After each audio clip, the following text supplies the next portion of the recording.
Ouais, après on est en intérieur après, avec eux.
Alors,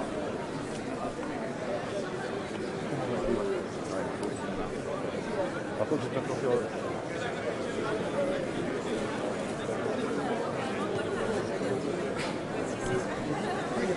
le bordel, c'est pas le bordel. Hein.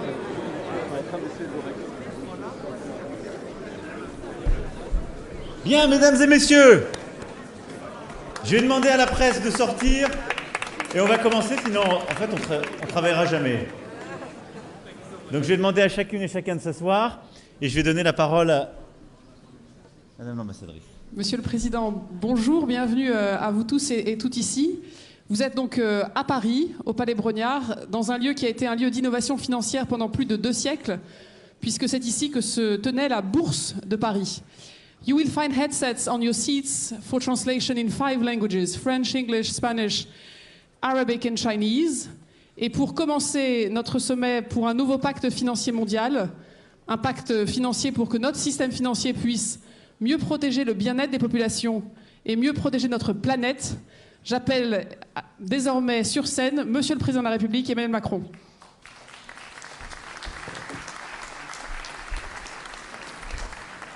Merci beaucoup. Mesdames et messieurs les chefs d'État et de gouvernement, mesdames et messieurs les chefs d'organisations et d'institutions financières internationales, mesdames et messieurs les ministres, mesdames et messieurs les ambassadeurs, mesdames et messieurs. D'abord, je voulais vous remercier pour votre présence aujourd'hui à Paris et vous remercier, vous toutes et tous, pour votre engagement dans cette lutte contre la pauvreté et la lutte pour la planète. C'est un honneur pour nous d'accueillir ce sommet pour un nouveau pacte financier mondial.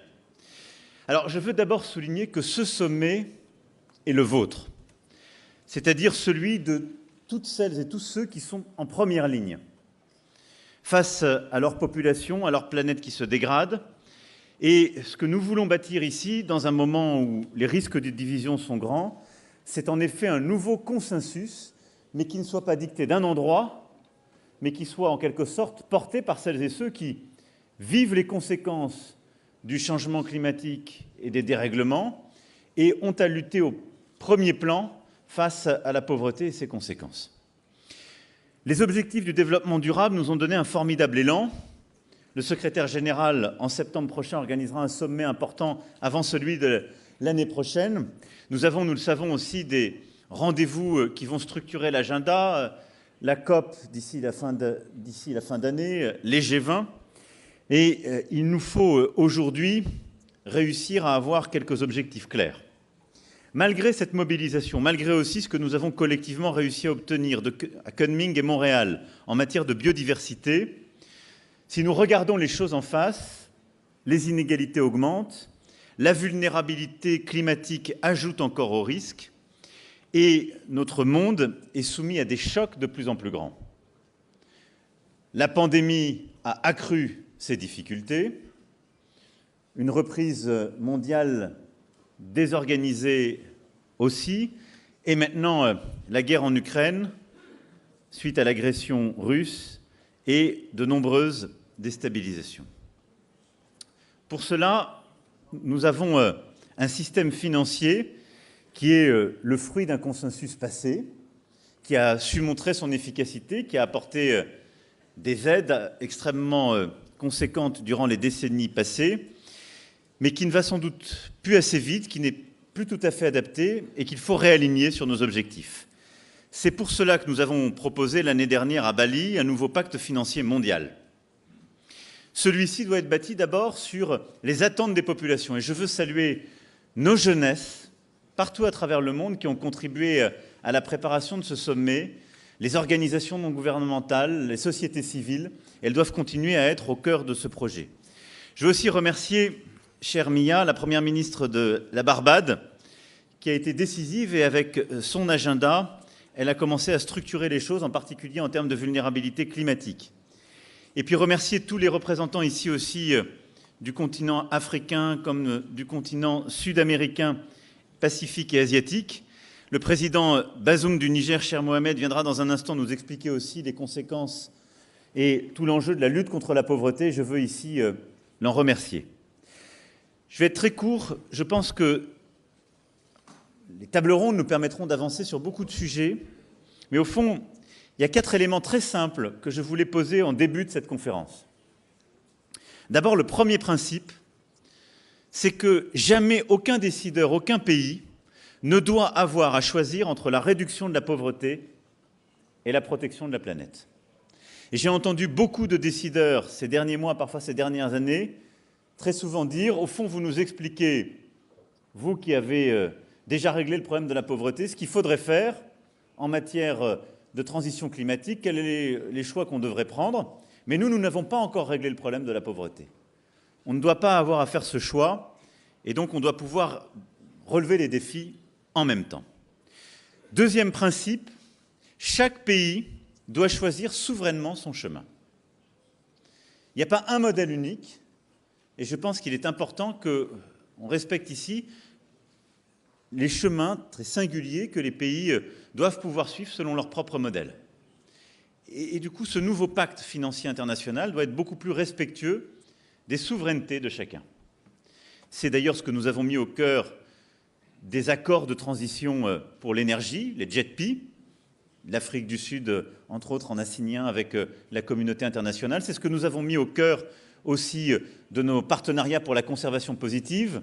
Le Gabon est en train d'en finaliser un aussi pour protéger sa biodiversité. Je crois que c'est la méthode qui est la plus respectueuse de cette souveraineté. Troisième principe, nous devons assumer un choc de financement public.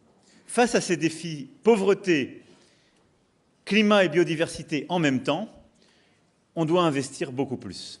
Et nous ne sommes pas au rendez-vous. Et donc ce choc concessionnel doit impliquer davantage de mobilisation nationale, celui d'organisations régionales et de nos structures financières, mais également une meilleure mobilisation des institutions multilatérales. Et je veux saluer le rôle de la directrice générale du FMI depuis ces dernières années, avec entre autres cette réallocation de droits de tirage spéciaux, et saluer le nouveau président de la Banque mondiale engagé sur ce chemin avec, je crois, durant ce sommet, un partenariat nouveau qui pourra se sceller et qui nous permettra d'engager bien davantage nos institutions financières multilatérales. Et puis le quatrième principe, c'est qu'on a besoin de beaucoup plus de secteur privé. Et je pense qu'on doit être très honnête, il y a beaucoup de liquidités dans ce monde, il y a beaucoup d'argent. Je ne pense pas qu'on arrivera à changer totalement de système, parce que je sais que c'est l'aspiration de certains, mais je pense qu'on peut le faire beaucoup mieux fonctionner si cet argent et ces liquidités sont au service des progrès de la planète et de ce double défi que j'évoquais, pauvreté et climat-biodiversité. Et donc pour cela, nous avons besoin de mobiliser beaucoup plus de financement privé vers les pays en développement, les pays à revenus intermédiaires, les grands émergents. Et aujourd'hui, le secteur privé n'est pas tout à fait au rendez-vous. Et donc il nous faut, par les discussions qu'on a eues ces dernières années, cristalliser des instruments et au fond de l'innovation financière, comme on dit, mais qui a vocation à faire quoi? À enlever la part de risque qui fait que certains grands financiers ne vont pas dans certains pays, à mettre en place des mécanismes de garantie qui leur permettent de s'exposer davantage. Mais il faut au fond que cette finance privée internationale qui est là soit mieux mobilisée vers les pays qui en ont le plus besoin, et pour ça qu'on arrive à être collectivement innovants, qu'on les accompagne, qu'on enlève le risque qui doit être enlevé pour permettre le déclenchement de ce financement. Mais sans le secteur privé, fonds souverains, organisations philanthropiques, grands asset managers, nous ne relèverons pas ce défi. Voilà ce que je voulais vous dire pour commencer ce sommet, avec ces 4 principes qui, je crois, doivent structurer notre action. Pour moi, cette réunion doit être celle des solutions. Et donc, nous devons, durant ces 2 jours, dégager des mobilisations, des engagements, des nouveaux instruments, des nouvelles mobilisations, j'en ferai la liste demain, mais des solutions très concrètes qui doivent changer la vie sur le terrain des pays qui sont face à ces défis. C'est à cette aune que nous serons jugés, parce que nous aurons à rendre compte. Et je vous proposerai aussi demain un mécanisme de suivi pour qu'on puisse voir si ces 2 journées sont au rendez-vous de l'ambition que nous devons porter. Je ne serai pas plus long, mesdames et messieurs. Merci à nouveau d'être là aujourd'hui. Et au fond, ce qui m'importe, c'est la mobilisation générale pour le défi qui est le nôtre. Au fond, nos compatriotes partout à travers le monde et notre planète, parce que ces 2 objectifs sont jumeaux. Je vous remercie et bon sommet.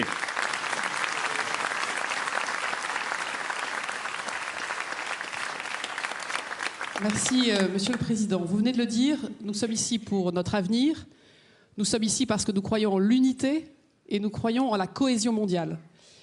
Je voudrais appeler maintenant sur scène une jeune Africaine qui vient d'Ouganda, qui depuis 2019 met sur le devant de la scène la nécessité du combat pour le climat, contre la pauvreté dans son pays. J'appelle Vanessa Nakate à nous rejoindre. Elle lutte depuis 2019 pour que la voix de la jeunesse soit entendue. Elle a fondé un mouvement, Rise Up. Elle a écrit un livre, L'écologie sans frontières. Et elle a, ce matin, des choses à nous dire. Vanessa, à vous la parole.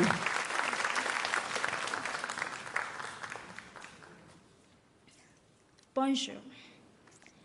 President Macron, Secretary General, distinguished guests, I would like to begin by asking all of us to hold a moment of silence for people around the world who are already suffering, starving, being displaced, dropping out of school, being forced into child marriages, losing their cultures and history, those who are already helpless, hopeless, and dying due to the devastating impacts of the climate crisis.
We are witnessing people all around the world who are losing their livelihoods and increasingly their lives as a result of our addiction to fossil fuels. More than 46 million people in the Horn of Africa are facing crisis levels of food insecurity due to consecutive years of climate-induced droughts. In the Canadian wildfires, tens of thousands of people have had to be evacuated with their homes and communities being destroyed. Record heat waves are pushing India closer to the limit of human survival.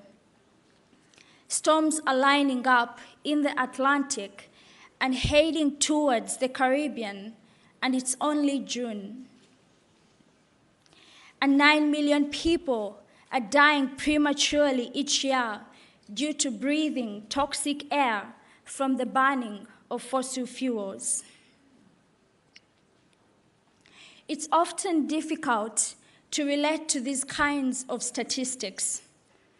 The numbers are just too big to grasp. So let me tell you about one person, a 6-year-old boy. Last September, I spent a few days with UNICEF in Turkana County, in the Horn of Africa, to meet with people who are suffering from the impacts of 4 consecutive failed rainy seasons. Over those days, I spent time with people who have done literally nothing to create the climate crisis, but who are suffering its worst impacts. I spent time with moms who are desperately trying to keep their young ones alive, trying to find food and water to sustain their families' lives for another week, another day, or even another hour. I spent time with their children who are clinging to life. I met a young boy in a hospital where the worst cases of severe acute malnutrition are referred and treated. Unfortunately, this child's family was not able to access the proper services in time for him to receive the treatment that he needed. By the time the sun set that evening, sadly, he had passed away. This is one story about how the climate crisis is affecting people all around the world, especially in the global south.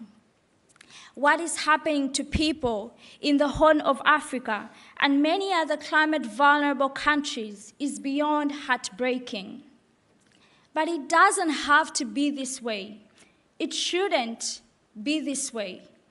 We cannot let it be this way. Last year, the United Nations General Assembly declared that everyone on the planet has a right to a healthy environment. Not one country voted against this resolution. The historic decision underscores every human being's right to breathe clean air. But the World Health Organization has been very clear. The release of toxic gases from fossil fuels make our air unsafe to breathe. Financing more fossil fuel development would deprive the citizens of the world of our right to clean air. We must not force countries who have the right to develop and offer their citizens a better life to do so by digging up more oil and gas. Development isn't millions of people dying from breathing toxic air. Development isn't millions of people being pushed to the brink of starvation after years of drought. Development isn't millions of people in small island communities having their economies, their culture, and increasingly their lives ripped apart by hurricanes and sea level rise. Development doesn't require fossil fuels. Development requires energy. Now, I am not a finance expert, and I am not an energy expert. And some leaders often discount young people for not understanding the complexities required to finance the energy transition. But I do know that you cannot have a finance summit without talking about fossil fuels. You cannot have a finance summit without talking about people. According to the IEA, about 770 million people live without access to electricity, mostly in Africa and Asia. For decades, the big oil and gas companies have been pretending fossil fuels will bring development to poor communities in the global south. We know this is a lie. The power lines and pipelines are never going to reach those in rural villages in the global south. Most of the fossil fuels developed will be sent overseas, and the profits line the pockets of those who are already extremely rich. A new fossil fuel infrastructure will soon become stranded assets. So why do these companies and the governments and banks who enable them continue to lie about this? One word: short-term profit. These leaders value profit over people, over our ecosystems, over our planet, and over our existence. As the UN Secretary General, Mr. Antonio Guterres said, the coal, oil, and gas companies are pushing an agenda that is incompatible with human survival. He also said that government and business leaders who are acknowledging the climate emergency but are simultaneously pushing for more fossil fuel development are clearly saying one thing but doing another. Simply put, he said, they are lying. But do the desperate warnings from the world's most trusted climate scientists stop our leaders? No. ExxonMobil, BP, Shell, Chevron, and Total recorded a combined $55 billion profit in the second quarter of 2022 alone. Just last week, Shell broke its promise and now plans to increase production so that they can make even more profit. Wow. Broken promises cost lives. The IEA found that fossil fuel consumption subsidies rose to over $1 trillion in 2022 alone. $1 trillion. And a recent World Bank report estimated that the cost of the health damage caused by air pollution amounts to $8 trillion a year, equivalent to 6.1% of global GDP. How many of the 17 Sustainable Development Goals could we accomplish with $8 trillion a year? It seems there is plenty of money. So please do not tell us that we have to accept toxic air and barren fields and poisoned water so that we can have development. Every decision you make here at this summit must be about people. It must be about helping people, vulnerable people. You must get help to people who are on the front lines of the climate crisis.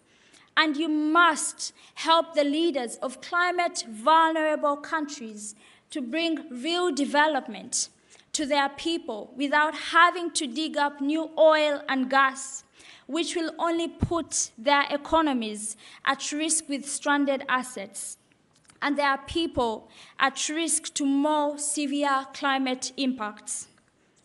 You must make polluters pay.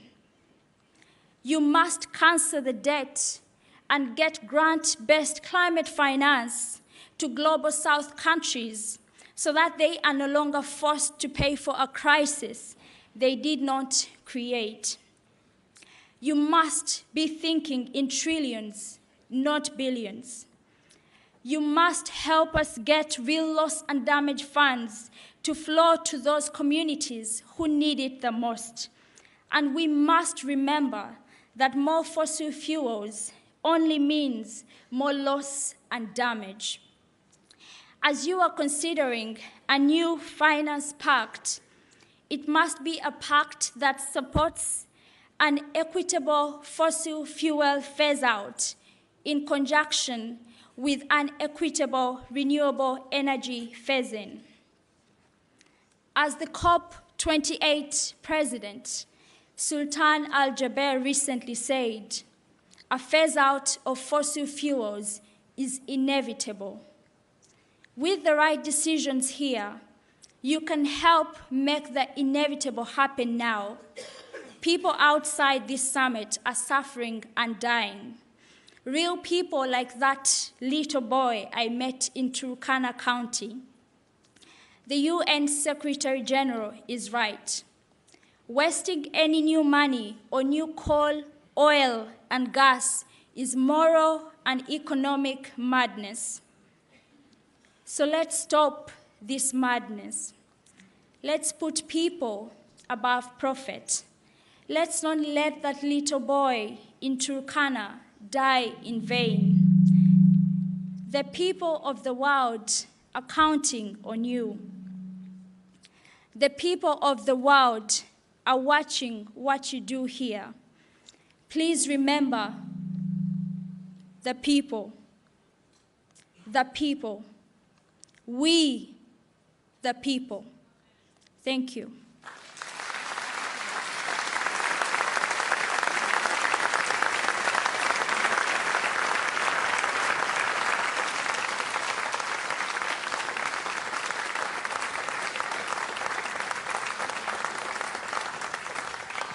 Après ces mots engagés, émouvant. Vanessa Nakate l'a dit, elle n'est pas une experte financière. Nous avons néanmoins la chance d'avoir avec nous deux grands économistes, Nick Stern et Amar Bhattacharya, qui ont présenté à la COP27 un rapport qui a changé la conversation mondiale sur la finance climat, un rapport qui a fait date, et nous avons la chance de vous avoir avec nous pour que vous puissiez nous présenter les besoins d'aujourd'hui et les besoins de demain. Merci. Thank you, and thank you, Vanessa. You give us hope, and our task is to respond to your challenge and to honour your commitment. Thank you. Thank you so much, Monsieur le Président, for this crucial global initiative and for the invitation to the three of us, a global trio, to offer a strategic and quantitative framework for this critically important event. Our remarks draw on work on sustainable development finance requested by the COP26 and COP27 and now the COP28 presidencies to do this work. Unfortunately, Vera Songway is not able to be with us, but these remarks reflect our close collaboration. Ladies and gentlemen, finance is for a purpose. The global agenda today is to overcome and become more resilient to the crises that we are facing, to restore momentum to the Sustainable Development Goals and poverty reduction, and to act with the urgency needed on climate and nature. This requires investment on a major scale, an extra 2 to 3 percentage points of GDP globally, 4 to 5 in developing countries and emerging markets, but with significant variation, of course, across countries. This ramp-up is essential, not only for tackling climate, but to put us on a new path for global development, much more attractive than the dirty, destructive models of the past, one that is more sustainable, inclusive, and resilient. Hence, our work is deductive. If we want to deliver on this vital global agenda, this is what we have to do. Systemic change on this scale is not easy. But the most dangerous and unrealistic approach is to fail to rise to this challenge. Delay is deeply dangerous. Here are the basic numbers.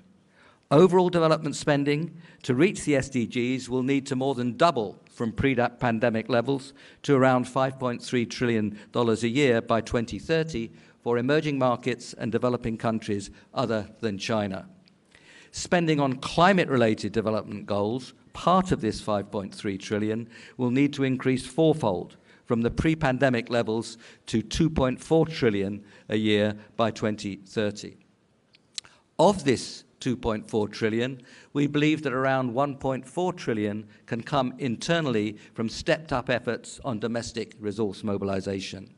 Thus, around $1 trillion a year will be needed in external climate finance by 2030. Around 250 to 300 billion from multilateral development banks and other development finance institutions, a more than tripling from existing levels.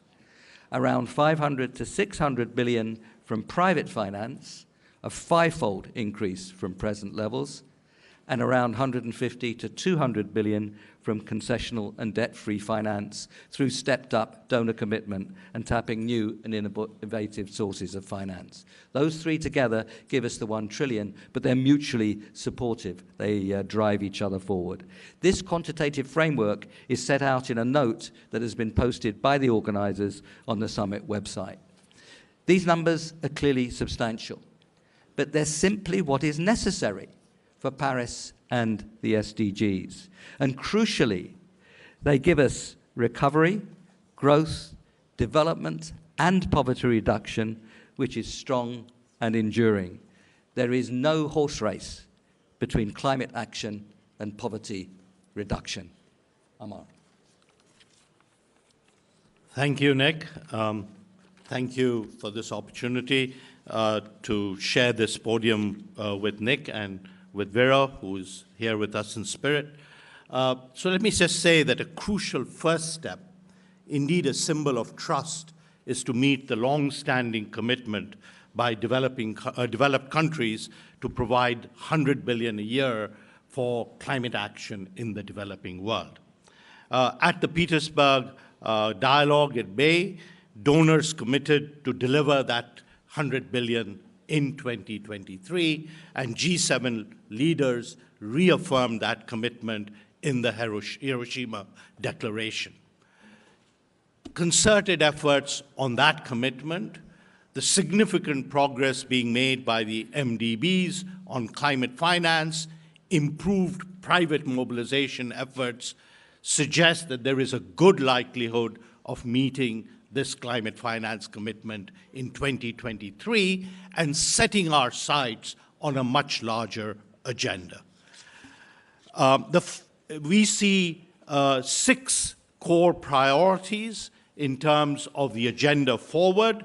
And the first one of this is really to establish a common framework right now for ramping up action and finance through country-led platforms supported by global and regional platforms. The Just Energy Transition Partnerships are pioneering examples of these platforms. Second, we must tackle the immediate debt difficulties of climate vulnerable countries and poor countries, and we must break the vicious cycle between climate and debt vulnerability, as Prime Minister Motley has so correctly stressed. Third, we must greatly enhance the support for developing countries in their efforts to strengthen domestic resource mobilization, public and private, and tackle illicit capital flows. Tackling wasteful subsidies and ramping up carbon taxation must be priorities across the board. Fourth, we must unleash the potential of the multilateral development banks and the larger development finance system. And this means that we must ensure that they can support the scaling up that is necessary, the scaling up of investments, the unlocking of investments, but also mobilize low-cost capital from their own resources, and very importantly, catalyze private finance through management and sharing of risk and bringing down the cost of capital. Given the size of the increase that is necessary, they will need additional capital resources even as they utilize existing capital more efficiently. Fifth, we must create a new highway for private finance. And because private finance will have to make the largest contribution to the scaled-up increase, this requires that the private sector, governments, MDBs must come together in the co-creation of investment opportunities, tackle impediments, including policy and regulatory obstacles, and bring down the cost of capital by blending finance and managing and sharing risk. And as President Macron said, this means a much, much greater role of guarantees. And we must explore new mechanisms, especially for foreign exchange risk. Finally, we must greatly expand the scope and scale of concessional and debt-free finance through not only renewed donor commitment, but by tapping new and innovative sources of finance, including enhanced use of SDRs, voluntary and compliance carbon markets, private philanthropy, many of you are here, and pursuing options to tax fossil fuel globally, including the maritime and aviation sectors. As Nick has said, none of this will be easy, but they are essential.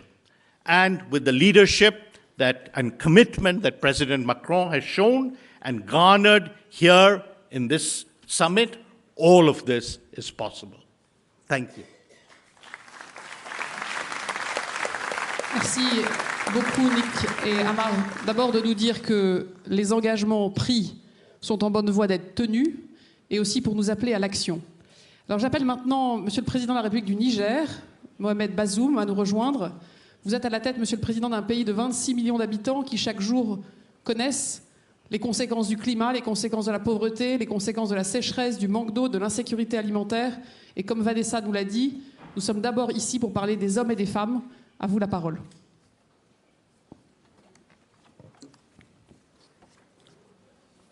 Mesdames et Messieurs les chefs d'État et de gouvernement, Mesdames et Messieurs les chefs des institutions internationales, Mesdames et Messieurs, sur le chemin ponctueux des sommets décisifs, ce sommet de Paris marque un jalon important faisant suite notamment à l'accord de Paris sur le climat de 2015, l'agenda 2030 des Nations Unies et l'agenda 2063 de l'Union africaine.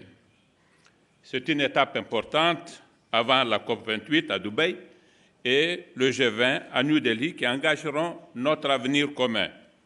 Je salue donc cette initiative du président Macron, président de la République française, et je le remercie aussi de m'avoir invité et me donner la parole à cette cérémonie d'ouverture. L'ambition de ce sommet, ceux qui m'ont précédé l'ont dit, c'est d'aboutir à un consensus sur le nouveau pacte financier mondial afin de répondre à la grande crise multidimensionnelle qui a fragilisé le système financier mondial et amené le monde au bord de péril. La réponse est une urgence face aux urgences. À côté des urgences, il y a l'essentiel. Concevoir un système plus juste et plus résilient pour éviter le chapelet des crises décennales et la succession de réformes définitives censées les résoudre depuis plus d'un siècle. À cette fin, et pour susciter l'adhésion, une conception collaborative et inclusive des parties prenantes publiques et privées permettra de fixer par itération les termes du pacte de manière juste et robuste. Je salue donc l'approche holistique, cohérente, mettant la finance au service de l'économie réelle de ce sommet, qui veut bâtir un nouveau pacte financier mondial autour du traitement des défis majeurs de notre époque. L'enjeu pour moi, président d'un pays financièrement pauvre, mais non dénué de ressources naturelles et même pourquoi pas humaines, est d'exprimer une vision stratégique conciliant les agendas précédents et les objectifs de développement. Dans le cadre des objectifs des agendas qui sont bien définis, il s'agit d'obtenir dans le consensus visé par le sommet un accord de principe pour une certaine flexibilité et des marges de manœuvre permettant d'atteindre les objectifs régionaux et locaux de développement tout en respectant les contraintes globales. Excellences, Mesdames et Messieurs, permettez-moi ici d'apporter un témoignage personnel sur le changement climatique et ses impacts. Tout au long de ma vie, j'ai vu une succession de sécheresses privant les cheptels de pâturage et les paysans de récolte. J'ai vu la terre rougie, des cheptels décimés, des régions livrées à la famine et des cohortes d'observants grossir les bidonvilles. J'ai observé la paupérisation des régions entières défigurées par la désertification. Le pastoralisme est remis en cause par l'amenuisement de la biodiversité et les meilleures herbes dont vivaient les animaux ont disparu, laissant la place aux herbes les plus résilientes, dénuées pratiquement de feuilles, sans toute forme de valeur nutritive. Il est loin, au Sahel, le temps où une vache se reproduisait en moyenne chaque année, tout en produisant du lait pendant 9 mois. La règle aujourd'hui, c'est qu'elle se reproduise tous les 2 ans pour une production de lait réduite de moitié et qui ne dure véritablement que quelques petits mois. C'est cela qui explique que le Sahel n'est plus synonyme que de sécheresse, mais aussi et surtout, malheureusement, de violence. La sécheresse a généré la violence comme sa conséquence naturelle. Ce sont là, en grande partie, les effets en chaîne du changement climatique, qui est un fait observable par chacun d'entre nous. La crise migratoire et la crise sécuritaire, alimentées par les crises climatiques, économiques et la démographie, sont notre réalité quotidienne que la communauté internationale se doit de regarder avec discernement et responsabilité. Dans mon pays, la démographie non maîtrisée est le facteur prépondérant alimentant la pauvreté sur lequel se greffent les autres crises migratoires, sécuritaires et environnementales notamment. En accédant à l'indépendance en 1960, le Niger comptait 3 millions d'habitants. Aujourd'hui, il en compte, vous l'avez dit, 26 millions. Avec le taux actuel de croissance, nous serons autour de 70 millions à l'horizon 2050, c'est-à-dire demain. Sans politique intelligente de gestion démographique, tous les efforts de développement et d'éradication de la pauvreté seront vains. Notre taux de croissance actuel reflète le fait que 77% des filles se marient avant leurs 18 ans et 28% se marient avant leur 15e anniversaire. L'unique levier que nous pouvons actionner pour faire face à cette situation est celui de l'éducation et de la formation des jeunes, des filles en particulier, qui permet de contrôler la démographie, de créer des emplois et de faire bénéficier du dividende démographique au passage. Or, l'éducation coûte très cher. Mais c'est le prix à payer pour que dans les pays pauvres et du Sahel notamment, nous puissions faire face à la situation à laquelle nous sommes confrontés, sinon quoi, nous n'arrêterons jamais de parler de migration illégale, de violence, d'empoisonner le débat politique en Europe et ailleurs et de vivre les affres des situations auxquelles nous sommes confrontés aujourd'hui.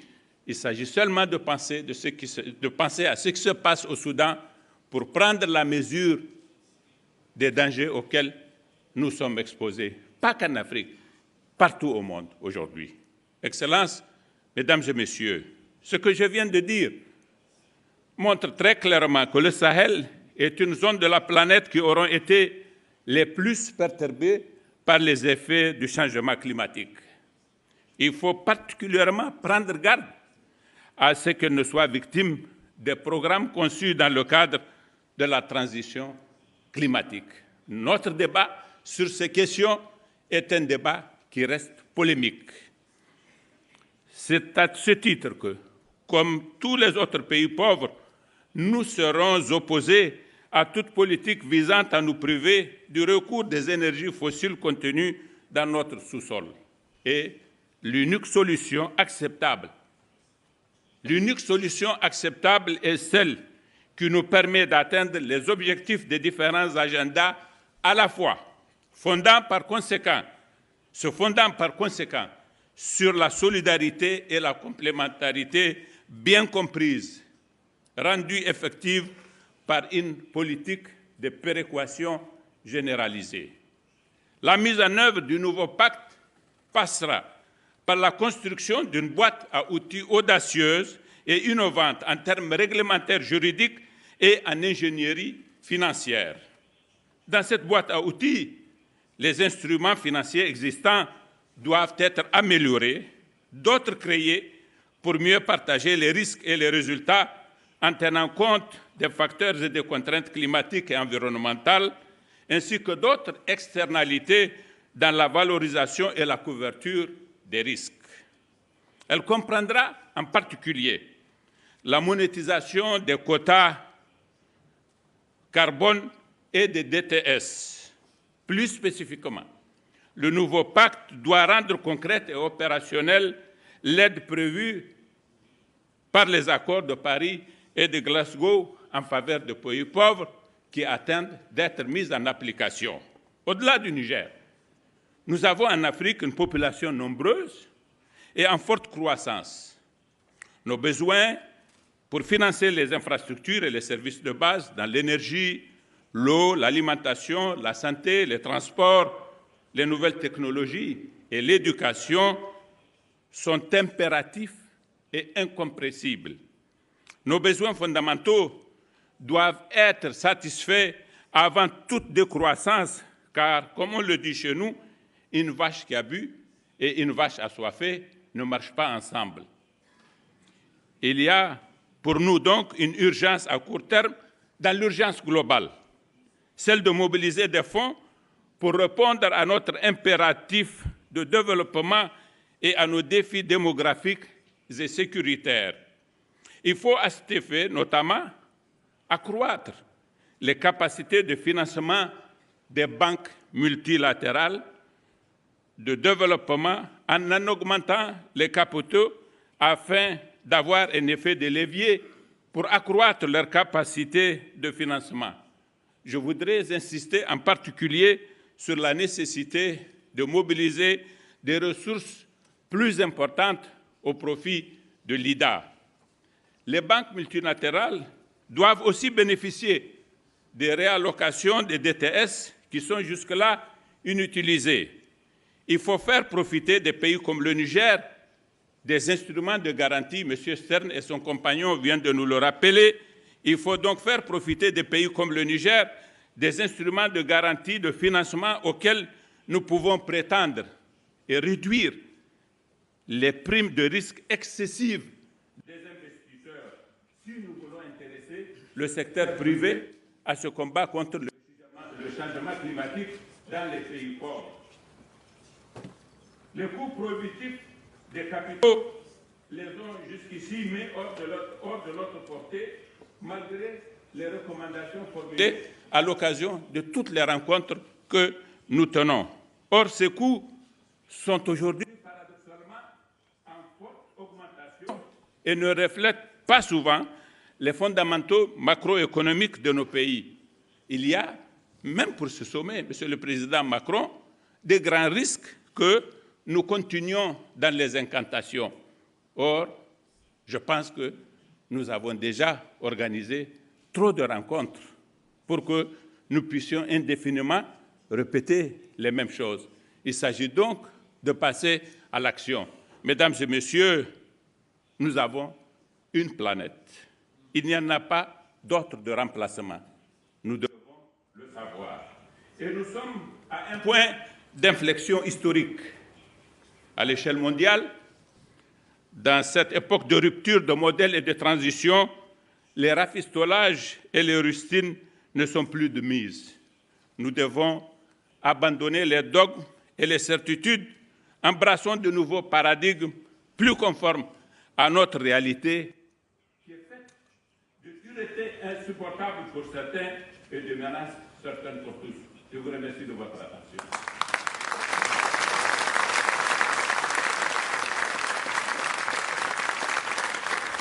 Merci beaucoup, Monsieur le Président. Vous avez parlé de menaces. Il y a effectivement de nouvelles vulnérabilités. Et je voudrais maintenant appeler sur scène la Première ministre des Barbades, Mia Mottley, dont nous connaissons la fougue, la persévérance, et qui, lors de la COP27, a lancé l'agenda de Bridgetown, un agenda de réforme pour les institutions multilatérales. Et vous avoir ici avec nous, avoir ceux qui vous ont suivis depuis quelques mois est important. Et donc, à vous la parole. Thank you very much.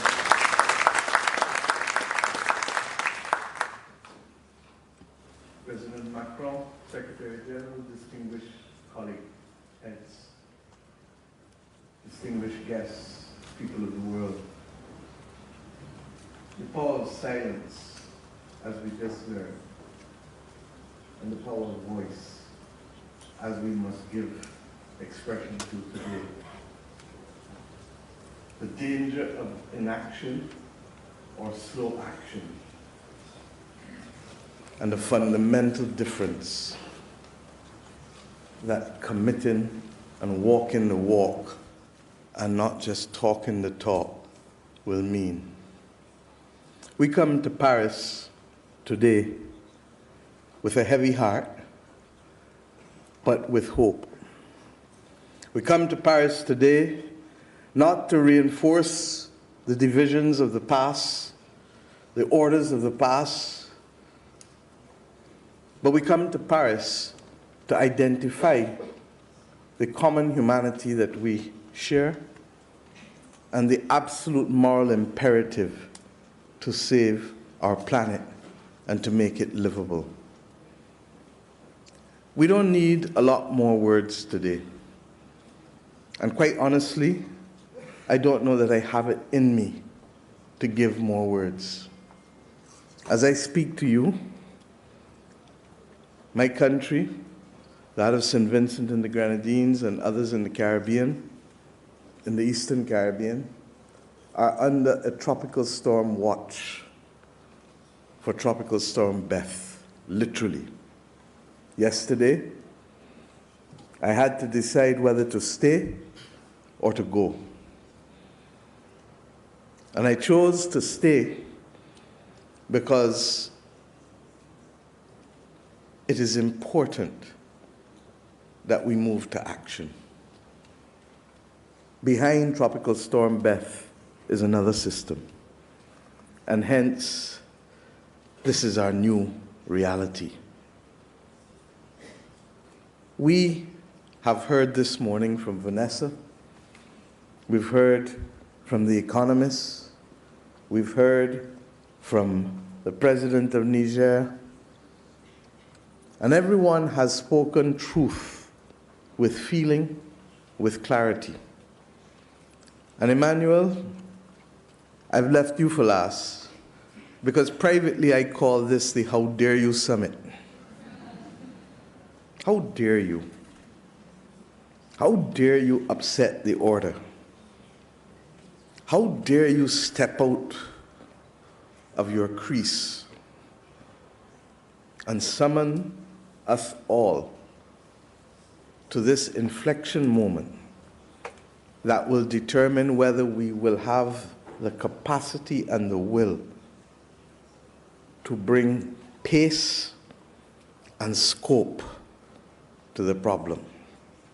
I can tell you that there has been movement. Yes, 9 months ago, no one was speaking about natural disaster clauses.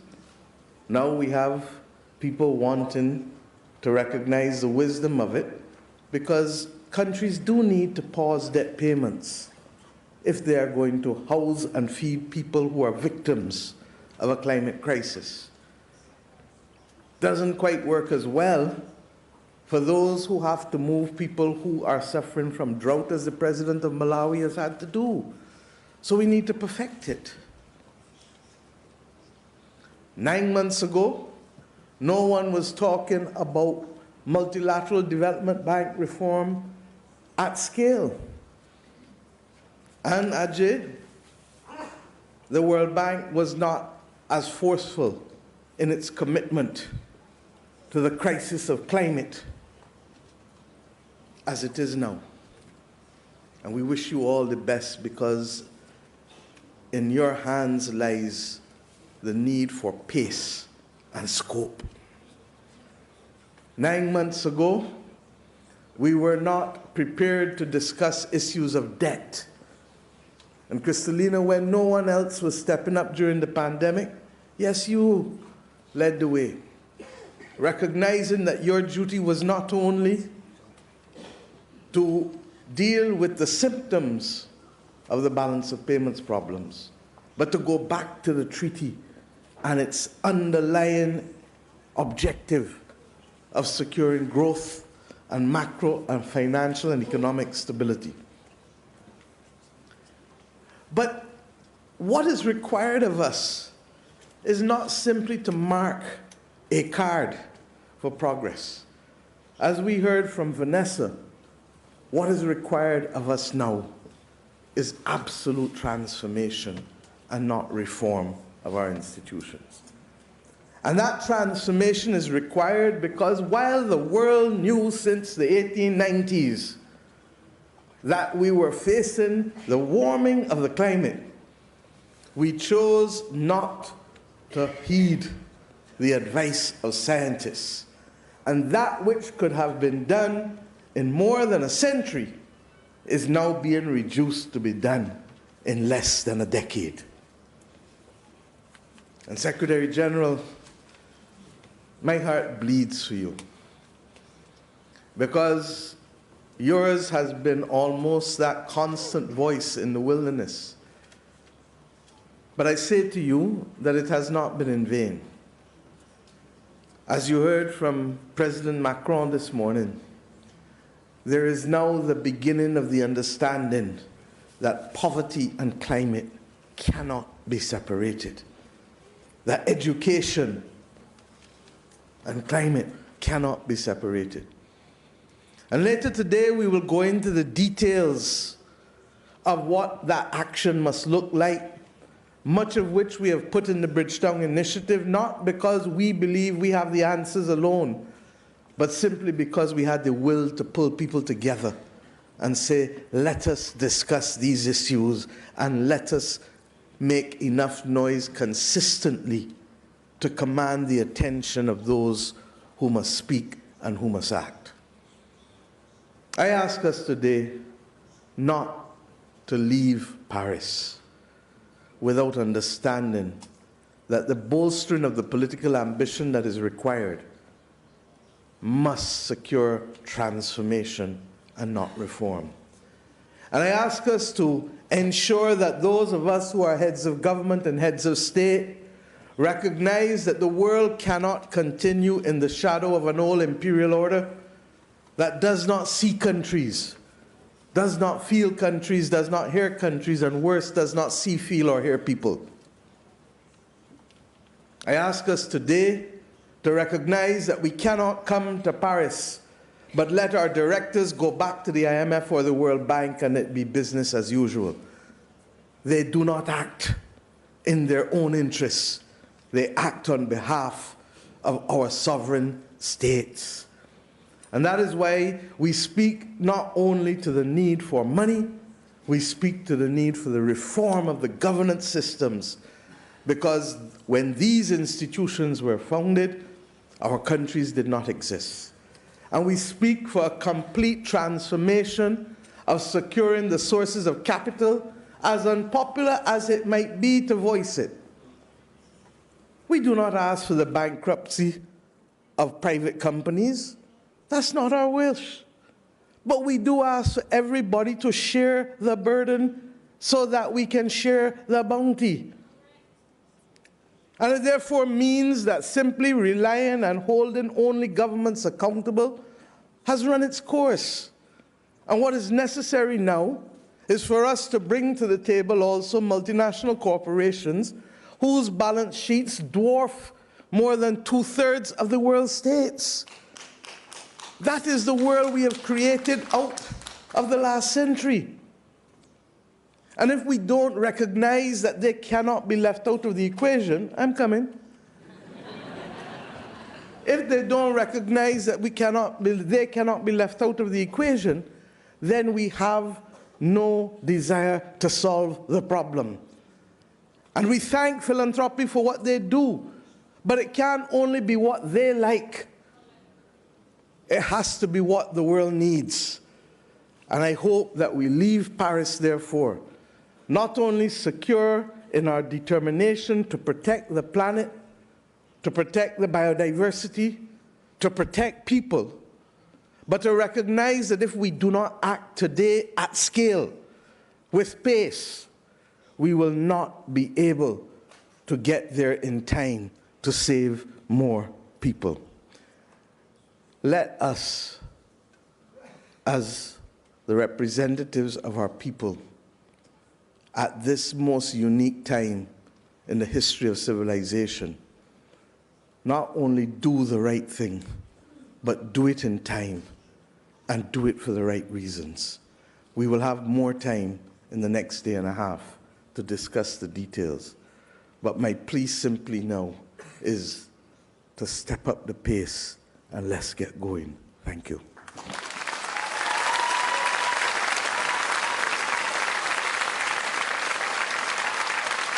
Merci beaucoup, Madame la Première ministre.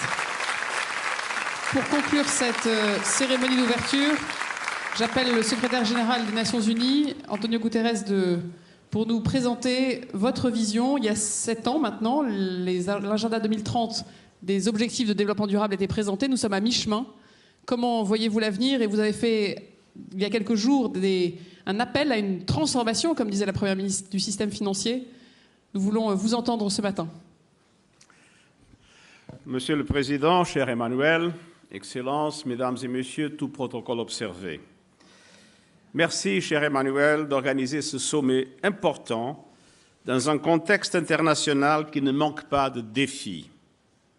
Et merci, cher Mia Motley, pour les efforts entrepris dans le cadre de l'initiative de Bridgetown. C'est là une remarquable base de travail pour apporter une réponse aux difficultés auxquelles font face un si grand nombre de pays en développement. Car l'immobilisme n'est pas une option. Le système financier international est en crise. À mi-chemin de l'échéance du programme 2030, les objectifs de développement durable s'éloignent chaque jour un peu plus. Même les objectifs les plus fondamentaux en matière de faim et de pauvreté reculent après des décennies de progrès. Oui, en 2023, plus de 750 millions de personnes ne mangent pas à leur faim. Et des dizaines de millions de personnes supplémentaires sont en train de basculer dans l'extrême pauvreté. La pandémie du Covid-19 et l'invasion russe de l'Ukraine ont empiré les choses. Les pays riches ont pu générer des liquidités nécessaires pour relancer leurs économies. À l'inverse, les pays en développement n'ont pas cette capacité et doivent faire face à des coûts d'emprunt abusifs jusqu'à 8 fois supérieurs à ceux des pays développés. De nombreux dirigeants sont confrontés à un choix cornélien, assurer le service de leurs dettes ou subvenir aux besoins de leur population. Beaucoup de pays africains dépensent aujourd'hui plus d'argent pour rembourser leurs dettes que pour les soins de santé, avec des séquelles terribles pour des générations entières. Aujourd'hui, 52 pays sont en défaut de paiement ou se rapprochent dangereusement de cet état. Et cela inclut la majorité des pays les moins avancés, tout comme la majorité des 50 pays les plus vulnérables au changement climatique. Des dizaines d'autres risquent de les rejoindre. Et cette situation est intenable. Il est clair que l'architecture financière internationale a failli dans sa mission de fournir un filet de sécurité global aux pays en développement. Et la raison est simple. Comme Mia Motley vient de l'évoquer, cette architecture a été bâtie au lendemain de la Seconde Guerre mondiale. Et elle essentiellement reflète, même avec quelques adaptations, les rapports de force politiques et économiques de l'époque. Rendez-vous compte, plus de 3/4 des pays d'aujourd'hui n'étaient pas représentés à la création des institutions de Bretton Woods, la Banque mondiale et le Fonds monétaire international. Et ce n'est guère mieux pour les Nations unies et le Conseil de sécurité en particulier. Près de 80 ans plus tard, l'architecture financière mondiale est devenue dépassée, dysfonctionnelle et injuste. Elle n'est plus à même de répondre aux besoins du monde du XXIe siècle. Un monde multipolaire, caractérisé par des économies et marchés financiers profondément intégrés, mais aussi par des tensions géopolitiques et des risques systémiques croissants. Les institutions financières internationales sont aujourd'hui trop petites et trop restreintes pour remplir leur mandat et être au service de tous, en particulier des pays les plus vulnérables. Un exemple. Le capital versé de la Banque mondiale ramené au PIB global représente aujourd'hui moins d'un cinquième de ce qu'il représentait en 1960, alors même que les défis sont autrement plus grands. Et enfin, le système financier mondial perpétue et aggrave même les inégalités. En 2021, et c'est une décision que nous applaudissons, le Fonds monétaire international a ainsi alloué plus de 650 milliards de dollars en droits de tirage spéciaux. Les pays de l'Union européenne, auxquels mon pays appartient, ont reçu 160 milliards de dollars. Les pays africains, 34. Dit autrement, un citoyen européen a perçu en moyenne près de 13 fois plus qu'un citoyen africain. Tout cela a été fait dans les règles, mais reconnaissons-le, ces règles sont devenues profondément immorales. Une architecture financière qui ne représente pas le monde d'aujourd'hui risque d'ailleurs de conduire à sa propre fragmentation dans un monde où la géopolitique est elle-même un facteur de fragmentation. Excellencies, ladies and gentlemen, there will be no serious solutions to the crisis with serious reforms. That is why I've called for a new Bretton Woods moment, a moment for governments to come together, re-examine and reconfigure the global financial architecture for the 21st century. And earlier this month, as part of our preparations for the Summit of the Future, I put forward a policy brief, a detailed blueprint for a redesigned global financial architecture capable of serving as a safety net for all countries. But I have no illusions. This is a question of power and political will, and change will not happen overnight. But as we work for the deep reforms that are needed, we can take urgent action today to meet the urgent needs of developing and emerging economies. That is why I have proposed an SDG stimulus of $500 billion per year for investments in sustainable development and climate action. It includes concrete steps that global leaders can take right now. They can establish a really effective and time-effective debt relief mechanism that supports payment suspensions, longer lending terms, and lower rates, including for middle-income countries with particular vulnerabilities, namely in relation to climate.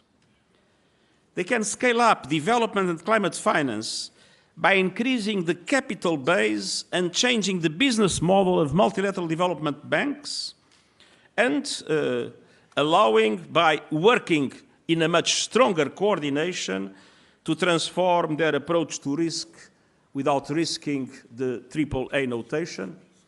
And a lot could be said about the role played by notation agencies that, in my opinion, are deeply biased and have contributed to many of the crises we have faced, and simultaneously transforming their approach to risk in order to massively leverage private finance at affordable costs to developing countries. And a lot has been said today about the need for more guarantees.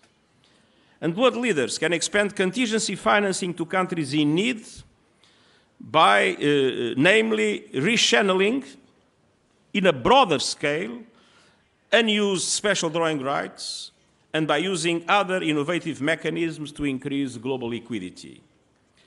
The African Development Bank initiative to rechannel SDRs to multilateral development banks could multiply their impact by 5, and this example should be expanded.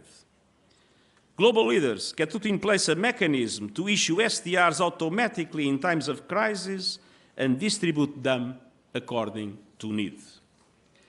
And they can put a price on carbon and end fossil fuel subsidies and repurpose what is gained with those measures towards sustainable and productive uses. And the list of things we can do now can go on and on and on. And this is an area that I'm sure the 2 next days will be very useful in finding concrete forms of moving really forward. Taken together, these steps would help to beat poverty and hunger, uplift developing and emerging economies, and support investments in health, education, and climate action. We do not have to wait for root and branch reform of the international financial architecture. We can take steps right now and take a giant leap towards global justice. Excellencies, ladies and gentlemen, I'm fully aware of the challenges and headwinds we face. Power dynamics and constraints on global cooperation in today's world make problems more difficult to solve. But solutions are not impossible, and we can start now. Your discussions can yield meaningful results for people in need. And I urge you to make this meeting not just a cri du cœur for change, but a cri de guerre, a rallying cry for urgent action. We are at a moment of truth and reckoning, and together we can make it a moment of hope, and I thank you.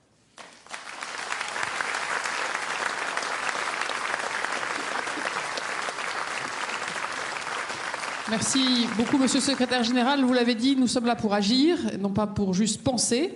Le sommet est donc ouvert.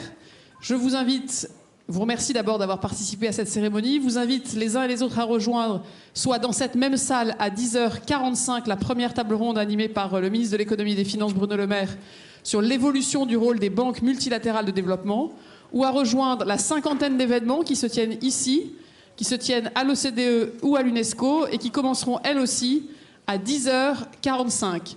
Many thanks to all. Have always a great summit. Et nous nous retrouverons demain autour du président de la République pour les solutions.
So, good morning to all of you.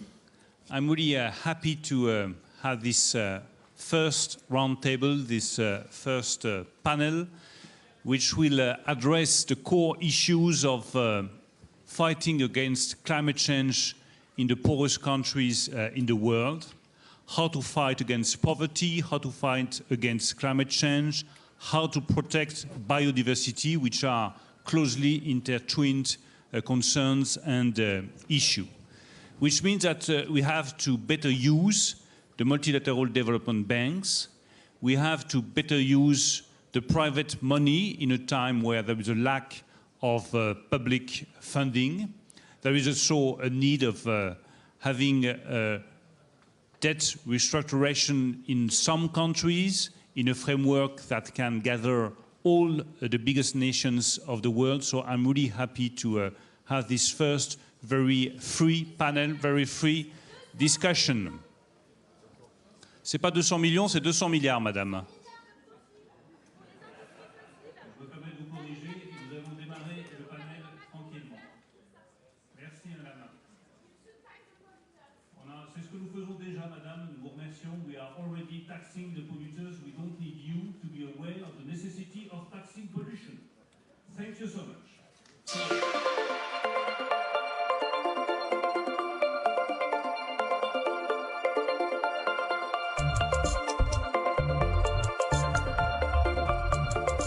First of all, Prime Minister, thank you for being here. Prime Minister of Ethiopia, Abiy Ahmed, it's good to have you here in Paris. Thank you for being here.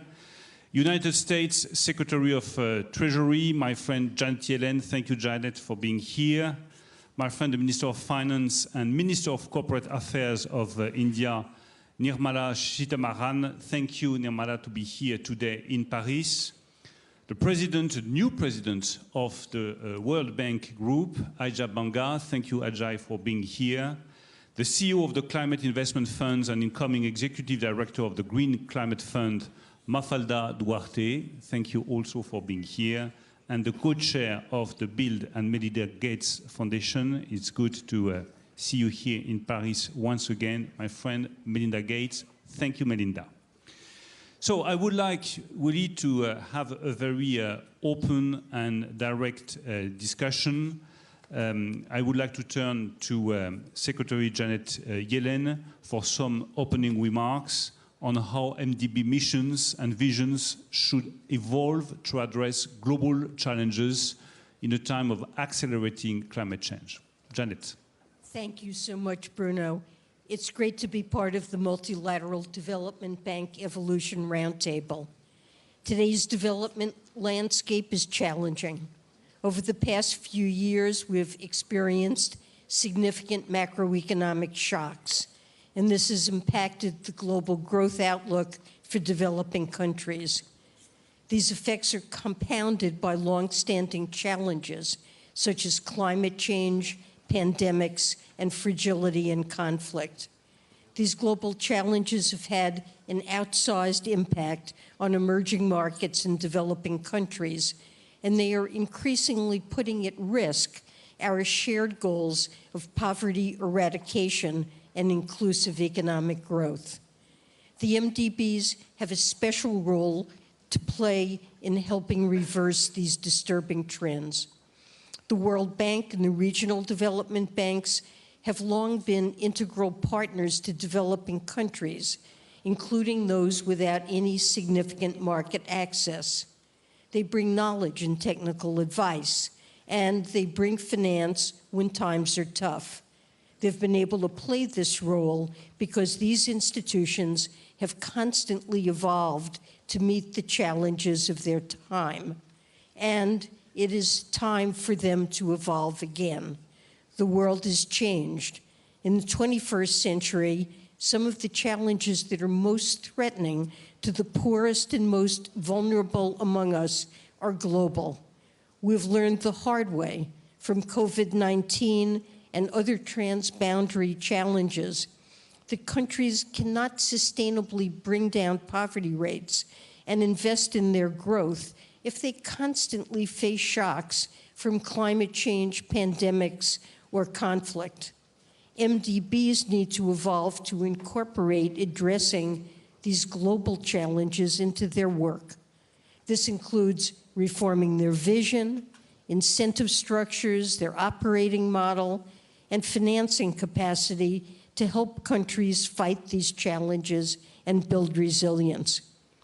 Last October, I called for an evolution of the MDB system to do just that. And since then, a broad and growing coalition of shareholders have been working with management to enact important reforms. Let me provide 3 examples of concrete progress at the World Bank. First, shareholders recognize the need to better integrate sustainability and resilience into the institution's twin goals. Second, the World Bank is integrating global challenges into its diagnostic work, country strategies, and corporate scorecard.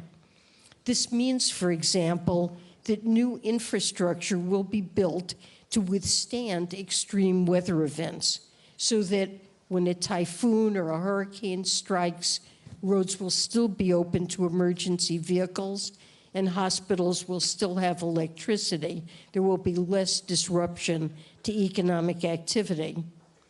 And third, the bank is responsibly stretching its balance sheet to unlock up to $50 billion over the next 10 years. And that represents a nearly 20% boost in sustainable annual lending. And it's close to the increase in annual lending that resulted from the 2018 capital package. So I think this is value for money. It's vital that we continue to adopt additional reforms on a rolling basis. And I'd like to highlight 3 planks of action that should be prioritized next. First, we must continue to pursue ambition on reforms at the World Bank. We have many asks. Here are a few. The World Bank should develop a framework and principles for the targeted use of concessional resources so that financing to address global challenges is deployed to where it has the highest impact. The bank should offer borrowers the option to add climate-resilient debt clauses to their loan agreements so they have a greater buffer if climate-related events strike. The bank should also strengthen private sector mobilization. Second, we must leverage opportunities to bring the MDB evolution agenda to the regional development banks. We're seeing important innovations begin to take shape across the African Development Bank, the Asian Development Bank, the IDB Group, and others. And third, the MDBs and specialized trust funds should work more closely together. This is particularly important for our climate finance architecture. Well, we want this summit to accelerate progress. We intend to build momentum for additional reforms throughout the year, leveraging the G20 Leaders Summit, the Marrakesh annual meetings, and COP28 as major milestones. So let me end with a clear message. Evolving the MDBs is not about displacing the institution's core development work and anti-poverty efforts. Rather, it is about equipping the banks to sustain progress on this work by building resilience to new global shocks. Thank you again, and I look forward to our discussion. Thank you, dear Janet. I turn now to Prime Minister Abiy Ahmed. Prime Minister, what would you expect from a deep reform of the multilateral development banks and the international institutions? Excellencies, ladies and gentlemen, good morning. Let me briefly share my thoughts on this critical agenda. The developing world, particularly African countries, are facing a cocktail interconnected crises. financial crisis, climate crisis, a debt crisis, also a cost living crisis, in most places, instability. You might ask, what makes it special in Africa? What makes it unique in Africa is the magnitude of the crisis, as well as the interconnectivity of the crisis. As an instance, inflation, almost in all commodities, has risen sharply in many countries. Today, daily meal for many Africans are biggest issue. Private and public debt has reached new heights. Today, in most low-income countries, the headaches of government is not to think about development, but to think about how we can manage debt. All our effort is to manage debt instead of focusing on development. As if dealing with all these crises were not difficult enough, we also faced devastating climate effect. These all challenges are looking for huge amount of resources. Despite an elevated financial need, African countries are facing an unprecedented funding squeeze, which has aggravated the existing vulnerabilities. In my opinion, if we fix this problem in a place where we can find it in bigger magnitude, if we succeed in Africa, it will help us all to bend the arc of development history, because challenges are the largest in Africa and the needs are the most urgent.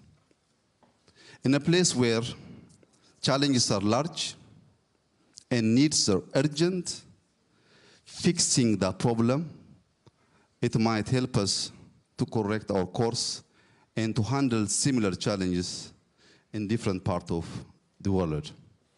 Accordingly, our goal should be to safeguard macro stability, to support low-income countries, also to sustain future prosperity.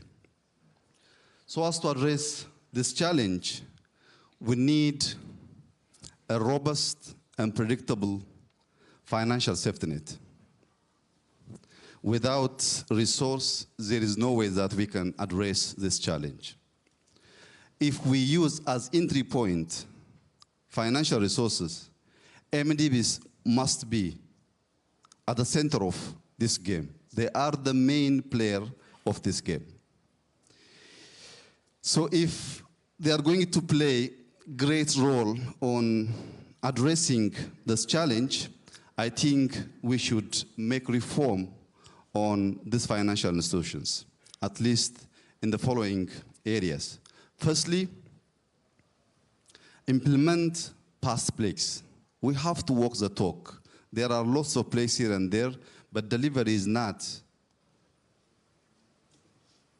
as the promises. So we should keep past plays in climate financing, SDR, also on injecting additional capitals for financial agencies so as to provide enough amount of resources for low-income countries.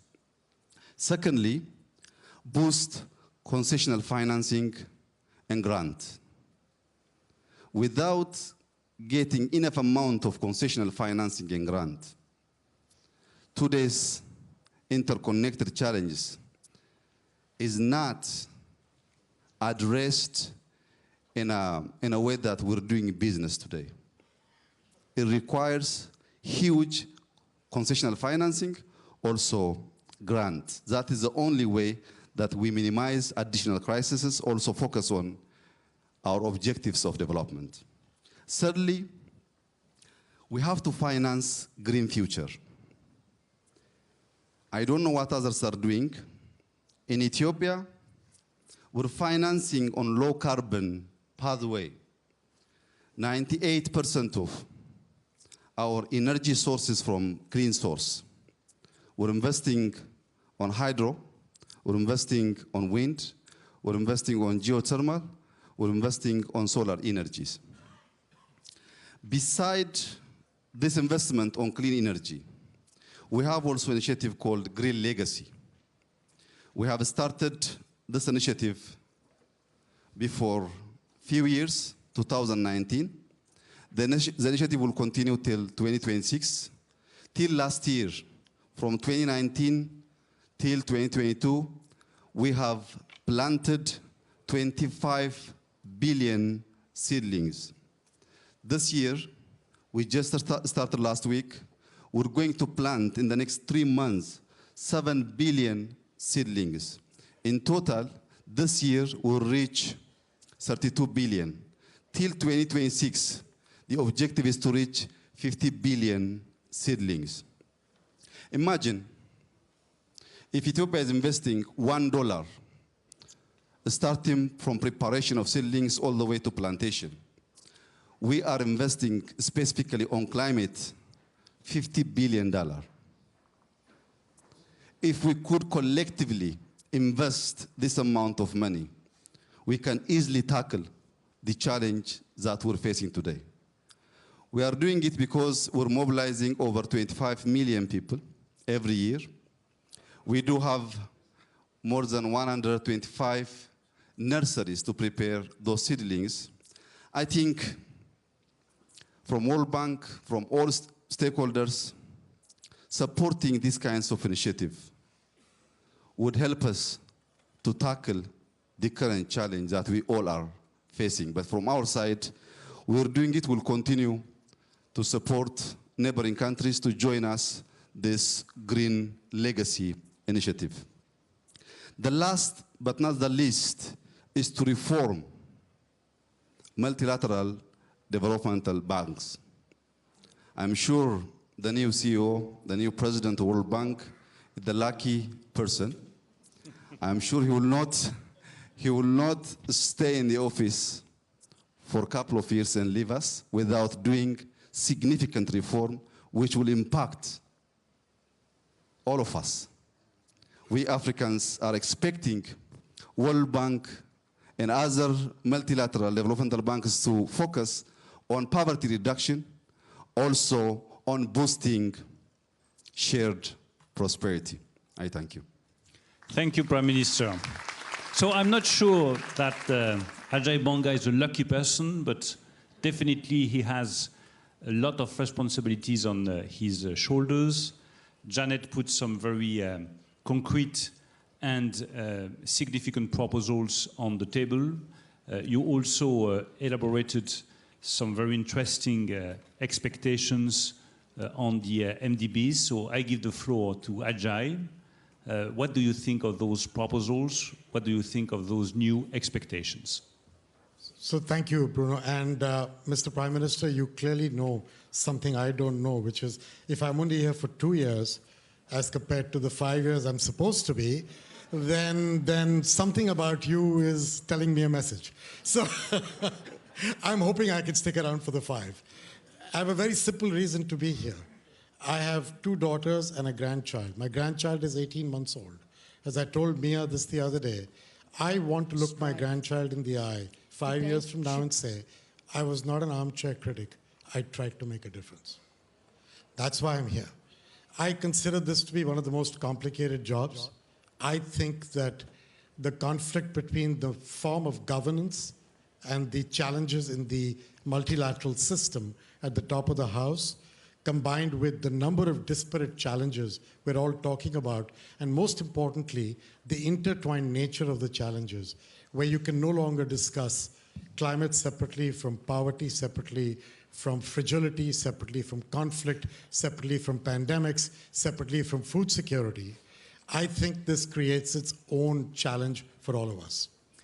So, you know, the first thing I've been in my job a little under 3 weeks, 19 days to be precise.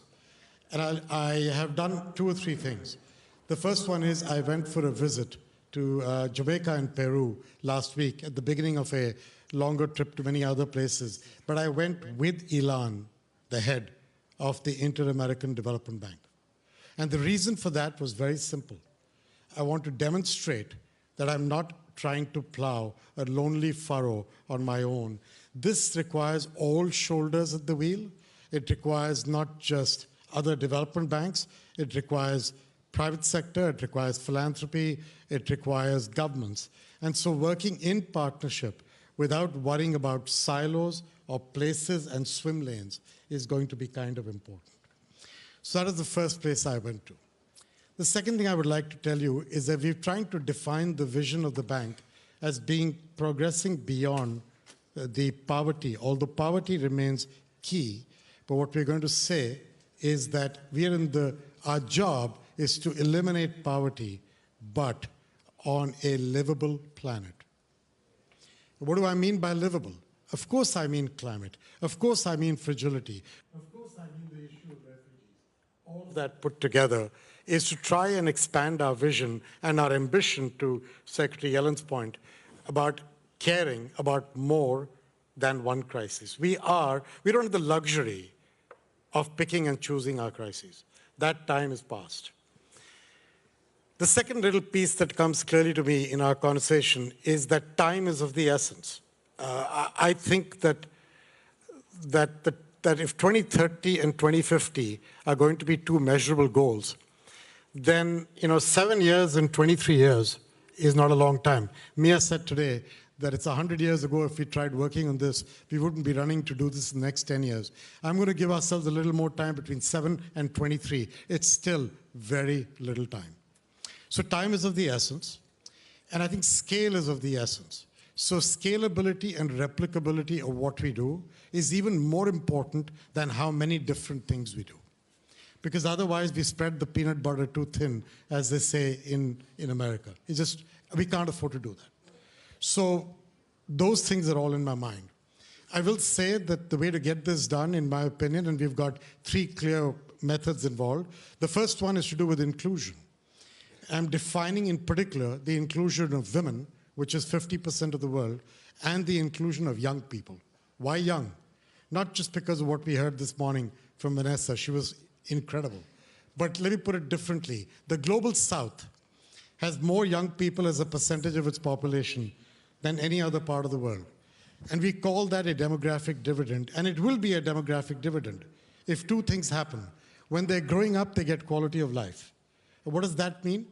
Clean air, clean water, healthcare, education, things we kind of take for granted.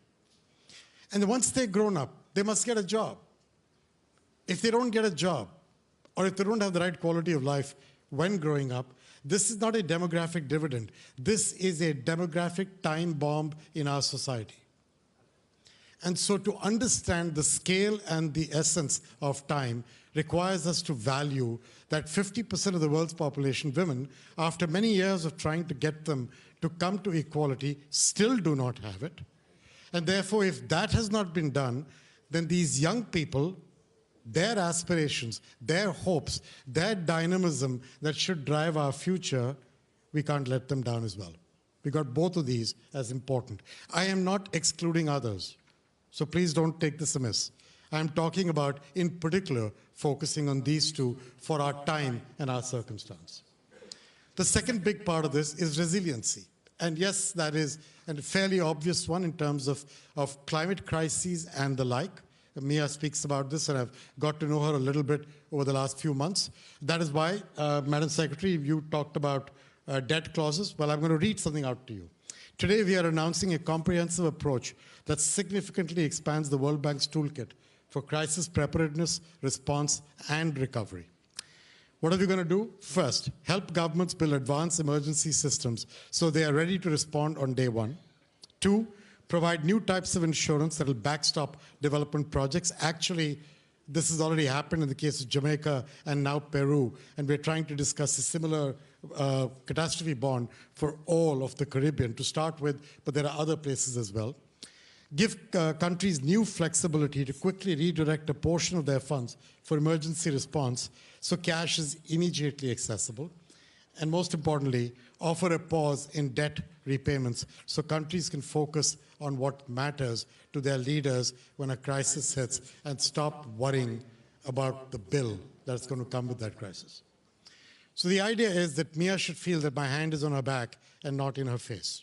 In any case, I'm too scared to put my hand in her face. I suspect she'll roll right over me. So that's a second topic.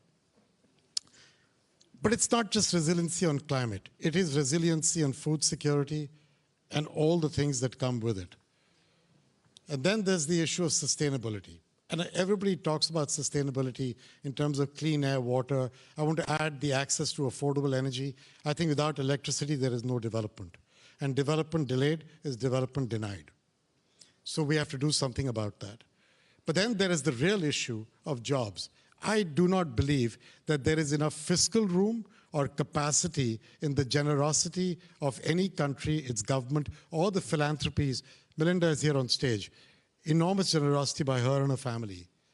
I do not believe all of us with our money can solve this without caring about jobs.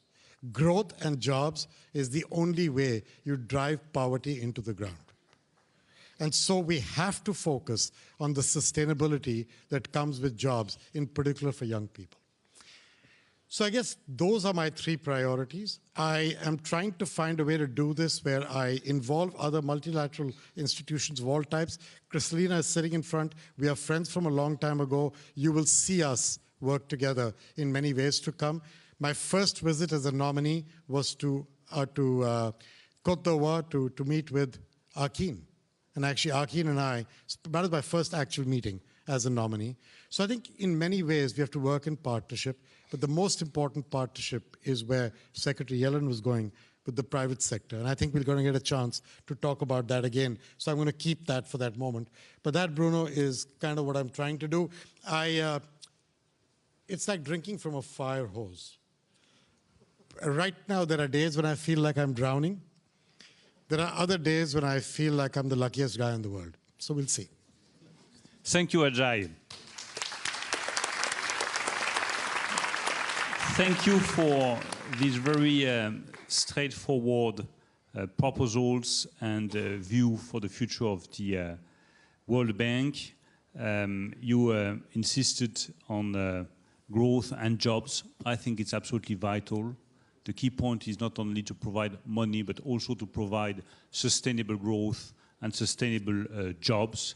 You also put a very interesting proposal on the table, which is a kind of climate clause in the debt of the poorest countries, which is when a country is facing climate change and huge events, it has other things to do but to pay for its debt.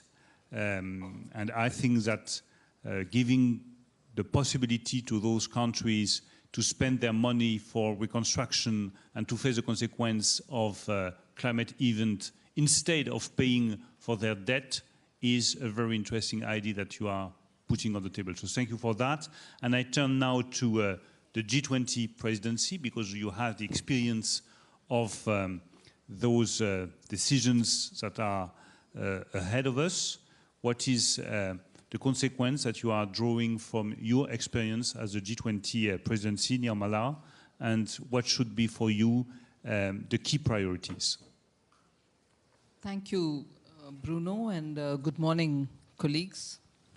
On behalf of the G20 India presidency, I congratulate President Macron and the French government for hosting the new Global Financing Pact Summit.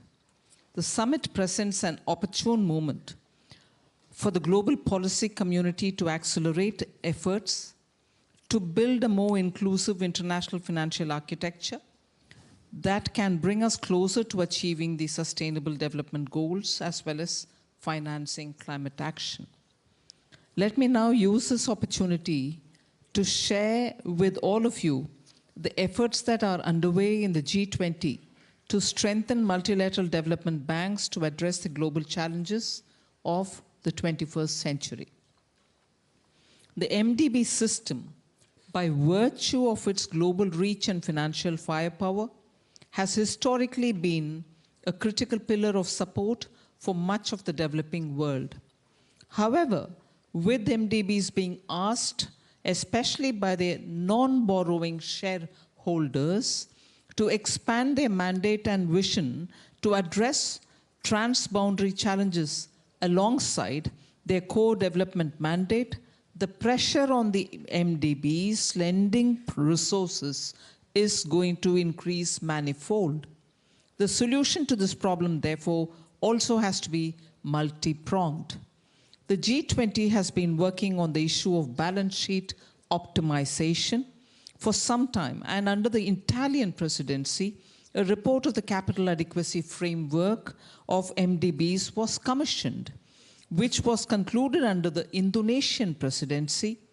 This is an important contribution of the G20, which the Indian presidency is taking forward. The CAF recommendations are expected to enable the MDBs to use their existing resources more effectively. It is encouraging to learn about the steps taken by the MDBs to begin implementing these recommendations. The review of the equity loan ratio by the World Bank, the recalibration of the shareholders' risk appetite by the ADB are some of the major examples in this context. I understand that based on the current pace of implementation of the CAF and its recommendations, it is estimated that an additional lending capacity of over 100 billion over 10 years will be generated by the MDBs. However, given the scale and scope of the global development financing challenges, this is not enough. Much more needs to be done. Under the Indian G20 presidency, an expert group on strengthening multilateral development banks was set up. These experts are some of the most respected voices globally on the issue of international financial architecture and development finance. The expert group will be touching upon all aspects of MDB evolution, including but not limited to the vision, incentive structure, operational approaches, and financial capacity, so that MDBs are better equipped to finance a wide range of SDG and transboundary challenges such as climate change and health. The first part of the group's recommendations are expected by this month end, June 30th.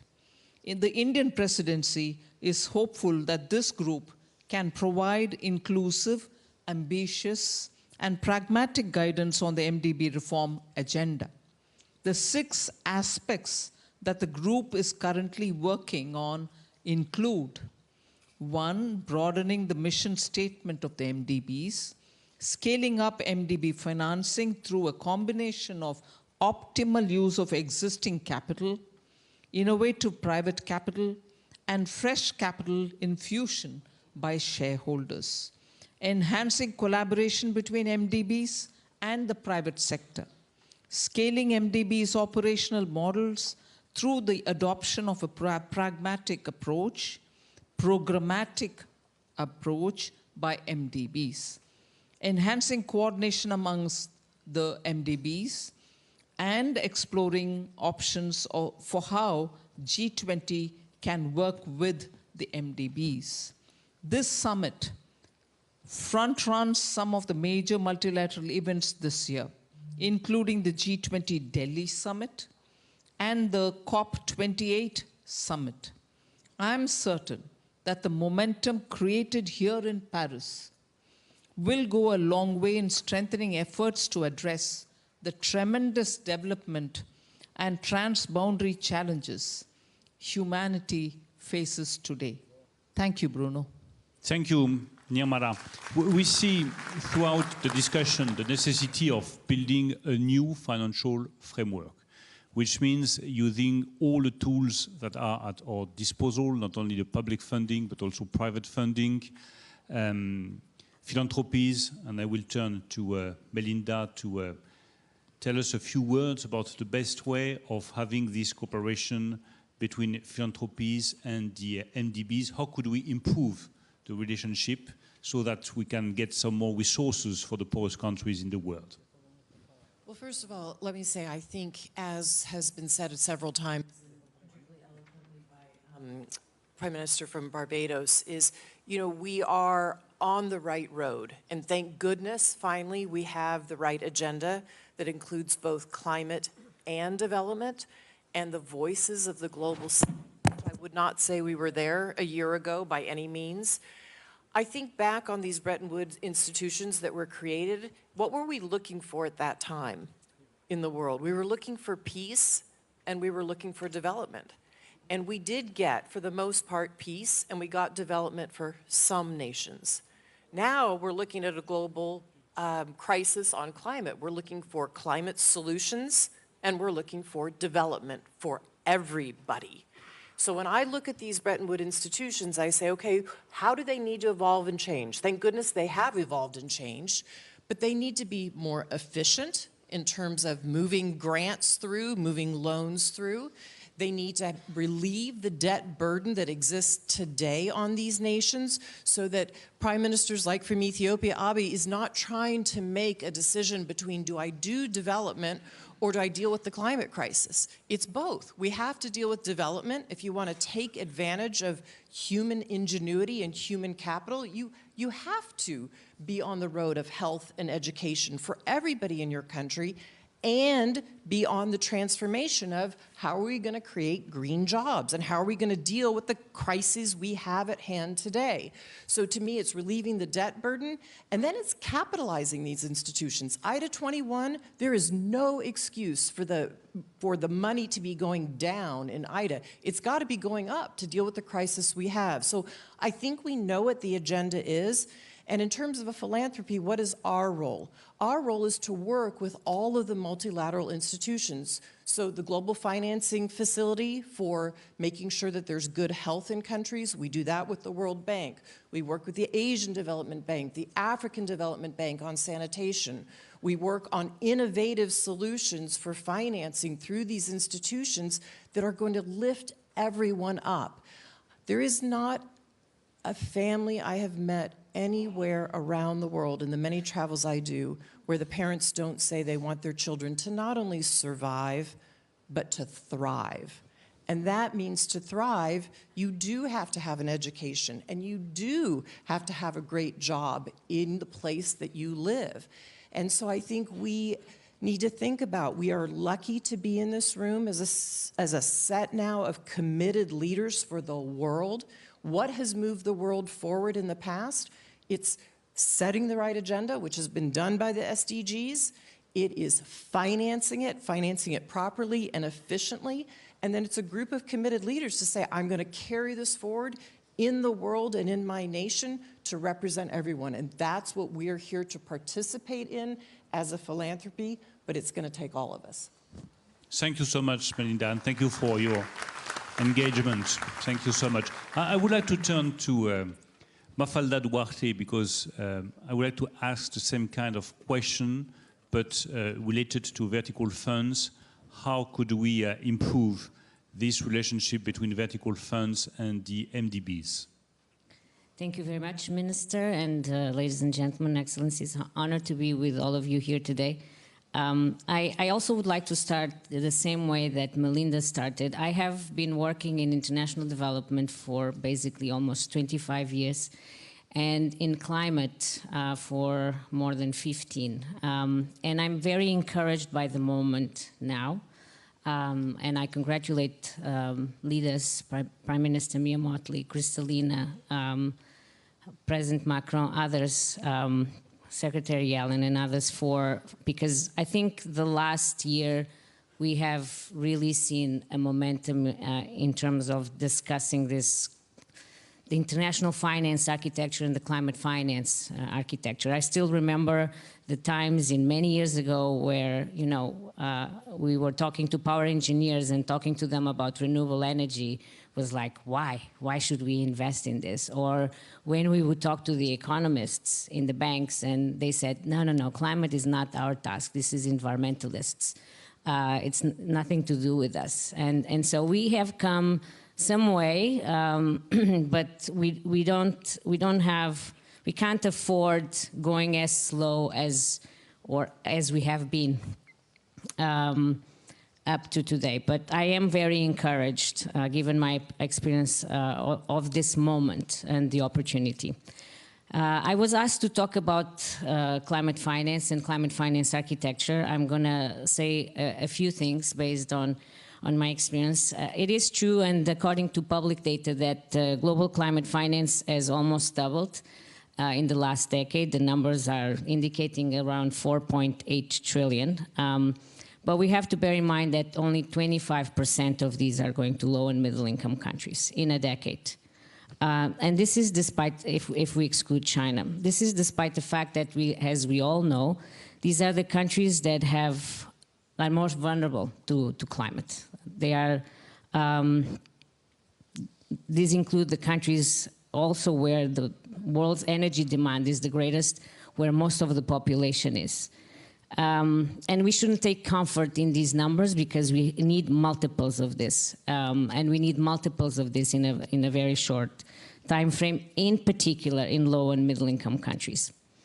We also see that private sector investment is increasing, but it's not increasing at the scale and the speed that it's necessary. We hear this being talked about all the time. And the growth rate of private finance is actually lower than the growth rate of public finance investments.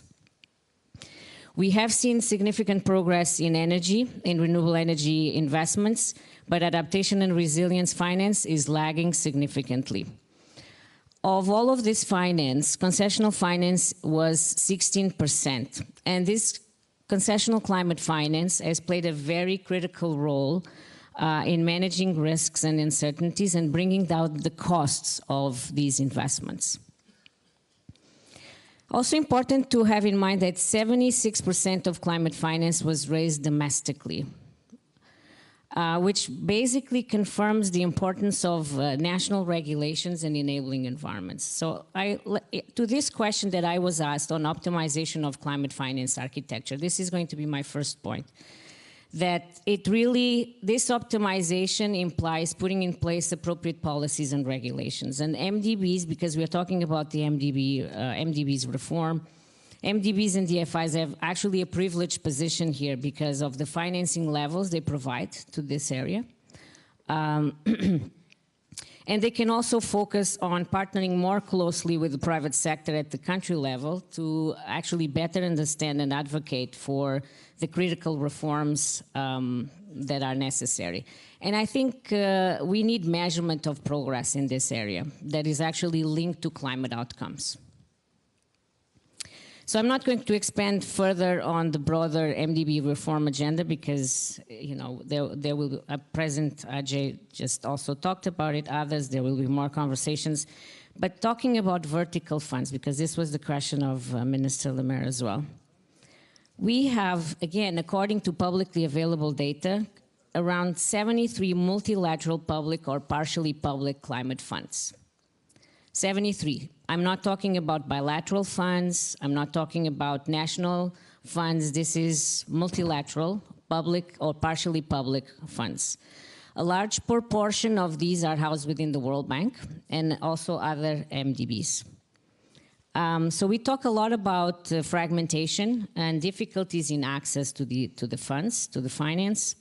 And I think these are linked to, one, this proliferation of funds, most of which actually lack scale, and many with overlapping mandates. Two, the perceived political imperative of creating new funds and initiatives instead of enhancing existing ones. And three, the lack of common processes and metrics. But because we are in this moment and there's a real momentum and opportunity, I think there is a real opportunity here to reform as well.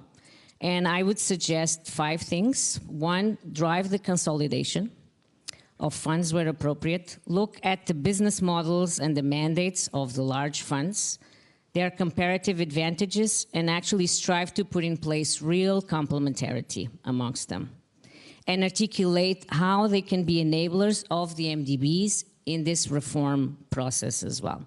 So an interesting question is, in this optimization of the balance sheets of the World Bank and others, how much more risk they will be able to take, and what is the remaining risk that vertical funds can support MDBs in taking.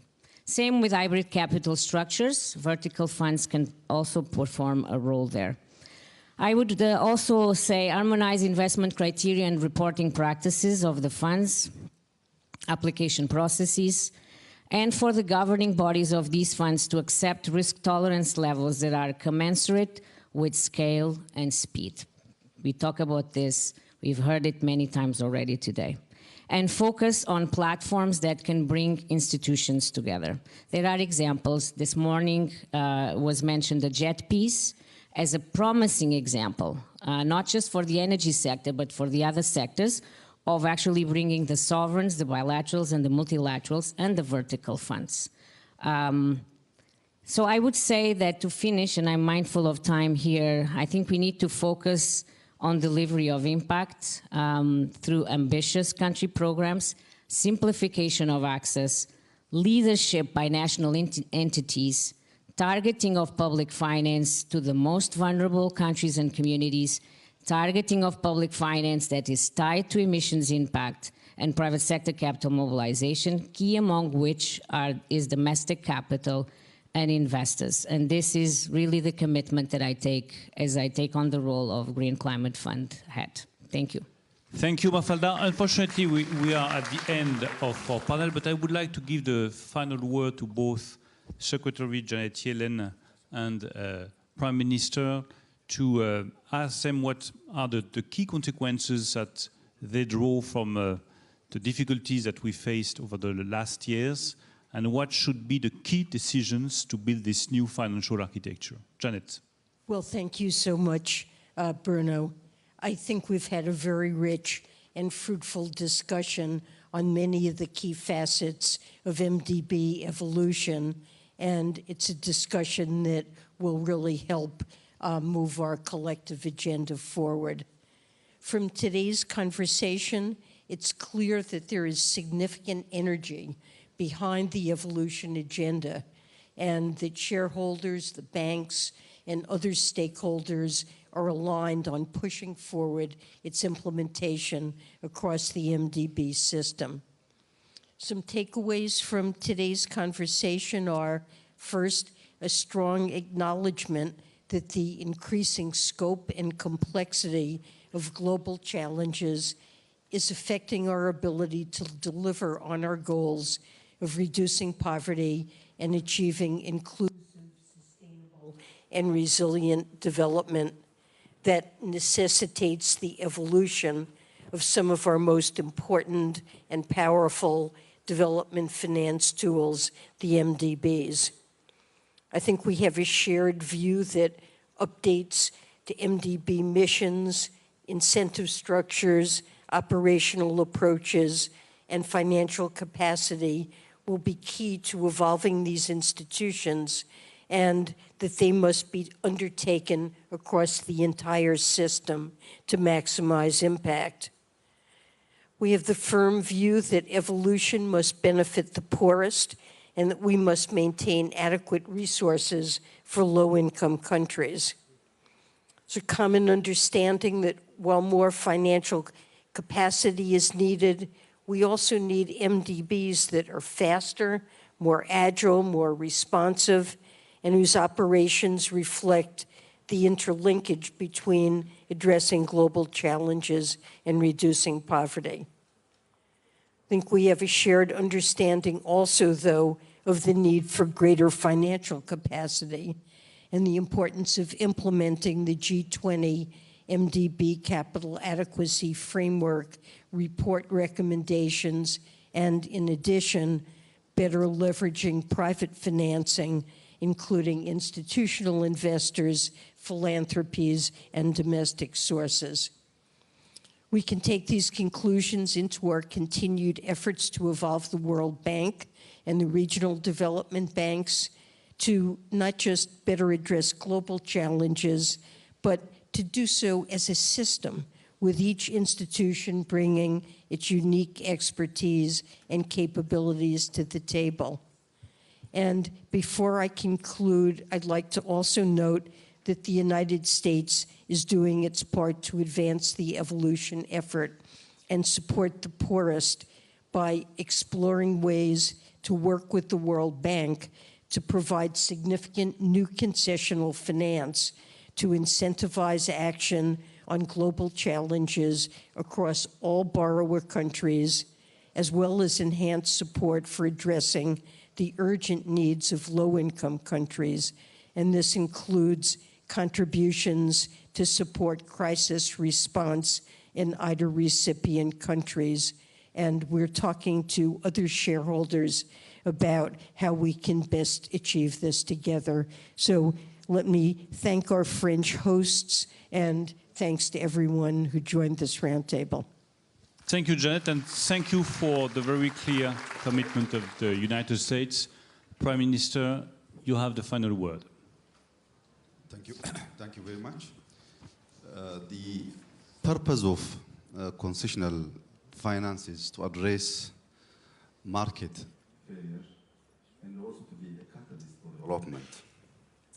Today, we all are witnessing market failure, left and right. So having enough concessional financing to address this challenge is very critical. If we take as an example inflation, where specifically food commodities. Today, food commodities are skyrocket. Theoretically, the solution is clear and simple. When you face difficulties on demand side, intervene in supply side, invest on productivity. But that simple solution is not working today. In Ethiopia, we've been importing wheat for the last 6 decades.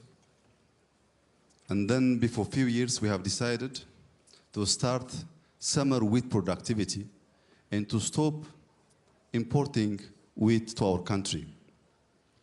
We have achieved to increase our productivity more than 15 million quintal per annum. For the first time, after 6 decades, this year, we didn't import wheat from anywhere.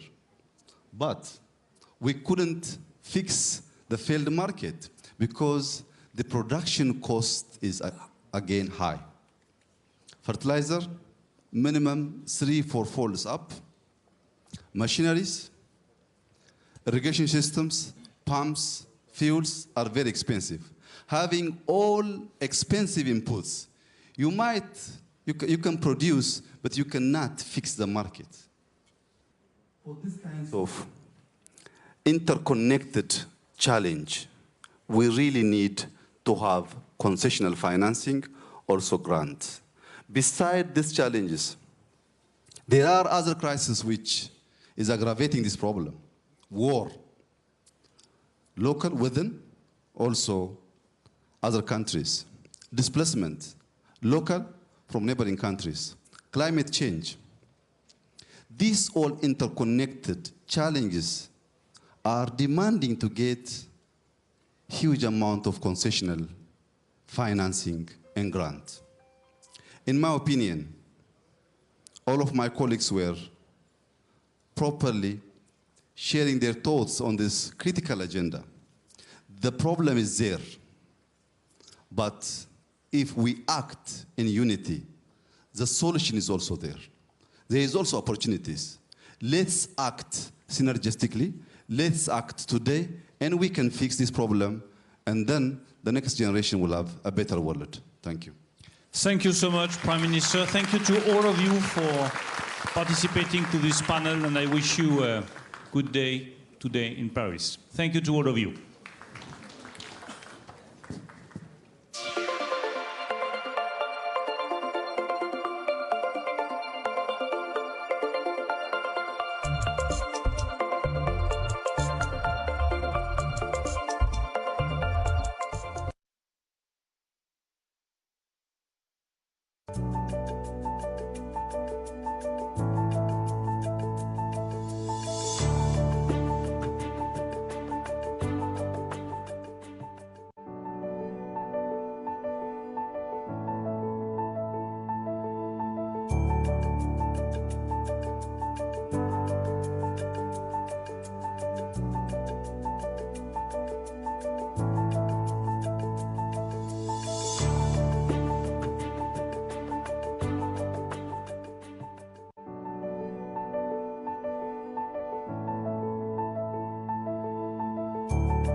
Merci, monsieur. Le président de la République du Congo va arriver d'une minute à l'autre, mais je vous propose de commencer. Donc, bonjour à tous et à tous, ladies and gentlemen. Mes chers amis, nous voilà dans cette table ronde sur les partenariats pour la croissance verte. Et donc, monsieur le président de la République arabe d'Égypte, monsieur le président de la République d'Afrique du Sud, monsieur le président de Colombie, madame la présidente de la Commission européenne, chère Ursula, monsieur le directeur de Conservation International. Les menaces contre l'environnement sont des menaces contre nos populations. Le changement climatique, la pollution et la perte de biodiversité empêchent le développement. On sait que 80% des objectifs de développement durable ne seront pas atteints si la biodiversité n'est pas protégée. Et une fois de plus, le GIEC, une fois de plus, nous a clairement alertés sur les conséquences du changement climatique. Avec la production actuelle et celle qui est planifiée d'énergie fossile, la température moyenne à la surface de notre planète augmentera de plus de 1,5 degré. Et on sait que c'est là le point où ça deviendrait irréversible et cumulatif. Nous ne pouvons pas, nous ne devons pas détourner le regard. Et donc ces menaces, nous devons les combattre. Nous devons agir ensemble et à travers les partenariats d'un genre nouveau, des partenariats associant pays développés, émergents et en développement sur un même pied d'égalité. Mais associant aussi les acteurs financiers et économiques et également la société civile, dont Conservation International est ici le représentant aujourd'hui. Pourquoi ? Parce qu'à travers une meilleure coordination des acteurs, une nouvelle méthode, nous pourrons rationaliser les financements, maximiser notre impact collectif et ainsi soutenir des engagements ambitieux de la part des bénéficiaires tout en répondant à leurs besoins. On sait combien ils sont criants. Les partenariats pour une transition énergétique juste, dit JET-P, peuvent devenir un modèle de développement durable pour des partenariats construits suivant une logique similaire. Ils impliquent tous les acteurs pour permettre une sortie progressive des énergies fossiles. Ils mobilisent à la fois un financement public et privé. Et plusieurs d'entre vous, messieurs les présidents, pilotent ces stratégies avec des financements importants. Monsieur le président Ramaphosa, le JET-P d'Afrique du Sud, qui continue de monter en puissance, a vocation à devenir un exemple pour les autres partenariats. Et j'ai eu la chance d'être dans votre pays, Monsieur le Président, lundi et mardi. Ce modèle concernant les énergies fossiles peut être répliqué dans d'autres domaines, dont, par exemple, la protection des forêts et la protection de la biodiversité. Avec d'autres partenaires, nous avons lancé des discussions avec plusieurs pays qui affichent une ambition similaire. Le One Forest Summit à Libreville en mars a permis de lancer cette dynamique. Elle doit se poursuivre et de fait les discussions se poursuivent avec le Congo et je dis par anticipation à l'arrivée du président de la République du Congo que je suis ravie qu'il soit avec nous pour aborder ce sujet ce matin. La France investit dans ces partenariats. Elle contribue de manière significative et même très significative au JET-P avec l'Afrique du Sud, l'Indonésie et le Vietnam. Et vous connaissez bien sûr les projets concernant le Sénégal. Nous espérons aussi que plusieurs partenariats pour la protection des forêts pourront être conclus d'ici la COP28 sur le climat à la fin de cette année. Et nous savons pouvoir compter sur votre engagement. Et je sais, Monsieur le Président, en particulier celui de la Colombie sur ce sujet. De même, vous pouvez compter sur la France pour rester pleinement engagée sur ce sujet.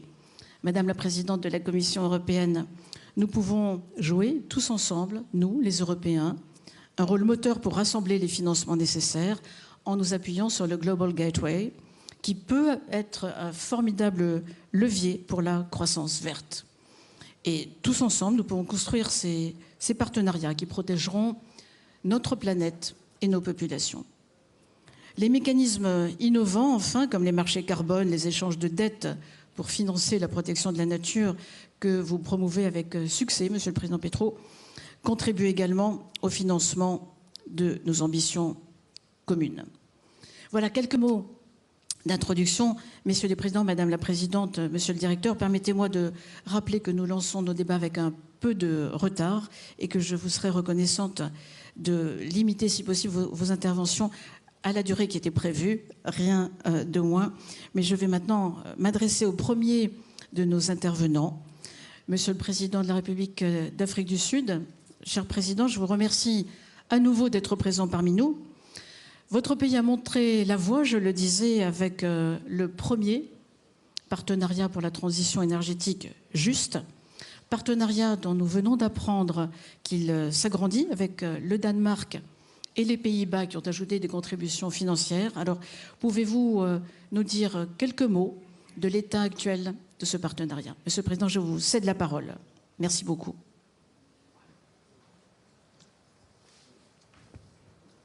Well, thank you very much. I welcome this opportunity to be on this panel and to be in this summit as well.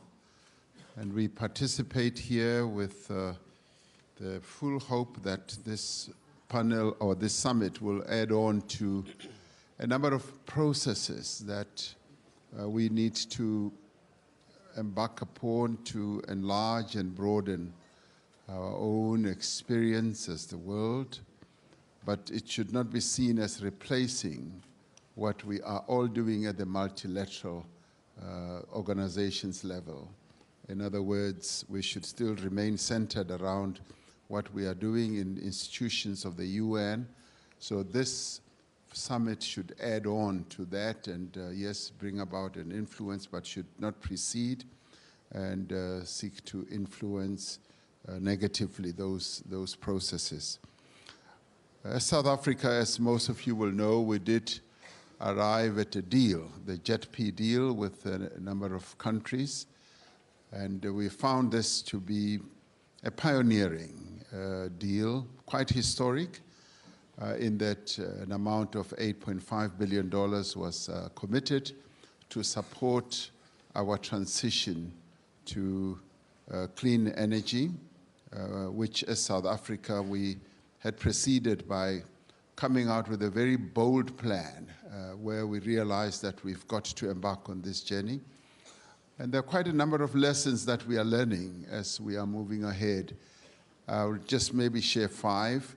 The first one is that a plan like this on the own country's challenges and experiences.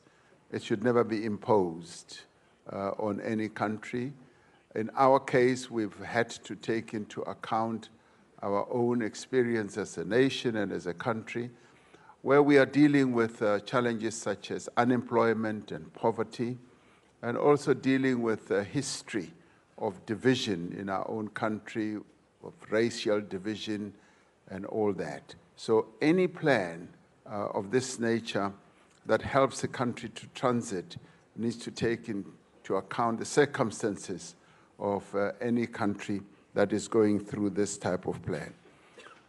The second one is we've had to say this should be a just transition. It must take into account the existential situation of various communities, particularly workers who work in fossil fuel establishments. What happens to them when we transit, to their job situations, communities who live in those areas. So all that needs to be taken into account, and any country that embarks on this journey must define what a just transition is going to be and what it is going to look like, so that whatever is done should not leave anyone behind. In fact, we should see a situation where new industries or sectors will be established and people will be taken along. The third one is that we need to be flexible. It needs to be a flexible type of journey. Right now in our own country, we have learned, as we've been traversing this path, that we've got to take into account our current challenges. And our current challenges are born out of the history of our own country, but also they have to deal with our energy shortage right now. 90% of our energy is generated out of fossil fuels. And right now, the country is going through a major energy challenge because our energy generation is way below the needs of the country at the moment. So we've said that as we transit, as we implement this JET-P, we need to take into account that, and some of our fossil fuels power stations will need to remain in existence as we are traversing this journey. So it is important that that should be taken into account. The other one, of course, the major one, is the finance part. What we did after making our clear, bold statement, as well as after reaching this JET-P deal, and having been offered 8.5 billion in the form of grants, in the form of concessional loans, and in the form of plain vanilla loans, we found that actually we're going to need much more, up to $98 billion, which is far much more than what has been on offer. So therefore, we therefore need access to funding, and the funding has to be innovative. Funding has to increase on the grant size, and also the concessional loans also need to be considerable. And where we have gone to now is that we have found great understanding from our partners about our situation.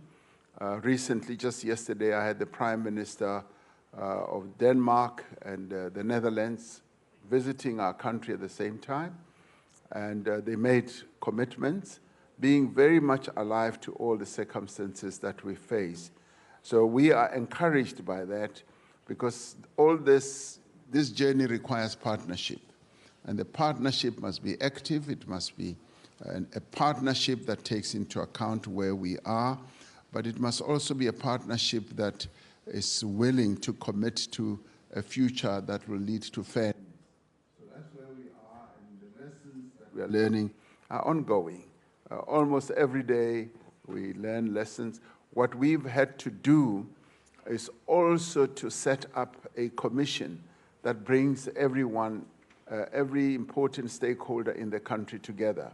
So I've set up a Presidential Climate Change Commission, which brings scientists, academics, trade unions, government people, both at local government level, provincial, and at national level. So all of us participate in this type of debate, and it's becoming a very rich debate because nearly everyone participates. It's not just government imposing its own will and wishes on our people. So everybody sees in a very transparent way what we are seeking to achieve. And so that, in the end, ensures that no one is left behind, and we walk this journey together. So that's the lessons that we can put out for everyone to hear.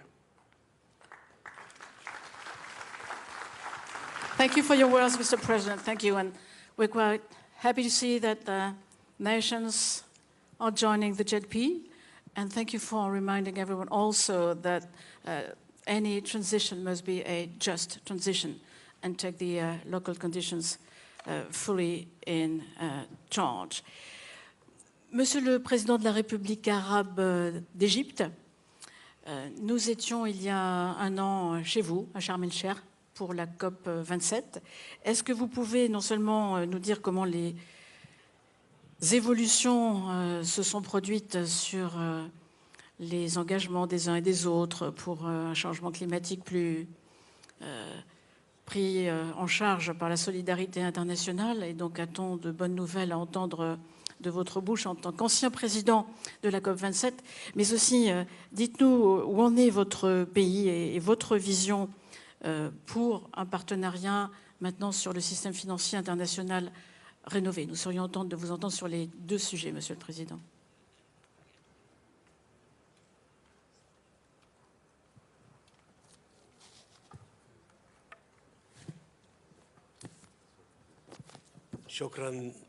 شكرا السيدة وزيرة الخارجية، واسمحي لي في البداية أن أنا أتوجه بالشكر لفخامة الرئيس ماكرون وللسيدة رئيسة وزراء بربادوسا ميا ماتلي على حديثها الرائع والملهم اللي تحدثت به وكل من تحدثوا في الجلسة الافتتاحية.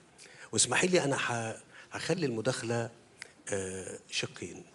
الشق الأولاني هو شق عبارة عن تسجيل لوجهة نظر مصر في الموضوع كله، ثم أتحدث عن الجهد والموضوع الإجراءات وما تحقق على المستوى الوطني.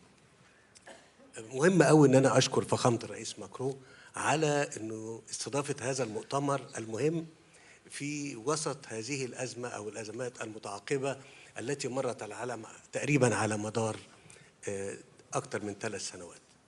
والحقيقة هي ألقت بظلالها الكبيرة جدا على العالم وعلى يمكن بشكل أكثر وعباء أكبر على الدول النامية ذات اقتصاديات يعني هشة ويمكن تهدد المكتسبات التي تم تنفيذها بوسط هذه الدول خلال الفترة اللي فاتت. الحقيقة هذا الواقع الجديد يفرض على الجميع التكاتف لتعزيز النظام متعدد الأطراف ليصبح أكثر استجابة لاحتياجات الدول النامية وأكثر قدرة أيضا على الصمود أمام الأزمات بما يمكننا من مواجهة تحديات تغير المناخ التي لم نكن المتسبب الرئيسي فيها، ولكن نحن الأكثر تضررا منها.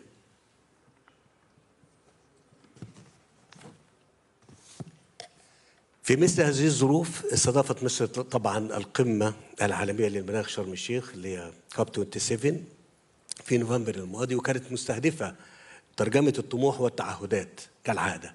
واسمحوا لي أنا مش هخرج كتير عن النص، ولكن عايز أقول دائما نقول حجم المشكلة والتمويل وكيف يتم تدبير هذا التمويل. غير كده لن يتم أبدا التحرك في تقديرنا لحل أي مشكلة إحنا بنطرحها سواء كان على المستوى الوطني أو على المستوى الدولي. هنا كان الهدف هو ترجمة الطموح والتعهدات لواقع ملموس بما يدعم التحول العادل من أجل تحقيق النمو الأخضر وبلوغ أهداف التنمية المستدامة وفقا للأولويات الوطنية لكل دولة.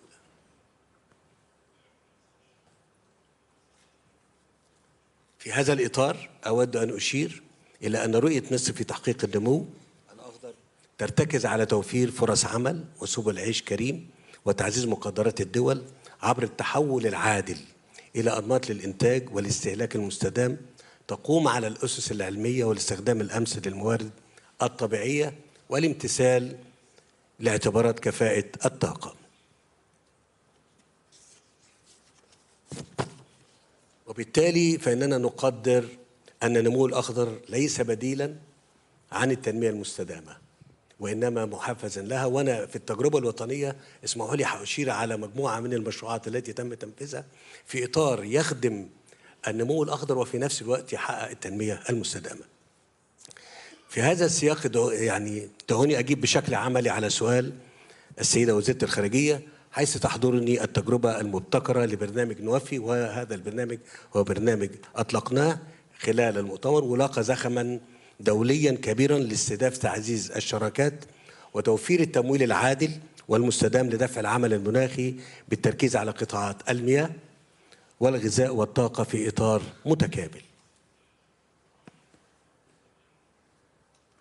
ويتضمن البرنامج منصة وطنية للمشروعات القابلة للاستثمار تم إطلاقها بمشاركة مؤسسات تمويل دولية وشركاء التنمية والقطاع الخاص لدعم البرنامج من خلال التمويل الإنمائي الميسر والمختلط.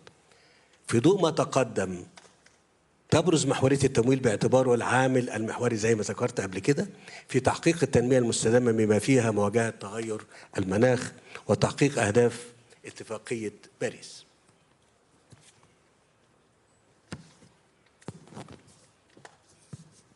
فضلا عن معالجة الاختلالات الهيكلية للنظام المالي العالمي الذي يتحد من قدرته على الاستجابة السريعة والفعالة للأزمات. وطبعا زي ما شفنا النهاردة تم النقاش كثيرا على منظومة أو النظام المالي العالمي وقد ايه هذا النظام خلال 70-80 سنة حصلت تطورات كبيرة جدا جدا، وبالتالي هو يعني يمكن كل الكلام بيأكد ان هذا الأمر محتاج ان احنا نتحرك في تطويره عشان يجابه هذه التحديات. ونقدر أن هناك حاجة لتبني منظور شامل يضع تمويل التنمية في قلب أجندة العمل متعدد الأطراف ويضمن عدالته واستدامته إضافة إلى معالجة التحديات ذات الصلة. ويتمثل أحد أهم التحديات في الأثر التراكمي للأزمات الدولية المتعاقبة. هخرج هنا يعني في مصر أطلقنا برنامج للإصلاح الاقتصادي في 2016 وحقق هذا البرنامج مع صندوق النقد الدولي كل الأهداف اللي احنا كنا بنتمناها، ووصلنا إلى معدل نمو 6%. وكل الأمور كانت مبشرة جدا جدا إن لو استمرنا بهذا الشكل الأمور هتحقق الهدف اللي احنا من أجله عملنا برنامج الإصلاح.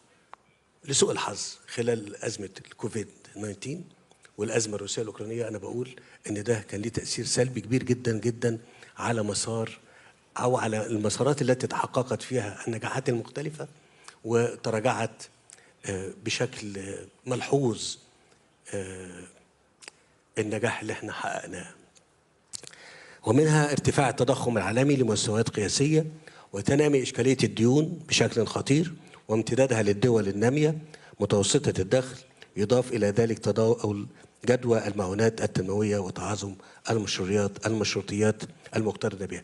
هنا أيضا مهم قوي إن أنا أقول في النقطة ديت إن إحنا كان لنا خطة لإدارة الديون اللي إحنا عملنا بيها خطة التنمية المستدامة.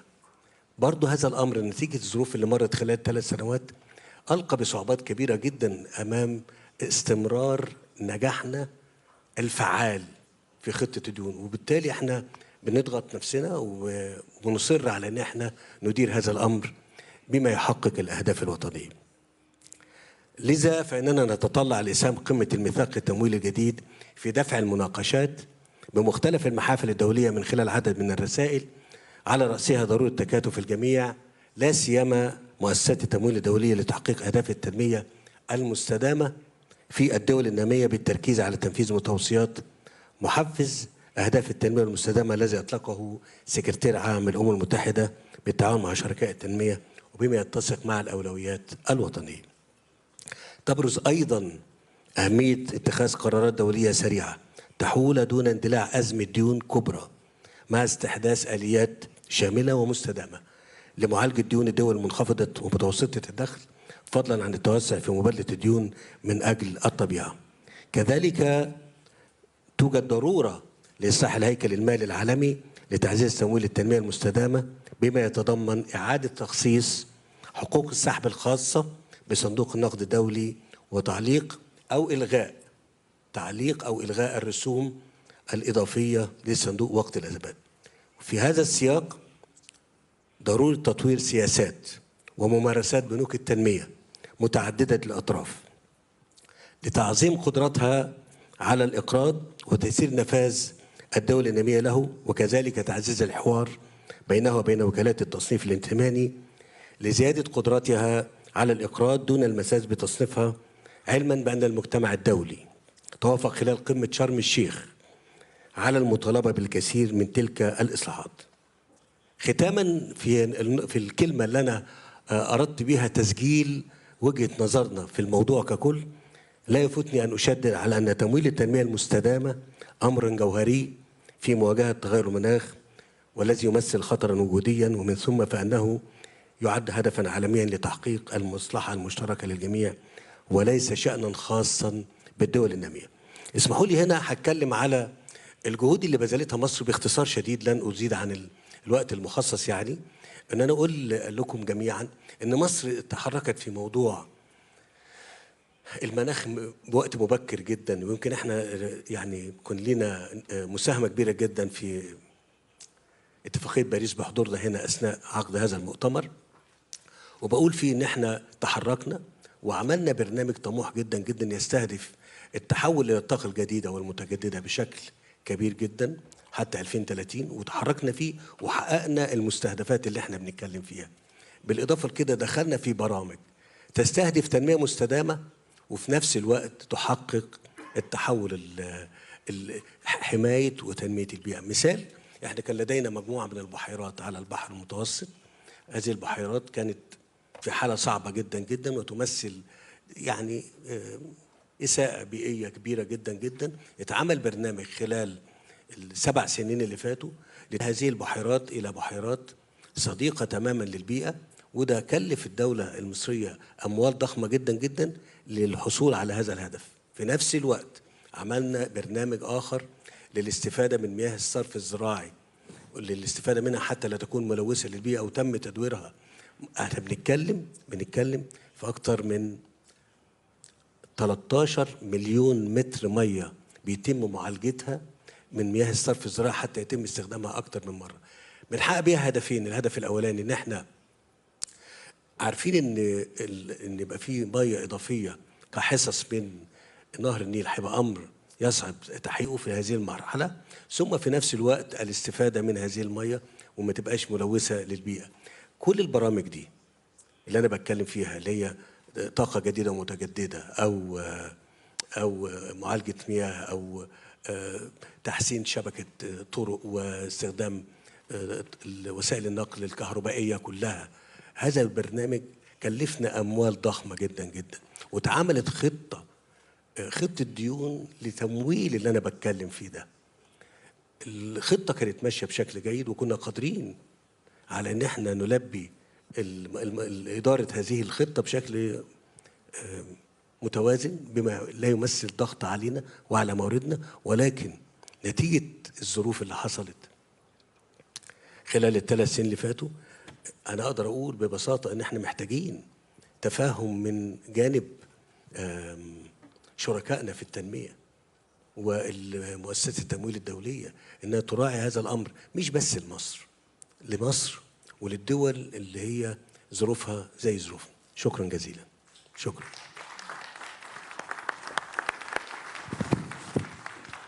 Merci beaucoup, Monsieur le Président, des informations que vous nous avez données, Shukran. Et souhaitons beaucoup d'ambition à la COP 28.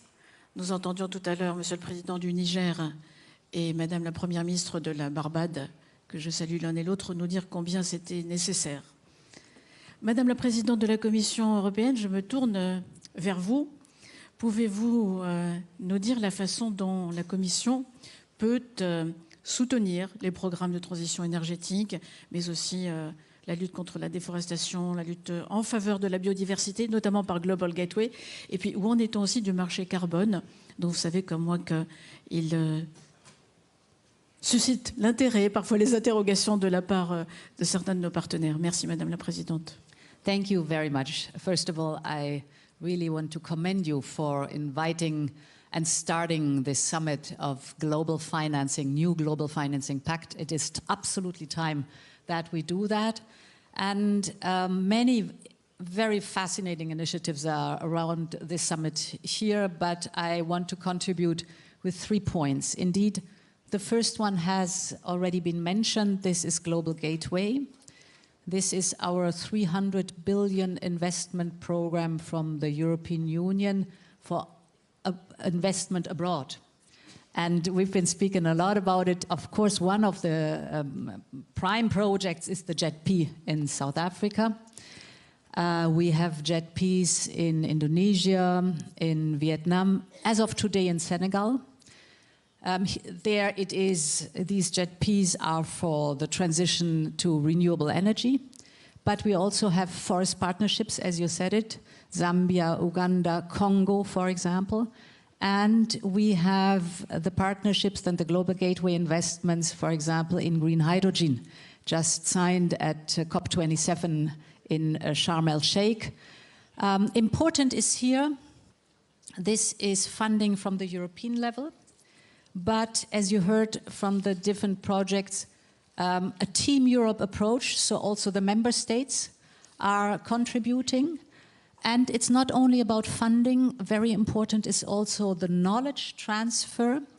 For example, as you mentioned, the skilling and upskilling of the workforce, or when it comes to vaccines, the knowledge about mRNA vaccines, for example. I'll stick here to climate because that's the topic of the summit, but just as an example. Another very important factor is that the Global Gateway, of course, is de-risking for private capital. And this is creating a conducive environment for private investors. We need the private capital. And this, I think, is one of the main themes of this summit. And therefore, my second element is looking at the question, how can we attract more private investment in climate finance for the emerging markets and the developing economies? That's the core subject that we have to deal with today. And I would like to present here my second point, our new Green Bond Initiative.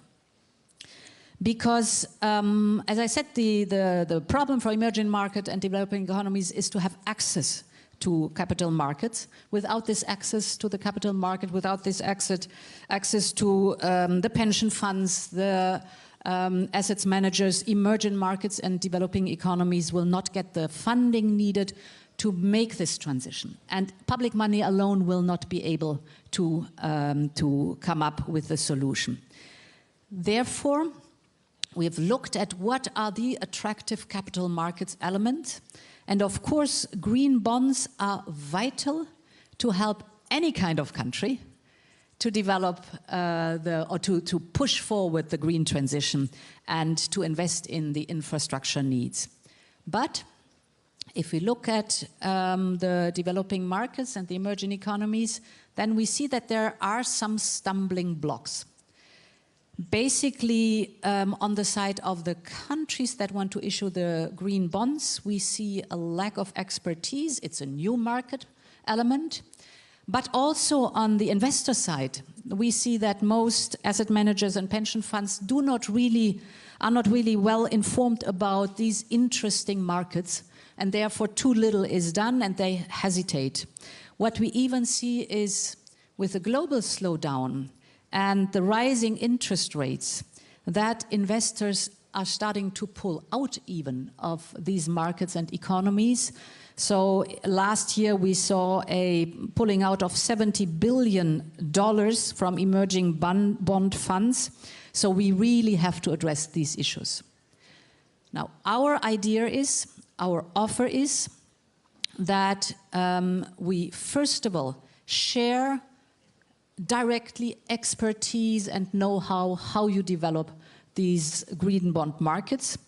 Nobody issues more green bonds than the European Union. We had to learn it too. We've stepped up massively in the last years, but it was a learning process. So we want to share this knowledge. This is very important, and also give technical assistance and expertise to build up such a market. The second part is, of course, we also have to push the investor side. And therefore, we want to financially support the de-risking for the investors. This is the first entry, the first open door to go into these markets. And here, together with the EIB and the development finance institutions of member states, we are now committing 1 billion euros, basically to give private investors the certainty they need to step up their investments.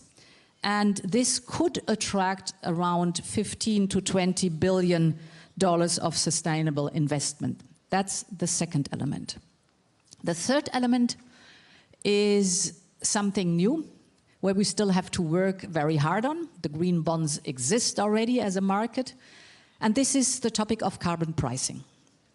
Carbon pricing is one of the most effective, if not the most effective tool to cut emissions in a way that nudges the polluters, the industry, the traffic, mobility sector, building sector, either if they continue to pollute, to pay for the pollution, or, and this is the interesting part, nudges the participants into innovation.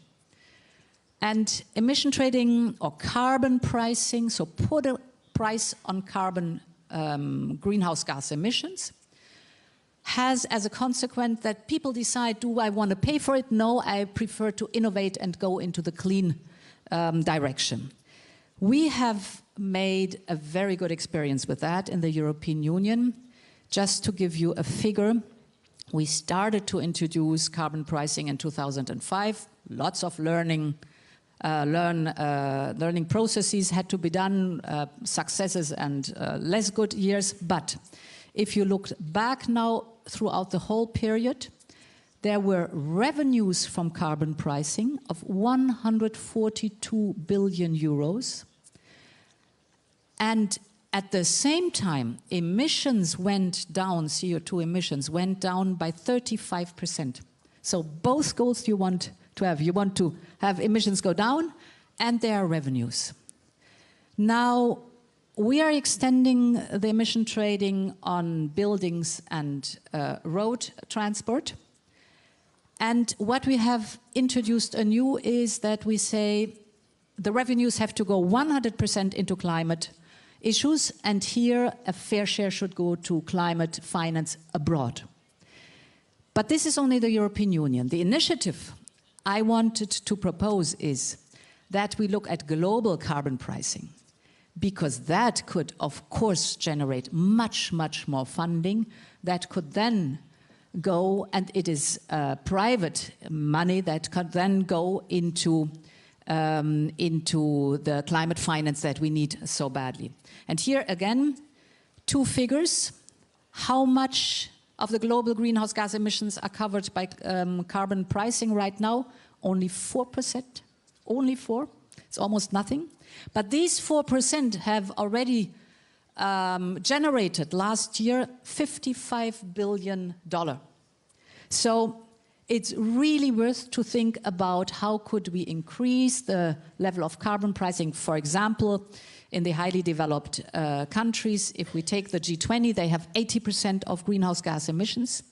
If we only cover, for example, 60% of the greenhouse gas emissions with carbon pricing, you can imagine what could be generated and how much investment this could liberate to go into climate finance.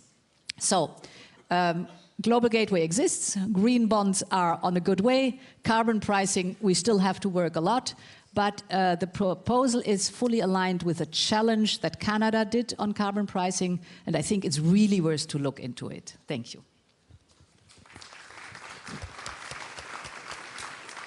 Thank you, Madame la Présidente. Merci, Madame la Présidente. Et si vous permettez, merci de votre engagement et de votre action à la tête de la Commission européenne pour tout cela. Monsieur le Président de la République du Congo, je vous remercie de nous avoir rejoints et j'ai envie de vous poser une question assez directe. Selon vous, Monsieur le Président, comment peut-on forger un partenariat international fort pour protéger cet inestimable trésor de biodiversité qui se trouve dans votre pays, Monsieur le Président? Merci. Madame la ministre, je voudrais d'abord saluer l'initiative prise par le ce sommet. J'espère qu'il sera effectivement le sommet de la rupture, le sommet de la rupture. Pourquoi pas un sommet historique? Parce que nous voyons tous que le changement climatique continue d'avoir des effets dévastateurs sur les économies et les populations des pays en développement, particulièrement en Afrique. Et cela a été dit tout à l'heure à la cérémonie d'ouverture en des termes émouvants, poignants. Certains auteurs de ces propos sont dans la salle. Je vois mon ami et frère le président Bazoum du Niger.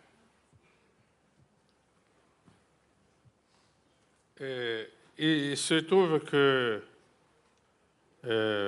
face à ces drames, je peux prendre un repère, et c'est la COP de Copenhague en 2009.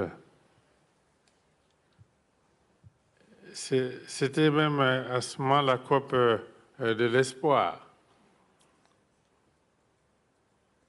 Et il avait été annoncé à Copenhague des soutiens importants aux pays en développement, aux pays pauvres, pour l'adaptation et l'atténuation.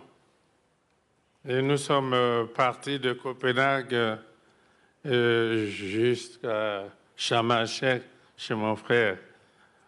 Et à Sissi, rien ne s'est passé de significatif. Et à chaque COP, on analyse toujours la même situation et on fait les mêmes annonces. À Copenhague, il avait été annoncé 100 milliards de dollars par an pour les pays pauvres et on n'a pas vu cela venir. Et donc, je pense qu'aujourd'hui, nous sommes à la croisée des chemins et il va falloir aller vers des actions concrètes. Je n'ai pas envie de beaucoup parler aujourd'hui, je voulais seulement participer à des réunions au cours desquelles on aborde concrètement les problèmes et on annonce des solutions. C'est ce que le président Macron a dit ce matin et d'ici demain, nous verrons, je l'espère, des solutions concrètes, ce qui est attendu. Mais malgré cela, malgré ces situations difficiles, les pays forestiers comme les nôtres, ceux du bassin du Congo, ont continué de fournir des efforts très importants pour préserver les forêts du bassin du Congo qui sont un patrimoine mondial. Dans mon pays, nous avons lancé, et malgré l'importance des forêts chez nous, un programme d'afforestation sur 10 ans. Nous croyons qu'au cours des 10 prochaines années, nous pourrons faire le reboisement sur 1 million d'hectares. C'est l'objectif. Dans notre pays, nous avons fait voter par notre Parlement une loi qui fait que les 6 novembre de chaque année, chaque Congolais doit planter un arbre d'essence forestière ou fruitière. C'est une loi qui est exécutée. Et nous pensons que ces efforts sont consentis par notre peuple sans contrepartie. Et dernièrement, à Sharm el-Sheikh, nous avons lancé un appel pour que soit initiée à l'échelle du monde une décennie de la forestation. Et cet appel a été dernièrement soutenu par le sommet de l'Union africaine à Addis Abeba. Et je voudrais saisir cette opportunité pour confirmer la tenue prochaine à Brazzaville, en octobre-novembre de cette année, la tenue du sommet des 3 bassins, le bassin de l'Amazonie, le bassin du Bornéo-Mékong et le bassin du Congo. Et s'agissant du bassin du Congo, ce sont 220 millions d'hectares de forêt, 220 millions d'hectares de forêt protégés. Et c'est aussi 10% de la biodiversité mondiale protégée. Et nous pensons que le bassin du Congo pourrait devenir le dernier grand puits de carbone tropical terrestre du monde si on y ajoute les tourbières, les mangroves. Et nous pensons que c'est un effort très important qui est consenti en faveur de l'humanité et pour lutter contre les changements climatiques. Le sommet des 3 bassins forestiers porte en lui une nouvelle alliance écologique. De ce fait, nous attendons des pays du Nord la création d'un marché structuré qui rémunère au juste prix et les services ainsi rendus à l'humanité par ces bassins, car ils représentent le futur moteur de notre croissance. Nous appelons donc les partenaires techniques et financiers et le secteur privé à soutenir les efforts d'atténuation et d'adaptation au changement climatique des pays à faible revenu, car le coût de l'inaction excède de loin les montants nécessaires pour prévenir les catastrophes climatiques et à terme la destruction de notre planète. Et il conviendrait que l'agenda sur le climat mette l'accent sur la nécessité de soutenir les pays hôtes de ressources environnementales dans leur effort de préservation de ce bien comme bien public mondial, car ceci est souvent fait aux dépens des investissements pourtant indispensables au développement économique et social de ces pays. Je voudrais, pour terminer, signaler que les pays du bassin du Congo, c'est 16 pays. 16 pays du bassin du Congo ont mis en place le fonds bleu pour le bassin du Congo. C'est un fonds qui vise le développement des économies vertueuses. Et c'est un fonds qui va donner aux pays membres du bassin du Congo de développer une économie verte. Ce fonds bleu a été mis en place et placé dans la Banque de développement des États de l'Afrique centrale et pour sa gestion, il est soutenu par la Banque mondiale. Nous demandons aux pays pollueurs, notamment, un effort puisqu'il est question d'aller vers des solutions concrètes, nous demandons qu'un effort particulier soit fait en direction de ce fonds qui va permettre aux États du bassin du Congo de continuer de préserver ce patrimoine mondial tout en assurant leur développement.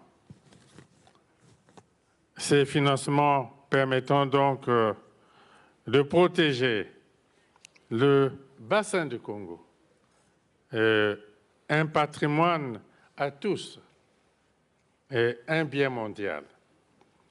Et je pense que aujourd'hui et demain, nous irons vers des décisions concrètes. Il serait dommage que ce sommet mondial ressemble à nouveau à tous les autres sommets que personnellement j'ai vus depuis Copenhague jusqu'à aujourd'hui. Madame la ministre, chers amis, je pense que nous sommes là arrivés à un moment historique. Je pense que ce sommet, c'est le sommet de la rupture. Et je pense que d'ici demain, nous irons véritablement vers des décisions importantes. Je vous remercie. Merci, Monsieur le Président. Nous y travaillons tous aujourd'hui et demain avec ardeur, avec cœur. Ça doit être le sommet de l'audace autant que le sommet de la rupture. Et merci, Monsieur le Président, d'avoir rappelé l'importance du sommet de Brazzaville. Je suis sûre que le directeur de Conservation International reviendra sur l'importance des puits de carbone. Monsieur le Président Petro, je crois que l'an dernier, vous avez lancé une initiative intéressante qui est cette plateforme multi-acteurs pour parvenir à protéger 30% des terres et 30% des mers dans votre pays. Pouvez-vous nous dire comment ça marche et quelle est la responsabilité des uns et des autres dans cette plateforme? Merci beaucoup. A ver si me lo permite y escapándome un poco de la pregunta. Quisiera abrir un debate con la Presidenta de la Unión Europea, muy amable, que profundizaremos seguramente en la cumbre CELAC, América Latina y Unión Europea, ahora en julio, y que tiene que ver con este interrogante que durante todos estos años y últimas décadas viene fluyendo en las COPs, en las discusiones mundiales, en estos foros. El nivel de inversiones que hay que hacer para superar la crisis climática a escala global, que tiene que ver con cambiar la matriz energética en el mundo, sustituyendo combustibles fósiles, no complementando combustibles fósiles, que hasta ahora es lo que los números dan. Sin eso no hay solución.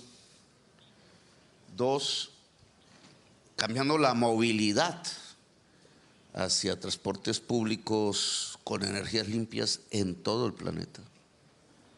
Tres, cambiando las formas de producir en la agricultura y en la industria, alejando el carbón, el petróleo de los procesos tecnológicos de producción, que cambia, entre otras cosas, las relaciones sociales de producción. Y eso en el mundo de la mitigación, para que la chimenea de gases de efecto no siga fluyendo a la atmósfera, fundamentalmente en el norte, porque el sur absorbe como esponja parte de esa emisión. La selva del Congo, el Amazonas, Indonesia.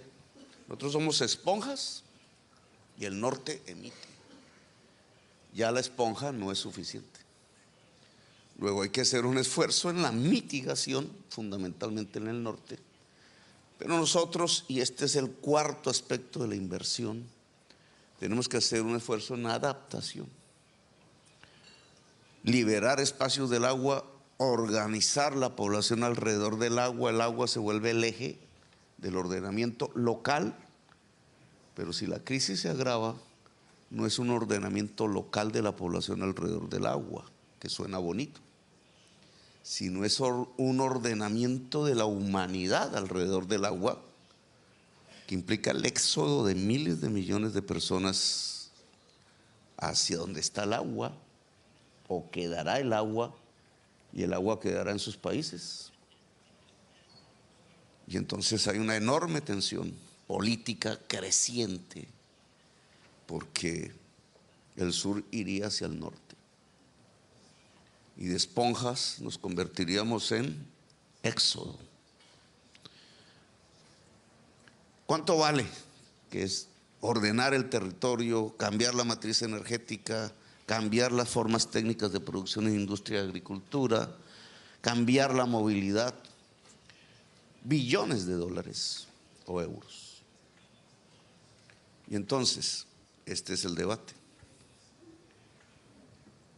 El capital que se guía por la rentabilidad, y esa es su ley, o si lo queremos, el mercado, que es su manera de expresarse, el mundo de las mercancías, pueden llevar los recursos por sí mismos hacia esta financiación que se necesita, o está limitado.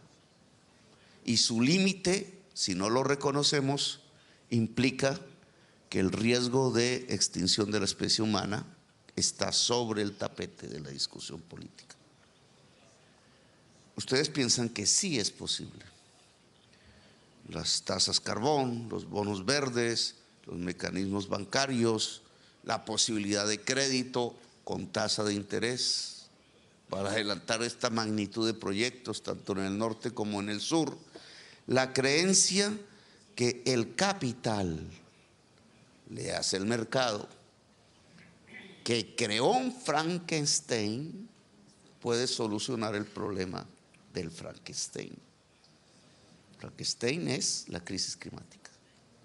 Es decir, ¿puede el que originó el problema solucionarlo? Esa es una discusión teórica, política. He visto el debate de Nicolás Stern y el señor Norhaus, premio Nobel, alrededor de estos temas, pero en el fondo ambos, uno más radical que el otro, reflejan que el mercado puede hacerlo. Sin embargo, los números hoy de emisiones frente a la crisis climática dice que no. Estamos fracasando. Es decir, la vida humana está fracasando en el planeta. Y entonces, y es mi propuesta, porque no se trata, sería interesante a principios del siglo XX, no se trata de una guerra contra el capital, ya no hay tiempo, no hay tiempo.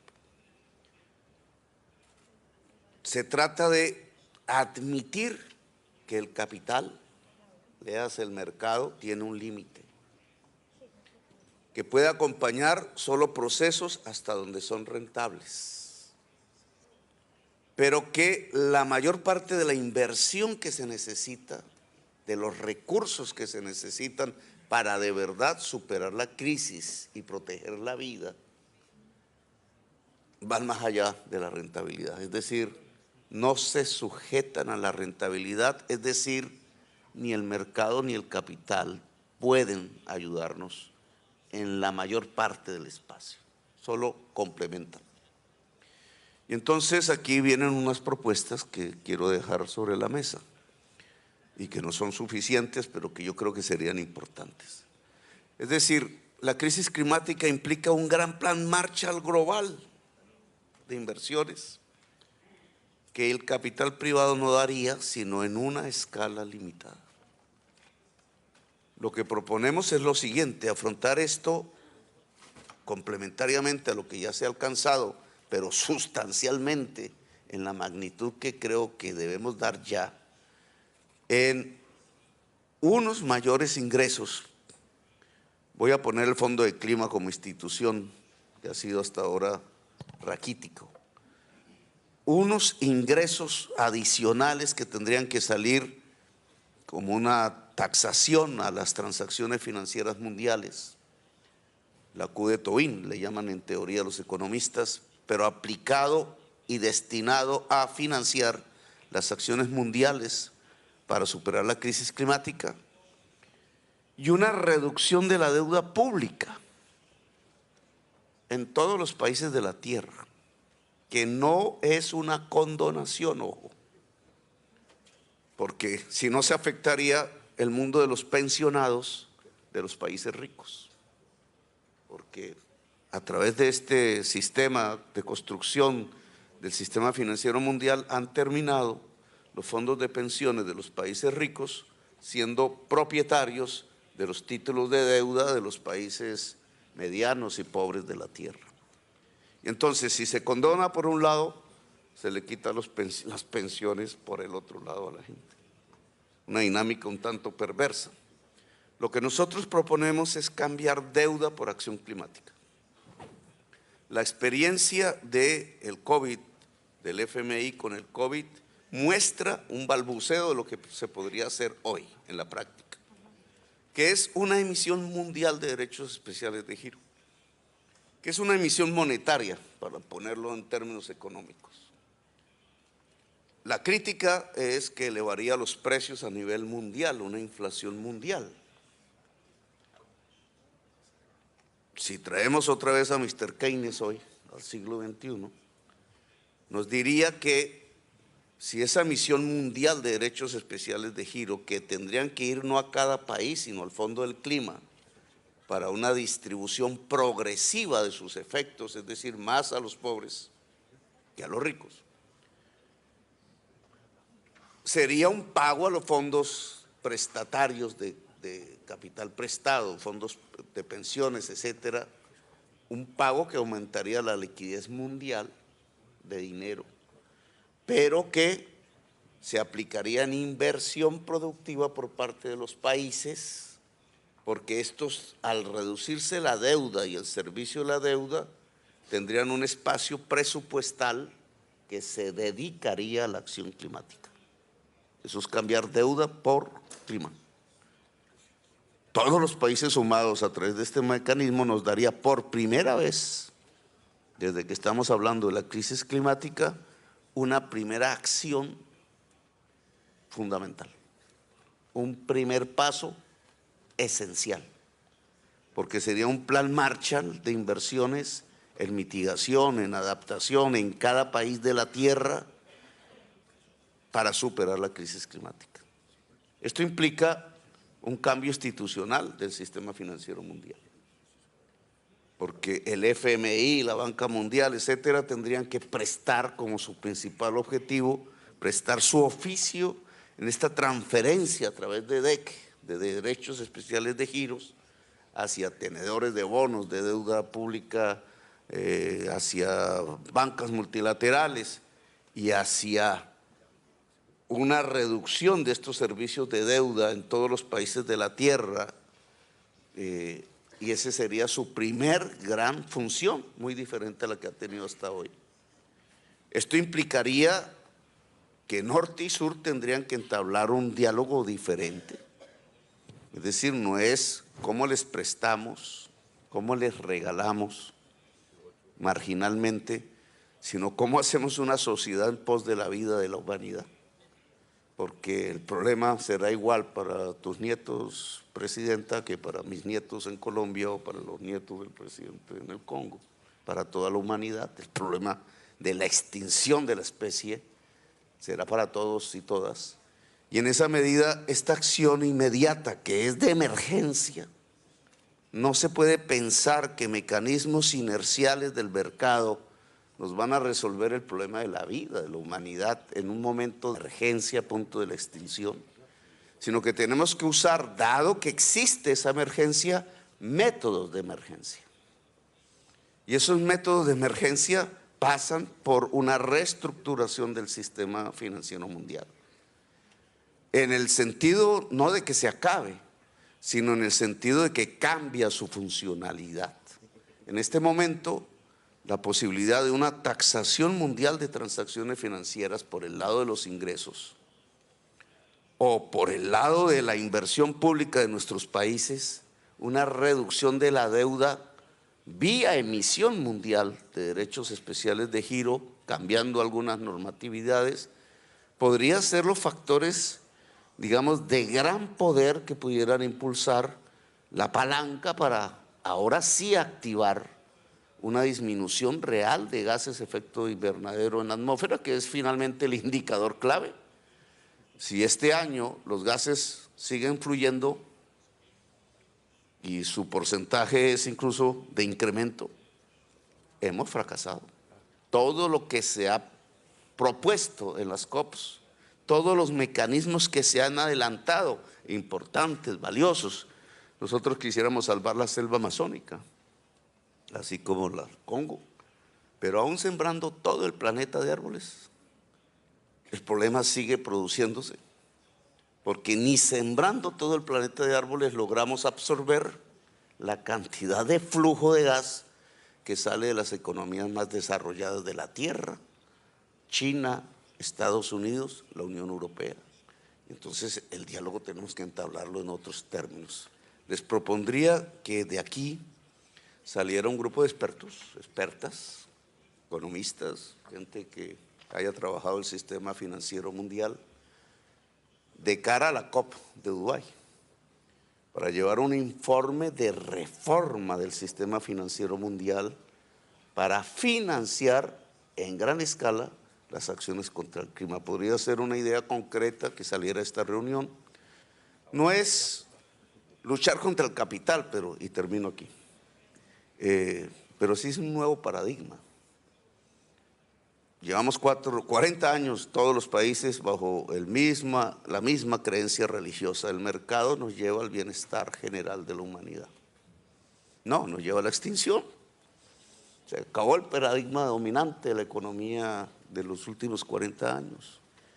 Pero ahora se trata de recuperar la potencia del Estado, de la planificación humana, a una escala global, multilateral, para que sin entrar a decretar el fin del mercado, no, maximizarlo hasta donde pueda dar en su límite en la acción contra la crisis climática, ahora podamos hacer una gran inversión pública liberando deuda, de tal manera que este nuevo espacio, que le llamo el Plan Marshall contra la crisis climática, pueda darse y ahí sí lograr que los números funcionen.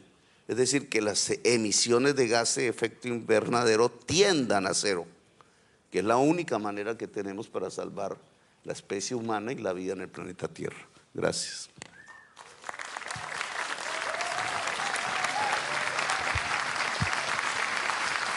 Merci, Monsieur le Président. Merci beaucoup de vos idées. Vous savez que nous travaillons tous sur les financements innovants, notamment dans le cadre de ce sommet, ainsi que sur la problématique de l'augmentation qui doit se poursuivre, selon la France, des droits de tirage spéciaux au profit des pays en développement. Monsieur le directeur, l'heure tourne, mais Conservation International est un réseau d'organisations de la société civile que vous représentez ici.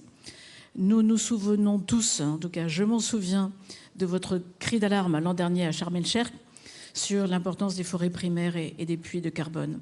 Alors, où en est-on presque un an après? First and foremost, my big thanks to President Macron and to you, Minister, and the others in the French government for really taking a leadership role in bringing us here, in continuing to push for this, and also, importantly, giving equal space and voice to the Global South. I very much appreciate the words from our excellencies. The Marshall Plan for climate and nature, I would say, is very much overdue.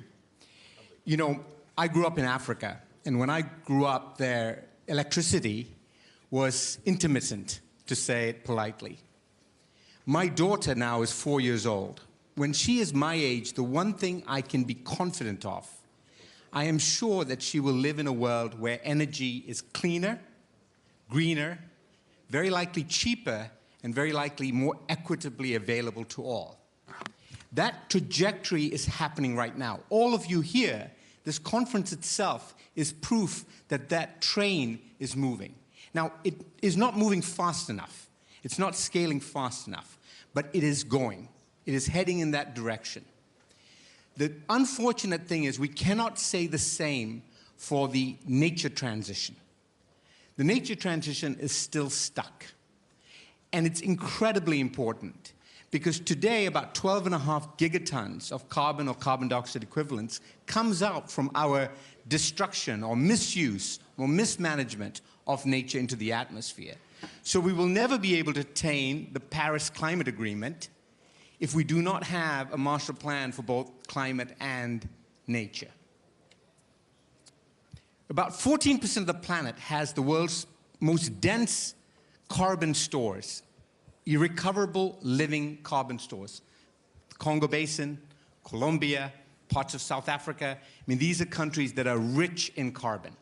They also contain about 90% of the world's biodiversity, and they need to be the focus of our attention in this coming decade. In March in Gabon, we had the pleasure of joining President Macron, the Rob Walton Foundation, in announcing a seed fund of $100 million just to get started, to jumpstart this process. It's inspired by JETP. It's inspired by the amassing of financial resources, public, private, philanthropic, towards an energy transition that we're now seeing played out in South Africa and other countries.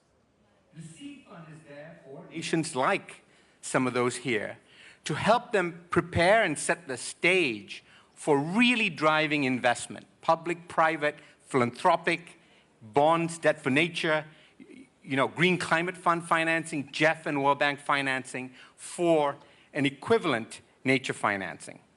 There are three things that must happen for this to be successful. First, you need heads of state engagement and endorsement. You need alignment of policies across multiple ministries. Second, you need indigenous voices and local communities on stage participating, planning, directing, because most of this carbon actually sits within the stewardship of indigenous communities and local people. And third, you need good science, good monitoring in order to make this work. My last point is we need the private sector at the table. To scale, we need the private sector. Government to government is extraordinarily important. Charities and nonprofits like ours and civil society can play a role. But at the end of the day, to move capital fast, to change the trajectory of growth, you need the private sector at the table. And some of that is already happening, sometimes despite our best efforts. It's already happening. In South Africa, I recently visited a project that is funded by Kering, the French fashion house, as well as Inditex, on regenerative agriculture in the Drakensberg, at scale, putting communities to work in restoration. In Colombia, a groundbreaking project in Cispata, where the first blue carbon was really brought to market at scale. This is a mangrove restoration and conservation project involving local communities, was initially funded by Apple. So you can see that the Canadian Pension Fund, you talked about pension funds, the Canadian Pension Fund Investment Board is currently investing in the Peruvian Amazon with indigenous communities directly to protect nature. So to me, these are the three things we need. We need seed funding to get countries prepared. We need large-scale funding that involves philanthropy, private, public sector, all instruments possible for a Marshall Plan for nature and climate, and we need the private sector engaged. Thank you. Merci, Monsieur le Directeur. Merci beaucoup. Thank you for your passion and power. Messieurs les Présidents, Madame la Présidente, Monsieur le Directeur, il me reste à vous remercier de vos contributions à cette table ronde pour la croissance verte, car elle est possible. Et ces contributions seront utiles pour forger le nouveau pacte financier mondial que nous appelons tous de nos voeux et pour lequel nous travaillons ici pendant 2 jours. Monsieur le Président Bazoum, vous avez eu la patience de rester jusqu'au bout de cette table ronde. Souhaitez-vous ajouter quelque chose? Sinon, je vous remercie de ce que vous avez dit tout à l'heure et de votre présence ici. Merci, à tout à l'heure. Merci beaucoup.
everybody, and welcome to this afternoon session where we're going to be dealing with some of the key elements, building blocks for solving the challenges and facing the challenges that we've been discussing throughout the morning.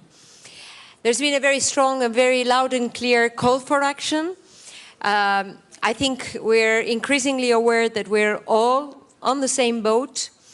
And the challenge is to come up with solutions and implement them so that we ensure that fighting climate change and fighting poverty are complementary, that they are not inconsistent, that they are compatible, that world leaders are not forced to choose between investing in their education systems and rebuilding their economies after an environmental disaster. I think this is, putting right on the spot what the challenge is. And special drawing rights of the international financial institutions and debt relief have been repeatedly pointed out throughout the journey as part of the solution. And so these are the two key topics that we will be dealing with in this roundtable, and I'm delighted to be joined here by some of the main characters and the people that can really share experience on the ground on these two subjects. First of all, we have Kristalina Georgieva, Managing Director of the IMF, and Akimuni Adesina, President of the African Development Banks. These are two of the persons that have to come up with the solutions and implement them. Then we have the President of Sri Lanka, Ranil Wickremesinghe, and Edouard Girente, the Prime Minister of Rwanda, Mahamed Idriss Déby, President of Chad, and Kais Saied, the President of Tunisia. These are, as I said, some of the main characters that can really share their experience on the ground in dealing with the challenges and trying to find workable solutions. We will split the session in two parts, focusing the first one on debt relief. Because currently, 15% of low-income countries are suffering debt distress, and 45% are exposed to high debt vulnerabilities. And this situation is obviously made worse by rising interest rates and the rising cost of food and fertilizers, the rising cost of addressing the needs of the people in these countries.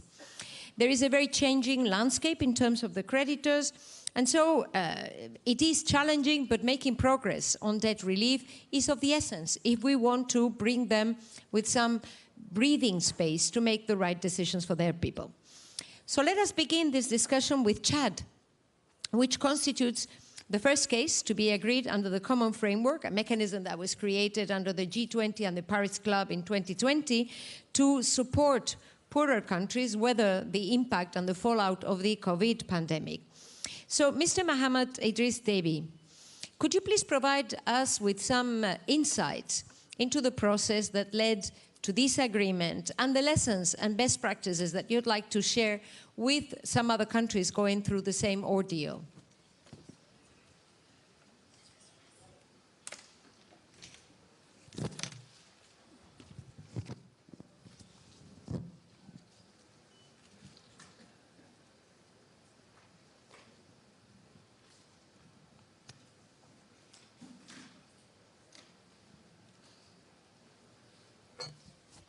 Merci, Madame.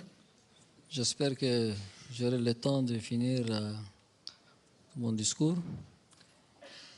Je crois qu'on a fait 5000 kilomètres pour pouvoir dire tout ce qu'on pense. Excellences, Mesdames, Messieurs les chefs d'État et de gouvernement,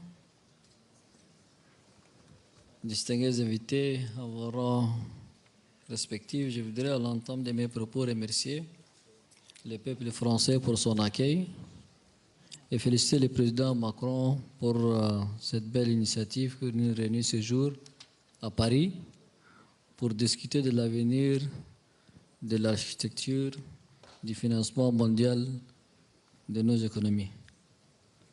Le choix de ce sujet et la qualité de l'organisation sont appréciés à leur juste valeur et je voudrais remercier toutes les équipes techniques qui ont fait de ces assises une réalité.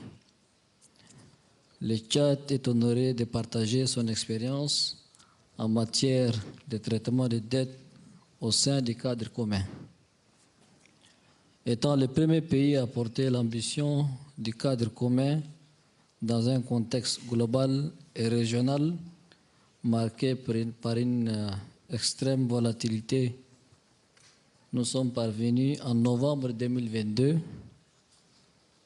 à un accord sur le traitement de sa dette extérieure au sein du cadre commun avec son principal créancier commercial et le comité des créanciers bilatéraux officiels co-présidés par la France et l'Arabie saoudite. Nous saluons ici l'ensemble de ces partenaires de développement dont le Fonds monétaire international et le secrétariat du Club de Paris pour leur soutien continu tout au long du processus de négociation. Le cadre commun représente une avancée positive pour l'architecture de résolution des crises de dette souveraines à travers une approche coordonnée et simultanée des dettes bilatérales et commerciales extérieures. Il a contribué à structurer un processus d'engagement et de négociation constructive avec les principaux créanciers commerciaux extérieurs du Tchad. Le paramètre du traitement de la dette conclu en novembre 2022 au titre du cadre commun permet de restaurer la soutenabilité de la dette publique tchadienne. Le Tchad forme le vœu que le précédent établi en novembre dernier offre des éclairages utiles pour le processus de renégociation en cours et futur pour les pays les plus vulnérables. Distingués invités, nous sommes tous conscients des enjeux en matière de rétrocession des DTS. En tant que principal instrument du FMI pour l'octroi des prêts concessionnels, le Fonds fiduciaire pour la réduction de la pauvreté et pour la croissance a joué un rôle déterminant ces dernières années pour aider les pays à faible revenu à faire face aux chocs extérieurs. Dans ce contexte, le Tchad est convaincu de l'utilité des mécanismes de financement innovants pour permettre aux pays les plus vulnérables d'investir dans un avenir résilient, inclusif et durable. Il salue la création et envisage à cet égard d'accélérer au fonds fiduciaire la résilience et la durabilité et au guichet choc alimentaire du FMI récemment créé. Compte tenu de la fermeture des marchés des capitaux, une mobilisation plus importante des dispositifs de financement mixte ou semi-conventionnels devrait être envisagée pour les pays à faible revenu afin de lutter contre les effets du changement climatique, assurer la sécurité alimentaire et apporter des réponses aux importants défis humanitaires et sécuritaires auxquels nous sommes collectivement confrontés. Excellences, Mesdames, Messieurs, le Tchad, mon pays, est l'un des pays les plus vulnérables au changement climatique, aux effets du changement climatique. Toutefois, nous sommes engagés sur 3 aspects. Premièrement, réussir la mise en œuvre des objectifs de développement durable pour éradiquer l'extrême pauvreté et améliorer la qualité de vie des populations. 2, réduire nos émissions de gaz à effet de serre, notamment en développant les énergies renouvelables. 3, protéger les populations qui souffrent année après année des conséquences du changement climatique. Tout cela pèse sur l'agriculture et l'élevage de notre pays avec des menaces concrètes sur sa sécurité alimentaire. Nous vivons donc avec les conséquences directes des pertes et dommages liés au changement climatique.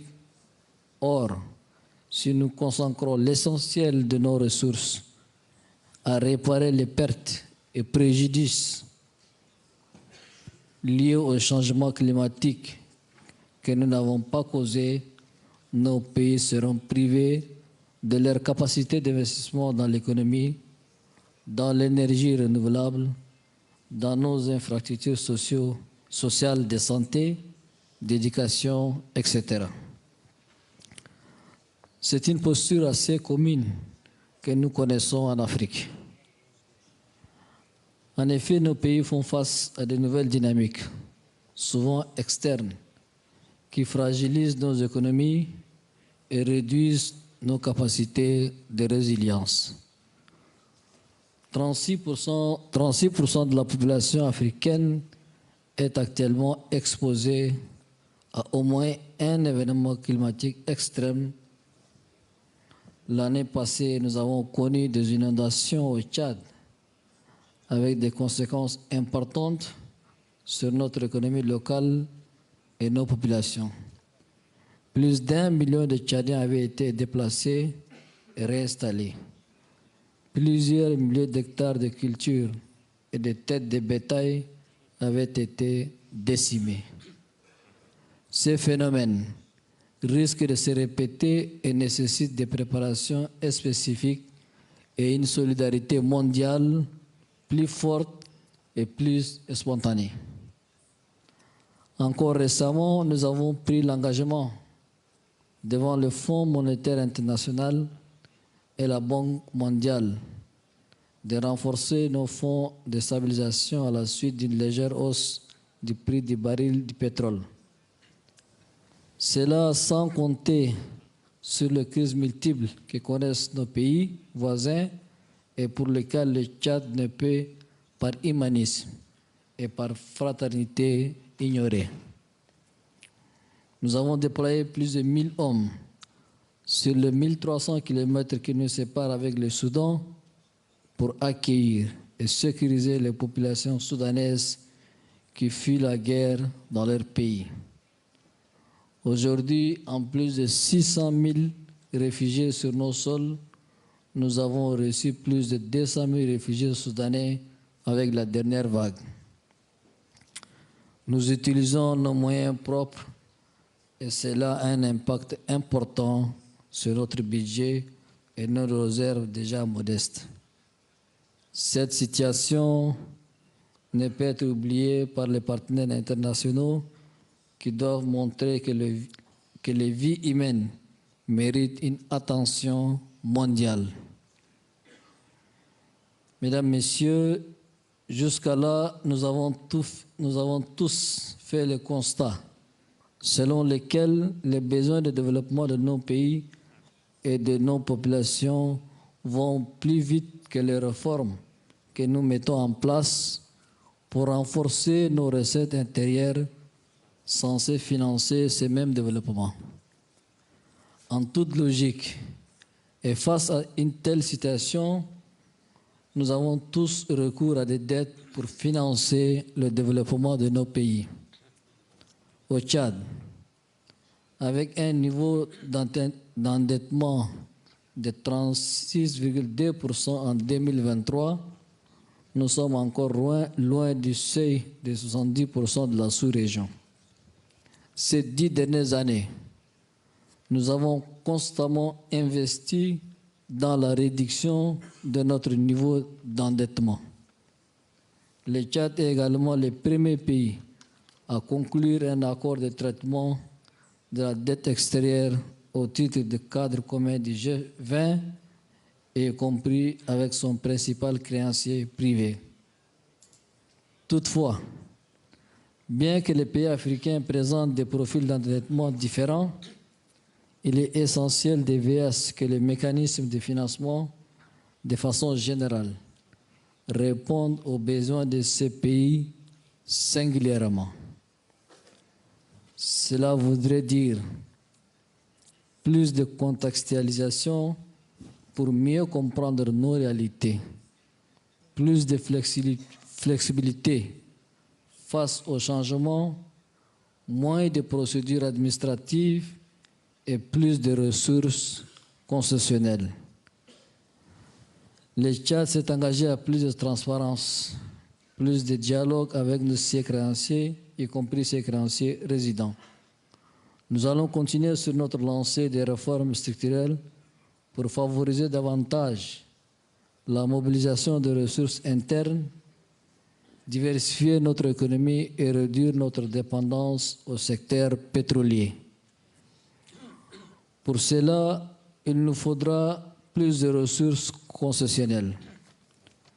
Cela voudrait aussi dire que le système de financement mondial devrait mettre à disposition de nos banques multilatérales de développement, notamment la Banque mondiale, la Banque africaine de développement, etc., plus de ressources et assurer un renforcement et une bonne répartition des droits de tirage spéciaux DTS. En retour, nos banques multilatéraux de développement doivent faire plus d'efforts pour réduire leur bureaucratie, prendre plus de risques et accentuer la mise en œuvre de projets structurants. Au-delà, je voudrais lancer un appel global afin que nous puissions certes nous réunir, mais aussi respecter nos engagements en matière de développement international. Nous avons déjà eu de bonnes idées et qui nécessitent un réel engagement dans leur mise en œuvre. L'allocation de 0,7% des PIB des pays développés aux pays en développement. La mise en œuvre des conclusions du sommet sur le financement des économies africaines tenu à Paris en 2021 sur la réallocation des DTS. Le respect des engagements pris au titre de l'accord de Paris, en particulier la mobilisation de 100 milliards de dollars par an pour le Fonds vert pour le climat. Excellences, Mesdames, Messieurs, pour terminer, je ne saurais passer sous silence le fait que les pays puissants sont à l'origine du dérèglement climatique qui a eu et continue d'avoir des conséquences sévères et pesantes sur les pays du Sud et notamment les pays africains. Par conséquent, je tiens à appeler à la suppression pure et simple de la dette des pays africains pour compenser les dégâts énormes causés par le dérèglement climatique et alléger les fardeaux subis par les pays africains malgré eux. Enfin, je mets en exergue l'importance de faire en sorte que le même engagement et la même mobilisation vis-à-vis de l'Ukraine animent nos actions futures de développement international. Je vous remercie. Merci beaucoup, Président. Oui. Merci beaucoup, Président Déby. Je pense que vous avez très bien éclairé quels sont les défis des pays qui sont en première ligne de l'impact du changement climatique. Vous avez aussi partagé les avantages de cadre commun pour la dette et aussi l'importance des droits des tirages spéciaux. Et donc, on va bientôt discuter de cela. Et je me réjouis aussi de voir l'importance du Fonds de résilience et soutenabilité ainsi que la Food Shock Window. Et j'ai dit ça parce qu'étant la vice-présidente du gouvernement espagnol et étant l'Espagne le premier pays qui a contribué à la création de ces fonds de résilience et soutenabilité, c'est toujours très important de savoir comment vous appréciez les nouveaux instruments dans lesquels on a autant travaillé. Kristalina, vous savez très bien comment on a été engagé à créer ces nouveaux instruments.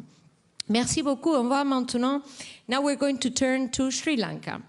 So, President Wickremesinghe, you are in a somewhat special situation. We move now to a middle-income country.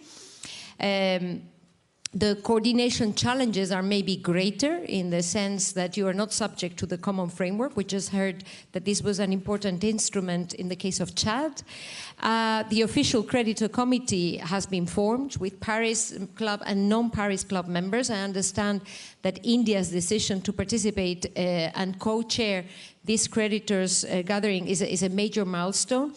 So what is your view about the restructuring process, and what would you consider to be the main bottlenecks? We've already heard from the president of Chad that we need to reduce bureaucracy. I'm sure that we all agree on that.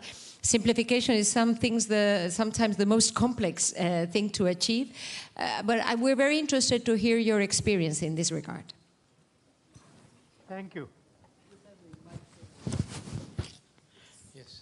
When Sri Lanka was declared bankrupt as MIC, we were not eligible under the common framework for debt restructuring. We had limited access to concessionary financing, and there was a complete loss of external financing. Therefore, Sri Lanka's response was to take ownership of this program, both for debt restructuring as well as the economic restructuring needed for growth. Then we negotiated our conditionalities with the IMF and the creditors. So it's like we were working on a menu. The argument of what are the items that should get on and what are the items that could be taken off. I think we had agreement actually to about 90% of the items. So we own it as much as the IMF is. Of course, we had two exceptional situations.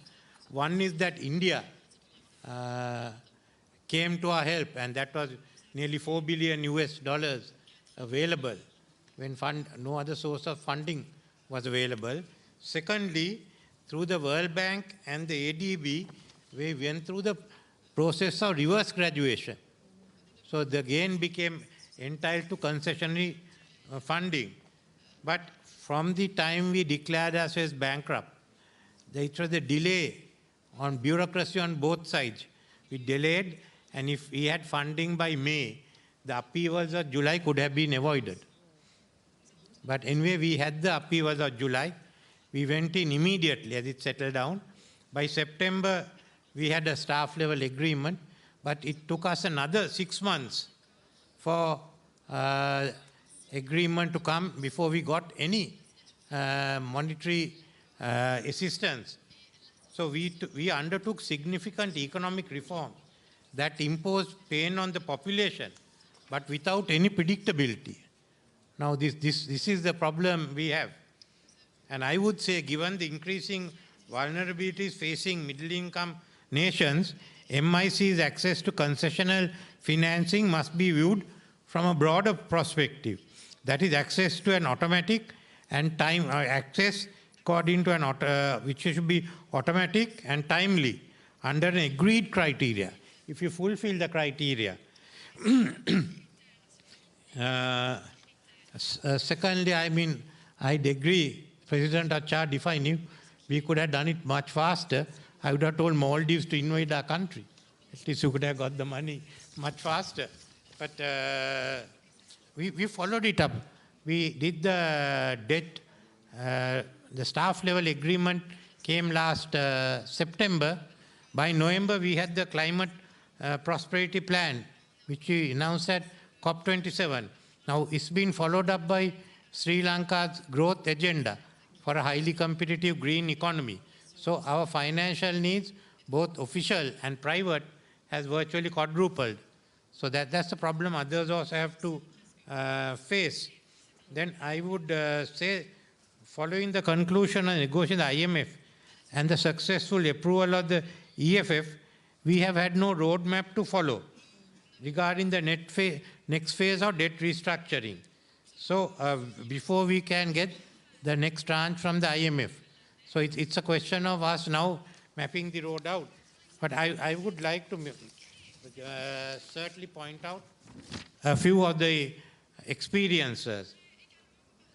The data-led approach was the key to our success. It was our program. not an IMF program. Secondly, we found sponsor for us among the official creditor community. That helps. Thirdly, you have to be very pragmatic when you are implementing this.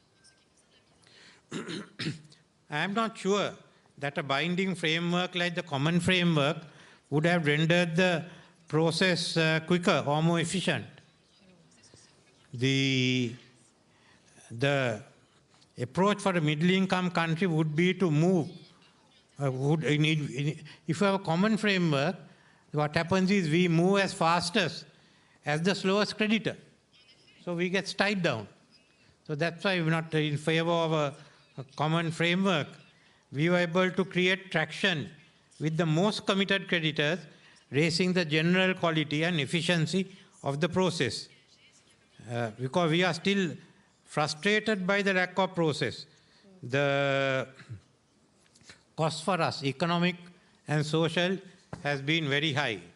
Now, as far as the creditors, our creditors include the Paris Club and the non-Paris Club members, of which India and Hungary, India and China are two of our main creditors, Japan from the Paris Club. So we've attempted to establish an ad hoc platform for the official creditors, including the Paris Club members and others. India, Hungary, others came on to this to participate in the ad hoc platform. China participated as observers. We shared the information with all parties on an open transparent process. Then I must thank IMF.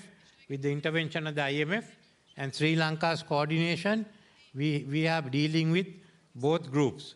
So what else helped us was that Sri Lanka had ongoing negotiations with Japan, India and China separately regarding further trade integration and also some of the development programs for the future. This assisted our process. But as far as my experience is, we have to have some improvement for the interaction between the committee and the debtors, because the debt restructuring process is a negotiation and it should by essence be interactive. Looking at the dealing with Paris Club and non-Paris Club, we need a new approach because this is basically a geopolitical issue. The mistrust between US and China and the growing tension, it has to be addressed by all, not merely by Sri Lanka or the country concerned. If you do not resolve it, I think we will still, in Asia and Africa, we will get caught into another situation not our making. So these would be the major issues that we have addressed. And restructuring is needed. I agree with it. It has to move fast. Otherwise, most of the countries, whether LIC or MIC, will not have much hope. And there will be more instability, political and economic instability. And without creating a separate process under this roundtable, we should deal with the issues of the middle-income countries, because most are under stress. It's better to deal with them under stress than when they are bankrupt. So that process has to evolve. Thank you. Thank you. Thank you very much, because you've been also extremely clear and to the point. You've said how important it is to have a menu and to have customized solutions, not one size fits all. You have to adjust to the circumstances. Time is of the essence.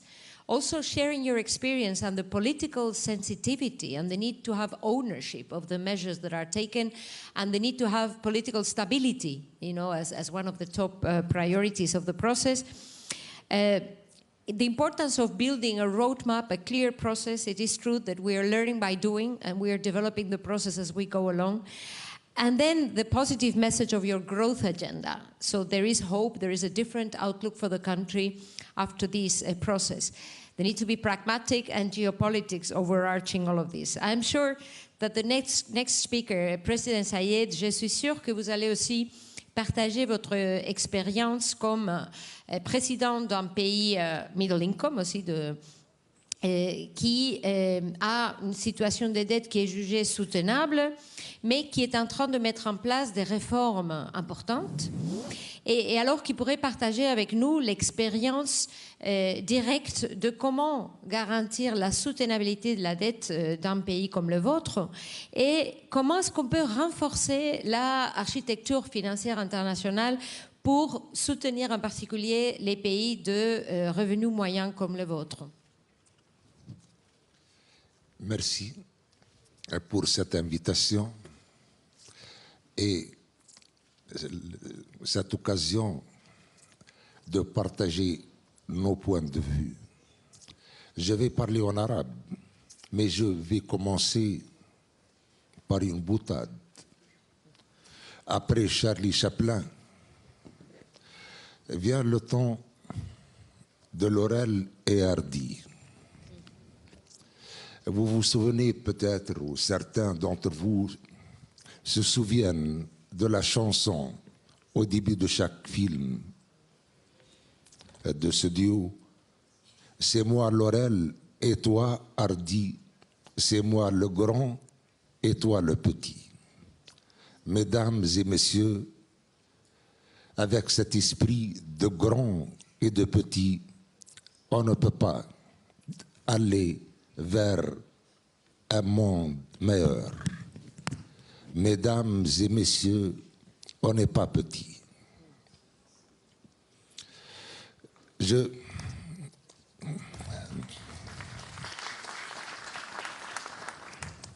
vais enchaîner en langue française pour parler de la situation des finances dans le monde et pour reprendre une phrase du candidat François Hollande au parc des expositions de Bourget. Il disait « Mon véritable adversaire n'a pas de nom, pas de visage, pas de parti. Il ne présentera jamais sa candidature. Et pourtant, il gouverne. Cet adversaire, c'est le monde des finances. » أيها السادة والسيدات، نحن هنا اليوم نتحدث عن ميثاق عالمي جديد في مجال المال، ولكن هل يمكن أن نبني نظاما ماليا جديدا بنفس المقاييس واعتمادا على نفس المبادئ التي تم وضعها إثر الحرب العالمية الثانية؟ أننا كنا تحت الاستعمار وأنا اختلفت توصيفات هذا الاستعمار ولم نشارك في وضع قواعد بروتون وودز. هل أننا يمكن أن نبني مستقبلا لشعوبنا وللإنسانية كلها بناء على هذه الاتفاقيات؟ هل يمكن أن ننطلق من جديد بناء على تصور صار بائدا ولم يعد صالحا للاستعمال؟ أعتقد أنه يجب أن نفكر بطريقة مختلفة تماما عن التفكير الذي كان سائدا منذ سنوات وسنوات ولم يؤدي إلا إلى تعميق التفاوت بين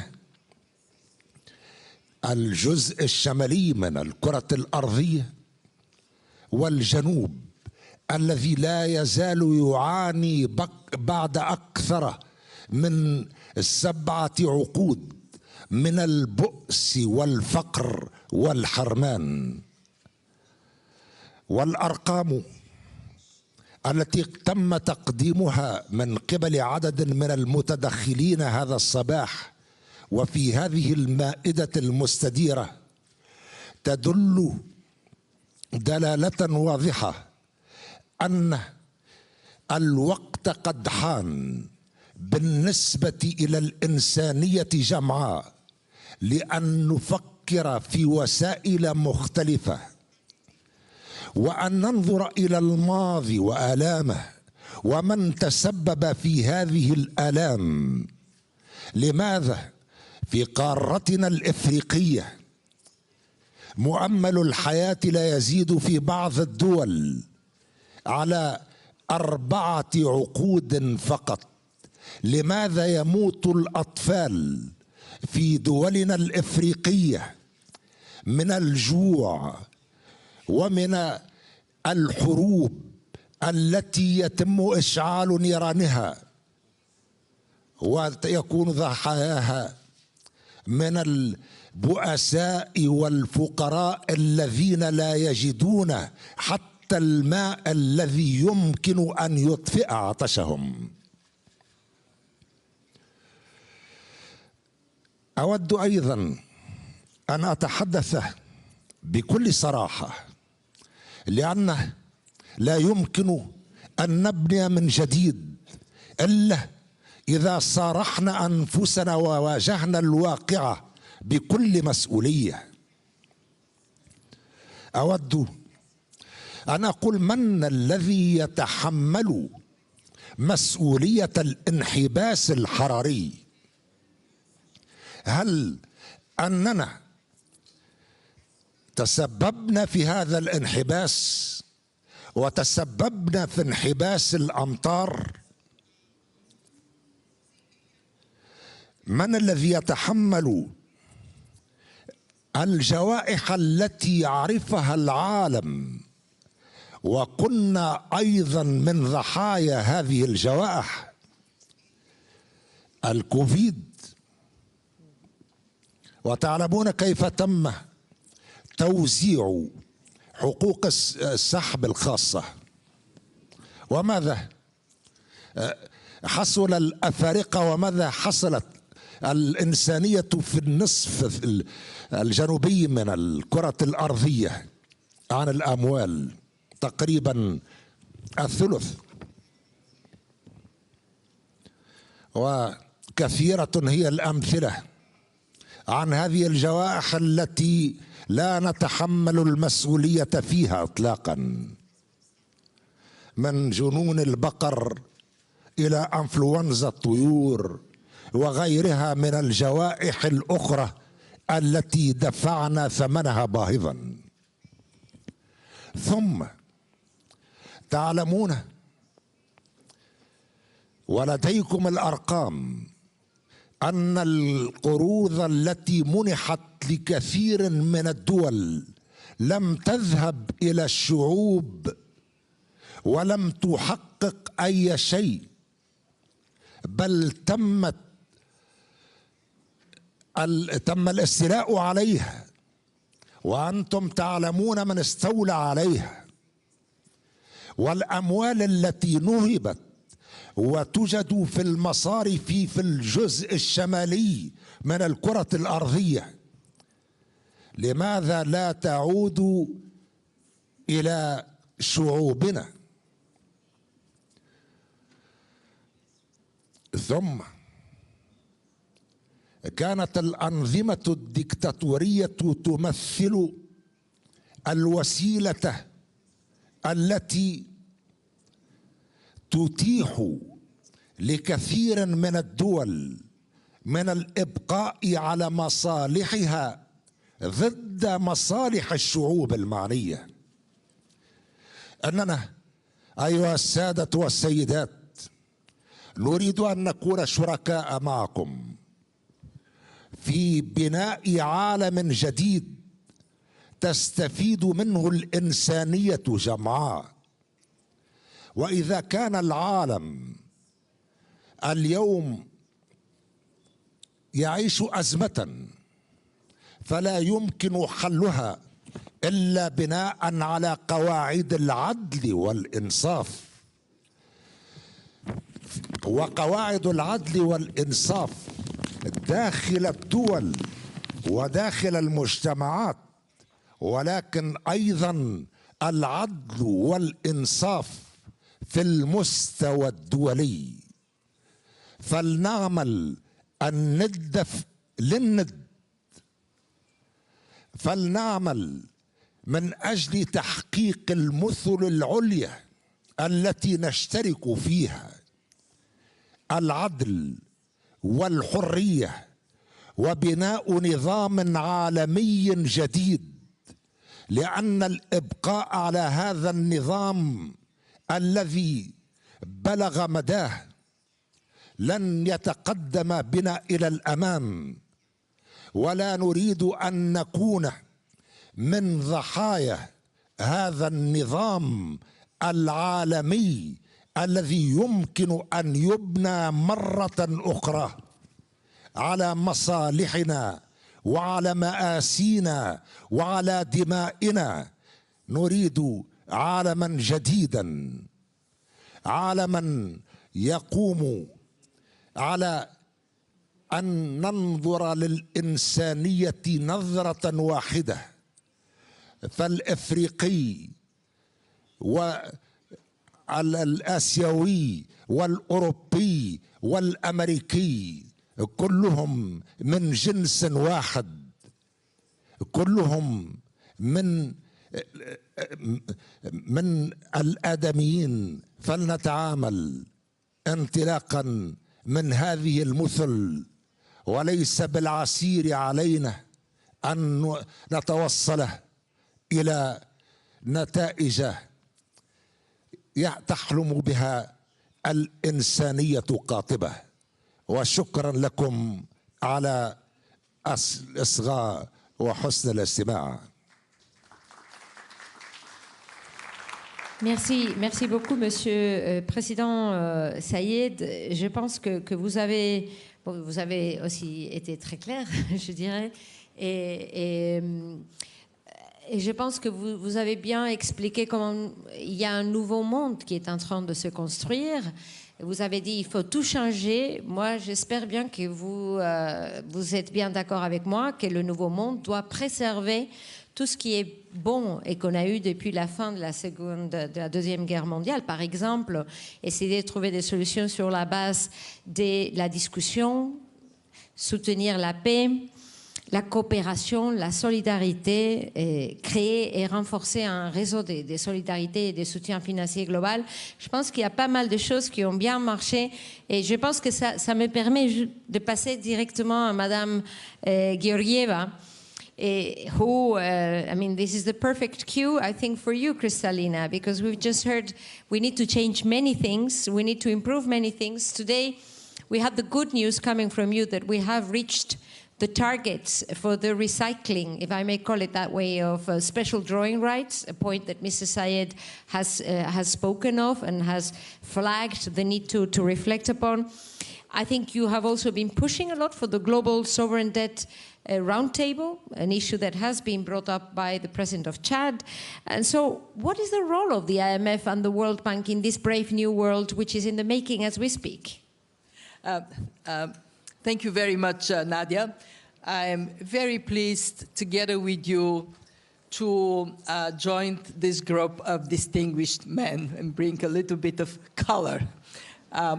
My deepest gratitude to everybody who has spoken. I do believe that we are faced with a rapidly changing world, with many challenges, with dramatic transformation. Just think of what artificial intelligence presents as an opportunity, but also as risk unless we work together to utilize it.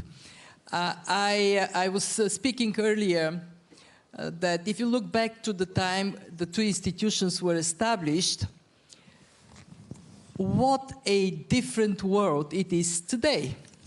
The population of our planet has increased more than 3 times. So we were 2.5 billion, now we are 8 billion people. the number of countries at the time of the end of the Second World War, there were only 99 independent countries. Only 44 of them were at the Bretton Woods. By the way, there were many developing countries at Bretton Woods as well. Today, we are over 200 independent countries. The world economy increased more than 10 times measured by GDP. It was less, around $8 trillion then, now it is 100 trillion plus. So if you take this, you might say, well, this is a richer world. Per capita income has tripled. But where is the problem? I said it to the audience before, I would repeat it. The problem is in the averages. You can put your head in the refrigerator, your feet in the oven, your temperature would be average, but you will be dead. Averages hide inequalities. They hide behind them. There are people who have gotten very wealthy and people who are poor, and their numbers now are growing. So we do have to reflect that, yes, we are a richer world, but we are a more shock-prone world. And unfortunately, we are now, as a multipolar world, also a more divided world. I am a head of institution that over these many decades had to transform many times. I have a very simple vision for what we do. We support policies, good policies for people. And we always have to strive to make sure that countries are getting stronger, that people are better off, and there is inclusiveness in how they develop. When I hear everybody saying we have to transform these institutions, I very much agree. I would like to see a better representation, and I would like us to all strive for that. President said, with all my respect, I'm saying this with deep respect, I would be careful not to throw the baby with the bathwater. Don't lose the institutions you have. Make them work harder, make them work better. Because it was much easier to have 44 to agree than it would be today to have 204 to agree. And maybe as we strive, maybe we can build new institutions, but between now and then, please help us to run those we have for the benefit of people, especially the most vulnerable in our societies. And I want to say 2 words about what we do in that regard. The first is on debt. 2 things have happened that are dramatic. One, the burden of debt has gone up, especially because of COVID, when economies were in standstill. And it has become more expensive to service because interest rates have gone up. 2, the landscape of debt is much more confusing today. It used to be Paris Club members, they have a process, they agree. London Club, private sector, they agree. Now we don't have that. We have multiplicity of public and private sector lenders. So what does it mean for us at the IMF? It means, together with the World Bank, with the Indian presidency, bring this diverse group, the traditional creditors, the new creditors, the private sector, and bring them together with the debtor countries. So we have a roundtable, we call it Global Sovereign Debt Roundtable, with the objective to improve debt restructuring, make it faster. I'm very hopeful we would get the wisdom when a country asks for debt restructuring to have debt stand still. You don't service your debt. If you need it to be restructured, it means you don't have money to pay. In other words, commonsensical improvements, and of course, accelerate. Every day that passes without resolution on debt, people suffer. And on debt restructuring, today we will talk about Zambia, which I think is a great case of celebration because it makes debt restructuring agile and effective. And I want to recognize that. Well, tonight we would be recognizing everybody. But to my dear brother, the president of Zambia, congratulations for you and for your bring as an example. Secondly, what we do at the IMF is to bring more resources faster at concessional terms. We have, during COVID, I'm proud to say, WHO announced pandemic. 1 week later, we disbursed our first emergency financing. And since then, we have financed 96 countries. When I started in the job, I never thought that it would be that time of shock upon shock. And we have done the mobilization of SDRs. And I want to say to everybody on this stage, don't go poo-poo on the SDR allocation. Yes, 650 billion, Africa received 34 billion. Between 34 billion and 0, I go for 34 billion every day. And how did we create it? Because we have strong members that make it possible. If we don't have these strong members, there is no SDR allocation. And then I was the first to say, it is unfair. Countries that received SDRs don't need them. Why don't you lend it to us so we can lend it at concessional terms to you, to those who need it? And one day when I report to my grandchildren of what their grandmother has done in life, I will be proud to say, yes, it is like in this story that you have a sleeping beauty and the prince comes, a kiss, and the beauty wakes up. This is what we did. These SDRs were a sleeping beauty, and actually Emmanuel Macron was the first prince with the kiss. But it was Nadia Calvino that delivered the first contribution. So, bravo, Nadia. Yes. And now we have, this is my announcement, we have reached 100 billion on lending of SDRs. That was our target from 21. We have achieved that target.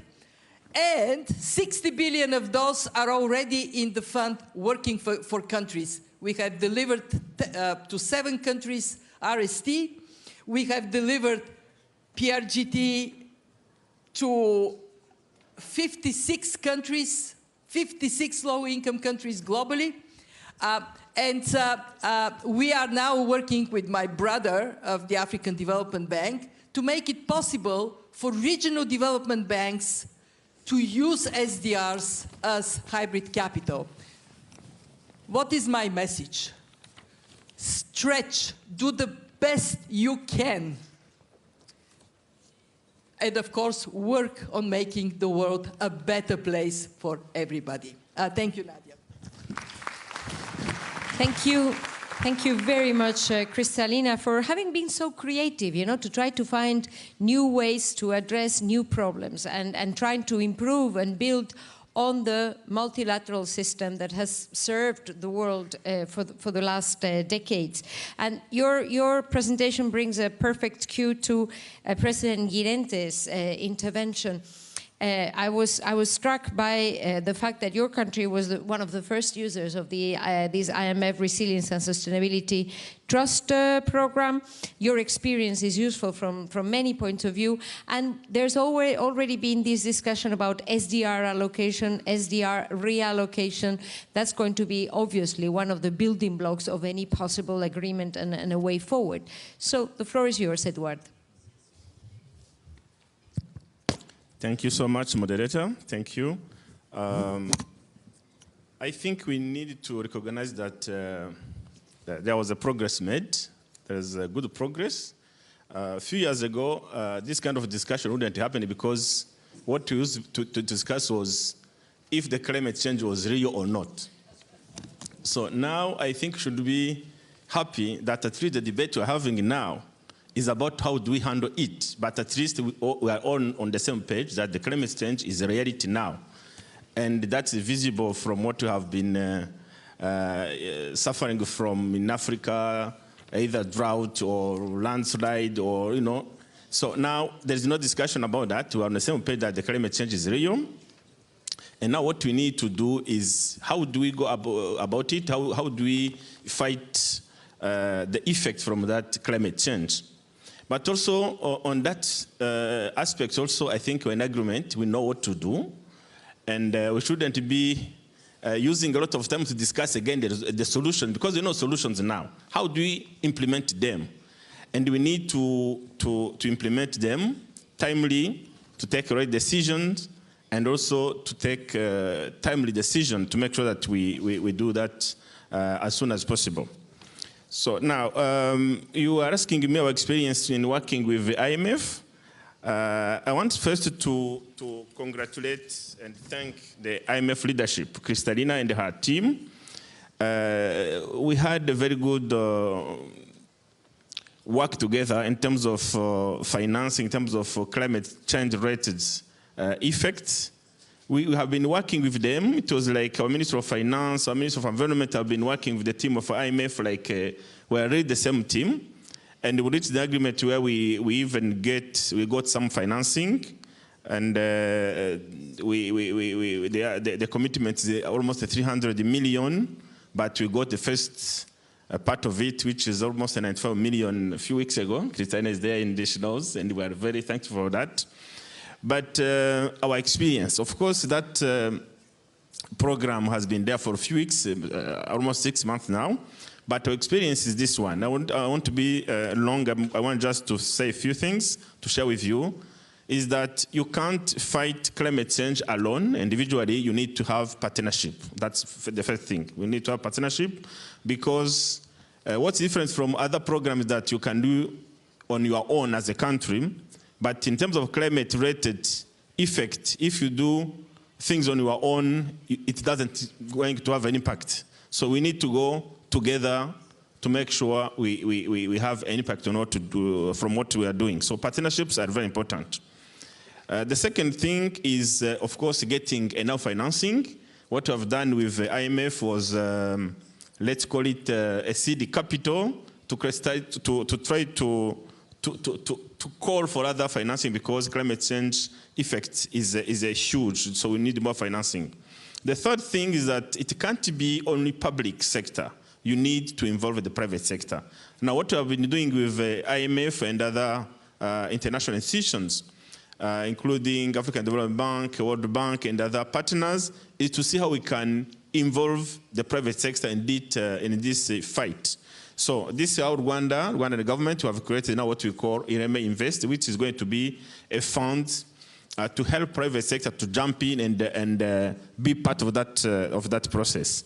So I don't want to take a lot of time because everything has been said. So I want just to mention those three key things in fighting climate change-related effect. Thank you so much. Thank you very much, and thanks because you have made 2 or 3 very important points. First, when you say climate change is real and is very real, you know, these kind of events are extremely helpful to fight those that are actually still denying the reality of climate change or taking an ostrich approach, you know, saying, well, this is not my business, you know, not in my lifetime. So I think it's very important to remind us of this reality that you're feeling, you know, on a daily basis, and the importance of partnership. We're all in the same boat, and we need public and private cooperation because the mobilization of public investment is only one small share of the total investment that needs to be mobilized to address and to achieve this global public good, which is fighting climate change and ensuring a more sustainable development. Now, we were supposed to split the session in 2 parts, but since the discussion has got so hot, I think that we're going to wrap up with the presentation of and the remarks of President Adesina, which I think, I mean, the ball is really on your court to say SDRs, some would want more, Some would want a different distribution, but that's already a very good piece of news. That's what Kristalina said, and I wholeheartedly agree. But this is not only an IMF business. We need to ensure that all multilateral development banks can also play a role in channeling these special drawing rights so that they really get where they're most needed and that they support change on the ground.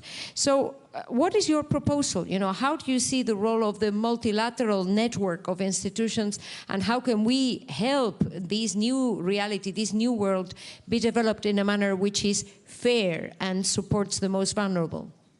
No, thank you very much, and it's such a great pleasure to be with Your Excellencies, my sister Kristalina here. I think what this panel just shows you is that if we're going to solve the problems we face today, we need great political support for the reforms that are going to be needed.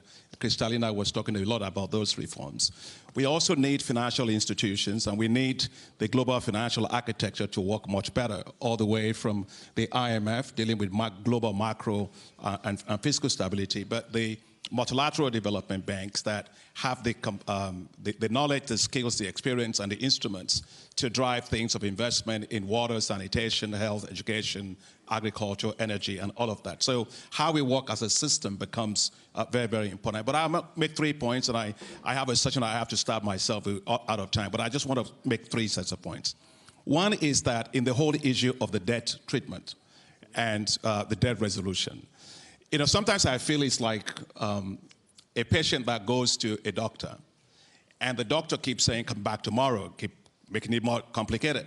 And so by the time the patient eventually is supposed to be treated, the patient is dead. And so that it becomes almost like a post-mortem kind of a thing. So if you take the case of Africa, like in the 90s, when it was such a protracted process, it was not transparent, and it didn't really, we had what you call a lost Africa decade in that period. Now, listening to the heads of state today, and also from Sri Lanka, and the common framework that we are talking about, it's a great thing to have the common framework, and we all support that common framework. But again, Chad is the only one that's been done, and Kristalina was talking about the one for Zambia and so on. But let's face the fact, it's way too slow, and it treats only a small number of countries, few countries. We need to have it at scale. We have a situation where we have African countries, almost 21 countries at high risk of distress or in debt distress. So we do have to make it work faster, work at scale, very, very important. Now, Kristalina mentioned a point what I thought very important is the multiplicity of the actors, the creditors that we have today. You know, like in 2000, Africa's debt, 52% of it was held by the bilateral creditors. Today it's 25%. In 2000, we only had maybe 17% of the total debt held by the commercial creditors. Today, it's 43%. So that landscape has changed tremendously. So the amount of people you have to have around the table, to reach agreements is getting more complicated. But even, Kristalina, even among the bilaterals, you have the Paris Club bilaterals, you have the non-Paris Club bilaterals, and how to actually reach convergence, it's always an issue. So I think we do need to have a more coordinated approach. I commend all the efforts going into in the G20 common framework and your support for that. But I do think we need to make sure that we improve the speed at which this gets done. The other point I want to make is sometimes President of Chad was talking about the issue which has to do, in my view, with the natural resource-backed loans. I am not a fan of natural resource-backed loans at all in Africa because they are not transparent. In most cases, there's a lot of corruption, and it makes the debt negotiation in terms of treatment very, very complicated for countries. We have about almost $60 billion of debt that is backed by oil, by gas, by metals, and blue economy. I think we should end all types of natural resource-backed loans. They're not in the interest of those countries. So we should not do anything like that. Then the other thing I want to say, just to close, because we have little time, is to just applaud my sister, Kristalina, because let's not forget when Kristalina, Secretary Yellen, made the big push, we were facing the dark alley with COVID. And that big push of SDR reallocation was a massive game changer. So that was $650 billion. Africa got $33 billion, which helped many African countries, no doubt, to deal with fiscal challenges that they were facing. I think what we're not talking about is we have several more challenges. We have COVID. It's like when it rains, it just pours, right? We have COVID. We have climate. Now we have also the conflict issues, rising inflation, debt, and all of this. So therefore, we need more resources than ever before. We heard from Secretary General this morning about that. So the proposal that we have is actually complementary to what my sister Kristalina is doing. I want to thank you, Kristalina, for both your leadership on the PRGT and also the PRST, but also in the conversation we're having with you on how we might be able to have access to the SDRs. And why is this very important for the MDBs? First is that the MDBs are leveraging machines. They can leverage the SDRs 3 to 4 to 5 times. So that's leverage is very, very important to have.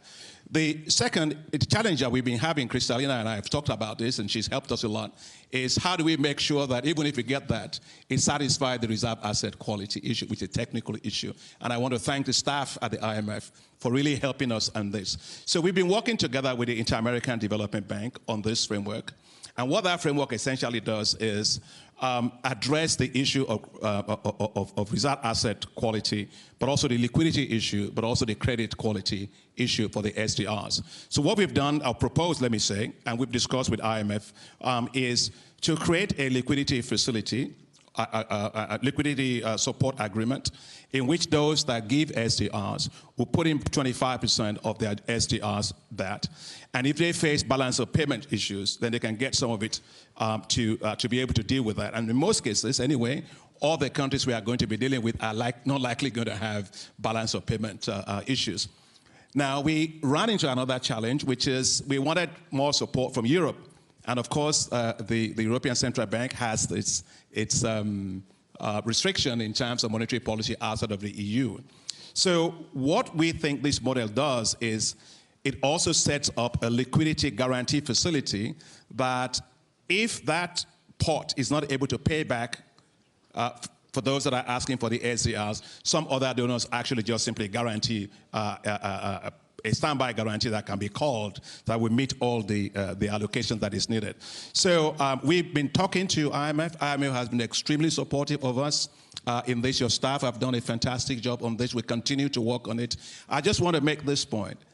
Today, thanks to SDRs, if we were to get, for example, $200 billion, just think of it, allocation to MDBs, that could easily become $1 trillion because of the leveraging factor that we have as a hybrid capital to use that to be able to do that. That's the key. And I've always joked with my sister, Kristalina, about the SDR, that it's called special drawing rights. But if we are able to have hybrid capital and use it and advance Kristalina, all the things that you and I care about, we all care about, health, education, and so on. Maybe we might consider even changing the name of that SDR to supporting development revitalization. It's a different way of SDR, but it works also for us. Thank you very much. Thank you. Thank you very much. I'm really sorry that we ran out of time, and so because we could be now doing another round, and I have 2 or 3 ideas to push back to you and to go on bouncing. But I think I want to thank you because this has been, I think, a very productive exchange. I am grateful, not only as Vice President of Spain, but also as Chair of the IMFC, because in the run-up to Marrakesh, as we prepare the annual meetings, all these ideas and experiences are going to be feeding into our decisions, and I hope they also bring determination on the side of all partners to find real solutions and to act now. And 3 final reflections from my side. I was struck by the number of countries that have got support from the IMF, 97.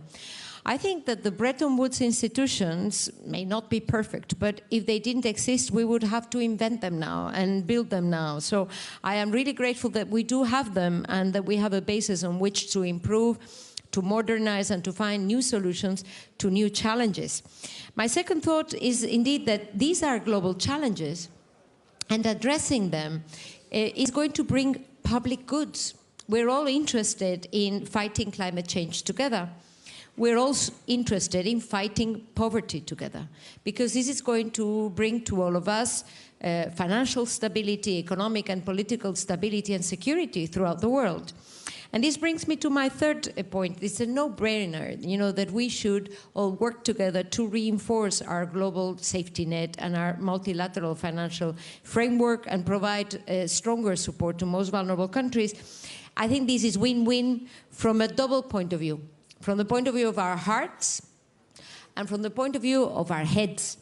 So I hope that these both instruments and parts of our body are working together to find real solutions in the coming hours, in the coming months, and that by the end of the year, we have a framework in place which is fit for purpose.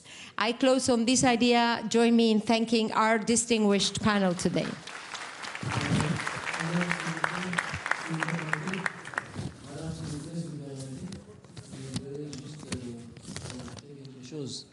Si vous permettez.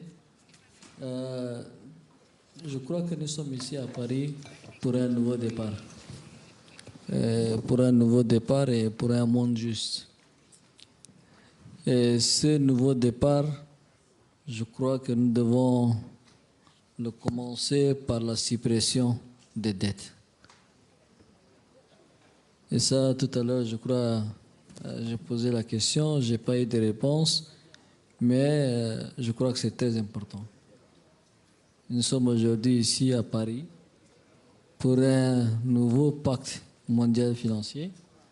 Et donc la meilleure façon de faire un nouveau départ, c'est geler les dettes des pays à faible revenu. Merci.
La mobilisation du secteur privé. Je suis Rémi Rioux, le directeur général de l'AFD, l'Agence française de développement, et le président d'IDFC. Nous sommes très heureux de vous retrouver. Le sujet du secteur privé est au cœur des discussions de ce sommet pour un nouveau pacte financier. On en parle depuis ce matin. Et on a un très beau panel, beaucoup d'intervenants en une petite heure. Il va falloir être très précis, surtout que nous avons à traiter en réalité deux sujets, puisque quand on parle du secteur privé, en fait, souvent on mêle deux questions. Une première question qui est comment attirer plus d'épargne et d'investissement vers les infrastructures. Épargne locale, épargne internationale, c'est le premier sujet que nous allons traiter.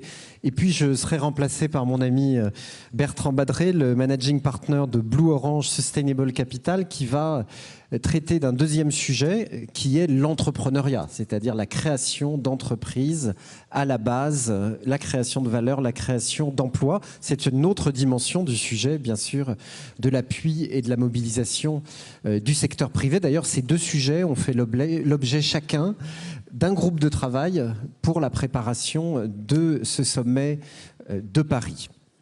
Alors on va commencer par la question des infrastructures. Permettez-moi d'abord évidemment de vous présenter rapidement l'ensemble des panélistes. On commencera par lui, le très grand honneur d'avoir le président de la République du Sénégal, Monsieur le Président Macky Sall. Merci d'être avec nous. Vous nous donnerez le point de vue évidemment d'un chef d'État et d'un pays important. Nous avons aussi Monsieur le ministre des Affaires étrangères du Japon, Monsieur Hayashi. Merci beaucoup de nous avoir rejoints pour donner le point de vue d'un pays du G7, évidemment un grand bailleur, un grand pays contributeur du financement international. Nous avons des praticiens, évidemment. Le président de la BEI, Werner Hoyer, est avec nous. Il parlera surtout sur le sujet des infrastructures, s'il le veut bien. Nous avons aussi Odile Renaud-Bassot, la présidente de la BERD, qui parlera plutôt du sujet sur l'entrepreneuriat. Et puis nous avons Maktar Diop, le président de la SFI, du groupe Banque mondiale, qui lui peut parler des deux sujets d'ailleurs. En tout cas, fera peut-être le lien entre nos deux sujets. Et puis bien sûr, j'aurais dû les citer en premier, nous avons des représentants du secteur privé, de l'investissement dans ce panel avec mon ami Jay Collins, vice-président de Citigroup, cette grande banque, et puis mon ami Khanem El Remeiti, qui avec moi a animé ce groupe de travail sur le financement des infrastructures, qui est l'Executive Director for Infrastructure d'ADIA, le grand fonds souverain d'Abu Dhabi, des Émirats. Merci à lui. Et Thomas Bouberl aussi nous rejoindra sur scène avec Bertrand Badré un peu plus tard. C'est le CEO d'AXA Group, évidemment. Les assureurs sont évidemment de très très grands investisseurs dans les infrastructures et le secteur privé. Alors on va commencer par le financement des infrastructures. Et je vais me tourner tout de suite vers vous, Monsieur le Président Macky Sall. De grands besoins dans le financement des infrastructures dans votre pays, la volonté d'une transition énergétique juste, d'apporter les services de base à vos populations. Quelle est votre demande, votre analyse de la situation dans le cadre de ce sommet? Merci beaucoup, Rémi. Je voudrais d'abord remercier le président Macron qui nous convie à Paris pour parler de cette question fondamentale d'un nouveau pacte pour le financement des économies émergentes, des économies en développement. Je voudrais, partant d'ailleurs des constats qui ont été faits ce matin, qui consistent à dire que le modèle mis en place, le modèle du financement mondial n'est pas un modèle adéquat, compte tenu du fait que les règles qui régissent la gouvernance mondiale financière ne sont pas en adéquation avec les besoins des clients des pays. Et compte tenu des règles de fonctionnement, notamment des institutions de Bretton Woods, mais également des banques multilatérales, ces règles ne tiennent pas compte vraiment des urgences en matière d'infrastructure, en matière même de climat, et je vais donner des exemples très précis. Et donc, il nous faut absolument poser des actes nouveaux et immédiats. Je crois que le secrétaire général de l'ONU l'a dit ce matin, sinon on va aller vers d'autres fragmentations, comme il l'a appelé, parce que l'attente est très longue, elle est très difficile pour les pays en développement. Alors, depuis Paris 2021, nous avions beaucoup parlé et nous avions lancé avec beaucoup d'espoir la réallocation des droits de tirage spéciaux. Il faut dire que nous attendons encore les résultats de cette réallocation pour les pays qui ont accepté de céder leur part de DTS. Mais entre cela et la réception par les États, il y a un fossé énorme. Donc je pense, avant la clôture demain, peut-être que nous saurons ce qui est devenu finalement, ce que sont devenus ces engagements pour la réallocation des droits de tirage spéciaux. Il nous faut donc changer la gouvernance pour pouvoir répondre aux besoins du financement des infrastructures. Et le besoin le plus urgent pour l'Afrique, c'est le financement des infrastructures. Puisque c'est un vaste continent, un territoire de 30 millions de kilomètres carrés où il manque de tout. Manque de tout. Pas de route, pas de chemin de fer, pas d'électricité. Alors, donc les besoins pour nous, c'est ça. Ce n'est pas que le climat. Le climat fait partie de nos engagements. Sur le sommet de Paris, nous nous sommes engagés. Sur l'énergie, nous avons fait des efforts. Le cas du Sénégal, nous sommes à 31% d'énergie renouvelable sur la base d'une dette qui est faite, pas dans des conditions toujours favorables. Donc les États africains ont déjà payé le tribut sur les conséquences de la pollution, mais ils s'endettent pour financer leur énergie renouvelable. Il faut qu'on soit juste avec nous pour que les énergies comme le gaz, qui doit être une énergie de transition, puissent cohabiter avec l'énergie renouvelable. Et dans ce cadre, justement, nous allons signer aujourd'hui, en tout cas nous venons d'avoir un accord avec le G7 à travers le JETP, Just Energy for Transition, où le Sénégal s'est engagé à monter à 40% d'énergie renouvelable à l'horizon 2030, donc dans 7 ans. 40% avec un financement de l'ordre de 2,5 milliards d'euros. Nous pensons que si cet argent est mobilisé, nous pourrons atteindre et voire dépasser cet objectif. Donc, pour me résumer, l'Afrique a un besoin annuel autour de 170 milliards de dollars pour l'infrastructure. Et il y a un déficit par rapport à la disponibilité des ressources. Et ce qui limite l'accès à ces ressources, c'est justement la cherté des crédits. Et cette cherté est due en partie à la perception du risque et aux assurances qui sont exigées, lesquelles assurances, en moyenne, tournent autour de 12% du crédit. 12%, et c'est upfront qu'on nous exige de lever cet argent, surtout pour ce qui concerne les crédits EXIM et tous les crédits, en tout cas privés. Donc, si on arrive à trouver une solution sur la prime d'assurance, je pense qu'on aura beaucoup aidé les pays en développement dans l'accès aux conditions du marché ou dans le blending finance qui permettra, en tout cas, de mettre plus de ressources sur le continent.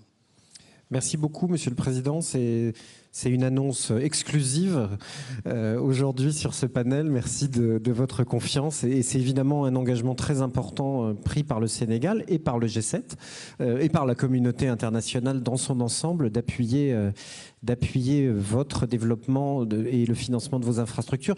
Du coup, je vais peut-être changer un tout petit peu l'ordre de notre panel et demander peut-être tout de suite à vous, Monsieur le ministre Hayashi, pour le Japon, puisque vous êtes évidemment un pays majeur au sein du G7, de nous donner votre réaction et puis votre direction, que le Japon, qui est un grand investisseur dans les infrastructures, va contribuer à cet effort. Thank you, Lemmy. Excellencies, friends, President, I'm really glad to come to Paris to speak on this subject on this summit. And you may be wondering why a foreign minister, not a finance minister, is in the panel. And let me reassure you that before becoming foreign minister, even I played various key roles in the party and in the government and in the ruling party, I know from experience how finance is at the center of economic development and growth in every country. So when I visited Barbados last month and had a deep dive into the present-day international finance gap with Prime Minister Motri, I knew that I have to come here. So before talking about infrastructure concretely, I would like to share with you what was agreed at the G7 Hiroshima Summit as a president of the G7 this year. So, on the, of course, international finance, including on the private sector. Progress in achieving the SDGs by 2030 is being delayed by COVID-19 pandemic and Russia's aggression against Ukraine. So at Hiroshima last month, the G7, they affirmed a commitment to engage with international partners in solidarity to address global challenges. The G7 called for further domestic resource mobilization and mobilizing private financial assets to address financial gap. So the G7 underscored the need for continued efforts to scale up ODA and expand its catalytic use. So the G7 stressed the importance of narrowing the infrastructure investment gap. So I am pleased that the principle of solidarity expressed in Hiroshima resonates at this summit meeting in Paris. The newly revised Development Cooperation Charter of Japan, which we just published, that just came out 2 weeks ago, also stresses the importance of solidarity with various stakeholders and the guiding principle of human security. So solidarity is about joining efforts to achieve SDGs and to make the world more resilient against future shocks. But what does it mean exactly? I offer 3 answers. And first, the public and private sector should work together for the same goal. So this is what I am hearing in this roundtable. So in order for the private sector in the developing countries to prosper, the public sector should indeed invest in infrastructure. So we recognize the importance role of the just energy transition partnerships just mentioned by the President, which was highlighted in the conclusion from the Working Group 3. And Japan continues to support the Indonesia JETP as a co-lead country with the US, together with the other partner countries, and we aim to accelerate Indonesia's realistic but ambitious transition from coal to renewable alternatives with further private sector engagement. In order to mobilize public and private investment in quality infrastructure, the G7 launched the Partnership for Global Infrastructure and Investment, PGII, at the Elmau Summit. So we have pledged to mobilize together up to $600 billion over a 5-year period through 2027. So all these efforts are contributing to realize a conducive environment for investment in these countries. So second pillar is the public and private sector should exercise solidarity through financing. Japan has pledged to increase its SDR channeling from 20% to 40% of new allocations. So this amounts to an addition of US $8.4 billion. So Japan is also continuing its effort to expand its ODA. And our ODA performance has reached US $17.5 billion per annum in 2022, the third highest in the world. So we took the lead in finance global issues, and particularly in the fields of climate change and global health. So we committed to mobilizing up to US $70 billion, both from public and private, over the 5 years from 2021 to 2025, including doubling our finance for adaptation. So we have also highlighted its financial contribution totaling US $7.5 billion from the public and private sectors between 2022 and 2025 to address global health issues with a view to achieving universal health coverage. So we also support the MDB's evolution to maximize development impact by strengthening their response capacity to global challenges. So third pillar is solidarity should be practiced, respecting the ownership of each developing countries. So financing is not in itself the end. So the objective is to empower developing countries' governing capability so that development can be better sustained.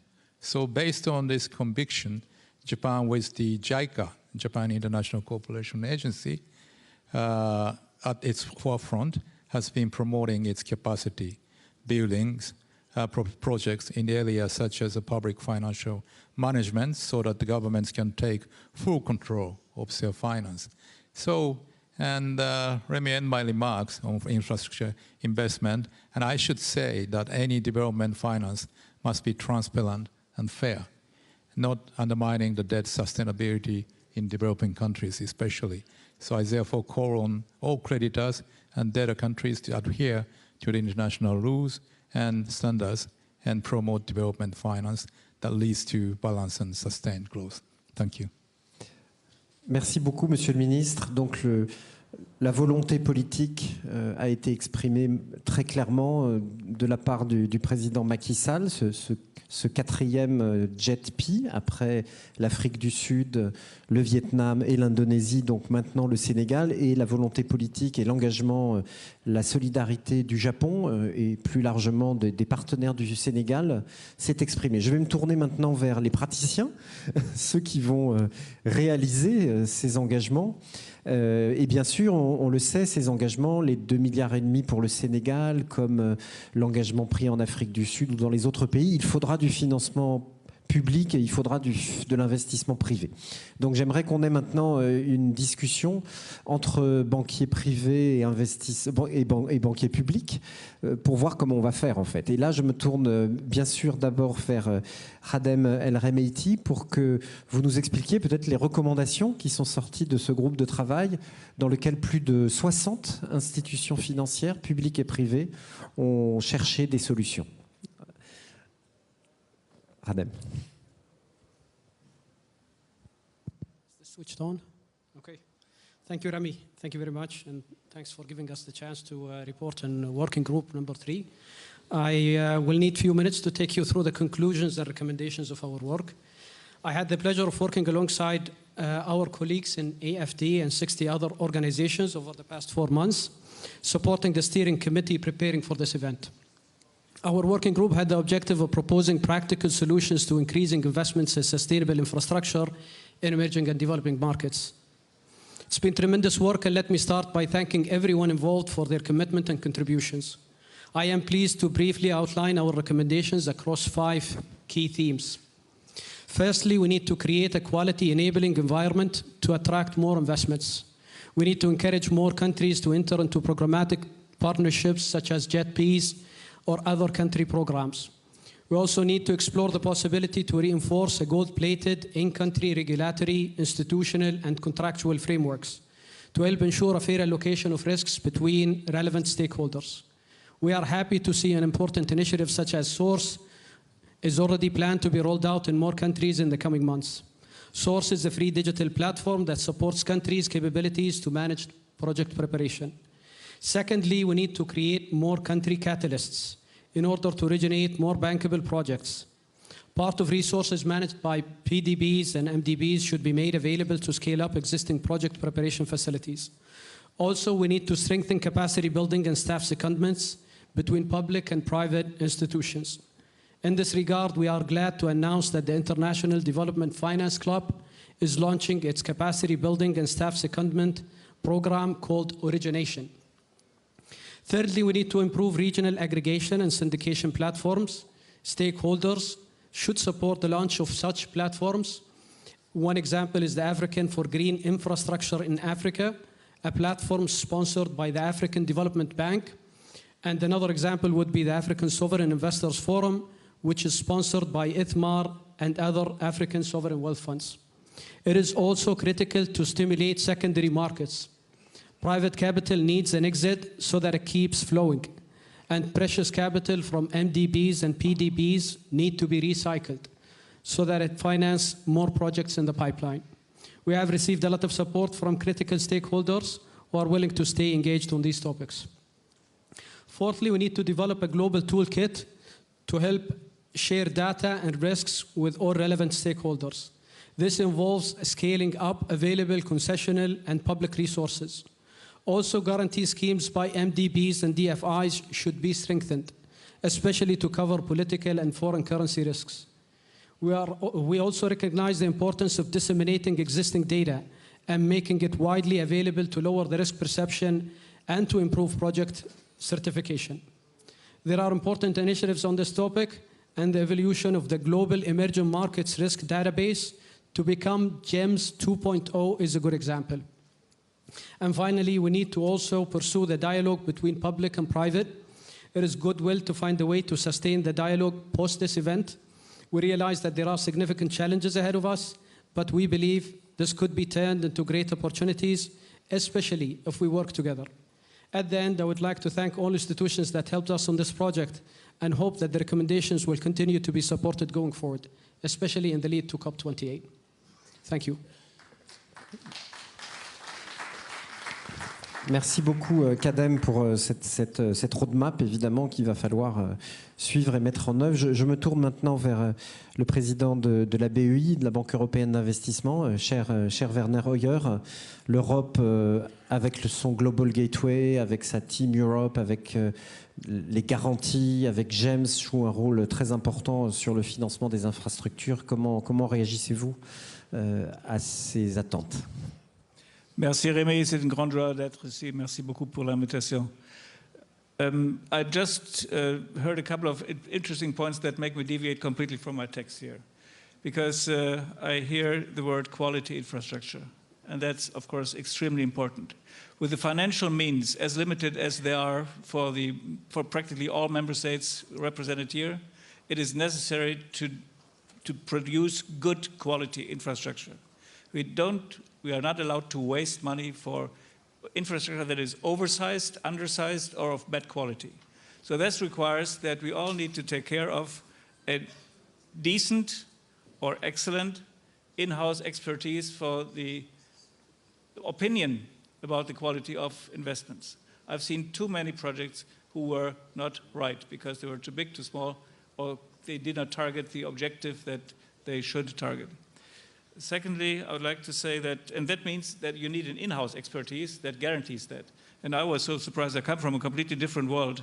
When I came to the EIB almost 12 years ago, and all of a sudden I found out that this place is not run by bankers and by accountants, but by engineers and scientists, then I was really astonished, and nowadays I'm really proud of it, because that gives you a certain sense of reassurance when you talk to the advisors and the consultants that you inevitably need to use as well, but you can judge what they are doing. Last year, we took a decisive step in order to increase the impact of our activities by establishing EIB Global. Our new branch for international development and partnerships had a pretty good start.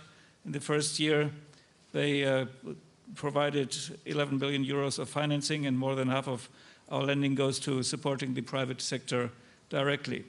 Looking ahead, as the EU Bank, we are in charge of the implementation or the delivery on the European Union's Global Gateway strategy. Global Gateway is the European Union's offer to partner countries spanning a broad range of sectors, from climate and energy to transport, digital infrastructure, health and human capital, with the aim to catalyze private sector investment. So under Global Gateway, our aim is to support financially and technically projects that can mobilize at least 100 billion euros of investment by 2028. And we are working, of course, closely with the European Commission to bring more solutions where these are most needed. I'll give you a couple of examples what falls under Global Gateway. For instance, in Jordan, we are financing a desalination plant and distribution network that will provide drinking water in one of the areas most exposed to climate change. We are helping connect Northern Africa with Europe, providing resilient connectivity to universities and research institutions in Morocco, to Algeria, Tunisia, and Egypt. We are financing fast internet in remote areas of the Democratic Republic of Congo by supporting the construction of a fiber optic backbone. So count on EIB for continuing financing sustainable infrastructure across the globe, helping to get projects off the ground, quality projects that can mobilize the private sector and mobilize from its great expertise. And somebody mentioned GEMS, the Global Emerging Markets Risk Database, an incredibly important instrument for having common ground when judging future projects. And we discussed that with the other multilateral development banks presently. We must come to a conclusion now on that issue and bring it into motion. And then we can, connect it to the new fascinating means of artificial intelligence in order to exploit the enormous database which is available and which we don't use sufficiently yet. Merci beaucoup. La parole maintenant à Jay Collins pour Citigroup. Jay, beaucoup de choses se passent dans le monde des banques publiques de développement, les garanties, le partage des données. Est-ce suffisant pour que les investisseurs privés viennent au Sénégal et financent le JETP du Sénégal également? Merci, mon ami. Excusez-moi que je parle en anglais.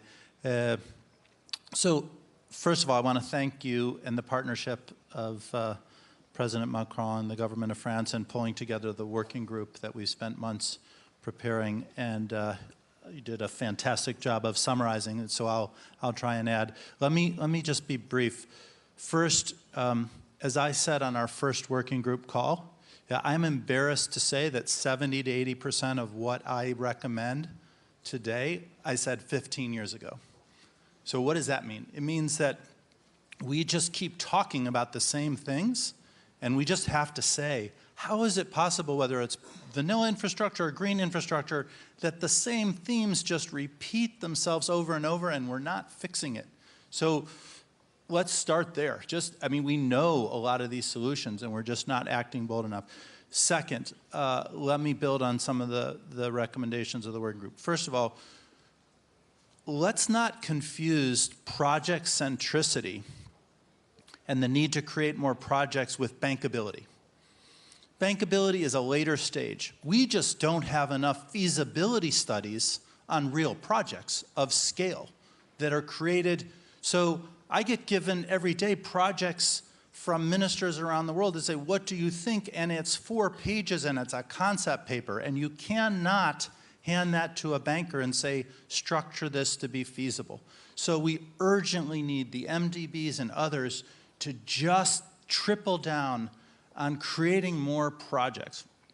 Second, we have enabling environment problems, and we've had enabling environment problems for a long time. What I think that Mark Carney did differently, than at least what I've seen in my career through the GFANS process and some of the JETPs, was the JETP private sector participants were asked to draft detailed memos on the private sector's view of what was necessary to participate in JETP so that their capital could be crowded in with great granularity. The private sector has to be at the table with the MDBs and others in countries to relook at enabling environment. FDI, investment in sustainability and climate, just will not come unless we surgically tackle all of the things that create the parameters around which we can enable. Next, we're in the midst of MDB reform, and everyone here, the 3 leaders to my right know better than I.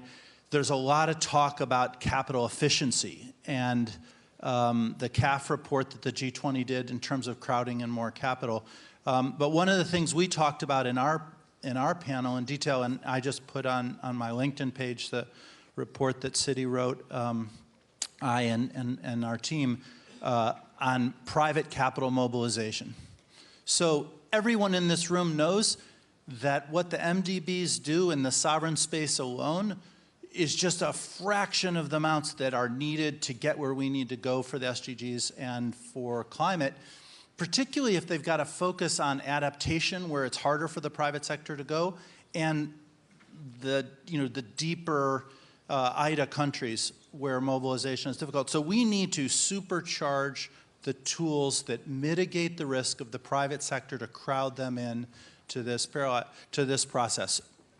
What has to happen?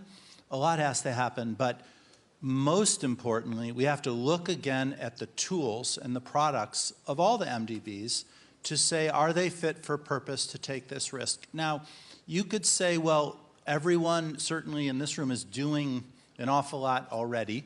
I just looked at the numbers again on the Copenhagen 100, of which there's not 100. Let's call it 90.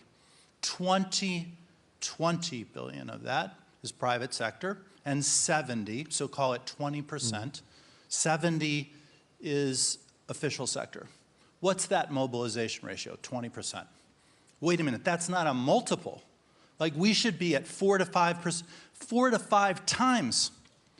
How is it possible that in the climate world, we're okay with the private sector being that little? And is the 70 that is official money creating mobilization? It's not. So I think we should be in a room, again, double down on the products and tools to see how they mobilize, set a multiple, 4%, 5%, truncate it, trunch it as you want, but we have to set an objective from the top of the house to drive these tools.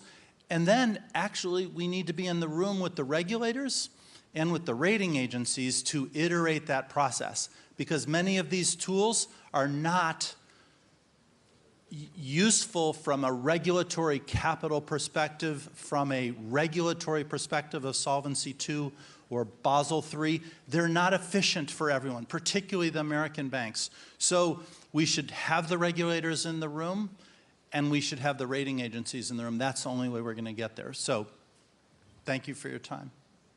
Merci, Jay.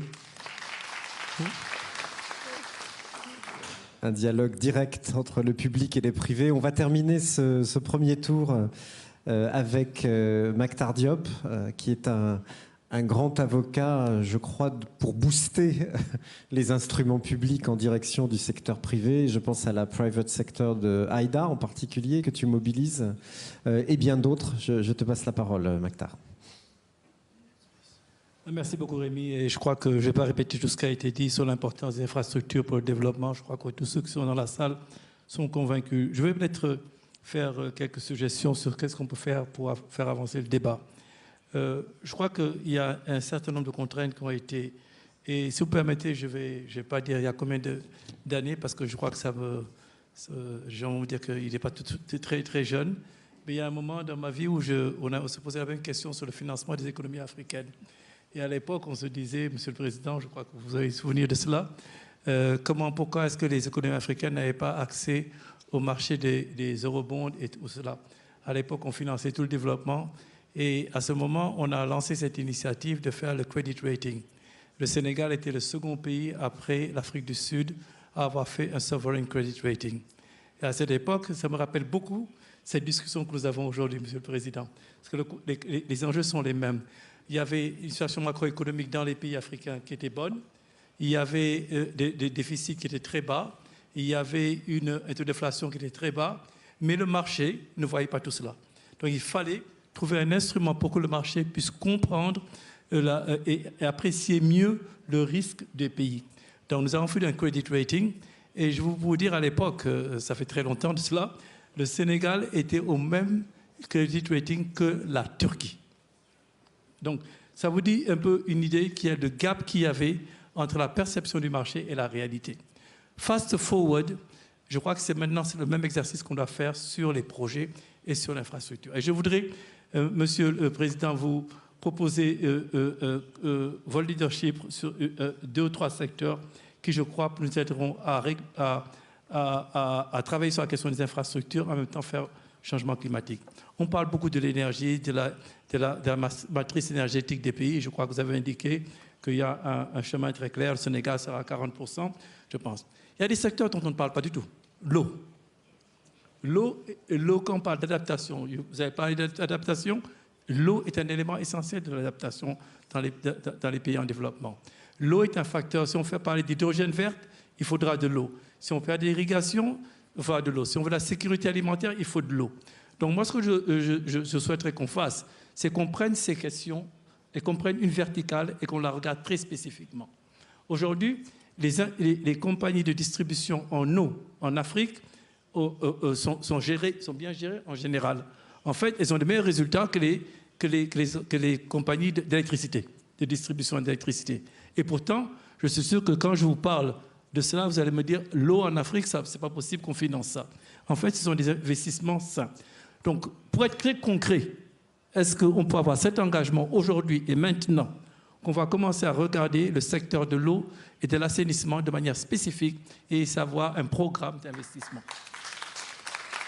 Donc ça, ce sont des choses très précises. Secondo, on est en train de parler on était ensemble à Bellagio, Odile et moi, juste rapidement. Qu'est-ce que les investisseurs institutionnels nous ont dit? La taille. Vos projets sont trop petits. On n'est pas intéressé si c'est moins d'1 milliard. On ne regarde même pas cela. Donc je pense qu'il y a aussi un défi du côté des pays à revenus intermédiaires. Comment agréger cette demande?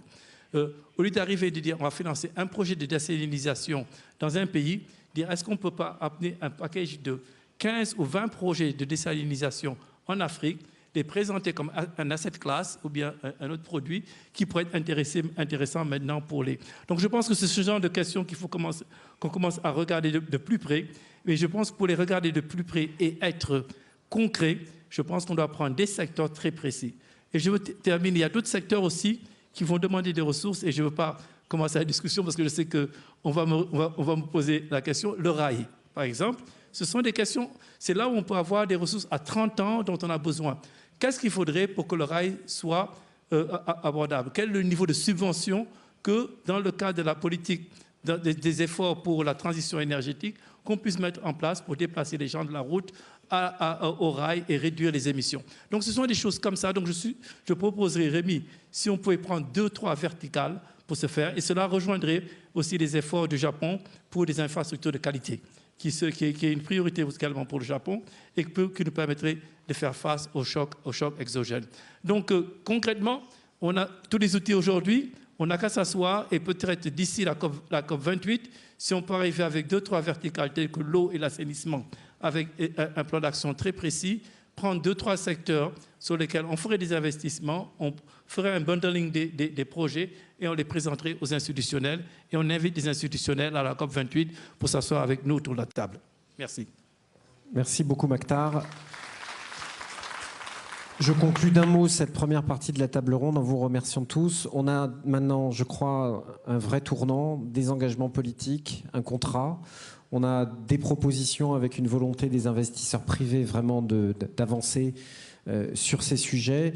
Et puis on a, je crois, alors on va continuer la discussion, notamment dans ce forum qu'on appelle Finance en commun. On a, je crois, du côté des banques publiques, les banques nationales qui doivent aider à appuyer à l'émergence, l'origination de plus de projets, les banques régionales qui font évidemment l'agrégation, et puis les banques multilatérales internationales qui gèrent des outils communs, je crois, de telle sorte qu'on aille beaucoup plus vite et qu'on puisse proposer aux investisseurs des paquets, finalement, d'infrastructures de plus grande taille dans tous les pays, et en particulier dans les pays d'Afrique. Merci à tous, et je passe la parole à Bertrand.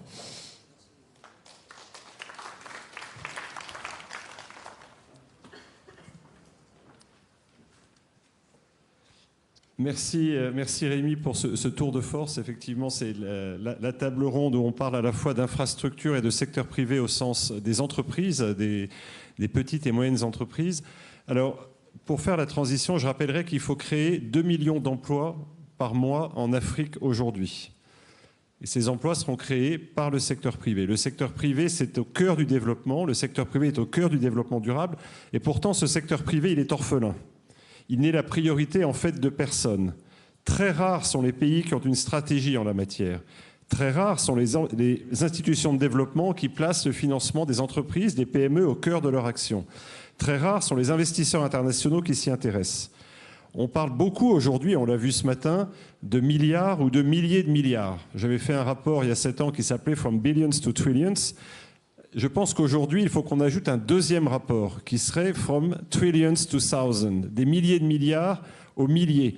Comment est-ce qu'avec tous les trillions dont on parle depuis ce matin, on peut financer des entreprises qui ont besoin de 10 000, 50 000, 100 000 ou 1 million de dollars ou d'euros? c'est bien se mettre à l'échelle des entreprises qui est important, c'est bien se mettre à l'échelle de l'économie réelle. Les entreprises ne sont pas un produit annexe du développement, elles sont un pilier de ce développement, elles sont une condition de ce développement, et elles sont au cœur du pacte qui a été discuté par le groupe de travail que je co-présidais avec Oulimata qui est présente ici, et qui va être représenté par les gens qui vont prendre la parole après moi. Ce pacte, il est un pacte entre les pays, et le président Macky Sall nous décrira la stratégie du Sénégal, comment est-ce qu'on promeut l'entrepreneuriat dans les pays.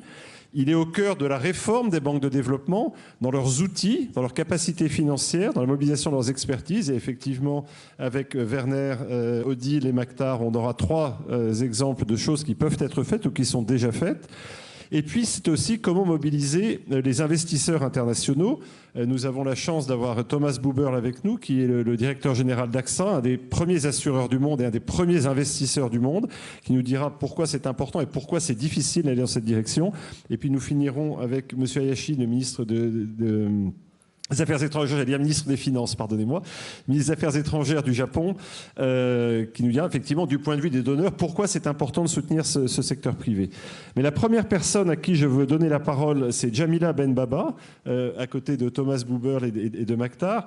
Elle a fait partie de notre groupe de travail, elle est directrice générale de l'AM Industrie au Mali.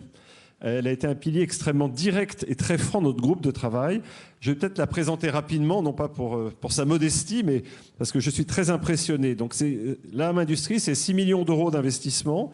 C'est 140 personnes dans la filière bovine. La filière bovine au Mali, c'est très important, c'est 20% du PNB. Elle a donc créé 140 emplois dans une région difficile, dans une région d'émigration, à Kayes.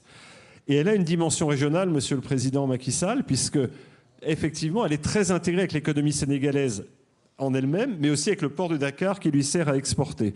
Donc là, on a une vraie entrepreneuse. D'une certaine manière, c'est l'entrepreneuse du jour. On a beaucoup parlé du secteur privé. En fait, toute la réunion d'aujourd'hui, elle est pour Jamila. Je pense qu'on peut l'applaudir. Voilà, Jamila, si tu peux, en quelques mots, nous raconter pourquoi c'est pas très simple d'être entrepreneur au Mali aujourd'hui. Merci, Bertrand. Monsieur le Président, permettez-moi de remercier d'abord Madame la ministre de la Coopération et du Plan et de l'économie, de la coopération et du plan, excuse-moi, Madame Oulimata, de m'avoir choisi d'être en face de vous aujourd'hui. Merci. Je suis heureuse de porter ma voix aujourd'hui, mais c'est la voix de millions de personnes, d'entrepreneurs, que ce soit en Afrique, que ce soit en Amérique latine, que ce soit en Asie. Il est vraiment important qu'on soit présent aujourd'hui, qu'on soit entendu, qu'on soit au cœur, on est au cœur du développement. On est au cœur du développement durable. Donc, comme il l'a dit, Bertrand, je suis une entrepreneuse au Mali. Vous savez bien que ce n'est pas très facile. Vous pouvez imaginer combien c'est difficile d'évoluer dans ces pays-là, que ce soit sur le plan financier et que ce soit sur le plan opérationnel. Je vais essayer d'être brève. Nous avons eu des difficultés financières. Nous étions considérés comme une start-up, donc aller chercher de l'argent dans des cas comme ça. À qui on pouvait s'adresser? On s'est adressé aux banques locales, qui n'étaient même pas capables d'étudier des dossiers pareils. Les propositions qui nous ont été données, c'était des maturités faibles, maturités de crédit faibles, des taux d'intérêt élevés, 12%. Il a fallu qu'on donne des garanties personnelles. Dans des cas comme ça, nous donnons des garanties immobilières. C'est-à-dire, si le projet ne marche pas, on est mis dehors. On ne peut plus occuper nos maisons. Nous avons contacté les banques de développement telles que la BOAD. On nous a dit non, ça c'est trop petit pour nous, on ne peut pas ouvrir un dossier. Les subventions, n'y comptez même pas. On n'en a pas eu ou presque pas eu. Nous avons rencontré des difficultés opérationnelles. Manque de main-d'œuvre qualifiée, nous sommes à Kay, d'où viennent tous les immigrés qui débarquent tous les jours en Europe. Moitié meurent en cours de route.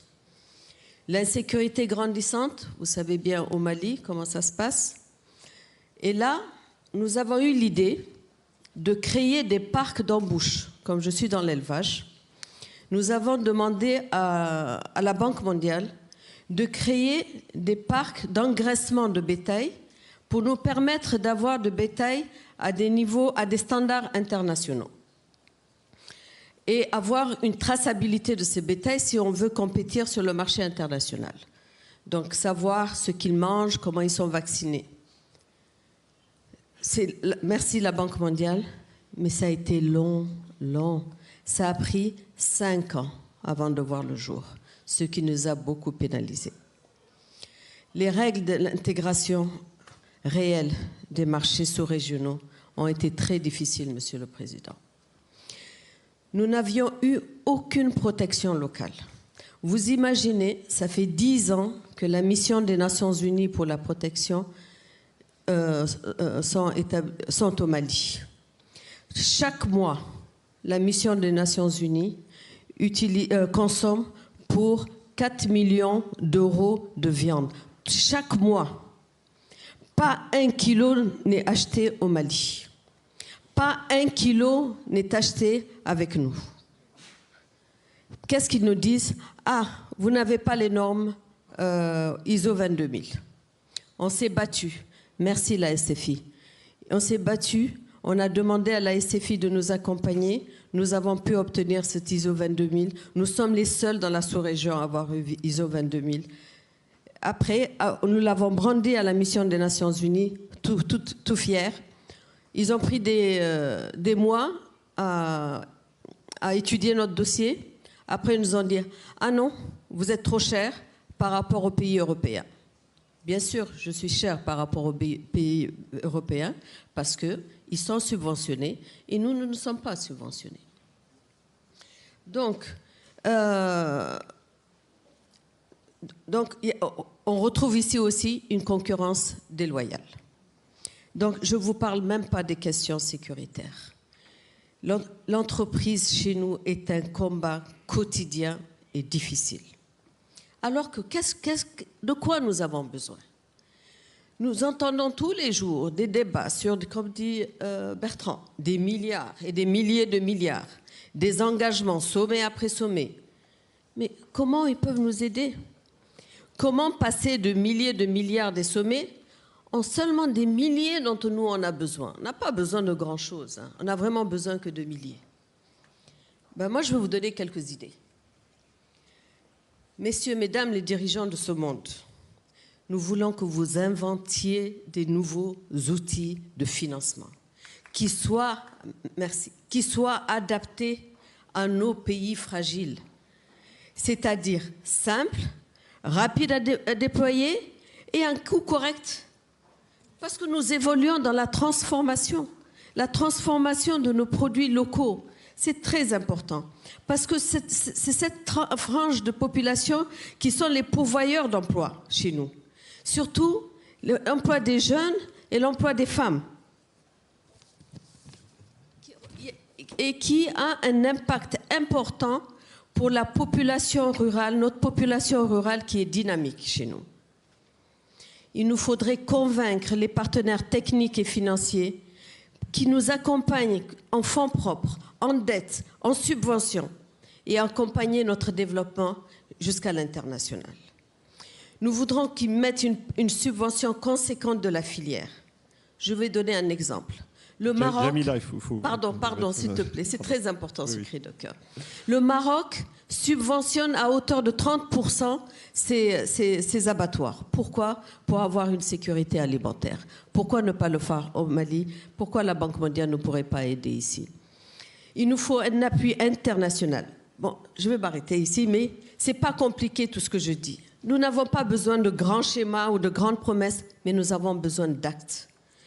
Nous avons besoin de tous les acteurs, les pouvoirs publics, les organisations internationales, les financiers. Tous ont un rôle à jouer pour une vie plus facile. Et l'enjeu est au cœur de ce sommet. Pardon. Merci beaucoup, Jamila. Merci.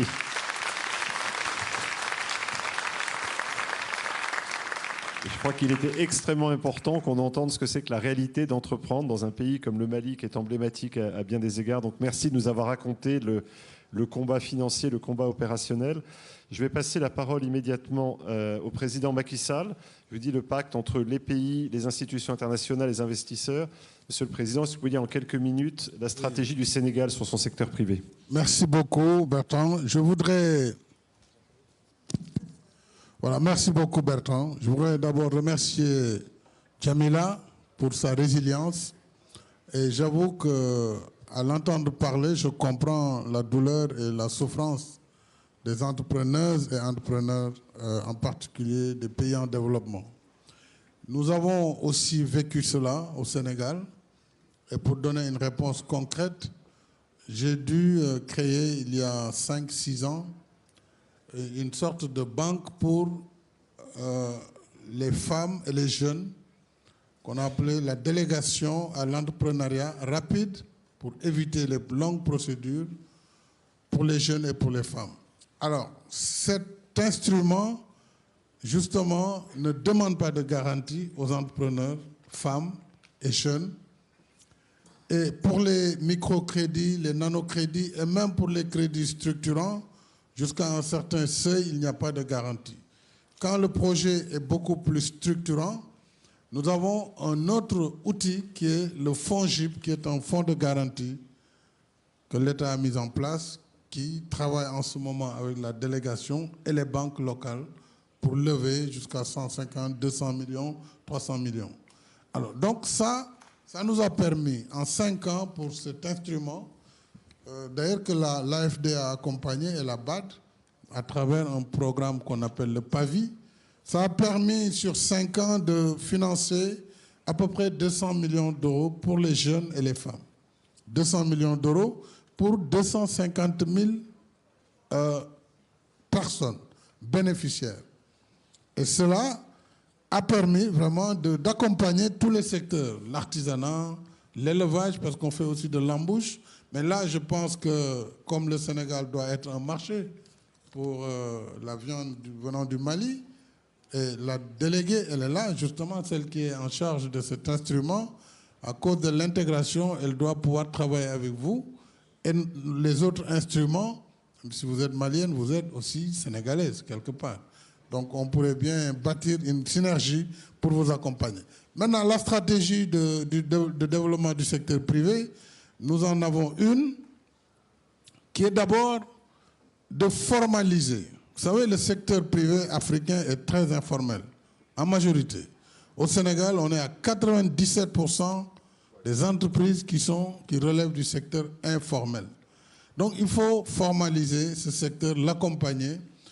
Par la législation, nous avons dans les secteurs porteurs comme le gaz, le pétrole et les mines, nous avons mis en place des lois portant contenu local et pour voir comment accompagner déjà le secteur privé local, national. Ensuite, nous avons mis en place des fonds d'appui pour le secteur privé dans ces secteurs à haut potentiel et nous sommes en train de finaliser cette stratégie qui consiste en l'accompagnement pour la création au moins de 3000 entreprises qui soient de dimension africaine avec un potentiel d'emploi de 3 millions à terme sur les 5 prochaines années.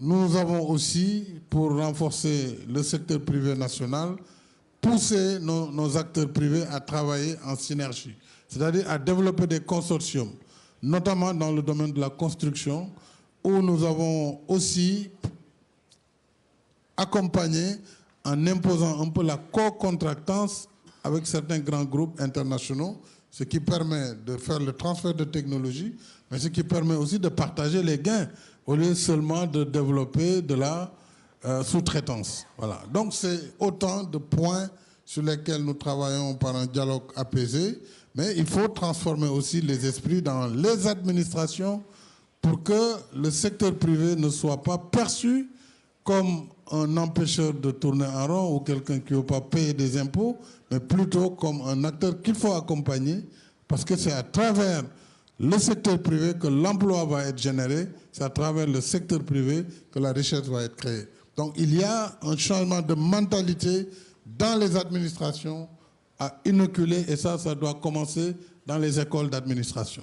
Je crois qu'en France, vous avez fait des réformes. Nous aussi, nous avons entamé, mais il faut poursuivre ces réformes. Merci. Merci. Merci, Monsieur le Président, d'avoir souligné ce qui me paraît évident probablement au public ici, mais pas forcément évident en dehors du Palais Brognard, que c'est bien le secteur privé qui va créer les 2 millions d'emplois dont on parlait en introduction. Je me tourne vers Thomas Buberl, donc, qui est le directeur général d'AXA, qui est à la fois un investisseur multinational et international, mais aussi présent dans un certain nombre de pays émergents. Thomas, qu'est-ce que vous inspire cette première réflexion ? Alors, il y a beaucoup de choses encore à faire, mais on ne doit pas oublier que les institutions financières sont déjà mobilisées et ont déjà beaucoup fait. Je prends peut-être, pour être simple, l'exemple d'AXA. Et je vais vous décrire aussi où ça marche et où ça ne marche pas. On était assez engagé jusqu'ici dans la question des obligations du crédit et de la dette dans les marchés émergents. Et ça a toujours marché si on a travaillé ensemble avec les banques de développement où on a eu un système dans lequel le first loss était pris par l'institution publique et le privé a rajouté les autres tranches. Là, aujourd'hui, on parle certainement uniquement pour nous de 25 milliards d'euros d'engagement. Je rêverais d'agrandir ça, mais je pense que ça nécessite plus de travailler ensemble au lieu de travailler en parallèle et quelquefois d'être même en concurrence sur des projets. Il est important aussi d'être présent sur place. Je vois que dans les pays où nous sommes présents, par exemple au Sénégal ou en Côte d'Ivoire, si on a des capteurs locaux pour comprendre où sont les projets, c'est beaucoup plus facile de voir un dossier depuis Paris. Deuxième chose, et Monsieur le Président vous l'avez dit, notre deuxième engagement est beaucoup dans la question de l'assurance crédit et de l'assurance de risque politique.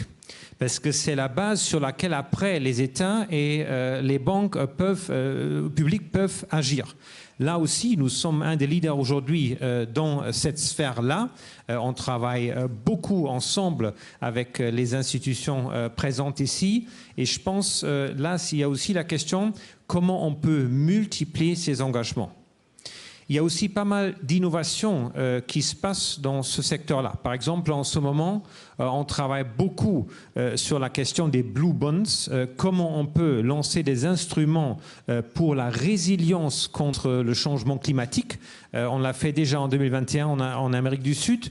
J'aimerais le faire aussi en Afrique. Alors, où sont les 3 conditions peut-être qui doivent être remplies pour que ça marche mieux ? D'abord, c'est le de-risking. Aujourd'hui, on se trouve trop en parallèle, en concurrence. Il faut qu'on se trouve plus ensemble, dans le sens que l'institution publique prend le first layer of loss, les institutions privées apportent les tranches plus élevées. Parce que ça va aussi mieux avec notre responsabilité fiduciaire et avec les attentes qu'on a aussi vis-à-vis de nos investisseurs en termes de prise de risque et de liquidité.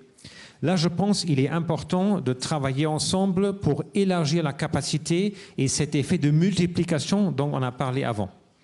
Deuxième chose, je pense on doit aussi collaborer plus dans la manière dans laquelle on peut mobiliser le privé.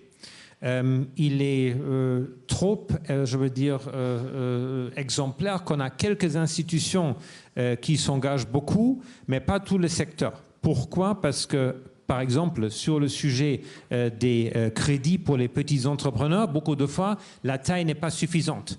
Mais pourquoi pas réfléchir à un système du secteur où on fait du pooling des crédits et les institutions privées prennent des tranches de ces pools. Ou par exemple, on pourrait aussi réfléchir à dire comment on peut faire des fonds par secteur et pas uniquement par entreprise. Là, il est important que la sphère publique nous aide aussi et quelquefois aussi nous protège. Je voudrais vous citer l'exemple de la Net Zero Insurance Alliance où on s'est mis ensemble pour définir des protocoles et des méthodologies pour focaliser nos capacités de l'assurance vers la transition écologique, mais on était quand même brutalement attaqué et juridiquement attaqué qui nous a empêchés de poursuivre ensemble. Là, la protection par les institutions publiques est majeur. Et dernier élément, pour moi, c'est la question des incentives. Je comprends tout à fait qu'un investissement dans un pays émergent vis-à-vis un investissement dans un pays déjà mature nécessite une prise de risque différente. Mais aujourd'hui, par exemple, la charge du capital, si j'investis 1 euro dans un pays de l'OCDE, je dois mettre 25 centimes de côté. Si j'investis dans un pays non OCDE, je dois mettre 49 centimes de côté. C'est quand même un coût de risque qui est énorme en différence et je pense assouplir cette équation aidera pour mieux inciter les institutions à faire plus dans ce monde. Alors, on est mobilisé, on veut faire plus, il faut qu'on travaille ensemble et il faut qu'on ajuste quelques mécanismes pour que ça va mieux et plus grand. Merci Thomas. Je crois que le mot-clé qu'on voit derrière le mot pacte, c'est d'être ensemble. Effectivement, qu'on ne soit pas dans des silos, dans des tunnels, dans des couloirs parallèles, mais qu'on se parle et qu'on agisse ensemble. Je vais me tourner maintenant vers les banques de développement. Je vais passer d'abord la parole à Odile, voilà, qui est présidente de la BERD, qu'on a brièvement présenté tout à l'heure. Et après, j'interrogerai Maktar, que je voyais réagir en écoutant Jamila, et puis Werner. Mais Odile, s'il te plaît. Et je regarde, conscient du temps, on a commencé un peu en retard, donc on pourra dépasser un tout petit peu, mais pas beaucoup. Je vais aller vite, je vais être rapide. Et je voulais dire, tu as commencé en disant le secteur privé est un secteur orphelin. Je ne pense pas que ça soit complètement vrai. C'est difficile d'agir sur le secteur privé, mais des banques comme la BERD et la SFI, c'est pareil, on est vraiment focalisé. Et notre mandat, c'est avant tout de soutenir le secteur privé. Et quand on pense à l'investissement dans le secteur privé dans les pays émergents, en développement, on pense souvent à des flux d'investissement direct étrangers. Mais pour nous, le développement des PME et du tissu des PME locales, comme l'exemple qui a été présenté tout à l'heure, est fondamental parce que c'est effectivement là que seront créés les emplois. C'est vrai dans les économies développées, c'est vrai dans les pays émergents et en développement encore plus. L'emploi est vraiment dans le tissu local. Pour soutenir ce secteur, notre expérience, c'est que le financement est évidemment un élément important et les banques de développement sont là pour apporter des financements et ça peut être des financements en prêt, direct, mais c'est souvent très difficile pour des banques globales ou internationales d'apporter des prêts directs aux toutes petites PME, donc ça passe très souvent par le tissu bancaire local, donc, et le fait de nouer des partenariats avec les banques locales, mais c'est aussi des financements en fonds propres, comme vous l'avez dit.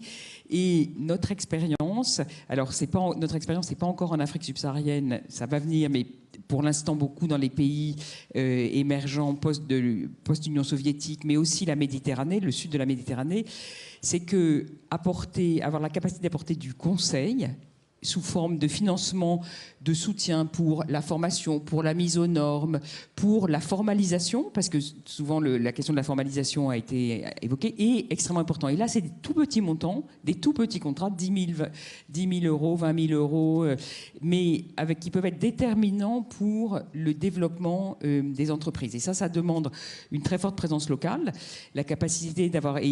On essaie de développer des consultants locaux aussi qui connaissent bien le pays et qui vont pouvoir apporter cette expertise-là. Et je pense, notre expérience aujourd'hui, c'est que ce type d'activité est aussi important et c'est souvent ce qui va préparer à avoir accès au financement et à ce que la banque puisse apporter des financements. Il y a un aspect qui, pour nous, est aussi prioritaire, c'est le financement en monnaie locale.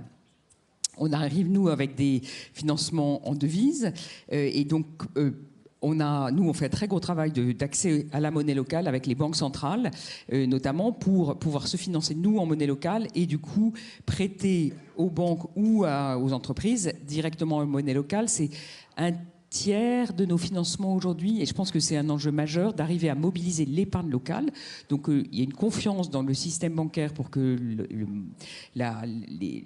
l'épargne reste en monnaie locale et vienne irriguer l'économie réelle. Et je pense que c'est pour la soutenabilité des financements et la capacité d'irriguer vraiment des PME à tous les niveaux, je pense que c'est un des enjeux sur lequel on doit continuer à travailler avec les institutions, les autorités publiques, etc.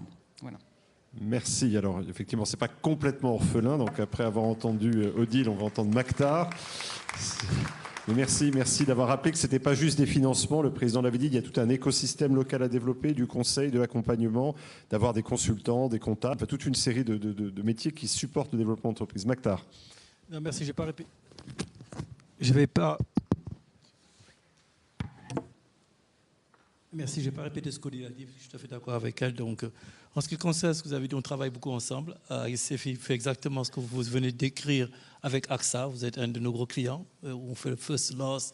Et ce qu'on est en train de faire maintenant, c'est de faire de ce qu'on appelle le projet de warehousing. On va préparer des projets qu'on va prendre et on va après les avoir mis sur notre balance sheet, on va les reverser après aux institutionnels.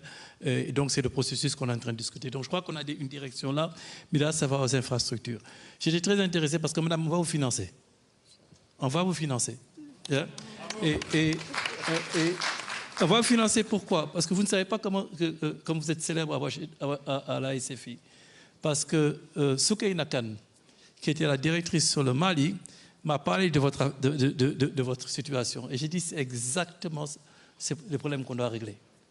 Donc, elle m'a parlé exactement de votre cas, et j'utilise votre cas comme étant un exemple de ce qu'on doit faire dans les PME.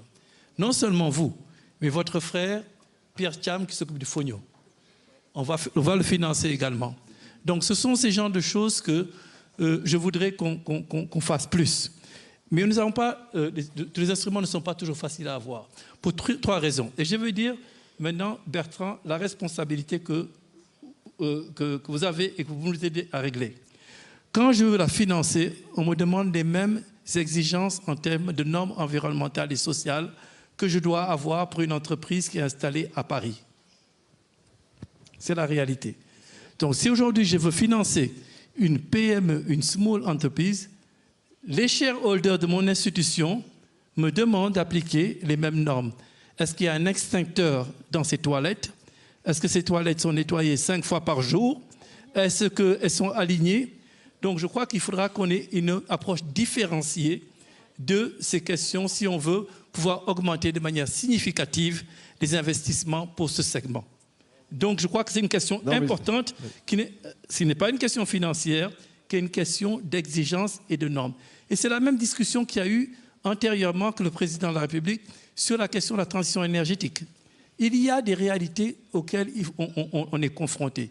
Si on veut travailler dans le segment des petites et moyennes entreprises dans les pays les plus pauvres africains, on ne peut pas. Parce que je sais que la commerçante de Yopougon, la commerçante de Dakar ou la petite va verser son eau sale dans la cour parce qu'elle n'a pas de toilette. Et ça ne va pas être en conformité avec certaines normes. Donc, on a une question importante que, collectivement, quand on parlera du financement du développement, il faudra qu'on essaie de voir. La seconde question, oui, mais c'est important que tu l'entendes bien, parce que ce n'est pas une question financière, une question aussi de gouvernance de ces questions et qui sont des obstacles pour justement faire tout ce que nous voulons tous faire ici. Secondo, il faudrait, je pense, qu'on augmente le capital de ces banques qui sont spécialisées, que ce soit les banques sur l'habitat, l'agriculture. Nous essayons de le faire maintenant. Quand on regarde le taux de capitalisation qu'ils ont, il est trop faible. Donc, la capacité qu'ils ont de faire ce leverage et trucs, ce sont eux qui sont spécialisés dans ces secteurs. Ceux qui connaissent de manière détaillée la réalité de madame et autres.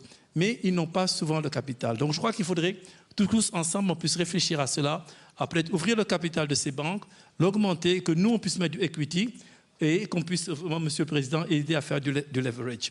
Le troisième élément qui est très, très important pour cela, c'est continuer à travailler sur le risque. Et comment est-ce qu'on pourrait mieux coordonner les programmes d'investissement public avec les investissements qui vont attirer l'investissement privé.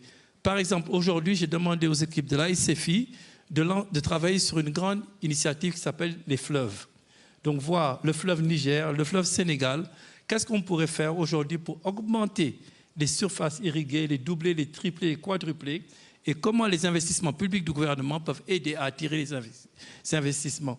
Donc je crois que ce sont ce genre de questions qu'on peut discuter, mais je veux te rassurer qu'il y a une volonté très forte parce que effectivement, l'histoire que votre histoire m'a beaucoup secoué, a secoué beaucoup de nos collègues, et nous voulons être plus rapides.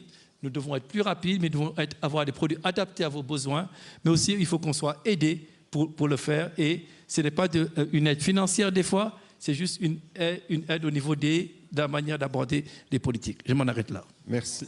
Merci Mactar.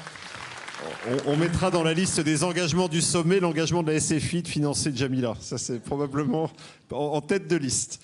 Merci beaucoup. Et sur le point, effectivement, des normes, c'est un sujet crucial que moi, en tant qu'investisseur dans les pays émergents, j'expérimente absolument tous les jours.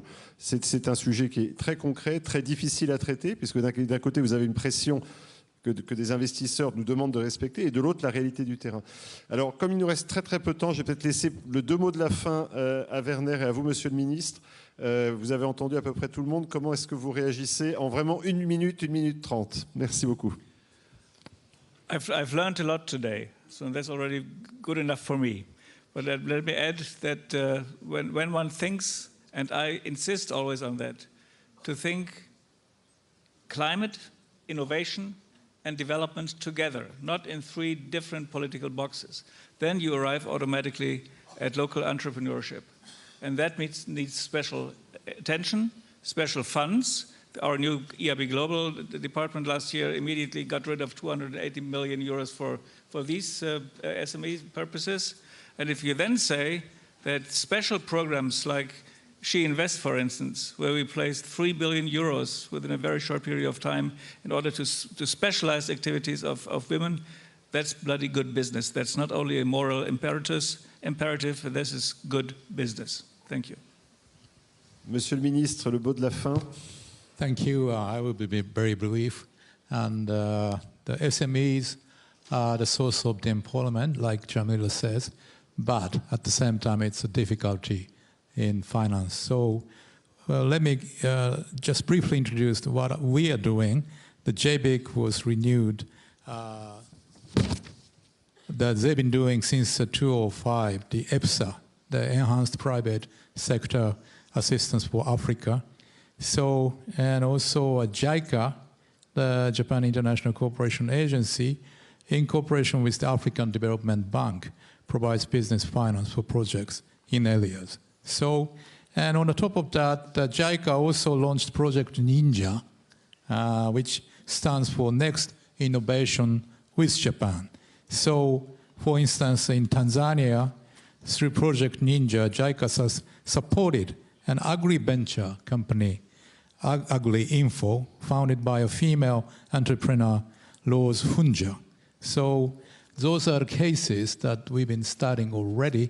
So please look at these, not so big, but new trial for the new venture business in SMEs. Thank you. Merci, Monsieur le Ministre. Merci à tous. Je retiendrai juste un mot, puisqu'on est vraiment au bout, c'est ensemble.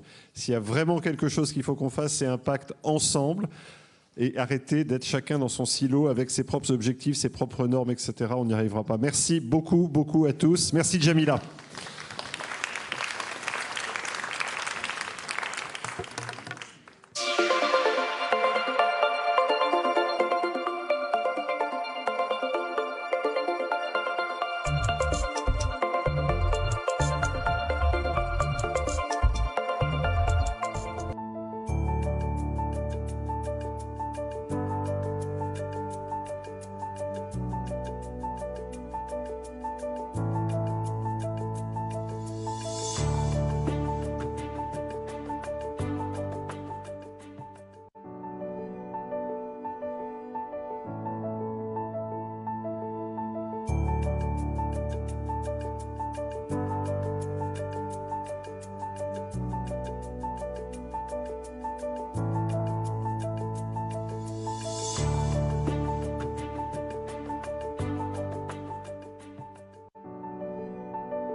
Merci.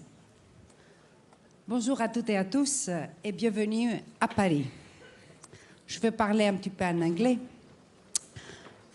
Mr. President, Madam Prime Minister, Mr. Prime Minister, and dear friends, the world has entered the age of vulnerability. Over the last months, we all witnessed droughts in the Horn of Africa, floods in Central Asia, typhoons and hurricanes all over the world. Today, we talk a lot about how we can optimize existing frameworks and institutions. This is very important, but we need to do more. If we want to face the major challenges of climate change, biodiversity collapse, and the emerging pandemics, we need new approaches, new tools, new instruments, and of course, new resources. That is precisely the purpose of our discussion now, how to transform our international financial system to put vulnerability and resilience at its core. So for this conversation, ladies and gentlemen, I'm very, very honored to welcome such visionary leaders and friends from diverse continents and backgrounds. So, starting Prime Minister Mia Mottley of Barbados. Dear Mia, with your Bridgetown initiative, you have played a crucial role in launching this much-needed debate. President William Ruto, bienvenue. With your country's stellar record of renewable energy, you are positioning your continent that we love a lot, Africa, as the continent of solution to the climate crisis. President Nana Akufo-Addo of Ghana, bienvenue, and chair of the V20. Your Accra to Marrakech agenda is another key contribution to this crucial debate. President Charles Michel of the European Council. Cher Charles, Europe, our continent, is at the forefront of climate action and innovative finance. Welcome. Prime Minister Shehbaz Sharif of Pakistan. Faced with the dramatic consequences of climate change, you have taken a true leadership on the loss and damage crisis. Sir Laurence Dubiana of the European Climate Foundation and one of the key architects of the Paris Agreement. You eloquently advocate for new revenue streams to accelerate climate action. And last but not least, our friend, IDB President Ilan Goldfein. You lead one of the most innovative MTBs when it comes to designing new financial tools for climate and vulnerability. Welcome. So, Madame la Première Ministre, you have been one of the driving forces behind this summit. So, can you do us the honor of introduce, please, this debate and sharing the main messages of the Bridgetown Initiative? Please, Mia. Thank you, Chrysula. Do you mind if I stand? I want to thank you and President Macron, and believe you me, you have been the driving force behind this summit as well, and I thank you for your energy in helping to make this a reality. This is a conversation whose time has come, and the Bridgetown Initiative for us is not about Barbados. It has been about bringing people together from diverse backgrounds, from academia, from the development world, from the sovereign sphere, from multilateral organizations, and beginning to see where there is agreement and where there is an understanding as to where we must go.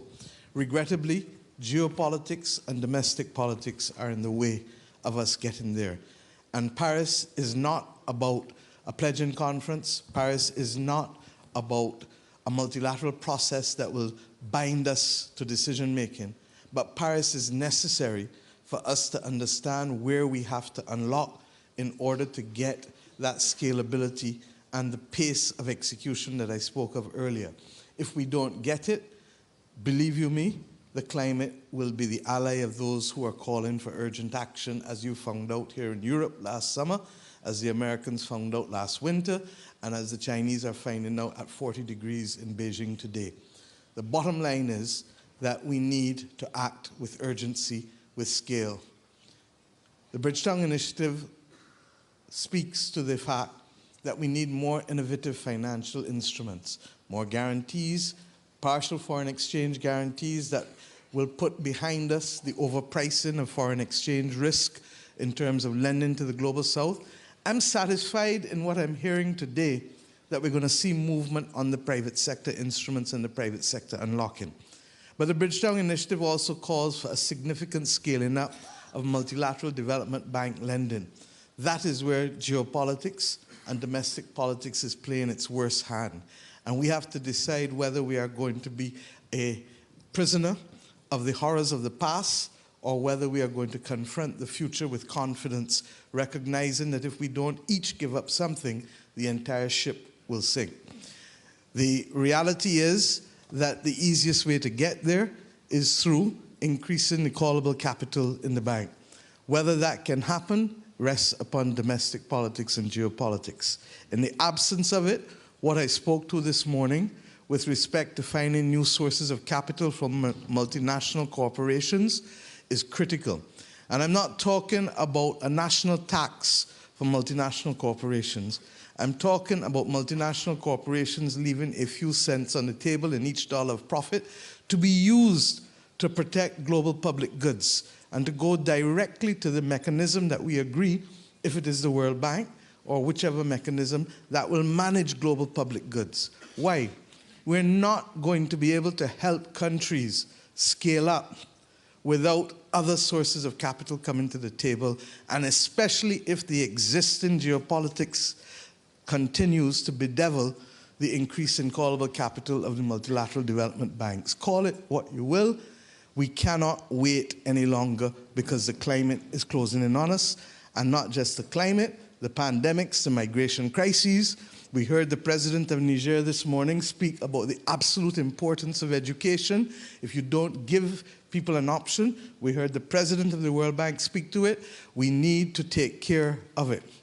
We need also then to look at debt for education swaps, debt for health swaps, debt for climate swaps, and we need to use innovative mechanisms as we did last year in our blue bonds in Barbados when we issued a debt for nature swap with the help of the Inter-American Development Bank and the Nature Conservancy, where by reducing the cost of interest, the savings immediately went into a trust to be able to finance the protection of our marine area. How we go forward and whether we choose to do it as debt for climate or, as I've said to Haiti for the longest time, debt for education and debt for health, we need to recognize that there are some instruments that will make this more palatable.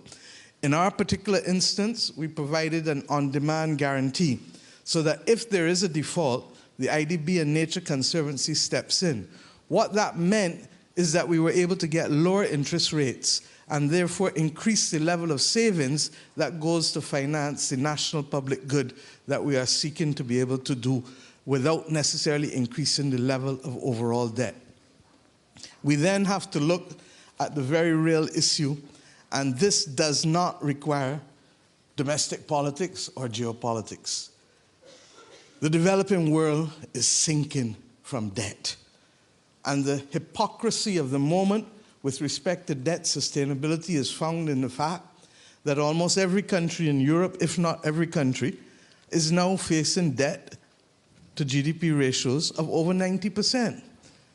Now, the Maastricht Treaty speaks to 60%, and Rogoff writes about 60%, and the IMF and the World Bank use 60%. But that was in a world that was not encountering a polycrisis moment. And the reality is that if you ask countries to continue to go to 60% in a steep trajectory, you are going to kill the body politic, you're going to kill the capacity of the country to fuel growth or to sustain itself. It is no different from your body losing £5 a week, £3 a week, £4 a week. You need to have a sustainable level of reduction if you are to ensure that the social institutions do not implode, because we can bring back down debt overnight, but we cannot rebuild institutions overnight. We need also to recognize that this is as valid a moment as the Jubilee moment, and this is a moment for debt cancellation for the least developed countries of the world, the ones who get IDA money, because to ask them to put debt upon debt upon debt is to choke them. And therefore, there is no valid reason why we are not having this discussion when you've gone from climate crisis to pandemic to Ukraine war leading to inflationary pressures, and indeed even the actions of the Inflation Reduction Act in the US. The developed world chose to be able to have excessive amounts of quantitative easing to ease their population. And their actions have now led to us having to face increased interest rates and increased difficulties and increased cost of living. That cannot be just and fair. And therefore, we need to be able to right-size it and to go. I know that my dear brother, Nana, President of Ghana, is here, and I hope he will speak to the role of the credit rating agencies, which in one fell swoop can take a country from standing erect to putting it on the ground. It is wrong, it is unfair. And the Bridgetown Initiative is fundamentally about fairness and transparency and a reform of the governance systems that continue to be the shadow of an old imperial order.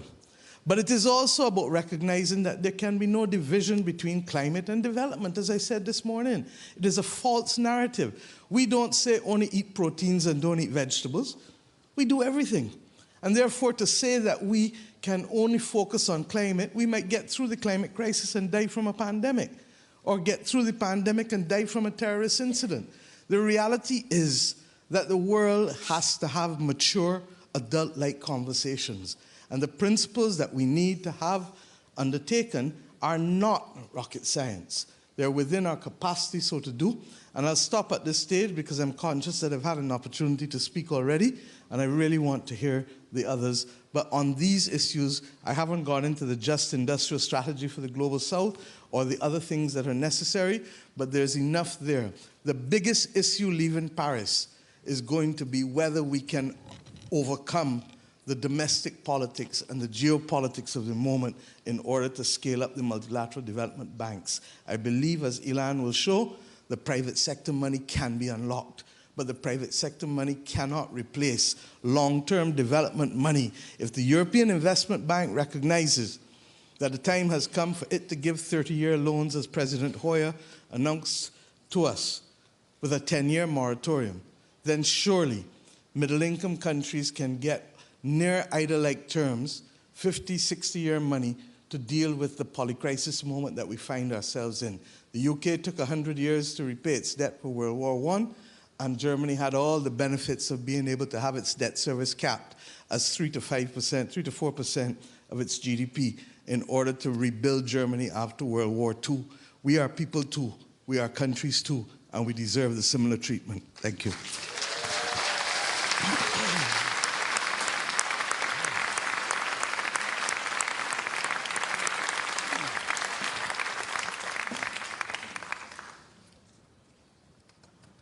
Thank you. Thank you very much.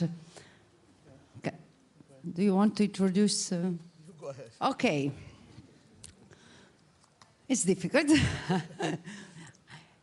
So, President Akufo-Addo, you are the chair of a group of countries that are massively impacted by climate change. You have chosen to stand up and react, as we said, by mobilizing the international community around your Accra to Marrakesh agenda, but also by working with donor countries, such as Germany and France, to co-construct innovative insurance mechanisms against climate risk. Could you please share with us your vision? Thank you very much, and I'm grateful for being made a part of this important panel. My understanding is that innovation is not merely about new technologies or instruments, but it's also about how we can respond creatively to new challenges and forge new approaches for development. It's obvious the damage that the pandemic, the conflict in Europe, in the Ukraine, have done to our economies and societies in Africa. It's also obvious what the monetary tightening policy, which has been led by the US Federal Reserve Bank, has also done to our productive capacities and capabilities on the continent. So there are some obvious solutions that we are enjoined to take. The first is ourselves, improving our capacity for self-reliance. And that can only happen if we improve radically our own domestic resource mobilization, i.e., how we can strengthen our tax systems in such a way that we can have the resources increasingly internally to invest in our education, to invest in our health system, to invest in our infrastructure. And in so doing, to create a situation of cooperation at the regional level, between tax agencies at the regional level, that will allow us also to put a halt to the significant, I say more, significant is not a good enough word, to the huge resources of our continent that are taken away through illicit means. We've had figures that have been given to us by Thabo Mbeki and the committee that he established. We're talking about 88, 89, $90 billion worth of resources a year.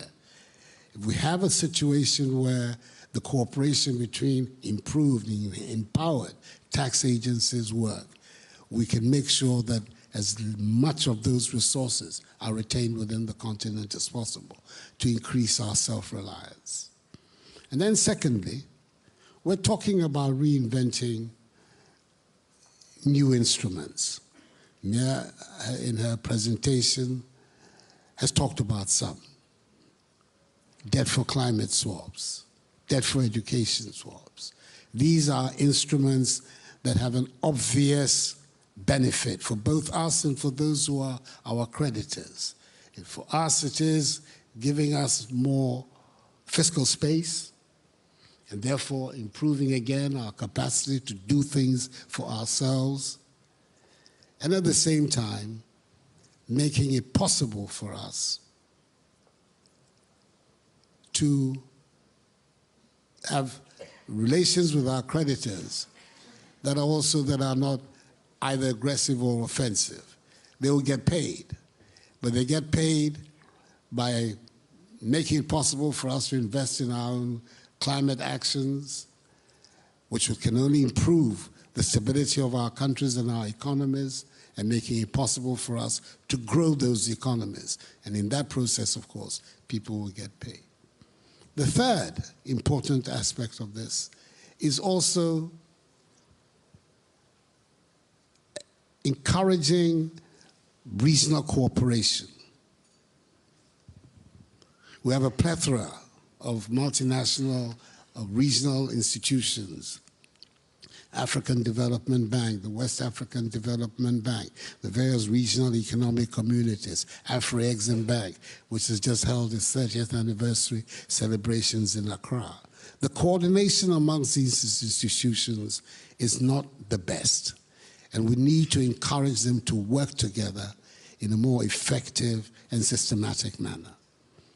It cannot be that global multinational organizations, IMF, World Bank, find it relatively easy to cooperate and work together, but Afro-Exim Bank and African Development Bank are not able to do so. They should be able to do so, and we have to insist on them being able to do so, because in cooperating and coordinating their activities, inevitably more money will be made available for us to use in this big struggle against the climate emergency. So these are some of the broad areas of concentration that we have to. Obviously, there are other matters, Mia mentioned them, which we're having to raise global attention to, the intervention of the rating agencies in our development. Not so long ago, barely 18 months ago, Ghana was the darling boy of the bond markets in the capital market. Suddenly, as a result of rating downgrades that were taken, became shut out of the capital markets. And this is being done by people for whom there's very little accountability. Nobody's able to hold their feet to the fire and find out exactly what is it that motivates and what are the basis upon which these rating agencies work. We need to be able also to focus on that. But I think that above all, the forward thing is making sure that we ourselves, especially on the African continent, are in a stronger and better place to determine our own future. We have seen that the dependence on foreign capital is both costly and risky. It is not in our control, and it means that at any stage, the rug can be pulled from under our feet. We've seen it recently. We saw it over the pandemic struggle when suddenly it became impossible for us to have access to vaccines. Fortunately, the response of some of us on the continent has been to create our own technology for making vaccines ourselves. And I think that that obviously is one very positive outcome of the pandemic, which we need to develop. But I am extremely focused on the measures that we can do to improve our own self-reliance and reduce as much as possible. It's impossible because we are all on one planet, we live in one globe, but to reduce as much as possible our dependence on outside sources to finance our development. Thank you very much indeed. Thank you.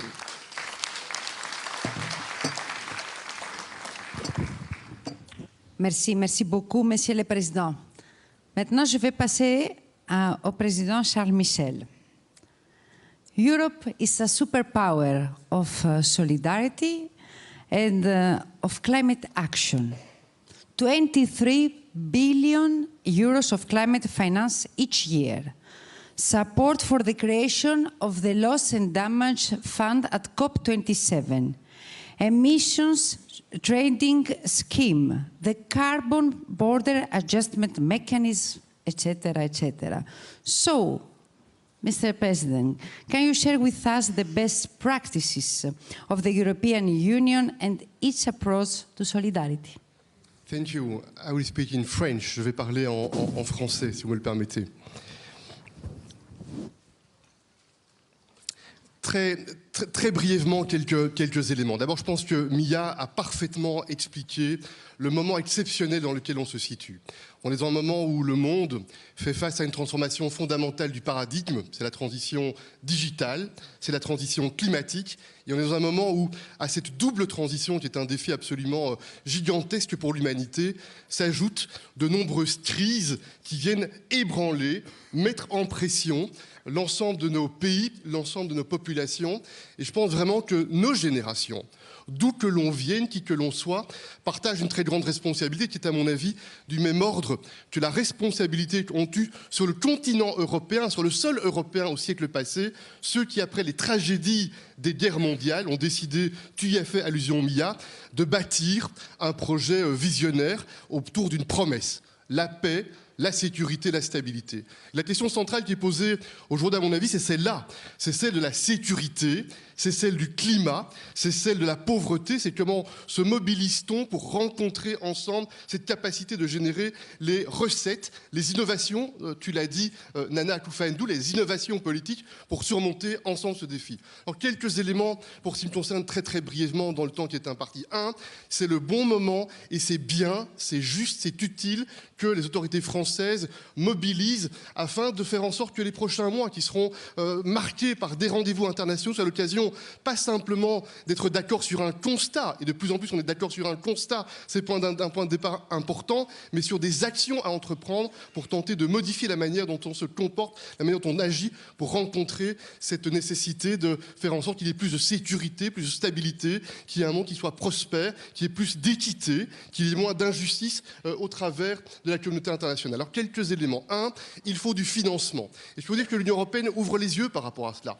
Non seulement nous montrons le chemin parce que l'Union européenne de très loin est le premier sponsor du développement, le premier sponsor du multilatéralisme, le premier sponsor aussi des moyens nécessaires pour le changement climatique. Ça n'est pas assez, on est prêt à faire plus, on est prêt à faire mieux. Nous voyons bien que les pays les plus vulnérables et les pays à revenus intermédiaires sont touchés très durement par cette question du risque qui est un frein, qui amène le secteur privé à hésiter, et j'entends ce qui est dit sur les agences de notation, ça mérite effectivement une réflexion, un débat, et quand on parle du risque, c'est aussi bien le risque réel objectif que le risque perçu. C'est pas toujours la même chose. Et donc, je pense qu'il y a de l'intelligence collective en suffisance avec les banques de développement, avec les acteurs privés, pour construire des outils qui permettent de surmonter ce qui est aujourd'hui une difficulté structurelle et de mobiliser un vrai choc de capacité financière pour tenter de rencontrer ces éléments. Deuxième point, je suis très heureux que Nana ait mis en évidence un point que je partage également. Il faut aussi travailler pour que l'on puisse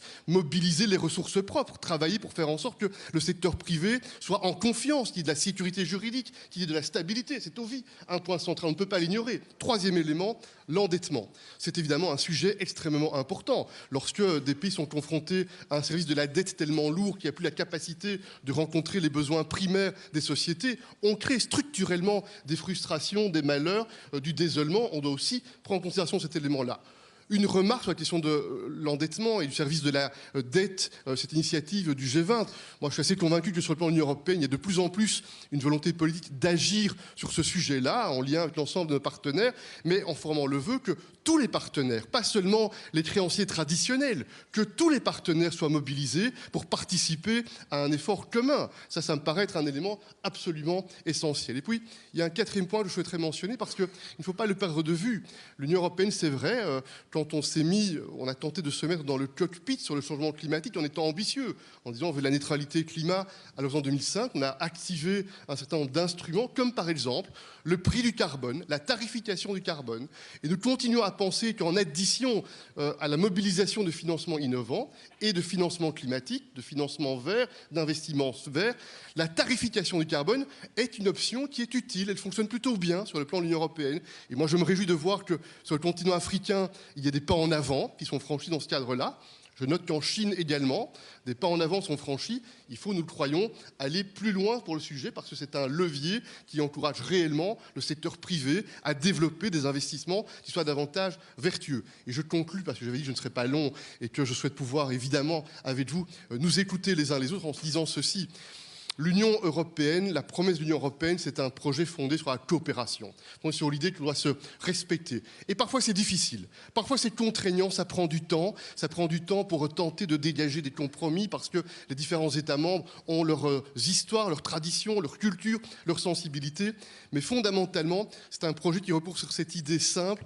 Nous partageons le même espace, nous partageons en fait la même communauté, on appartient à la même famille humaine et notre responsabilité, c'est de garantir que les décennies soient des décennies avec un environnement humain qui soit plus juste, qui soit plus sûr, qui soit plus stable. Et comme d'autres, dans le passé, ont pris des responsabilités pour nous, à nous maintenant de prendre des responsabilités pour les générations qui vont nous suivre. Merci à vous.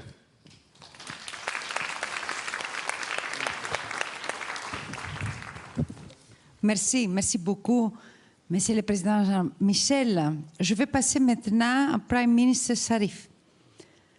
We're all shocked by the dramatic floods in Pakistan last year. And we have to say that Pakistan is not a passive victim. As the chair of the G77 group last year, your leadership was very important, was a key to establish the Loss and Damage Fund in Egypt. So, Mr. Prime Minister, what do you think about innovative financial instruments? Please.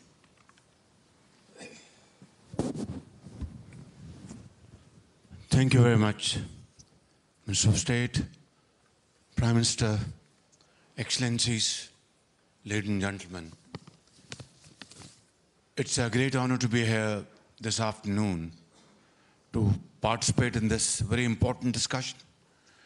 And at the outset, I'd like to appreciate leadership of President Macron to organize this wonderful summit to discuss a very important subject which relates to suffering humanity more so and global community generally. Last year, we had the most devastating floods as a result of climate change in Pakistan, which almost completely changed our lifestyle. 33 million people were affected. Millions of acres of standing crop was washed away. Mercifully, it could have been a huge number, but because of very proactive actions by all stakeholders, 1,700 people died, including children, and 500,000 animals were drowned. 2 million houses were either completely demolished or partially damaged. Now, we had to cough out hundreds of millions of dollars from our own pocket with our scarce resources and provide paltry sum of money to these flood affectees all over the country. Of course, we are very grateful to our friendly countries across the globe for their valuable and timely contribution. But largely, the cash amounts had to be generated from our own resources. And when we approached international institutions, they said, well, we can give you loans. And take loans and have, I said, should we have further burden on our already hugely burdened, our stretched resources? And the answer was that if you go for debt restructuring or something else, that will not be good for the country. Now, ladies and gentlemen, we know that there are tensions around the globe, and billions of dollars are being spent over there to defend those countries. That's fine. I mean, I have no problem with that at all. But when it comes to the question of saving suffering humanity, I can tell you, my friend, very dear friend, Secretary General of the United Nations was with me, and I took him to the hinterland of Pakistan where floods had absolutely drowned cities after cities. And in those camps, thousands of women were giving birth to children day in and day out. And far-flung areas where you had to provide medicine, food, water. And for months, we had to have makeshift education programs over there. What I'm saying is, this is not fair. That on one hand, you are ready to provide everything for defense of a country or countries. That is perfectly okay. But when it comes to the question of saving thousands and thousands of people from dying, then you have to borrow money at a very high cost. Then you have to go and beg and borrow and further deteriorate your already very precarious financial situation. Ladies and gentlemen, I'm not here to moan and cry and shed tears. I'm here to tell you that I'm a human being. I belong to a country where my people are very brave. They faced problems and crises in the past and faced courageously. We shall come out of this crisis, inshallah, as winners. But I want to share my experience with you. You are policymakers sitting here. You are great politicians. You are great technocrats. What I'm saying is that unless and until we come out with a fair, equitable, and judicious formula of distribution of resources, financial resources, this world will never live in peace, will never live in happiness. If North is progressing, we are very happy because we look forward to having their experience and implementing their experience in our country for progress and providing jobs, providing livelihood, industry, agriculture, promote it. But this must also be remembered that if South is in trouble, how can North be in peace? It's like one body. If one of the limb of the body is in trouble, is painful, you can't say the rest of the body is in peace. So, what I'm saying is, let's, here in Paris, we've gathered here today. I heard her speech this morning. It was a very, very emotional speech, and it touched hearts. And here he has spoken very well, and others, all of you, my brother, President of Uganda, and other speakers will speak. Let me say, without any fear of contradiction, unless we come forward in generous terms to provide an opportunity and a system and a mechanism which will satisfy the most vulnerable at bare minimum and which will create harmony in terms of economic justice and fairness, this world shall always be in trouble. And my concluding remark would be, it's never too late. Let's stand up and say no to injustice. Thank you very much.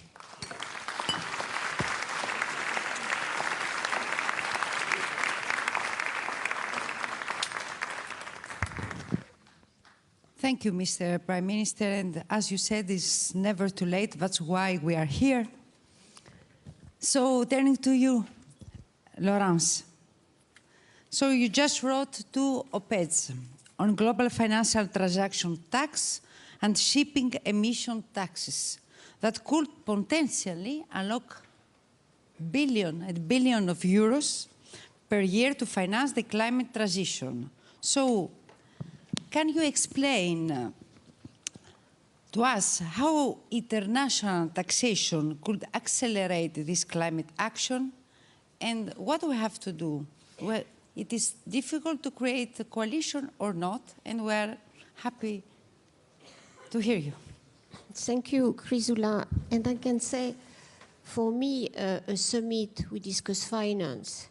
And in reality, we are discussing solidarity. It's a new thing, no? It is something, I think this summit is good because we are breaking taboos, we are opening windows we are closed. And finally, as you have said, Prime Minister, we are talking about equity and solidarity. And you know, before it was about how have the financial system effective, how, you know, technical discussion, and this is different. So I'm very happy that this summit is just opening the windows and the doors and really discussing about the serious situation. We see, of course, that we have 8 years after Paris. In Paris, and that's why I'm very happy to see the evolution. The Article 2 of Paris Agreement was about shifting the finance to sustainable development. And it was not really materialized, and that we are discussing about that. And it is about a fair and just transition as well, and being able to face a global risk. And at that time, we were anxious, but not anxious that such catastrophe that we are witnessing everywhere could happen. So it's a shock, and we have to respond to the size and the question of this shock. And at the same time, the concentration of wealth we have been witnessing since the last 10 years, but even more the last 2 years in the full deployment of the COVID crisis, shows that, you know, the financial system is very imaginative to find ways to create instruments and not to pay taxes.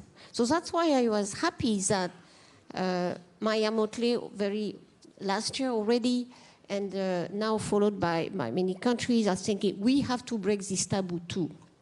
That we have to discuss an issue that were really, really very difficult, that everybody saying, oh, it's impossible, no country would agree, it's about national sovereignty, when in reality, and Maya Motley said that very clearly this morning, most of the wealth of the world is not in countries, it is embedded in the balance sheet of many big multinational companies. So the system is different.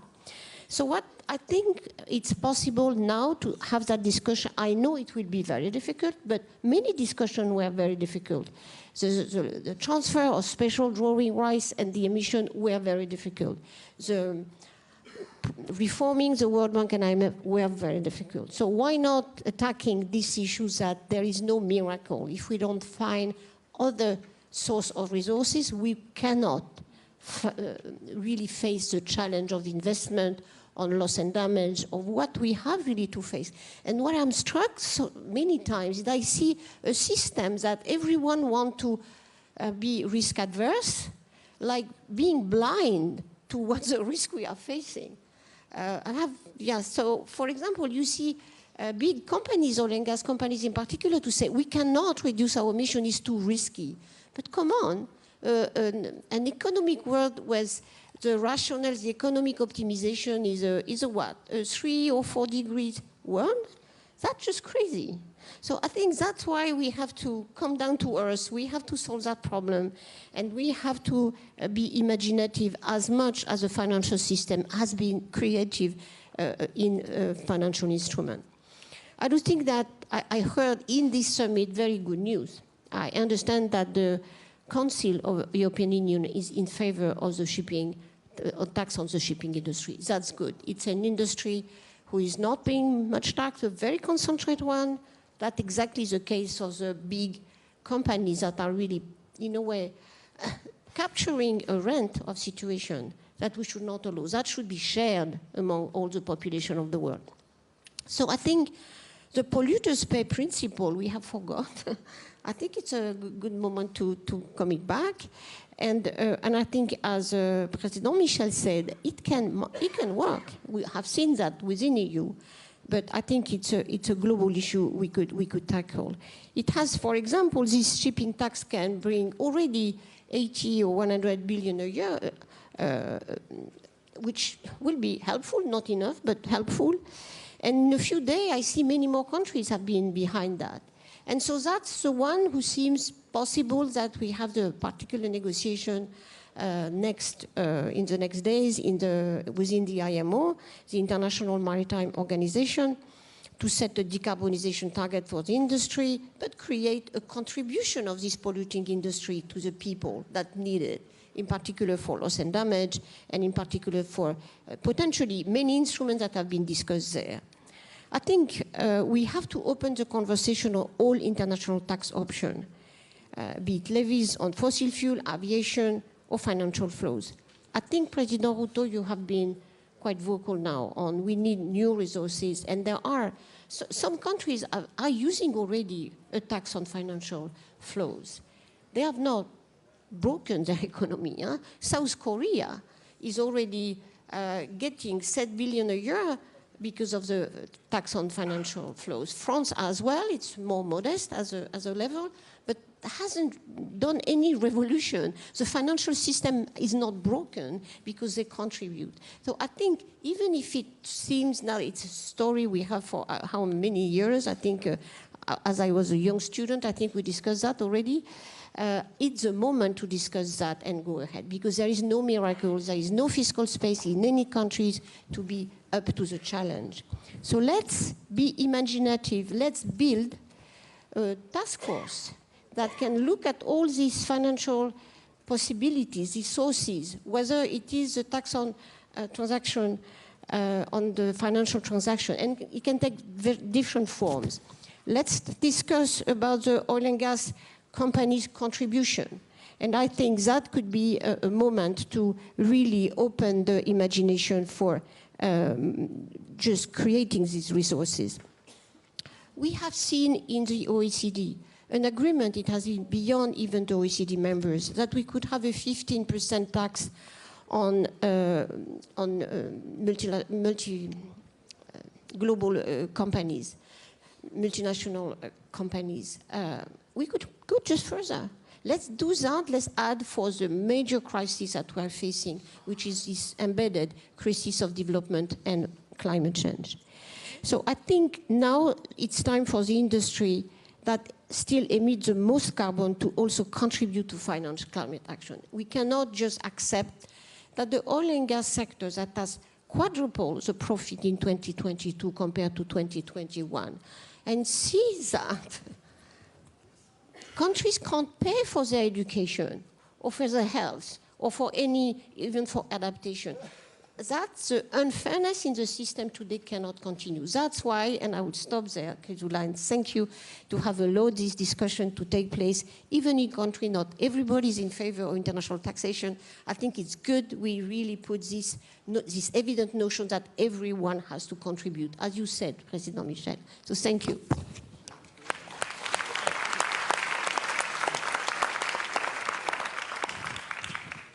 Everybody has to contribute. You have totally rights, and to change also the habits.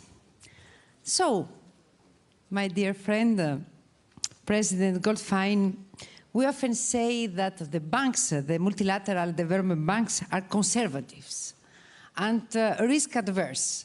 But in your case, it's completely different. The IDB is a very innovative institution on debt swaps, on sustainability-linked bonds, and on climate-resilient debt clauses. So please, can you tell some banks' success stories and what we can do together? Thank you. Thank you very much. It's a pleasure to be here. Thank you for the French government for organizing me and Marty to be here, and it's a pleasure to be with all the panel. The challenge we face is so large that we all know that we need to go to the next phase. You mentioned the IDB, that it has been innovative. It is true, but it's not a praise because it just reflects the need of our members. They have been for some time needing these innovations, and basically the bank has done it. And now we are hearing that we need to go to the next phase, so we are willing to lead in that regard, using the instrument that you just mentioned in a way that we could scale, increase, distribute the risk in a way that we can get it in the amount we need. And basically, I will give you 3 examples. First example are the debt swaps. We had with Barbados, nature conservative, debt to nature. That was very successful. But recently, we had the largest debt swap with Ecuador Galapagos. And what was the secret? We absorbed the risk, both the IDB, with the DFC of the US, giving insurance, political insurance, and together we will be able to offer some assurances that could make available resources for, in this case, Galapagos. But now we're facing demand for debt to climate, debt to education, debt to health. So we need to find a way to replicate, to increase the scale, and we are willing to try with the countries. In addition, we can think about regional approach. So we are now thinking not only regional projects in the Caribbean, but also in the Amazon. The Amazonia Forever is a project where we can benefit from that swaps for biodiversity, for nature. You mentioned also innovative debt, catastrophe debt clauses, or if you want, natural event, disaster clauses. And again, we were doing it, and we did it with Barbados and others, where we provide, if a disaster came, 2 years of non-payment. But we need to do more. And there's a way to do more. We have to find the pockets of risk. We just went with the World Bank president to Jamaica, where they helped, not us, they helped to issue a bond where the risk, when it happens, is absorbed by some donors. And when the crisis comes, you use this fund, which is based on the absorption of donors, to pay for the payments of principals. That could be replicated if you do it correctly. Finally, we are talking about sustainability-linked bond. What does it mean? That you have an instrument that if the country achieves the goals, they get lower interest rates. And again, it comes from the fact that you give incentives for specific indicators. In this case, Uruguay, 2 indicators, just to simplify. Emissions and deforestation. We can do it in more scale with more countries. But we need to work on simplifying, standardizing, and replicating. And we need to find also who is going to bear the premium to lower interest rates. Because if we find the donors there, either coming from us or from governments or from other places, it will help us to reduce even more the risk for achieving the climate goals. So let me end here with a call for us, the MDBs, to work together to scale this type of instrument, which is a very pragmatic, palpable thing to do. If we work together in a framework, we can elevate these instruments to the next level. And I think if we do it, and if you take seriously the new global financial pact, we can save and we can improve the lives not only of millions of people in the region, but billions of people in the planet. Thank you very much.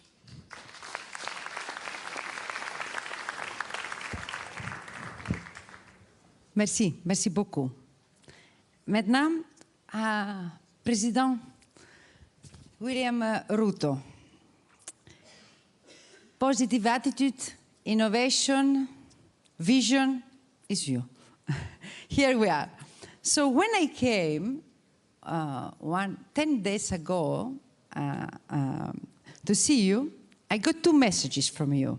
First, that we need a positive agenda. And Africa has the potential to provide, as you told me, the solutions to this crisis, that it can inspire all of us. And secondly, you told me that the fight for a livable planet is a marathon, not a sprint. But at the same time, I can tell you that we have to run very fast now. So we should push this agenda here in Paris, including, and we have to push more than we can, because, as you will say, we will have an historic Africa Climate Action Summit in Nairobi in September. So the question is, Mr. President, what are your expectations from this summit in Paris? How we can go forward all together, so when we will come in Nairobi, we have less job to do. Thank you. I think I will join those who are standing. I don't know the criteria, but let me join. Thank you very much, and let me appreciate my brother Macron for putting this how dare you summit together. our expectations of this a new global financing pact. What is our expectation? From the perspective from where I come from, we've had the testimonies from my dear sister Motley, from the Prime Minister of Pakistan, from the Sahel, from what is happening in Malawi, in Zambia, in Mozambique, what's happening in the Horn of Africa where I come from. We've lost millions of livestock because of drought. So climate change is real, no doubt. We're living through it every day. From where I sit, we need out of this summit, we need two outcomes. Number one, we need to agree on how do we get emergency liquidity, number one. How do we deal with debt that is saddling many developing countries? And how do we get additional money in the context of what Motley said in the morning, urgency and scale? Those two things we need just to answer. In my very respectful submission, I believe we should not leave this conference until we agree on what we are going to do to get many countries in the global south to at least be in a position to have a conversation by sorting out their immediate issues. And the immediate issues is there is no space for debt anymore. We need to deal with it. We need emergency liquidity in the context of where we are today, coming from the pandemic, getting into the war in Europe and getting into the climate change situation, the many crises we have to sort out. What do we need to do urgently? The proposal I make is we need to reform the multilateral development financing institutions. The international financial architecture is not sitting pretty. UN Secretary General said on this podium this morning that there are countries that are paying 8 times in interest what the rest are paying. He was actually referring to those of us in Africa and largely in the global south. We're paying 8 times. And that is why our being in debt is not by default. We were set up by the system to be in debt. If you are paying 8 times, the chances of you being saddled with debt are 8 times higher than the next person. So how do we get out of this? Our suggestion is that before we leave here, let us agree, let us have a consensus on a win-win. The multilateral development banks have shareholders. Those shareholders cannot allow them to make certain decisions. So it's okay. So how do we keep the shareholders happy? Let us tell them, we will pay our debts. Give us 10 years or 15 years grace period and make the debt a 50-year loan. And we stop paying, we start with not paying the money we are supposed to pay next year. And they give us 10 years. What will happen is immediately the resources that we were supposed to pay for debt servicing become available to us to sort out the immediate issues. I'll give you an example. In Kenya, we are paying $5 billion every year to service our debts. If we got an opportunity not to pay the $5 billion, and it is made available to us to provide water to provide electricity, to do development, we would have money at scale. And if it was done for 10 years, and we are given 20 years grace period, we would be sorted. And everybody will be happy. We will still pay our debt. It has just been postponed. So the shareholders have no problem. And we have immediate money to deal with our situation, so we are also not doing badly. So we can have a win-win. Hopefully, before we leave here, we have that agreement. I don't think it is unfair for us to ask, and I think it is a win-win. That's number one.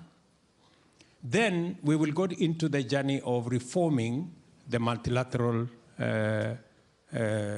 development banks. We will even transform them.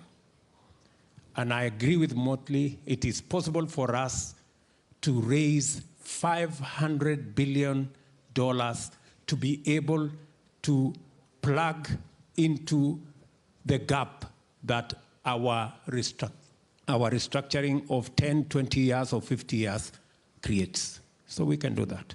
It's so simple. Number two, our next expectation, so that we can have a better conversation in Nairobi, is to agree on climate financing. I know to a great extent what I have suggested as number one will go to a good extent in climate financing. But if we have to deal with the climate financing in the context of what we agreed in 2015, in the consensus we built out of the Paris Agreement, this Paris Agreement, where we get emissions down by 45% by 2030 and net zero by 2050. If we were to go there, IEA, which Kenya just became a member, tells us that we need $9.2 trillion every year for us to get to net zero by 2050. We have a gap of $3.5 trillion. How do we raise $3.5 trillion to be able to close that gap? And I'm very sympathetic to what you said. Let us have a global financing mechanism. Loss and damage will not do it. I'm sorry. It will not do it, because loss and damage is hostage to national interest. No nation is going to give money from its people to sort out a global problem. Because in a contest between national interest and global good, national interest wins in the morning. That's it. So what we did, and that is why we are not making progress ever since Paris in 2015, is because we had a global consensus on a global problem called climate change, but we tried to go and sort it out. We tried to sort it out using national institutions that are hostage to national interest, or we tried to use shareholder institutions that have shareholders who will make the decision finally. So we must get a new financial architecture around climate financing. And we are saying we want one that does not bring the baggage and the toxic conversation of North versus South. We do not want a conversation that is going to take us to developing versus developed, emitters versus non-emitters. No.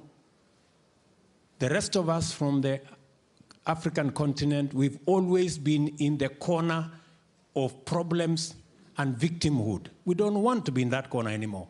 We want to be at the table where we are all looking for solutions.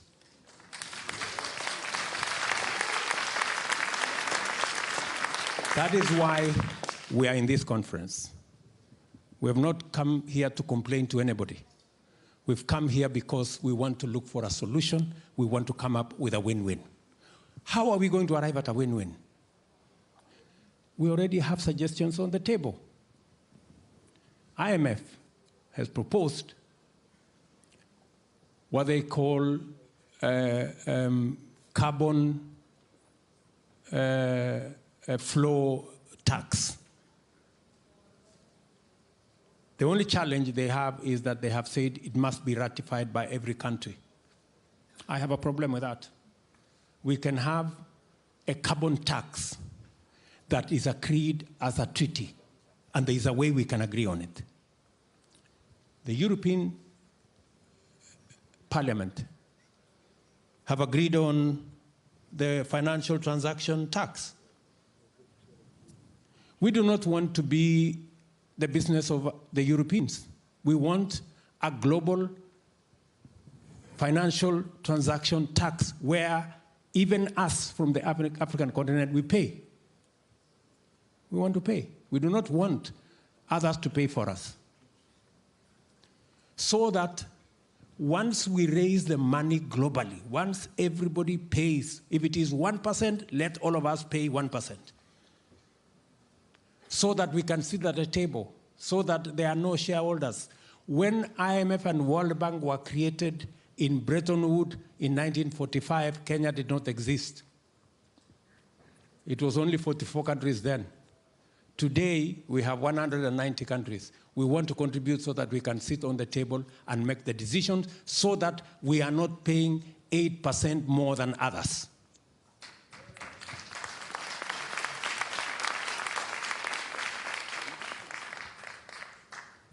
Let us agree to pay the aviation tax. We have no problem. Let us agree on the shipping tax, and we want to pay. We don't want anybody to pay for us. We want to pay our percentage. It is only when we raise global finances that have no national interest for any particular country or shareholder interest of any person. That is how we are going to sort out this global challenge. Many people ask, so who is going to collect this money? So how is this going to happen? And let me dare say the following. After the Second World War, 44 countries, 740, I think 44 delegates sat in a small city called Bretton Woods. The World Bank and IMF did not exist. They created it in 3 weeks. The agreement was done in 3 weeks. Why is it difficult for us? Because there was, the whole of Europe had been destroyed. And so it was urgent and it was important for a decision to be made. Are we saying the crisis that we are going through, including what we just heard from the Prime Minister of Pakistan, is not serious enough for us to agree on a global financing mechanism that sorts out climate change as a problem that is affecting all of us? Are we saying ever since 1945, we have become stupid? Is that what we are saying? Or we have become less human, that we have no more feelings about what's going on?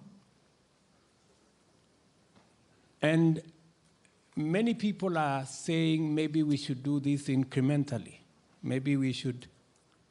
Let me finally put this in context. The Bretton Woods institutions were agreed in 3 weeks. The UN that we today celebrate was a conversation by 50 countries in 2 months. Because it was necessary, because there were leaders that wanted and had the capacity to make decisions. Are we saying that we are incapable of making the decisions that are required of us as leaders in the context of where we are today, I dare say, between Paris and Nairobi, we have more than 3 weeks that were necessary to form the World Bank and IMF. We have more than 2 months that were necessary to agree on the UN Charter. We have actually 3 months. So my expectation is that we will agree in Paris and we will conclude in Nairobi.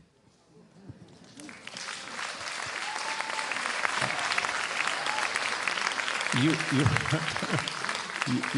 asked me about my expectation. That's my expectation, that we will put this together. And please, for heaven's sake, we want a win-win outcome. We are tired of the blame game, finger pointing, North versus South.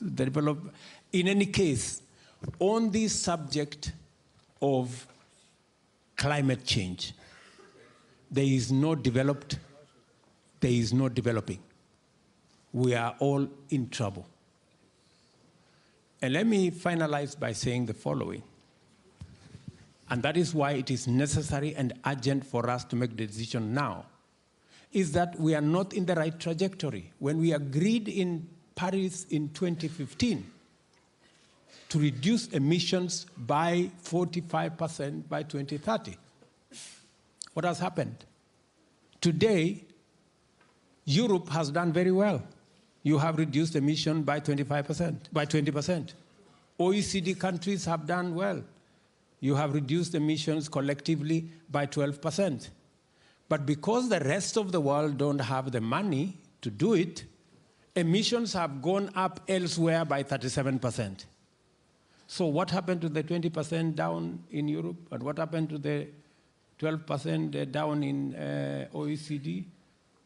Nothing happened, because overall, on average, the emissions went up by 17%. So we are not doing well. We are not going in the right direction. We are going backwards. So it is urgent that we all agree on how to go forward. And why specifically do we need to target taxing fossil fuel? Because it is the fuel, it is what is contributing 73% of all global gas emissions that are causing trouble in our globe. That's why we must go there. And that is the difficult conversation we must have, and we must have it in this Paris meeting and summit. Thank you very much.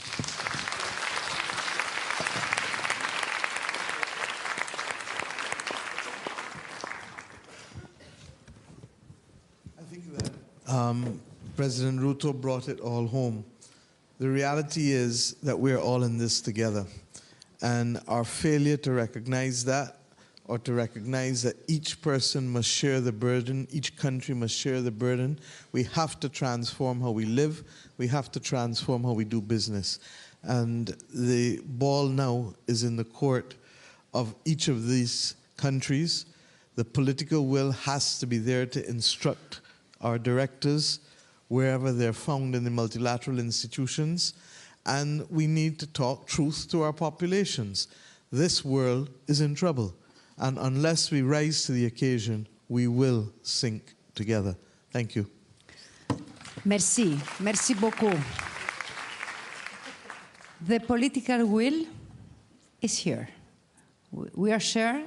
And also the positive attitude, because we have a lot of things to do, and we have to be positive also. This is, the stress is a lot. We see that the younger generation, they worried about their future, about the globe. So absolutely, you have right, President Ruto. The challenges are global, but also the solutions are global. So thanks very much. And I think that after tomorrow, when we're going to leave Paris, we have to leave Paris with a clear roadmap. And we have all of us to work to build coalition if we want to change. And of course, I hope that when we will come in Nairobi, we'll have less job, and, but we have many, I think that we have a lot of work for the 2 months, but also for Marrakesh, as you said, President. We have Delhi, and we have COP28. You see, we need this leadership, and we need this energy of all of you.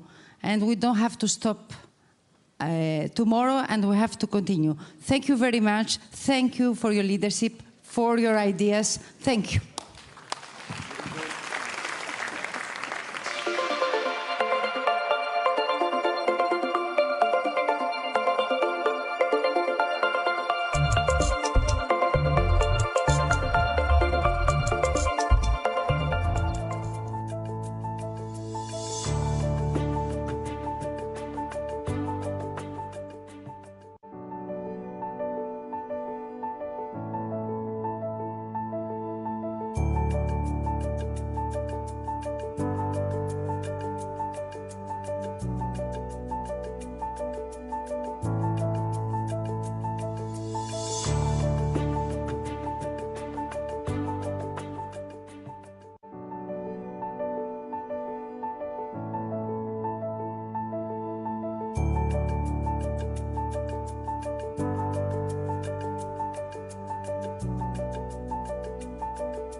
bienvenue à Paris. Welcome to Paris for this panel. It's the end of the day. You may be a little bit exhausted, but it's a great panel.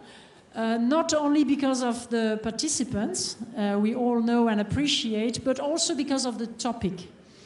I would not say that without our roundtable, all other roundtables would be irrelevant. It would be a little bit exaggerated, but to reach the objectives for MDBs, for the IMF, for the private finance, one thing is indispensable, the right data.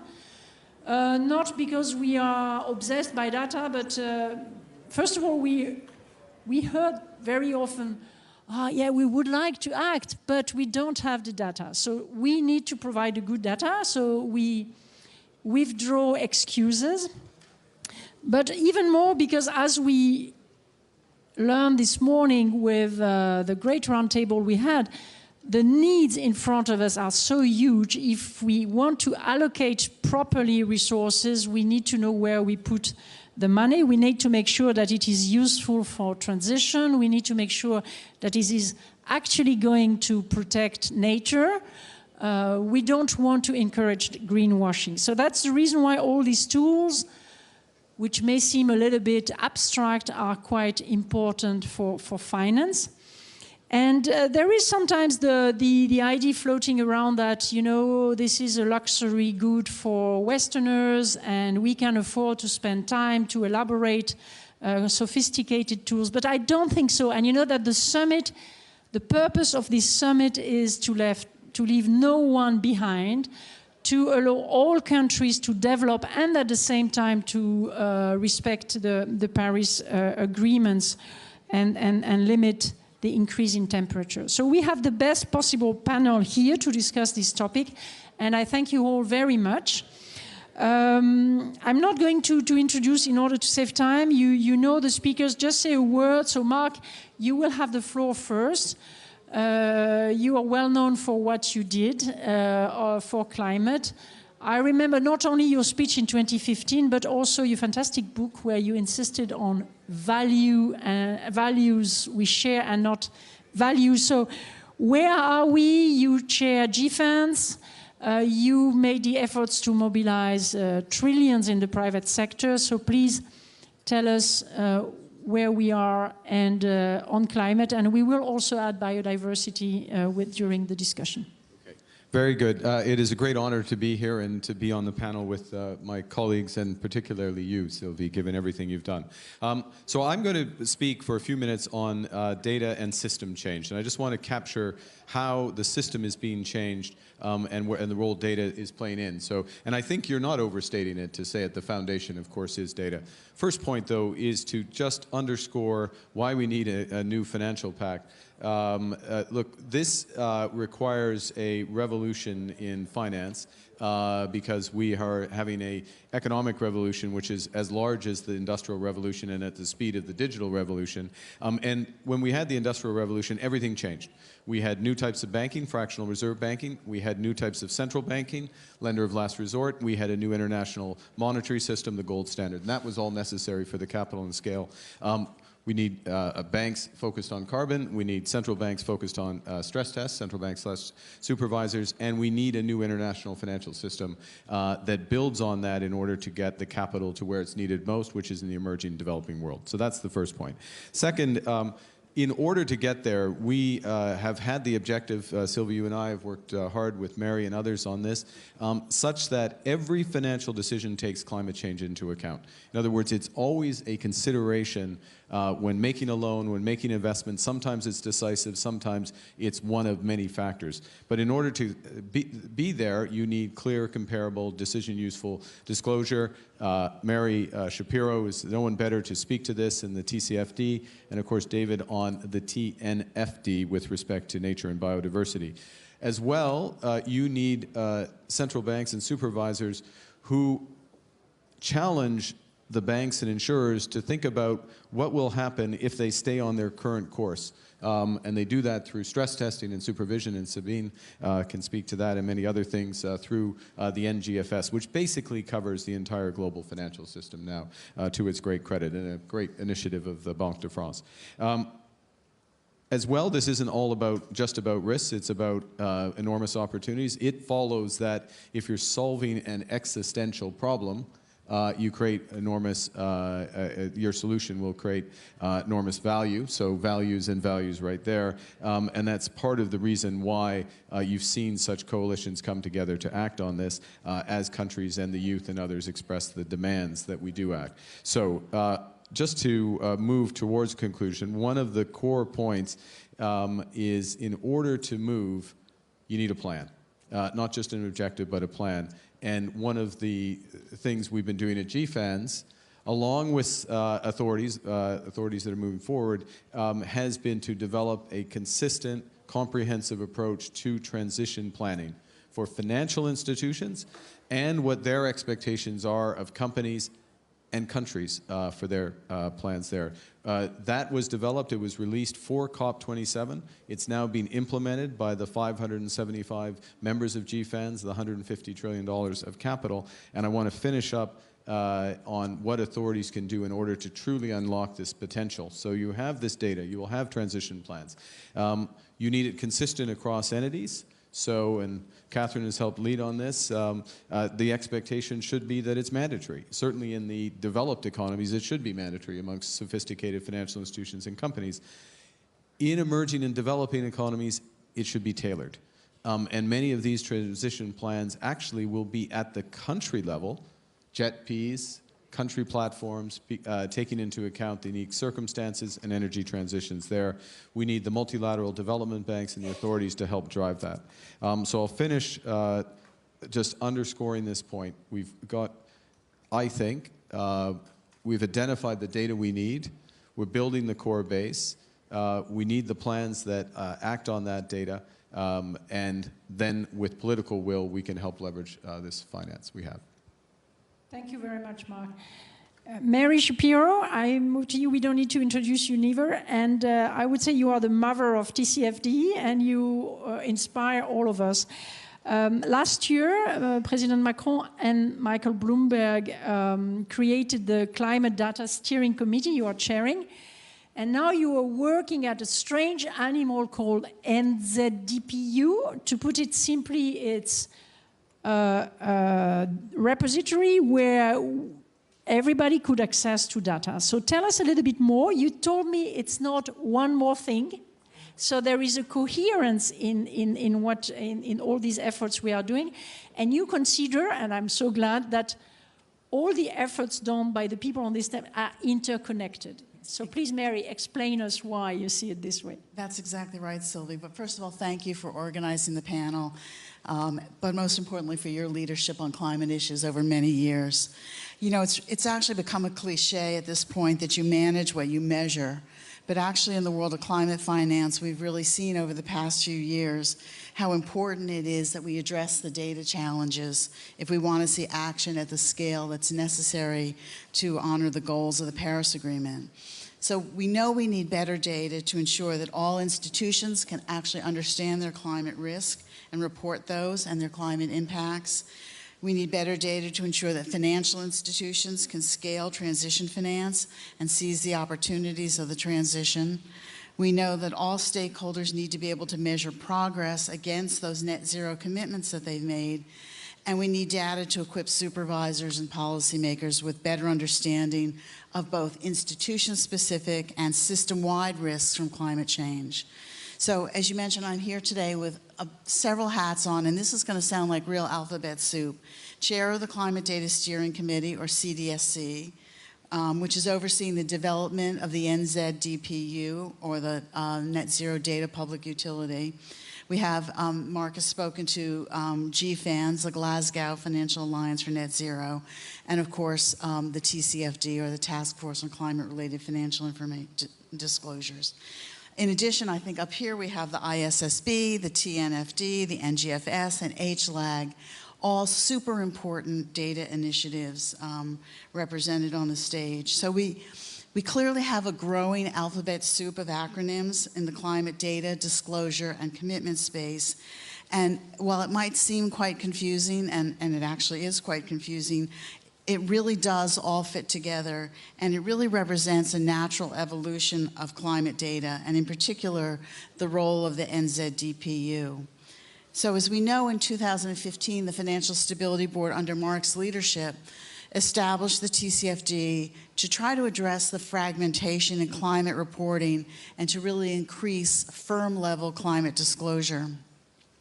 18 months later, the TCFD's recommendations were delivered to the G20 leaders, and now virtually the entire financial sector demands TCFD disclosures. And what we're seeing that's super encouraging to us is that regulators and policymakers in multiple jurisdictions have also sought to base disclosure rules and requirements on the TCFD, recognizing that it's really important for them to draw on a globally accepted framework that the private sector developed to ensure that investors and other stakeholders have access to that decision-useful, consistent information that Mark mentioned.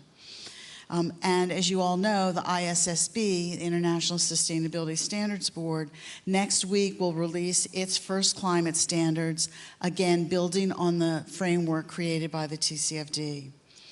TCFD also identified the need for companies with climate commitments or that were operating in jurisdictions that had climate commitments to have transition plans that Mark mentioned. Building upon that recommendation, GFANZ developed a global framework for net zero transition planning to provide a roadmap for how financial institutions would incorporate climate objectives into their strategies and operations. But even with widespread disclosure, there were still challenges with accessing and comparing data across institutions. So that's when President Macron and Michael Bloomberg, who was co-chairing GFANZ with Mark, recognized those challenges with the state of the art of data and launched the Climate Data Steering Committee, which is really a peerless group of policymakers, regulators, standard setters, and leaders of international organizations to try to address the gaps and guide the development of a platform solution that could bring greater standardization and transparency to climate data.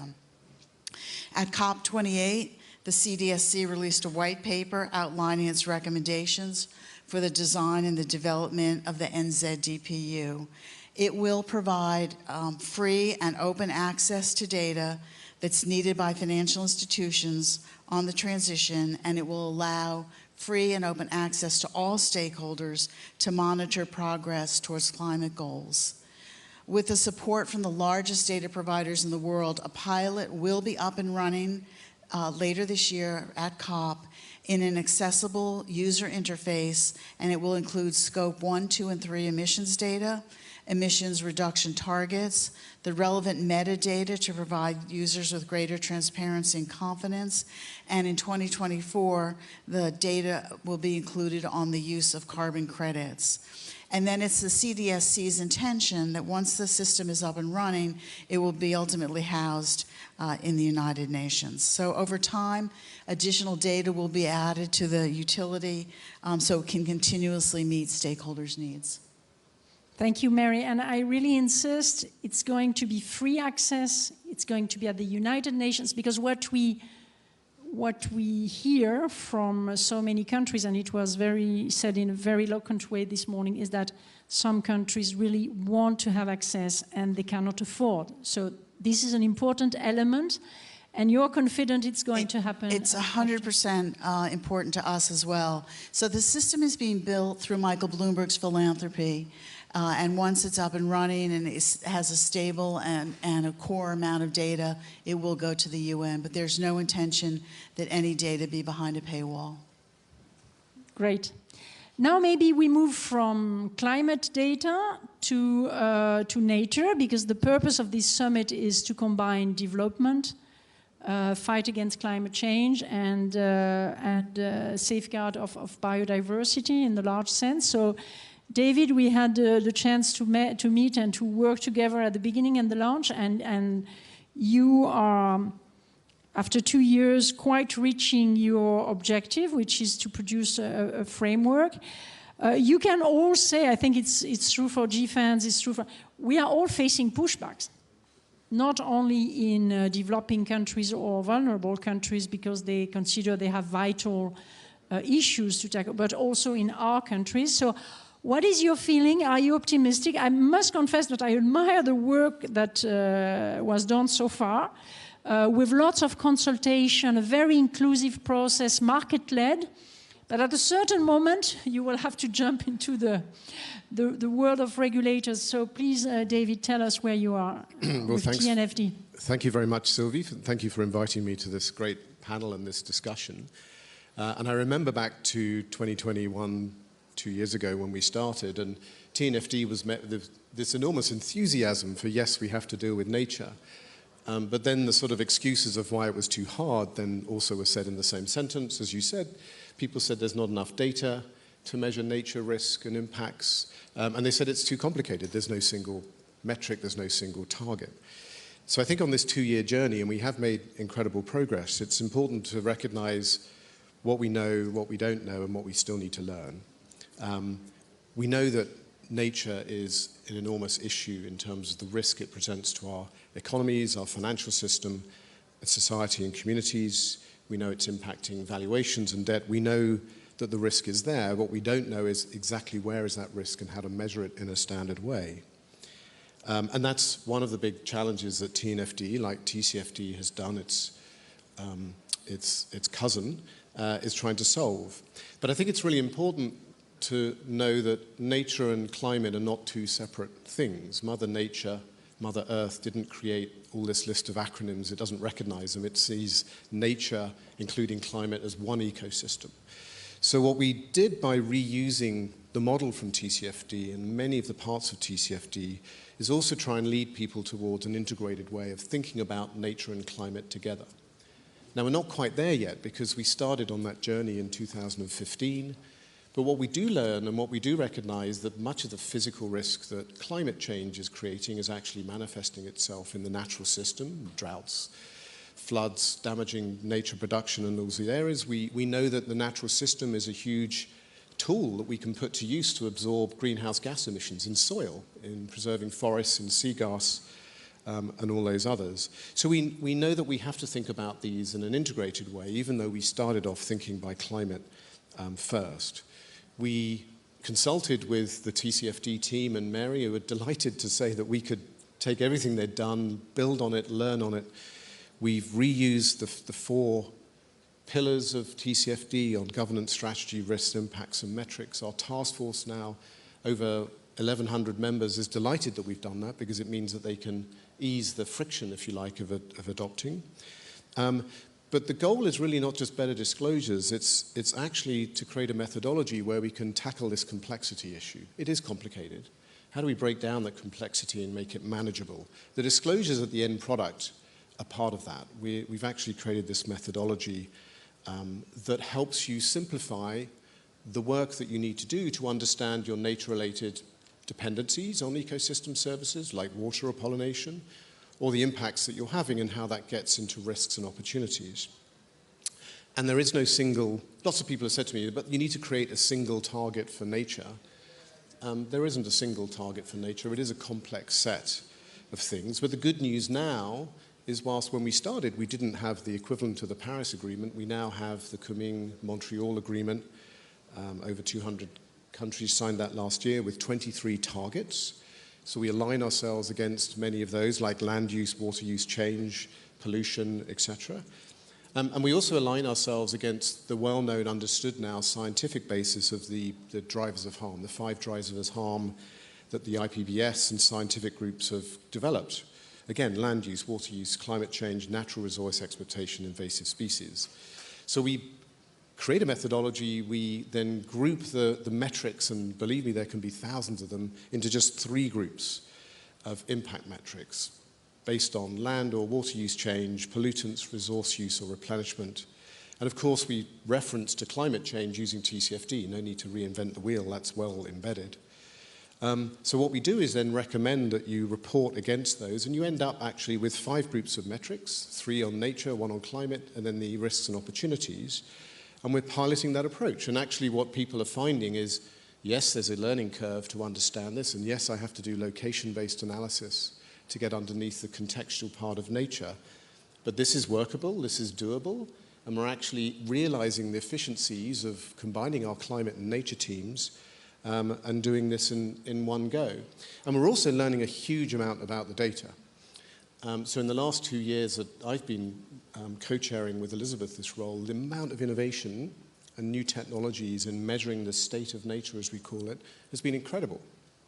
Low orbit satellites, eDNA methodology, creating digital twins with machine learning that can mirror the piece of earth or land that you're looking at. It's quite incredible. But what's missing is it's early days, it's still very new, and this data is not connected and not that accessible.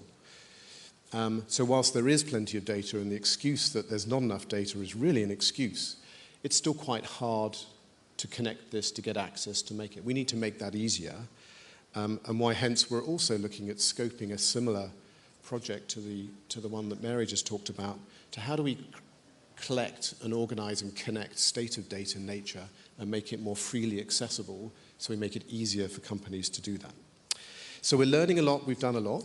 We publish in September, we have over 200 pilots from all countries, over 50 countries around the world. In fact, most of the pilots are in the Southern Hemisphere by number at the moment, which is fantastic. We have to make sure that we build in that design work together. And we publish in September. There's going to be still a lot to learn and a lot to do, but I think in September we will have broken down the complexity, we've simplified the metrics, we've created a methodology where you can approach this, and we've demonstrated that integrating nature and climate together is actually a more efficient and effective way to deal with this kind of risk. So early days, but I think we're going to learn a lot in the next few years coming too. Thank you so much, David. Very impressive. It's difficult to discuss on a panel the intensity of the work you all do. But what we wanted to show is that all this work are pieces of a puzzle that step by step is creating the right environment for corporates and financial companies which want to tackle this issue. Ambassador Adam Muhammad, you come from Nigeria. It's the largest economy in Africa. You are chair of the authority in charge of financial disclosure. And you already declared that you are ready to adopt, as soon as they are published, the standards Mary referred to, prepared by the ISSB, which is a global initiative to have a global baseline. I remember at Glasgow the declarations made by Erkki Liikanen at that time to launch the process. So you have a great role in this panel because you can be the voice of the people who are interested in making progresses globally. I believe you're not going to speak on behalf of your country, which is a large country, but also a little bit on behalf of Africa as a whole. So please, you have the floor and explain us how you consider all these efforts and why you support the ISSB initiative. Thank you so much, Sylvie. It's an honor for me to be part of this panel. And I would like to convey the greetings and felicitations of my president, who is just 3 weeks in office, but he's at this summit just to show the level of commitment that he attaches to the issue of climate and sustainability development generally. And we could also see the level of attendance of other African countries, African heads of states at the highest level, which also clearly indicates that Africa is on board on this journey. A few years ago, probably 4 years ago, the issue of climate, nature was not on the table of most African countries. There is this belief that this is just a Western agenda, this is a developing world agenda, and that Africa has more pressing issues to address than the issue of climate and nature. But over the last 3-4 years, that narrative has started changing, largely because of a number of reasons. One, it's the unprecedented climatic disasters that Africa has been confronted over the last 2-3 years. For example, last year, for most African countries, Nigeria, Sudan, Egypt, Mozambique, Malawi, name it. We had quite an unprecedented flooding around the whole continent. And this unprecedented level of flooding, which affected a number of lives and livelihoods, destruction, death, and the rest of it. We also have the issue of deforestation and desertification, which is clearly evident in Africa now. Everybody is clearly seeing it. The level of heat wave has greatly increased. The sea level has greatly risen. And so it's no longer a matter of debate. It's a matter of reality. People have seen it on the ground. They know that this is for real.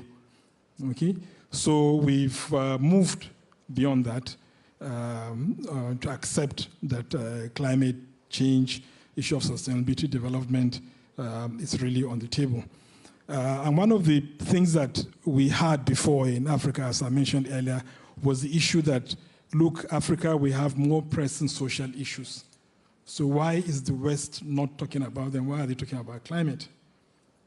And suddenly, again, the Western developed world, and the argument then was, please elevate the S, the social, to the same level as elevating, you're talking about environment.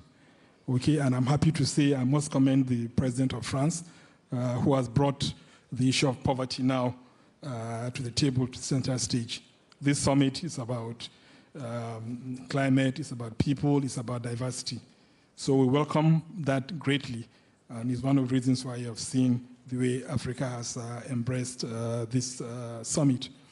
The third reason why there is change in attitude is the strong advocacy that the International Sustainability Standards Board has undertaken over the last year and a half in Africa. They've been everywhere. They've been there to engage high-level policymakers. They've been there to do some bit of capacity building, public enlightenment, you know. So this has greatly brought to the fore, and it has enhanced acceptability of these standards being developed. The third reason is the severe financial and economic crisis that African countries found themselves, especially after post-COVID-19. Okay? They are all over the continent. There are serious economic difficulties, and we've all realized that public resources, government resources, will no longer solve the problem. We need to attract private capital, and for us to attract that private capital, we need to compete with other countries around the world. So that has also forced African countries to try to be in tandem with what is happening internationally. And it's also important, like you mentioned, which is the focus of this panel discussion, the issue of data, because private capital follows areas where they can see, they can assess the risk involved, or the opportunity, they can see the opportunities there. So again, that has prompted African countries to say that, look, we need to join the international community. We need to compete. It's no longer going to be business as usual just for us to sit back and expect to be getting official development assistance. We need to attract private capital to come into Africa, and for us to do that, we need to compete with the rest of the world. So these are some of the things that have really changed the narrative in Africa. And again, we want to use the opportunity to welcome this, what Mary has just spoken about, the net zero data public utility, which President Macron is also seriously pushing. Because one of the challenges we had was that why is the resources for us to assemble this data? Why is the resources for us to develop some kind of repository for this data? And we've tried to come together. We saw the value of continental and regional partnership, because when we realized over the last 6 months that one country might be difficult for one country to be able to mobilize resources to put up that repository, we even tried to reach private investors to help us out with that. I can see somebody sitting here who has graciously agreed to support African countries to put up that repository. So we welcome this idea of President Macron to develop the net zero data public utility, because we feel that it's an open, free repository which will greatly help African countries. So by and large, the message from the African continent is now clear. We're on board. Okay, we want to join the international community. We don't want Africa to be left behind. And we're now seeing movement from mere commitments to development and implementation of concrete transition plans. For example, in Nigeria, in 2021, we enacted the Climate Change Act, okay, which enabled us to establish a climate change council, of which the president of the country is heading that council. It enabled us to establish a climate change fund. And also, we were able to develop a national action plan on climate change, which clearly lays out a roadmap to the net zero target, which for us in Nigeria, we put at 2060, not 2050, because we know of the enormous challenges that we are confronting. And just to end, I want to say that to showcase the fact that Africa is on board, we have tried as much as possible to form regional partnership.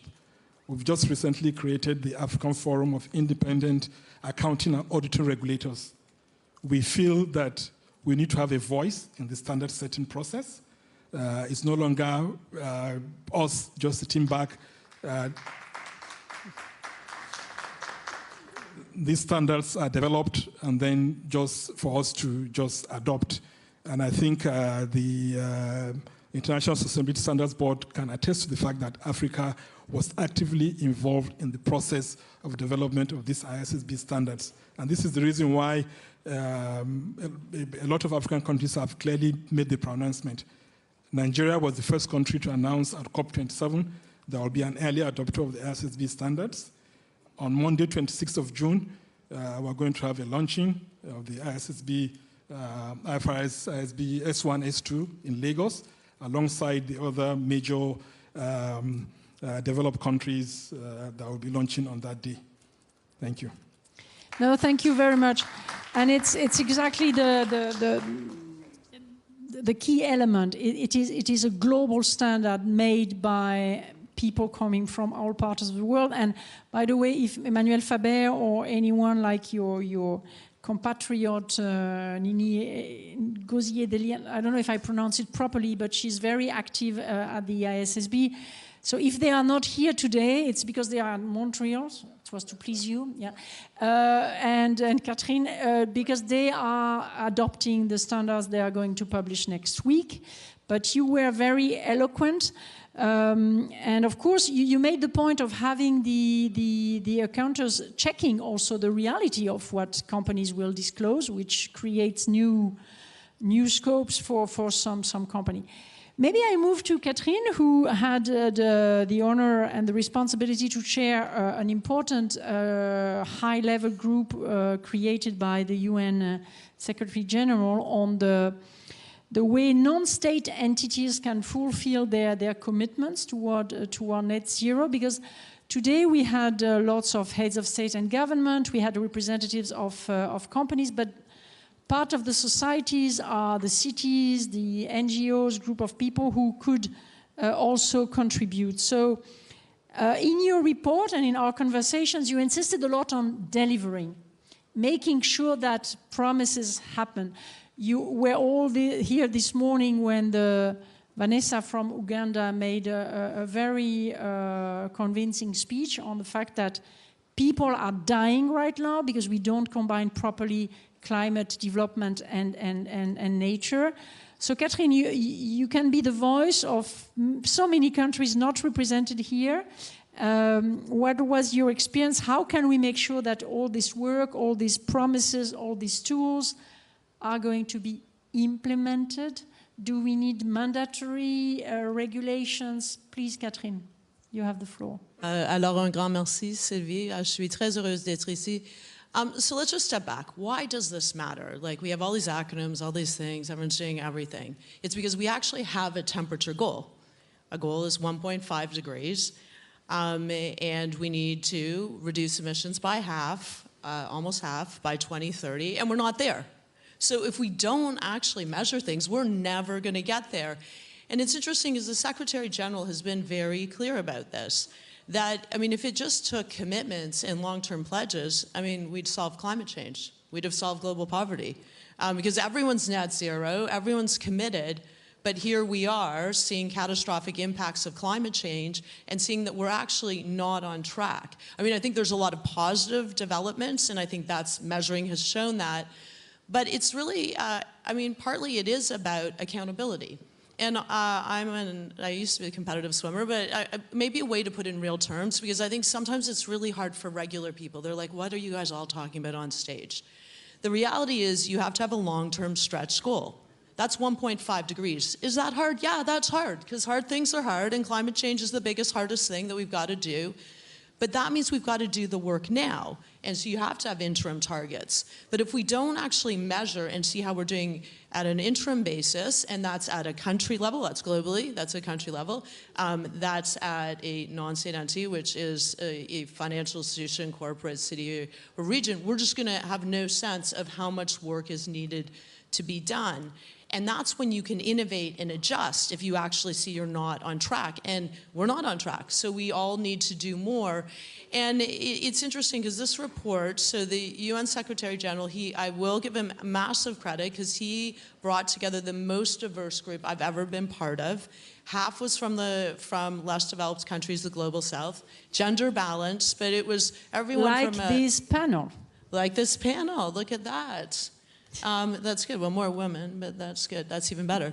Among speakers, free.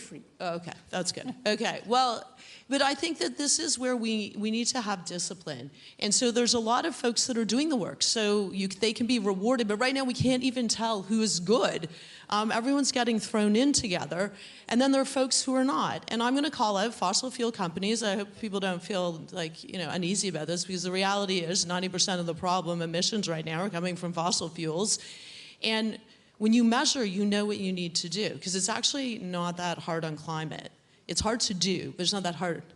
Emissions need to come down now. Money needs to go up at scale, and we need to ensure a just transition for all. So that's why we're measuring things, and that's why accountability is so important.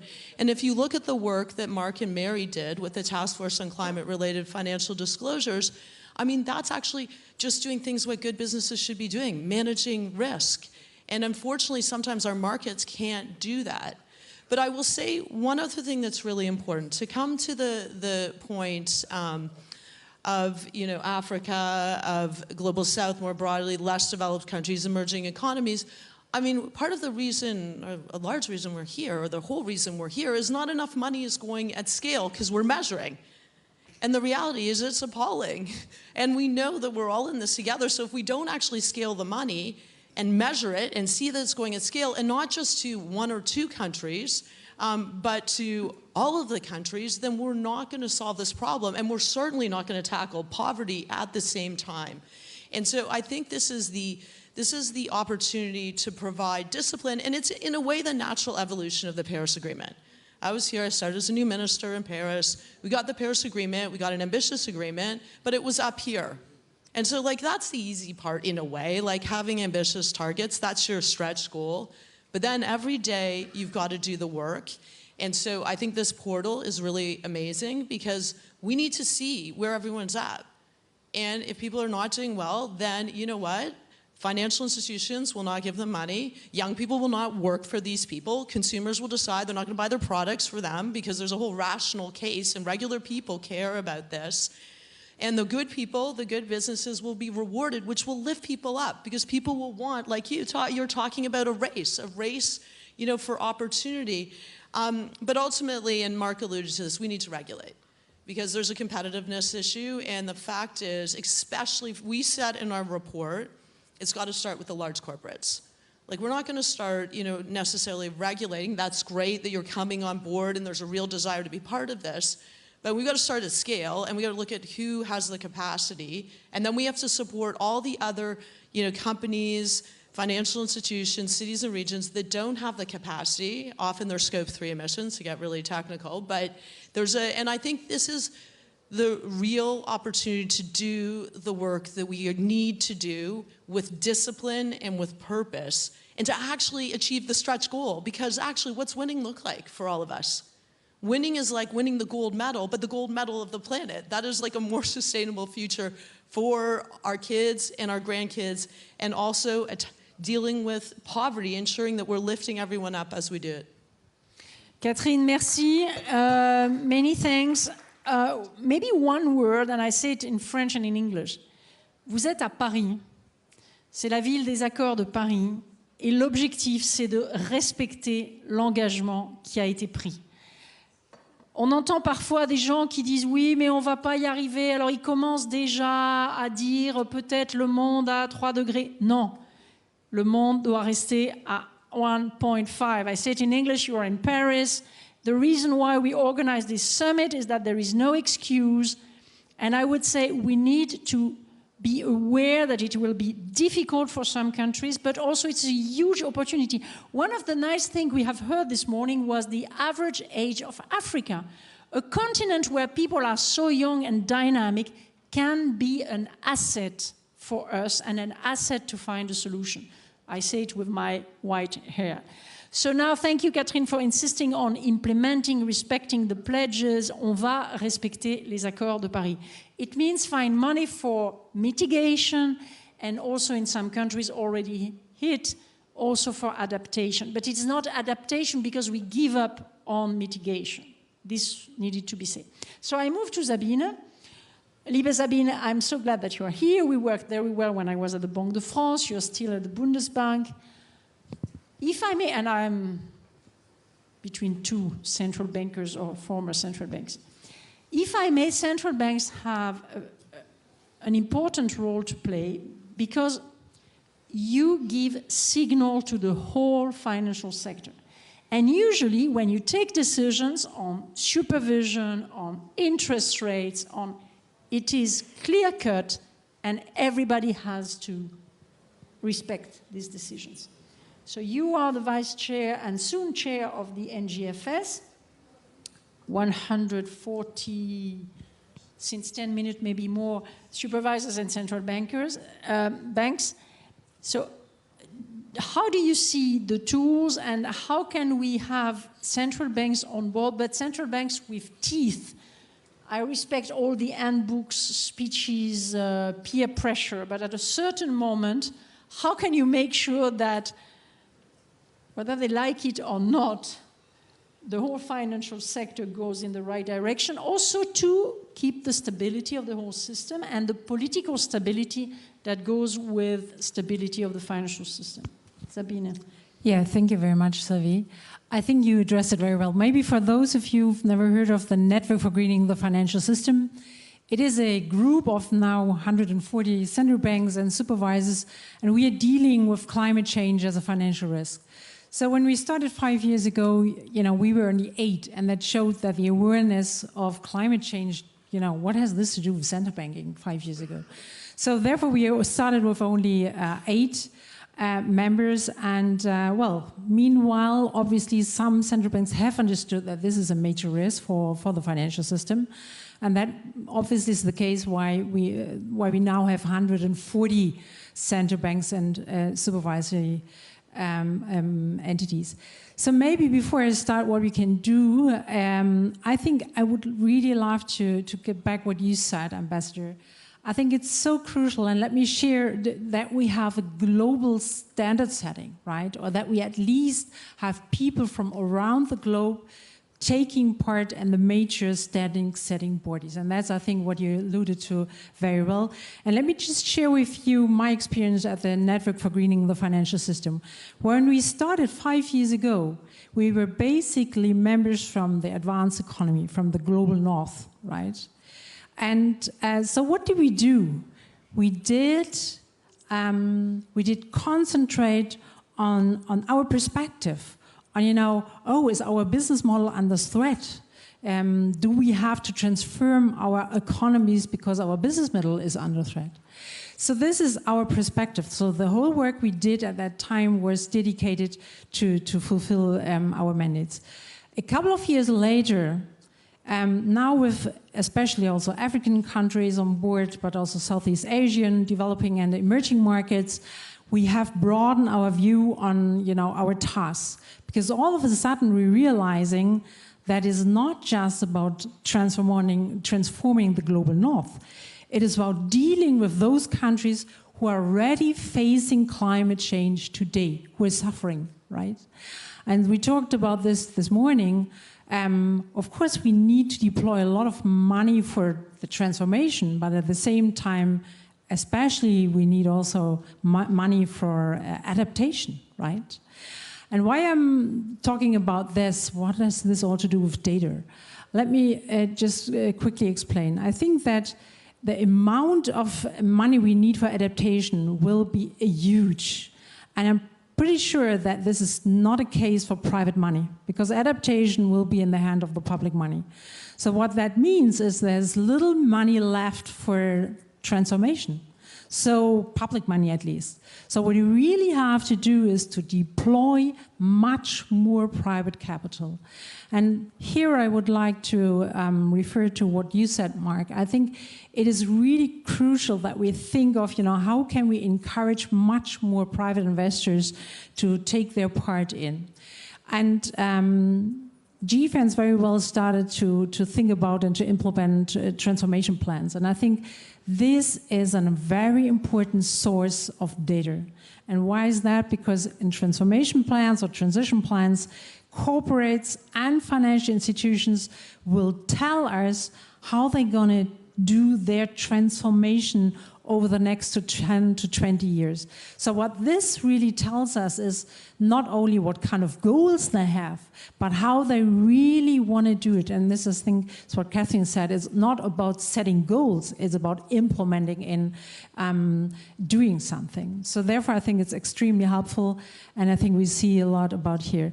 So what we do at the NGFS, we did our own stock take about transition plans, and we saw there's a lot of to do because we have seen a lot of different approaches.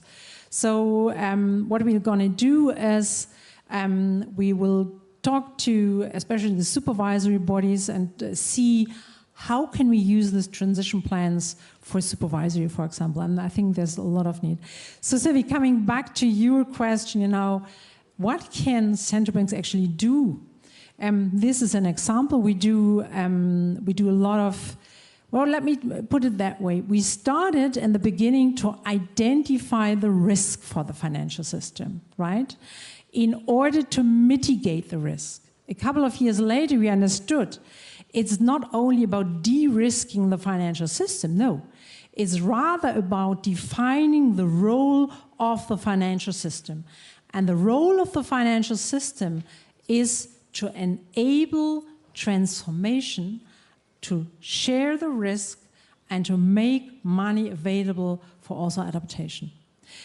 Last point I would like to mention is you mentioned also nature-related risk, biodiversity. I think we're completely underestimating the threat we'll see from the lack of biodiversity. And therefore I'm very glad that we see the first approaches.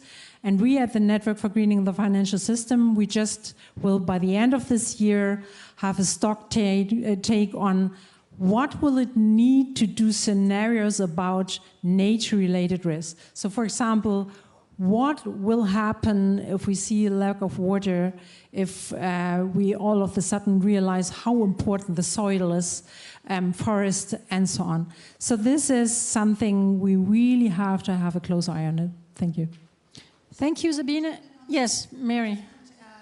When NGFS first supported the TCFD, which you'll recall is a voluntary initiative, it was a real turning point in global acceptance of the framework.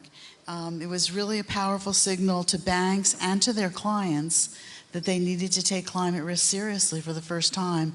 And NGFS and central bankers didn't have to write a rule. They didn't have to proclaim anything. I was always very jealous because as a capital markets regulator, I had to write a rule to do anything. But just showing interest in it really forced the financial system to pay attention to climate risk disclosure. And the same kind of approach on transition plans would be very powerful, I think, as well. Thank you so much. As we have a little bit less than 10 minutes, I wanted to tackle one issue, and I will begin with you, if you all allow, because we hear very often that there is a problem of capacity building. And if you agree, we could just have a small exchange on that. How could we make sure that the work done by, for example, central banks or supervisors can be quickly spread, that not everyone has to reinvent the wheel? How can we build on what is existing? Because I perfectly understand that in some countries, maybe the resources are less available, but even in our countries, because sometimes we live in the illusion that we master things. We see in our countries some pushback. I don't need to tell it to Mark. So how can we make sure that we have enough people well-formed, well-informed, and perpetuating the thing? Because it's not linear. We observe pushbacks and political. So I begin with Shuaibu and then you, Mark. Please. Yeah, thank you so much, Sylvie. You are right. One of the key challenges that we have, especially in Africa, in terms of implementation of some of these standards and frameworks, is the issue of capacity building and advocacy. And the problem is we don't even have enough resources to do both of those. Recently, one of the issues that we discussed at the African Forum is that, yes, we are going to adopt the IFRS S1 and S2 from next year, which become implementable from 1st January next year. But do we really have the capacity on the ground to do the proper implementation of those standards? And again, the International Sustainability Standards Board, ISSB, has started doing well in that area. Just about 10 days ago, they jointly organized with the Financial Reporting Council in Nigeria, as well as the African Forum, to organize sector by sector, sectoral capacity building on the SASB standards. And it took a couple of days. 6 African countries, over 1,500 participants took part. And they took those standards relating to oil and gas, power, telecoms, financial services, and they drilled it down for 3 days. These are the kind of things we expect from the international community to support African countries to build that capacity. And this is also the beauty about the continental and regional partnership that I mentioned about. Because if you're able to organize, a number of countries to come together on one particular capacity building event, it saves a lot of cost. So we're looking forward to that. Thank you. Thank you, Mark. I'll make 3 points if I could. First, just to pick up on what Sabina said a moment ago and what Catherine emphasized, which is that when you have an objective and you have data and you look at the data, you learn and you respond. You learn about how big the gap is and how much more you have to do, and that adds pressure in real time. You learn which financial institutions are doing well compared to others.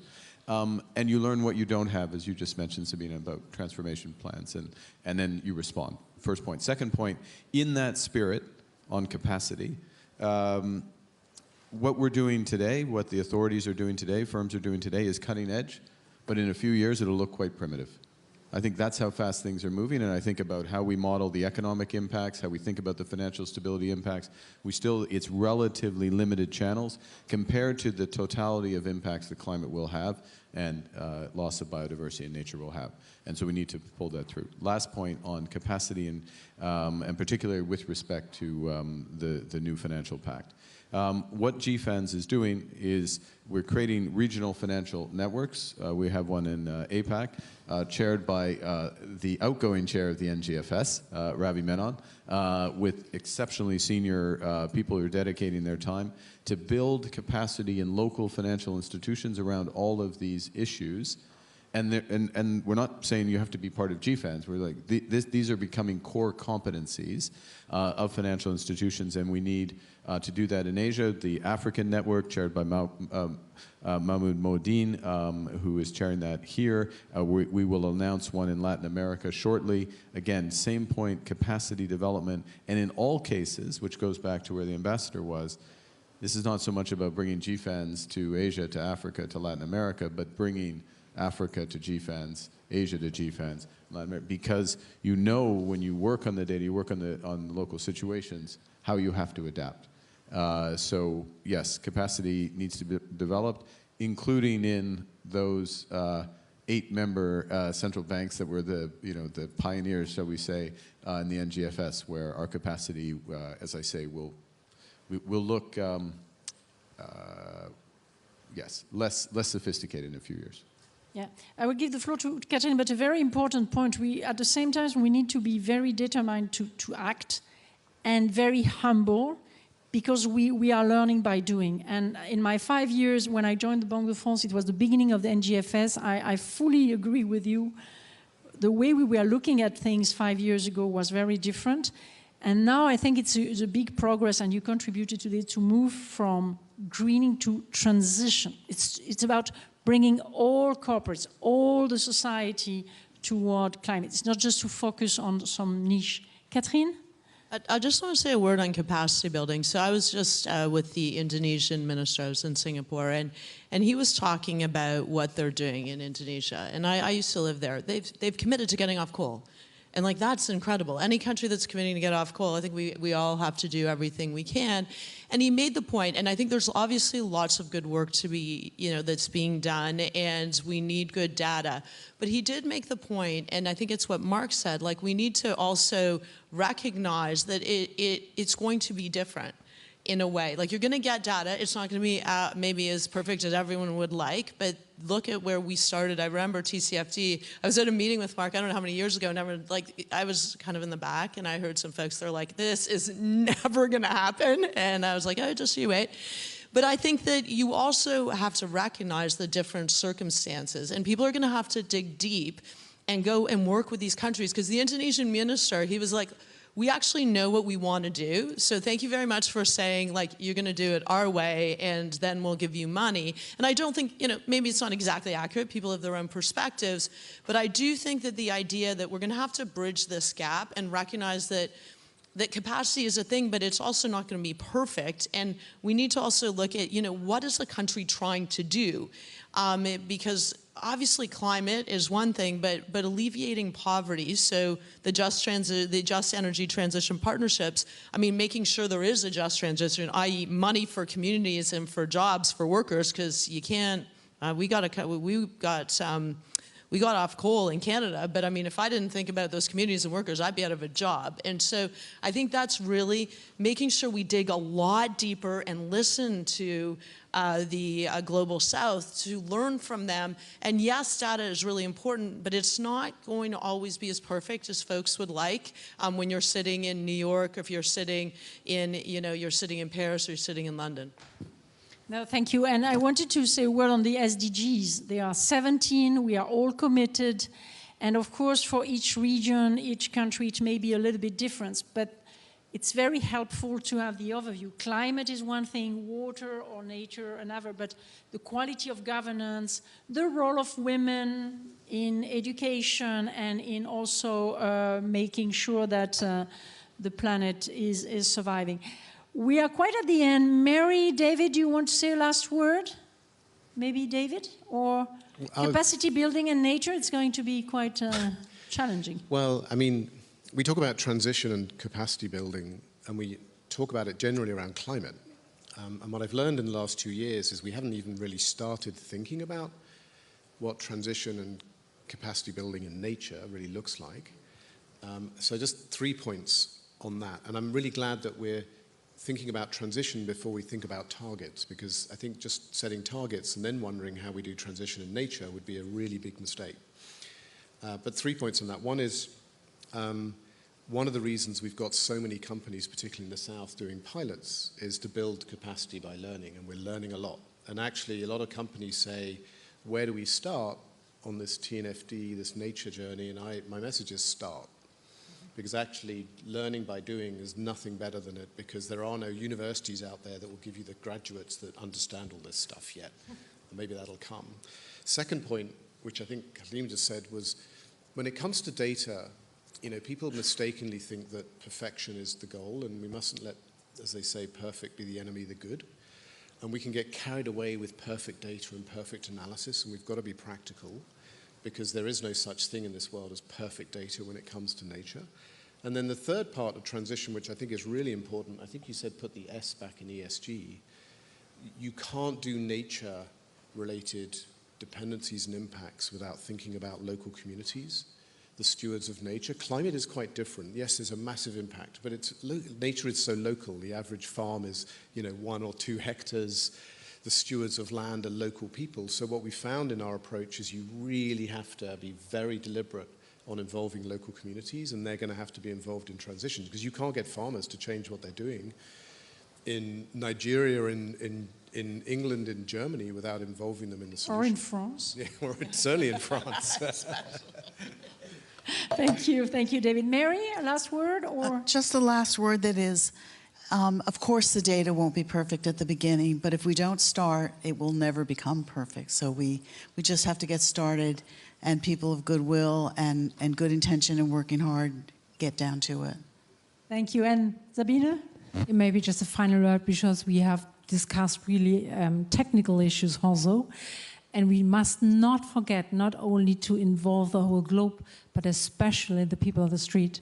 Because what I fear is that we get a backlash if we are not aware what this implementation of all the regulation means for everyone.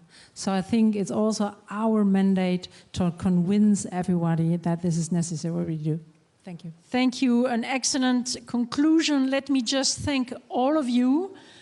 Shoaibu, Catherine, David, Mary, Mark, Sabine, and all the persons involved in the organization, the techniques, the collaborators, because there was a lot of work. I hope it was interesting. I say hello to the crowds being online, I hope, more than in this room. But in any case, I thank you so much for the quality of the discussion, and I add a footnote, and your quality as human being. Because what we need in front of such a wall of duties is to meet great people. So thank you so much. Merci beaucoup.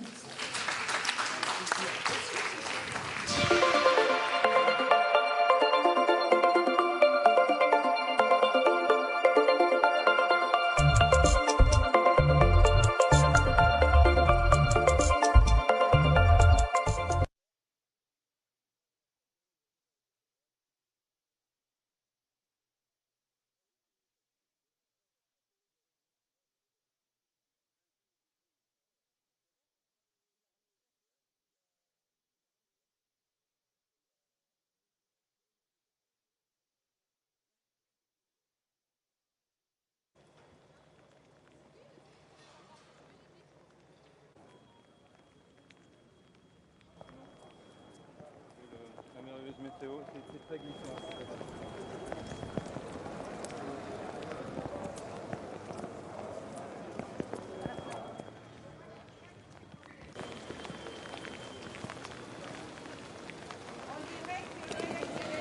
Les petites collines sont là.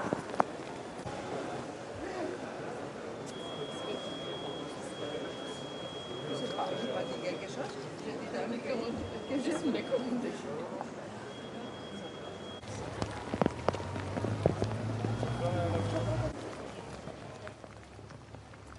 J'ai pas entendu qui était avant.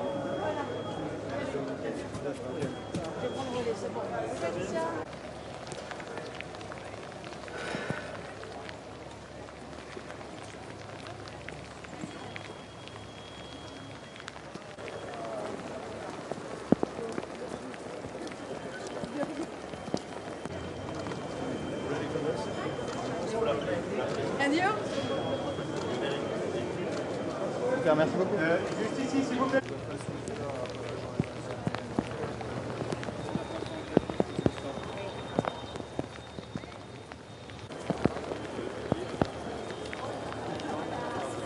Comment allez-vous? Très bien, merci beaucoup. Désolée pour la pluie.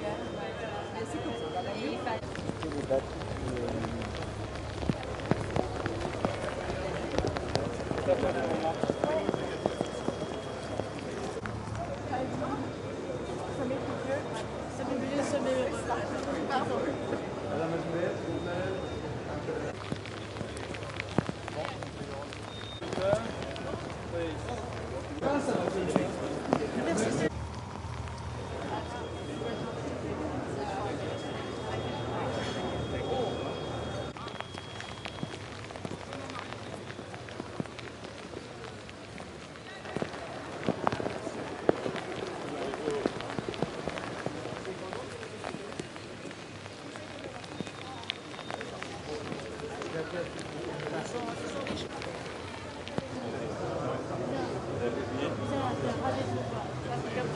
Monsieur le Président, une photo.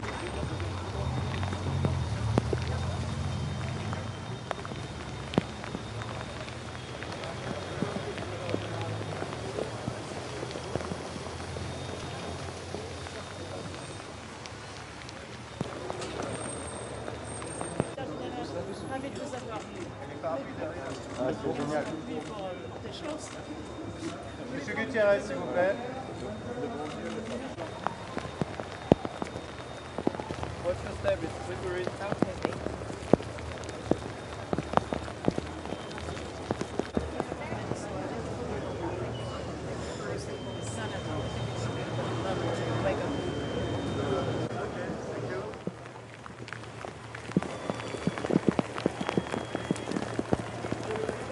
Thank you so much for coming. This is the first time I've been to It's a pleasure to have you. Would you like to have a picture?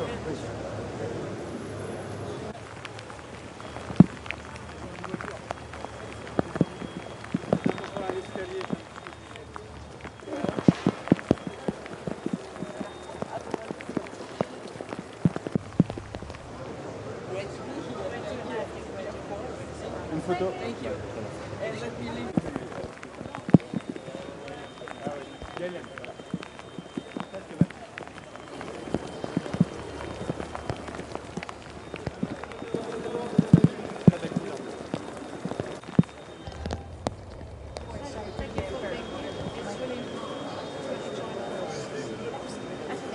Sur du bleu, blanc, rouge. You at least, me, I'm not sure. Ouais. On va bien sur Wikipédia. Au revoir. Merci d'être là. Monsieur le Président, Monsieur Mani.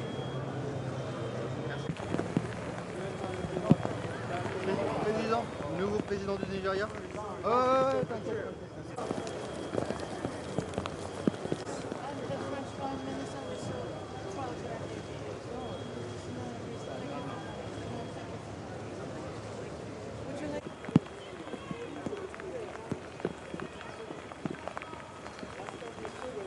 Excuse me.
Hein? Je t'appelle dès que je sors. Quand je sors là, je t'appelle. Donc lui vient ici, c'est pour ça que je suis là. Et il a cherché le pote. Ouais, en principe. Jusqu'au point qu'effectivement, l'élève, je me perds.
Ça va, je me suis dit à 45 minutes.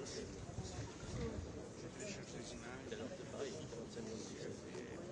C'est 4, 7, 4. Je veux dire, c'est construit sur le 600 mm. Il y a 45, 47, un paragraphe. Rapidement.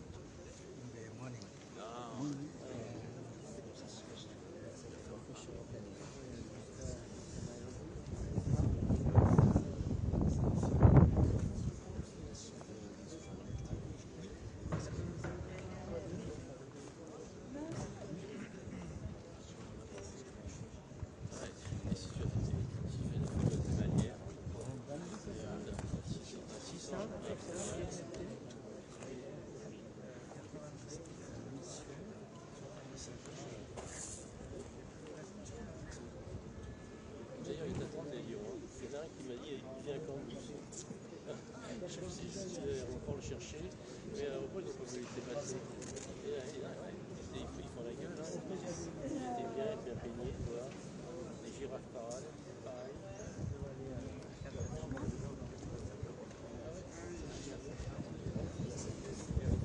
Pourquoi t'as pas payé la soirée? Apparemment.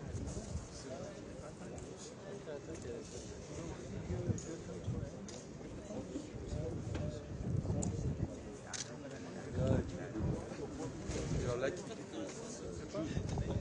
will be like months later with 8 o'clock. When is it supposed to arrive? It's 8:30.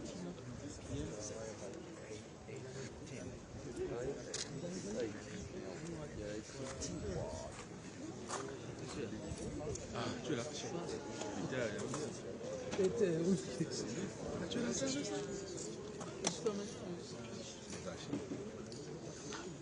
For the game. Il faut aller. No, actually, yeah, not completely, but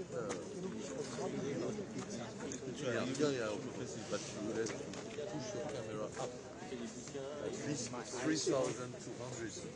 3,200 ISO. Yeah. Wow. Not now. Yeah, you stay with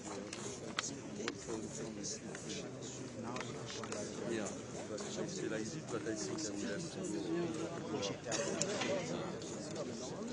Can't so much also, because then it's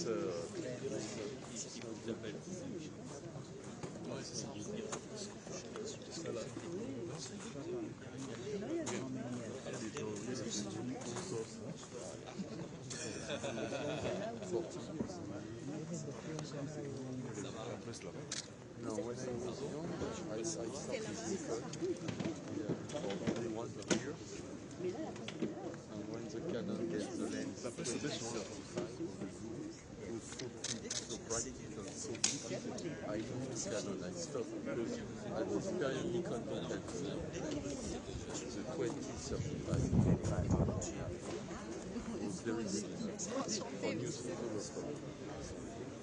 C'était là-bas, les caméras.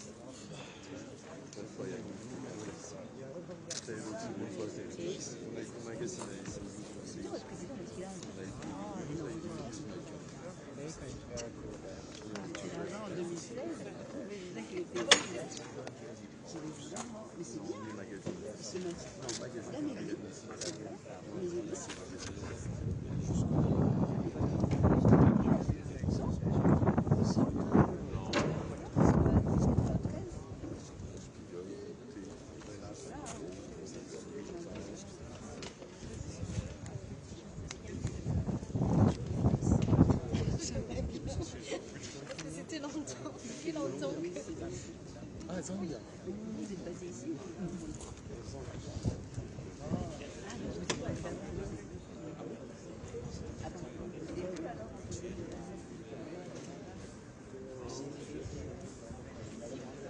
Pour la journée, c'est les 2 jours des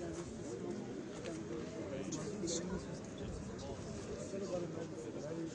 C'est ça. C'était vraiment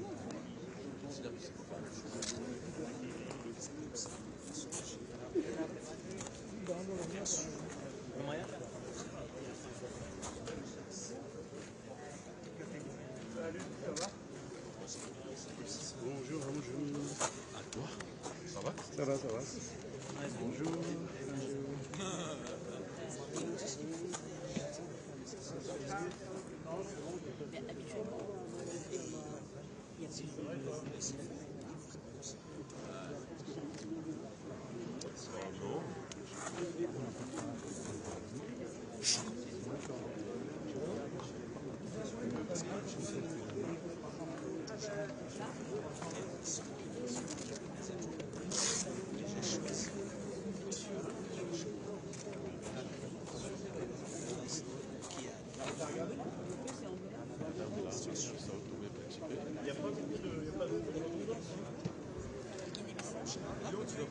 Comment tu l'envoies?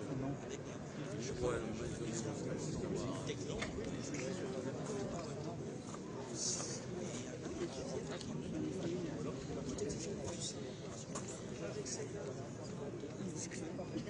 all the time presidents play, most of the time, played at least 30 minutes of foul. Minimum. Sometimes it's worse. Normalement, le leader.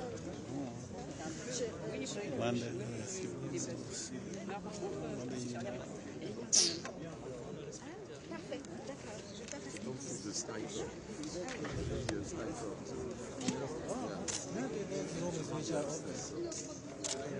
So this property belongs to Attention, No, it fais belongs to attention. people, but they know all the people that live here. They know exactly those. They have to know. Usually the bodyguards, the snipers, they are on the top of the roof usually. Like 1 to 10 minutes.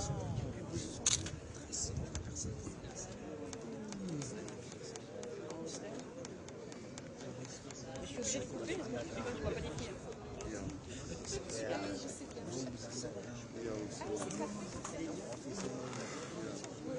Je dépasse les silences et le matin, par hasard.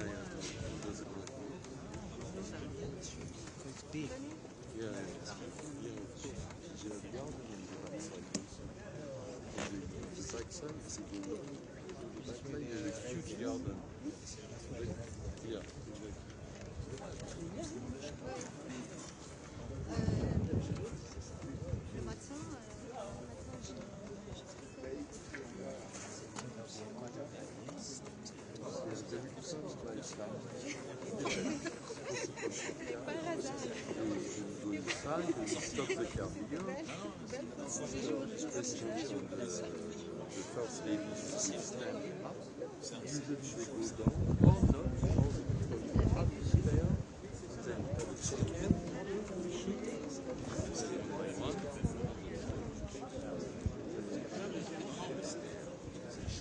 So you see Paris tonight.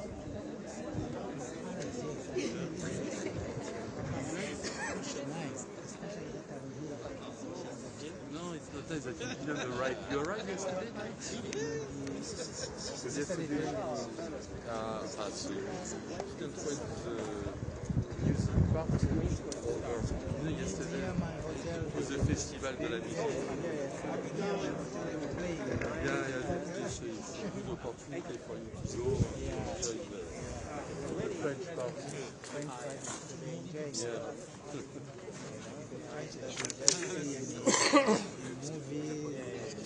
Yeah.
Sur les trois bassins, l'annonce de la syndication, elle implique le Cameroun, puisqu'il y a les trois bassins, Afrique centrale, Amazonie. Ce qui arrive ou bien ce qui est passé? Non, il va y avoir un sommet. Au mois de novembre, il a annoncé tout à l'heure. Octobre-novembre, un sommet sur les trois bassins. Oui, on n'en est pas encore là.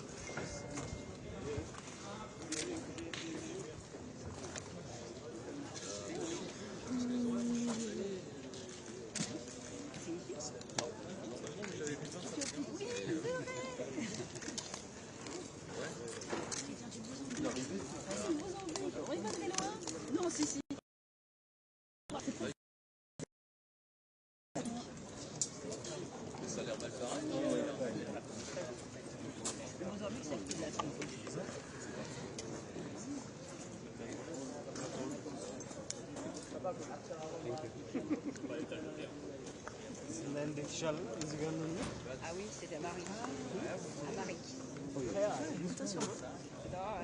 Ah, you know what's about kids.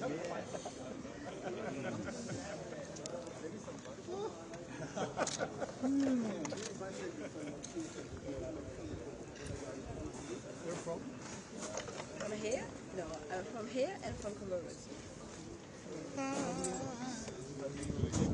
know people from Ethiopia. Yes.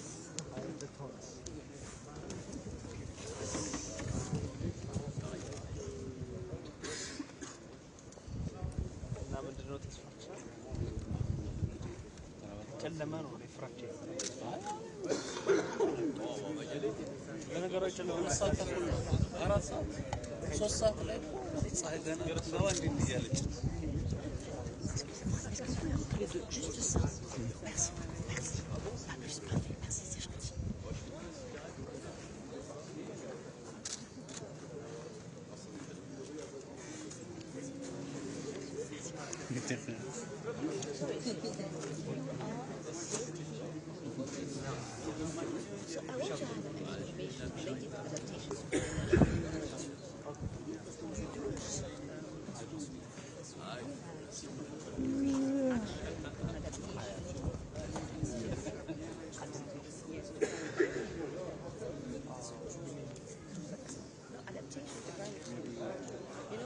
There are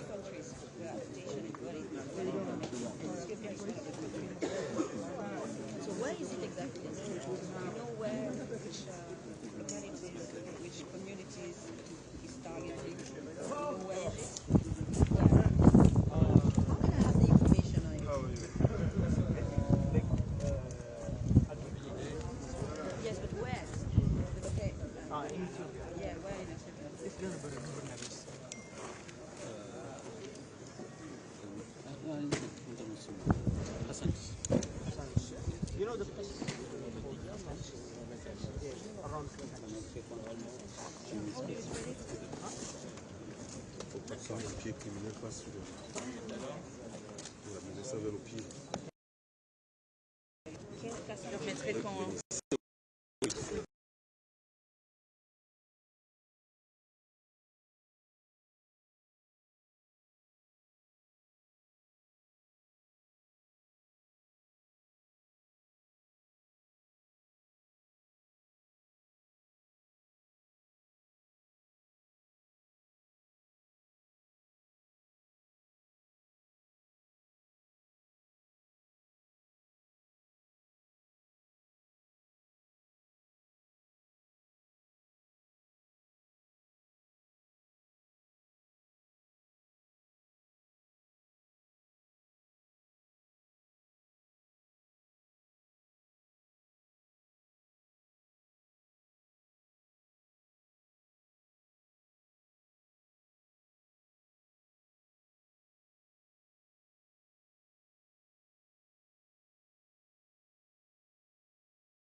Je suis franco-comorienne.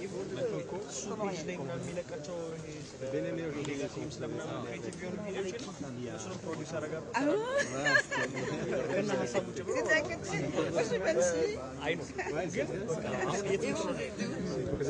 C'est quoi déjà? Ah bah justement, à la COP27, apprécier la ferveur pour le Nord.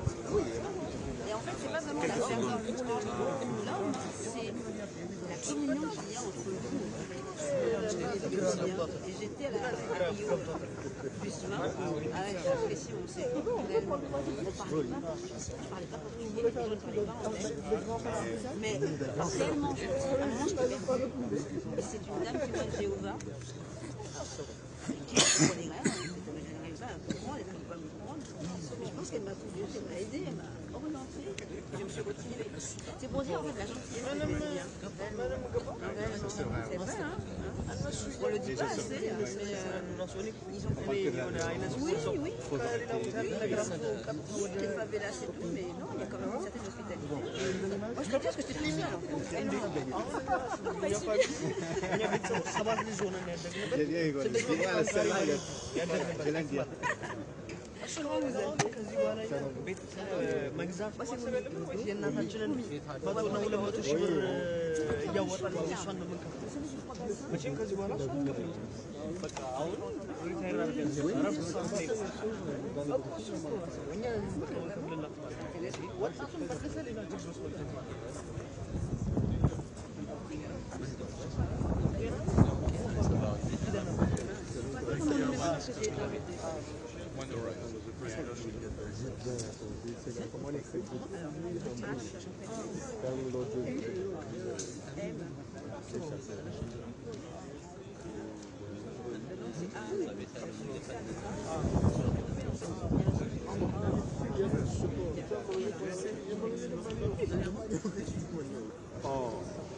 Ouais, on a tous... Moi j'ai un step si vous voulez. Ah oui, vous voyez c'est quasi magnifique. Laissez-le là, prenez dedans, il y a un step. Normalement.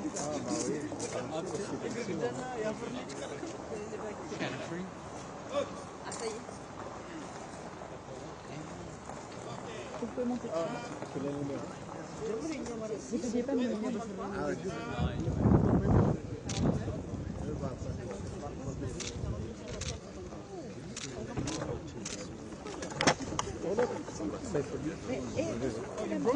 Putain, je veux me filmer quoi. Putain. Vous me le ramenez, hein? Même pas. Bah oui. Vous l'avez bien pris? Vous l'avez bien pris? Oui, je vais vous envoyer un appel.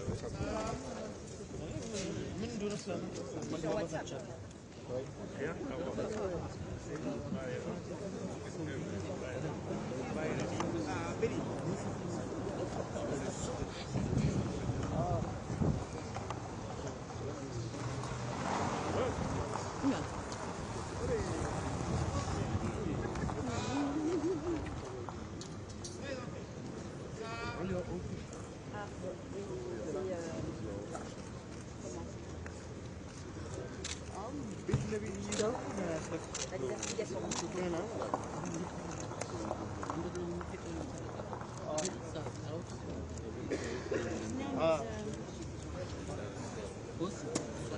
He's working for the desertification.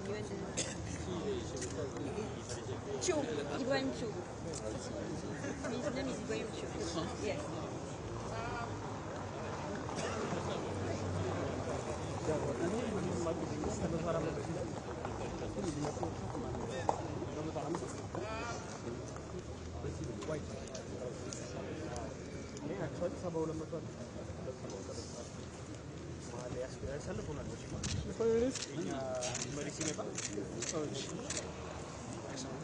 የራሳቸው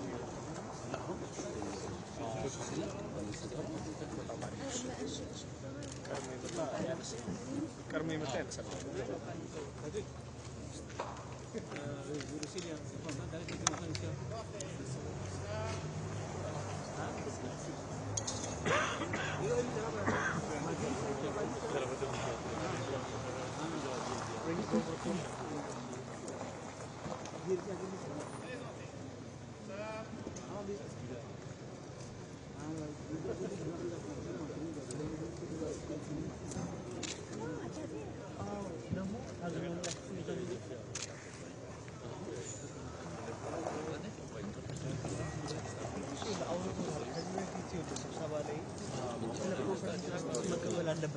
ደግሞ እሱ ያወራው ባህላ ምንጮች ላይ መሰረት አድርጎ ነበር የዛን ያወራው ከዛ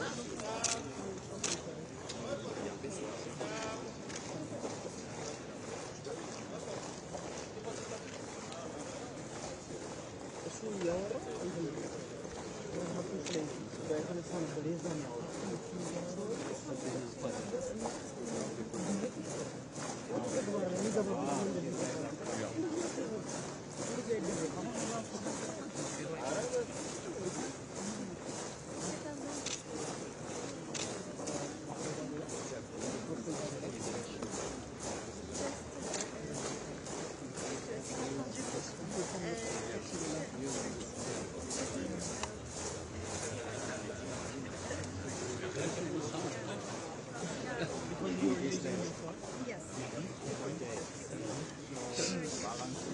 Ça, c'est quel ministre? Madame.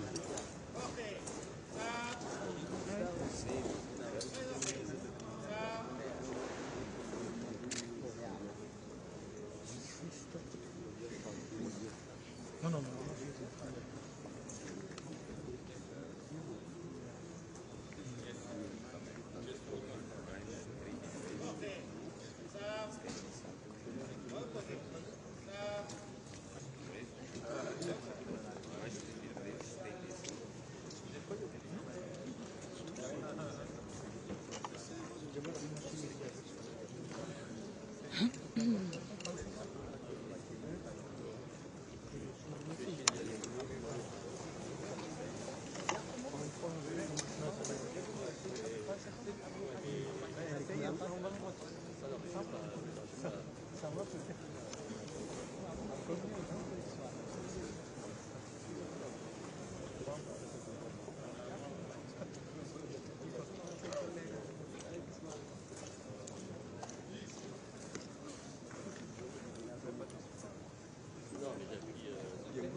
Zero, please.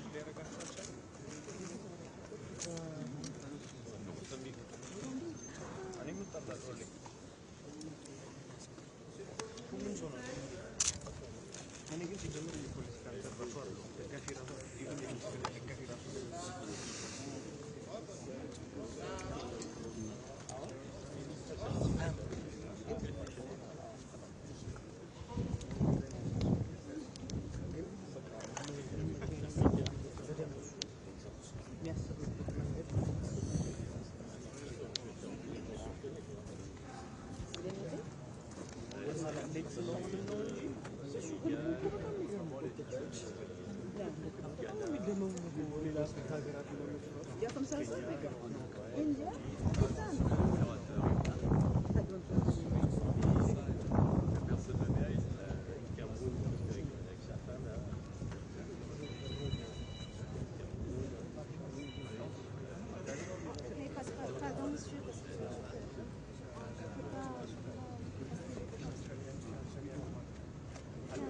Quel est média?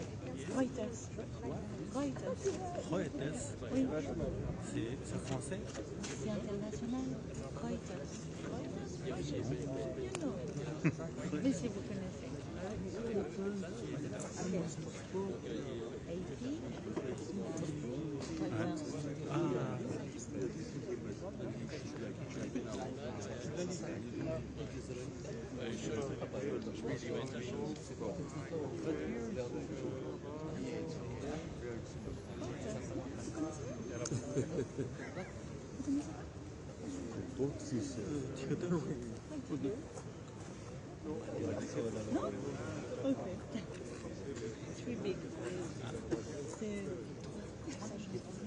C'est vrai?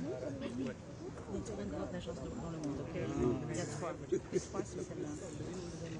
Reuters.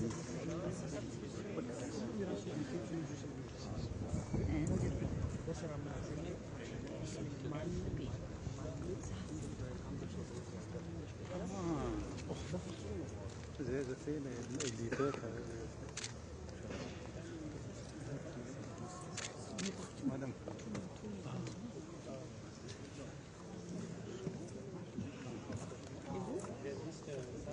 C'est un quotidien chinois.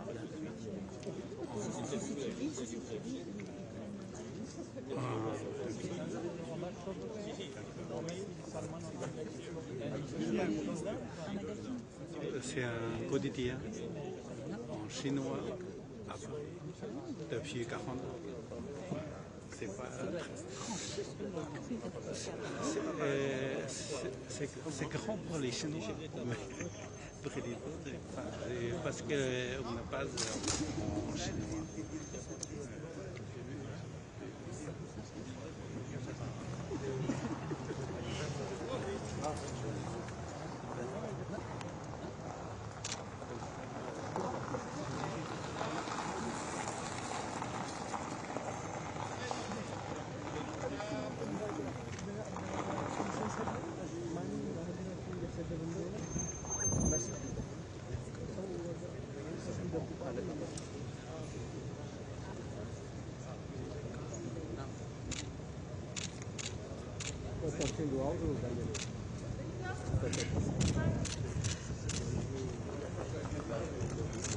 S'il vous plaît, ici, s'il vous plaît.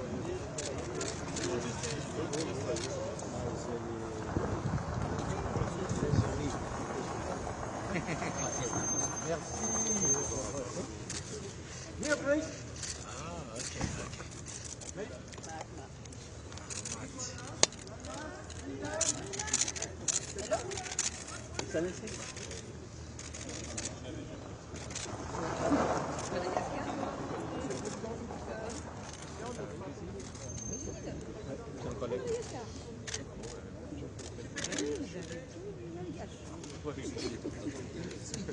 Enchanté, vous êtes ensemble.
S'il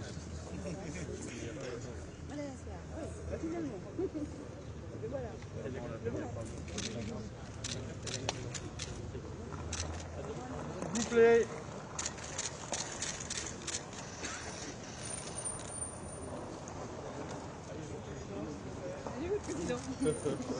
C'est votre président? C'est son président.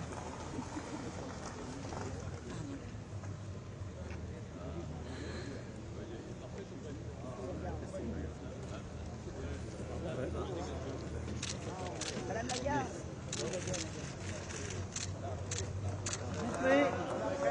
Voilà.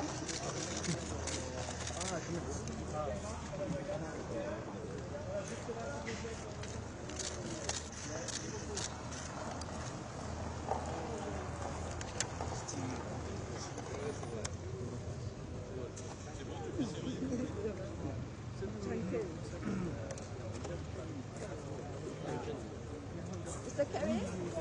Mr. Kerry? Mr. Kerry,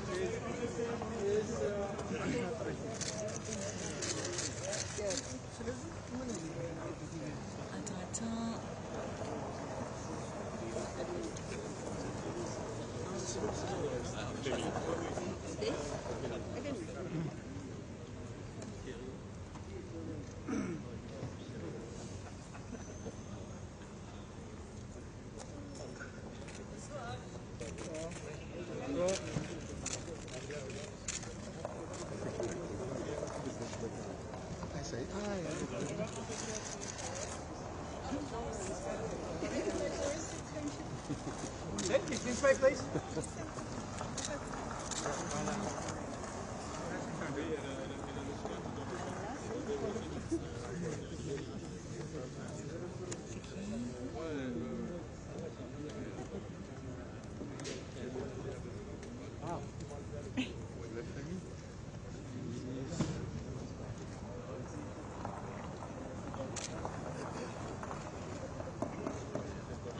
J'ai déjà vu dans ma vie, mais j'ai oublié. white shirt, white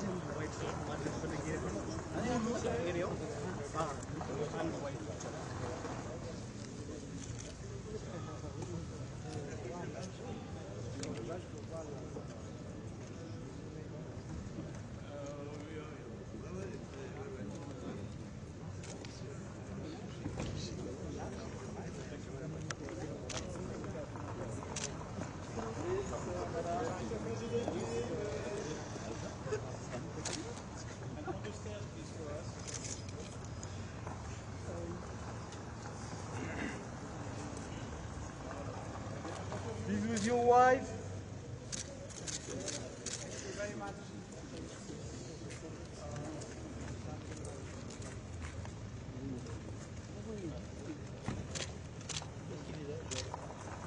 Monsieur le Président. C'est un peu timide. Tu viens.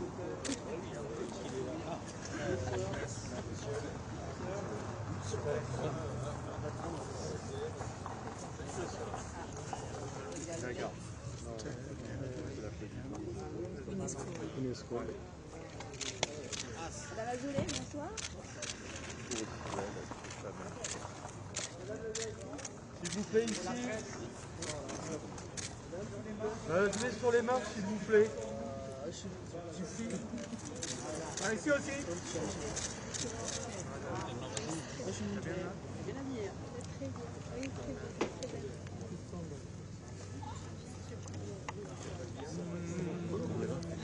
Hein? Ouais. Ok.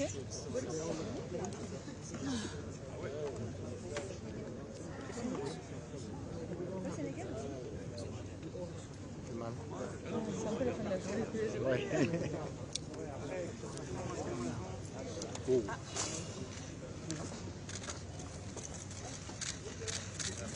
Monsieur le Président.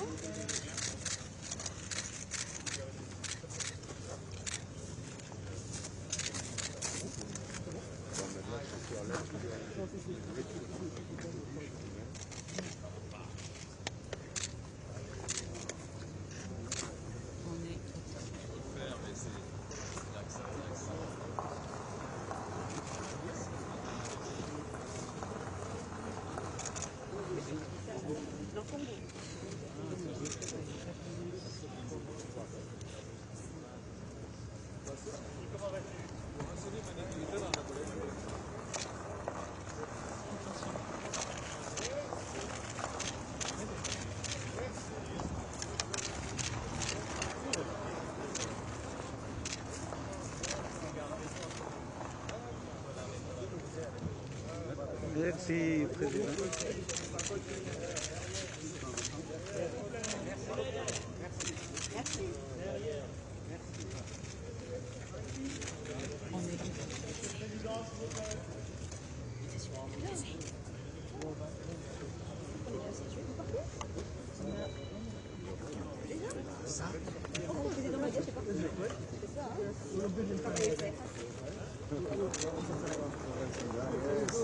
Attention, doucement, doucement.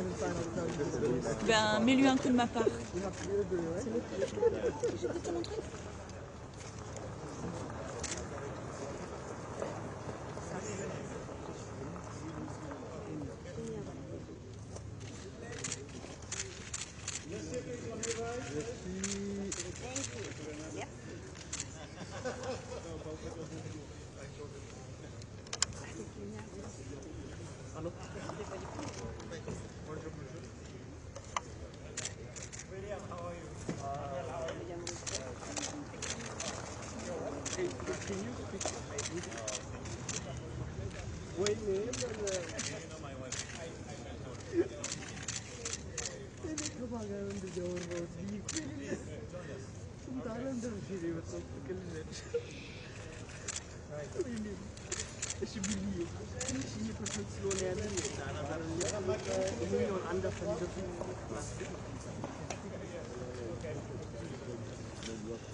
You are crazy.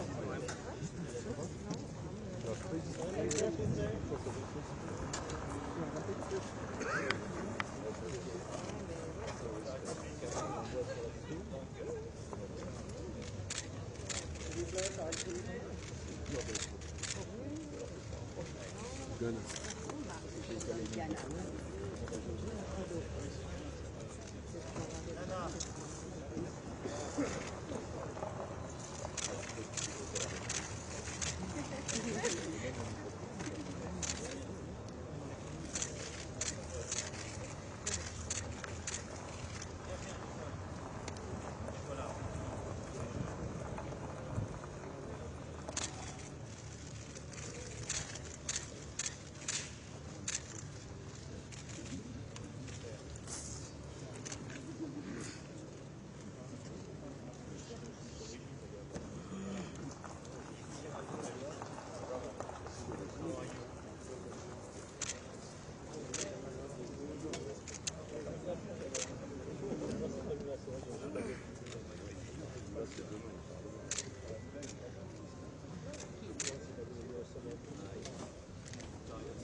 Tu as raison.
Sorry,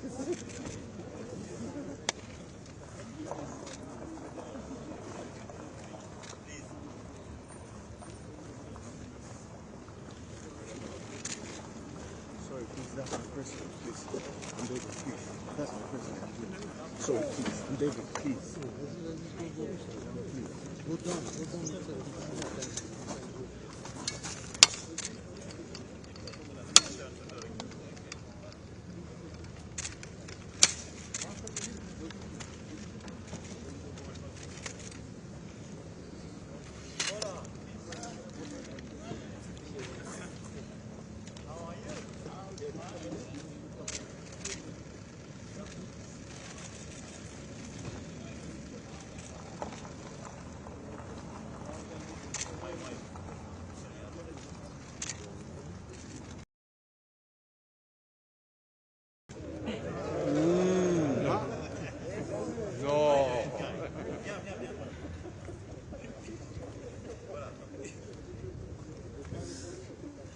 Como c'est normal.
Thank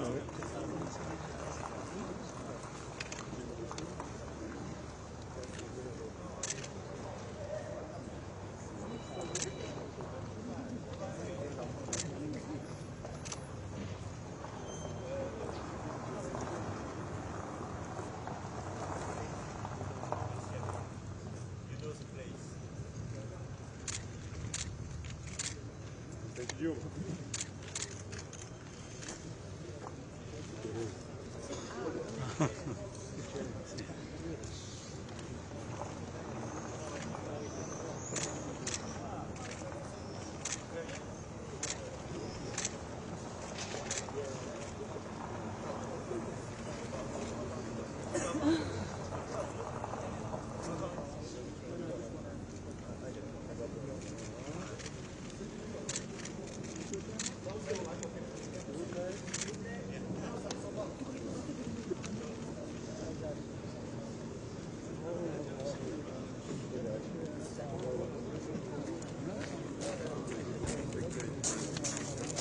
Ah, Lula. Ignatius.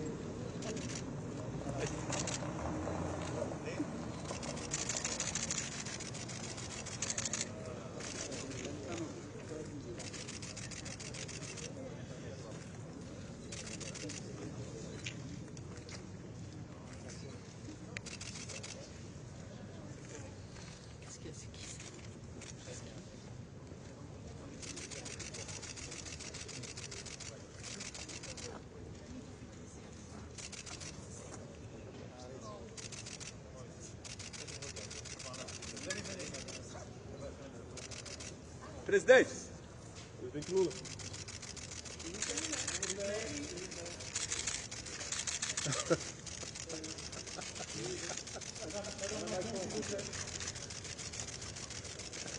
Thank you. Presidente. I like your face.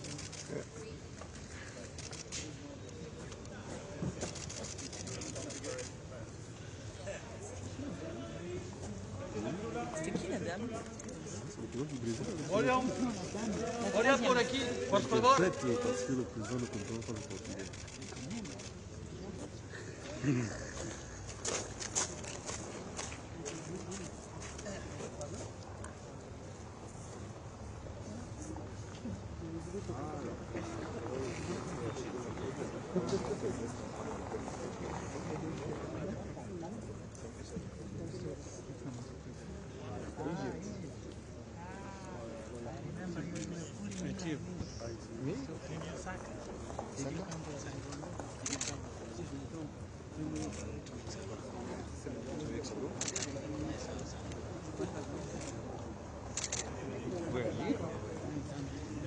No, Je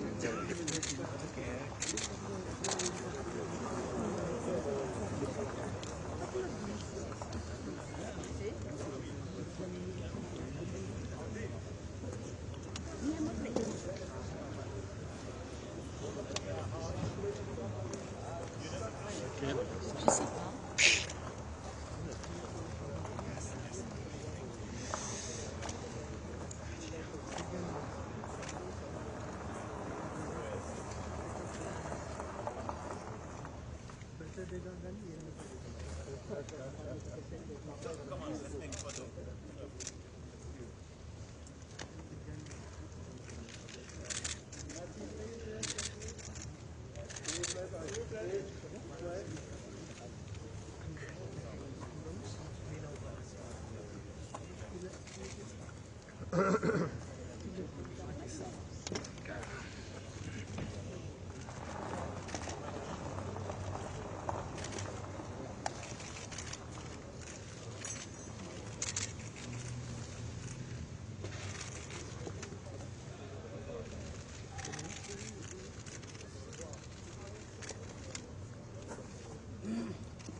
Merci, Monsieur le Président.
Suisse.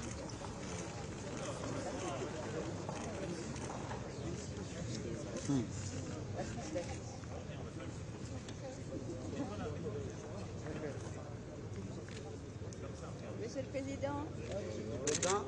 Monsieur le Président.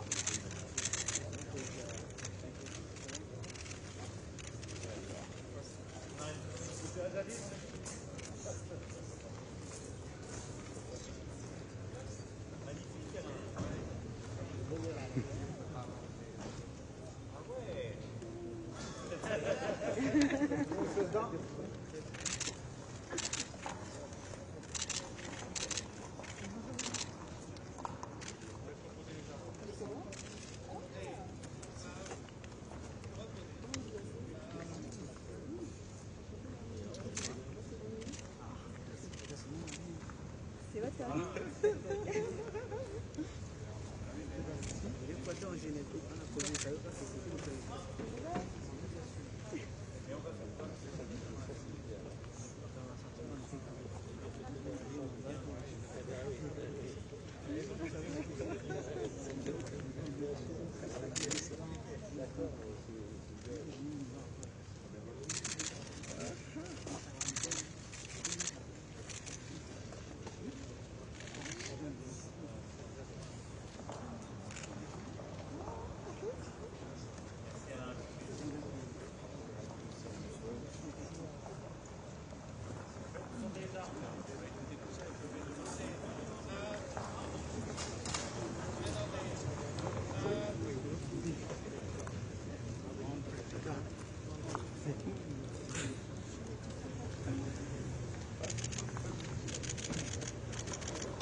My president.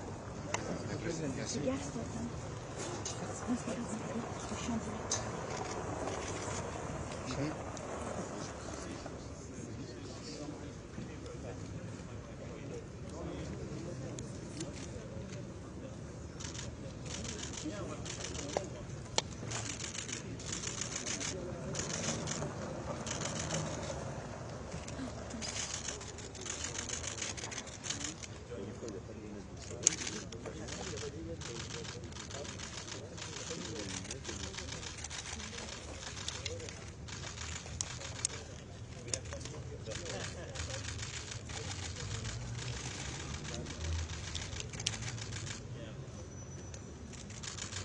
Mr. President, Mr. President, Mr. President, Sat Rais, Sat Rais, Sat Rais.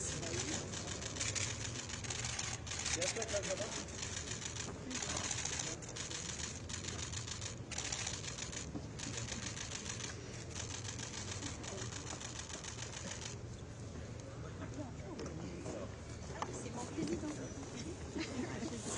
Avec fierté.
Monsieur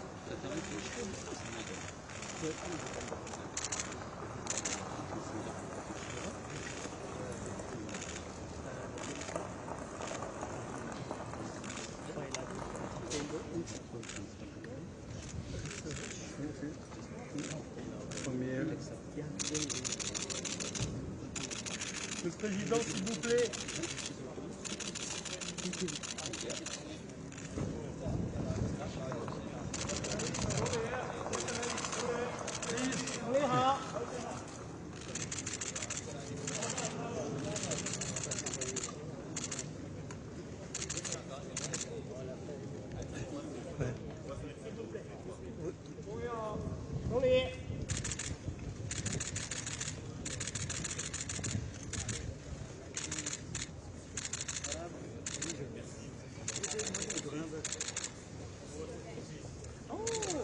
Simon Steer.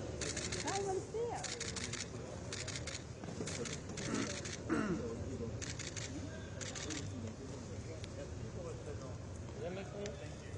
Simon Steer.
Presidente. Por favor.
Attention, attention.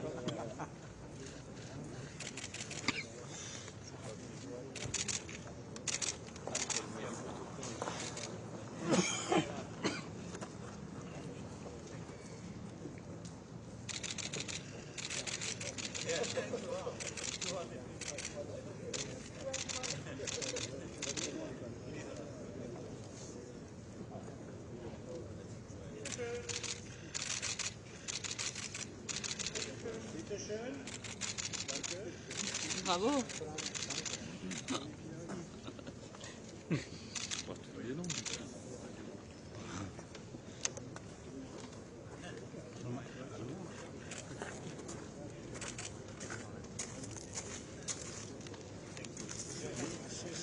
C'est fini, non?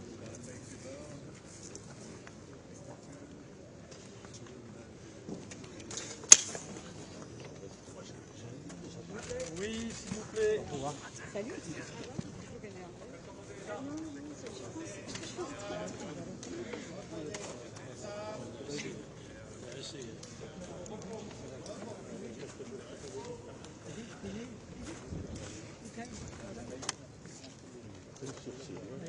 Il en manque un.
C'est pas terminé.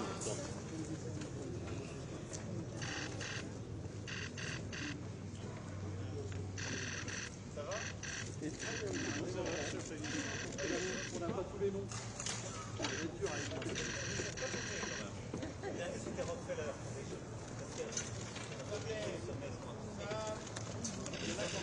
Non, je vous ai entendu. Là, c'est M. Ramaphosa. Ah, c'est du Sud. South Africa.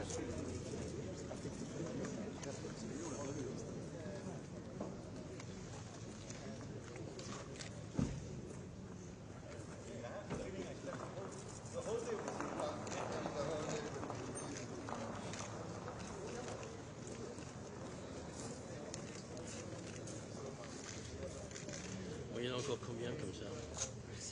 Putain.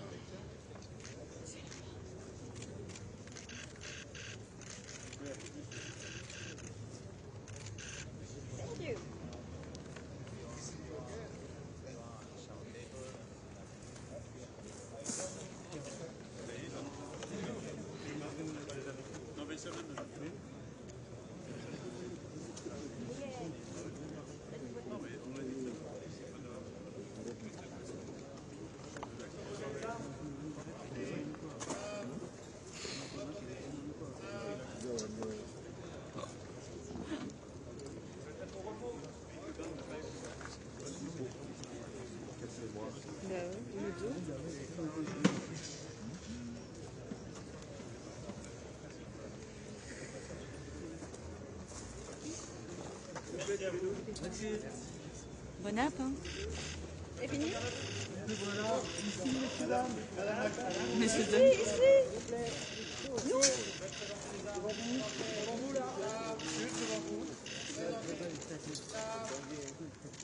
Bonne soirée. Merci. Bon appétit. Et bon appétit aussi. Vous faites tous les deux. Nous, on n'est pas conviés. Bonne soirée. Président.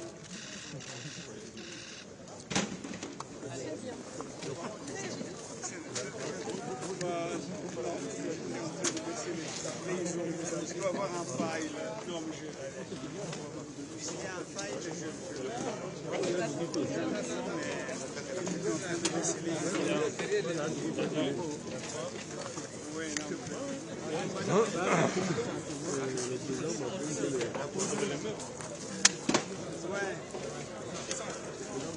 Allô? Et moi, il y a les filets. Oui, mais regardez le direct quand j'ai rompu. Allô? Yeah, Naomi speaking from Paris. On 3-1, I will cut. 3-1 from Elysée Palace.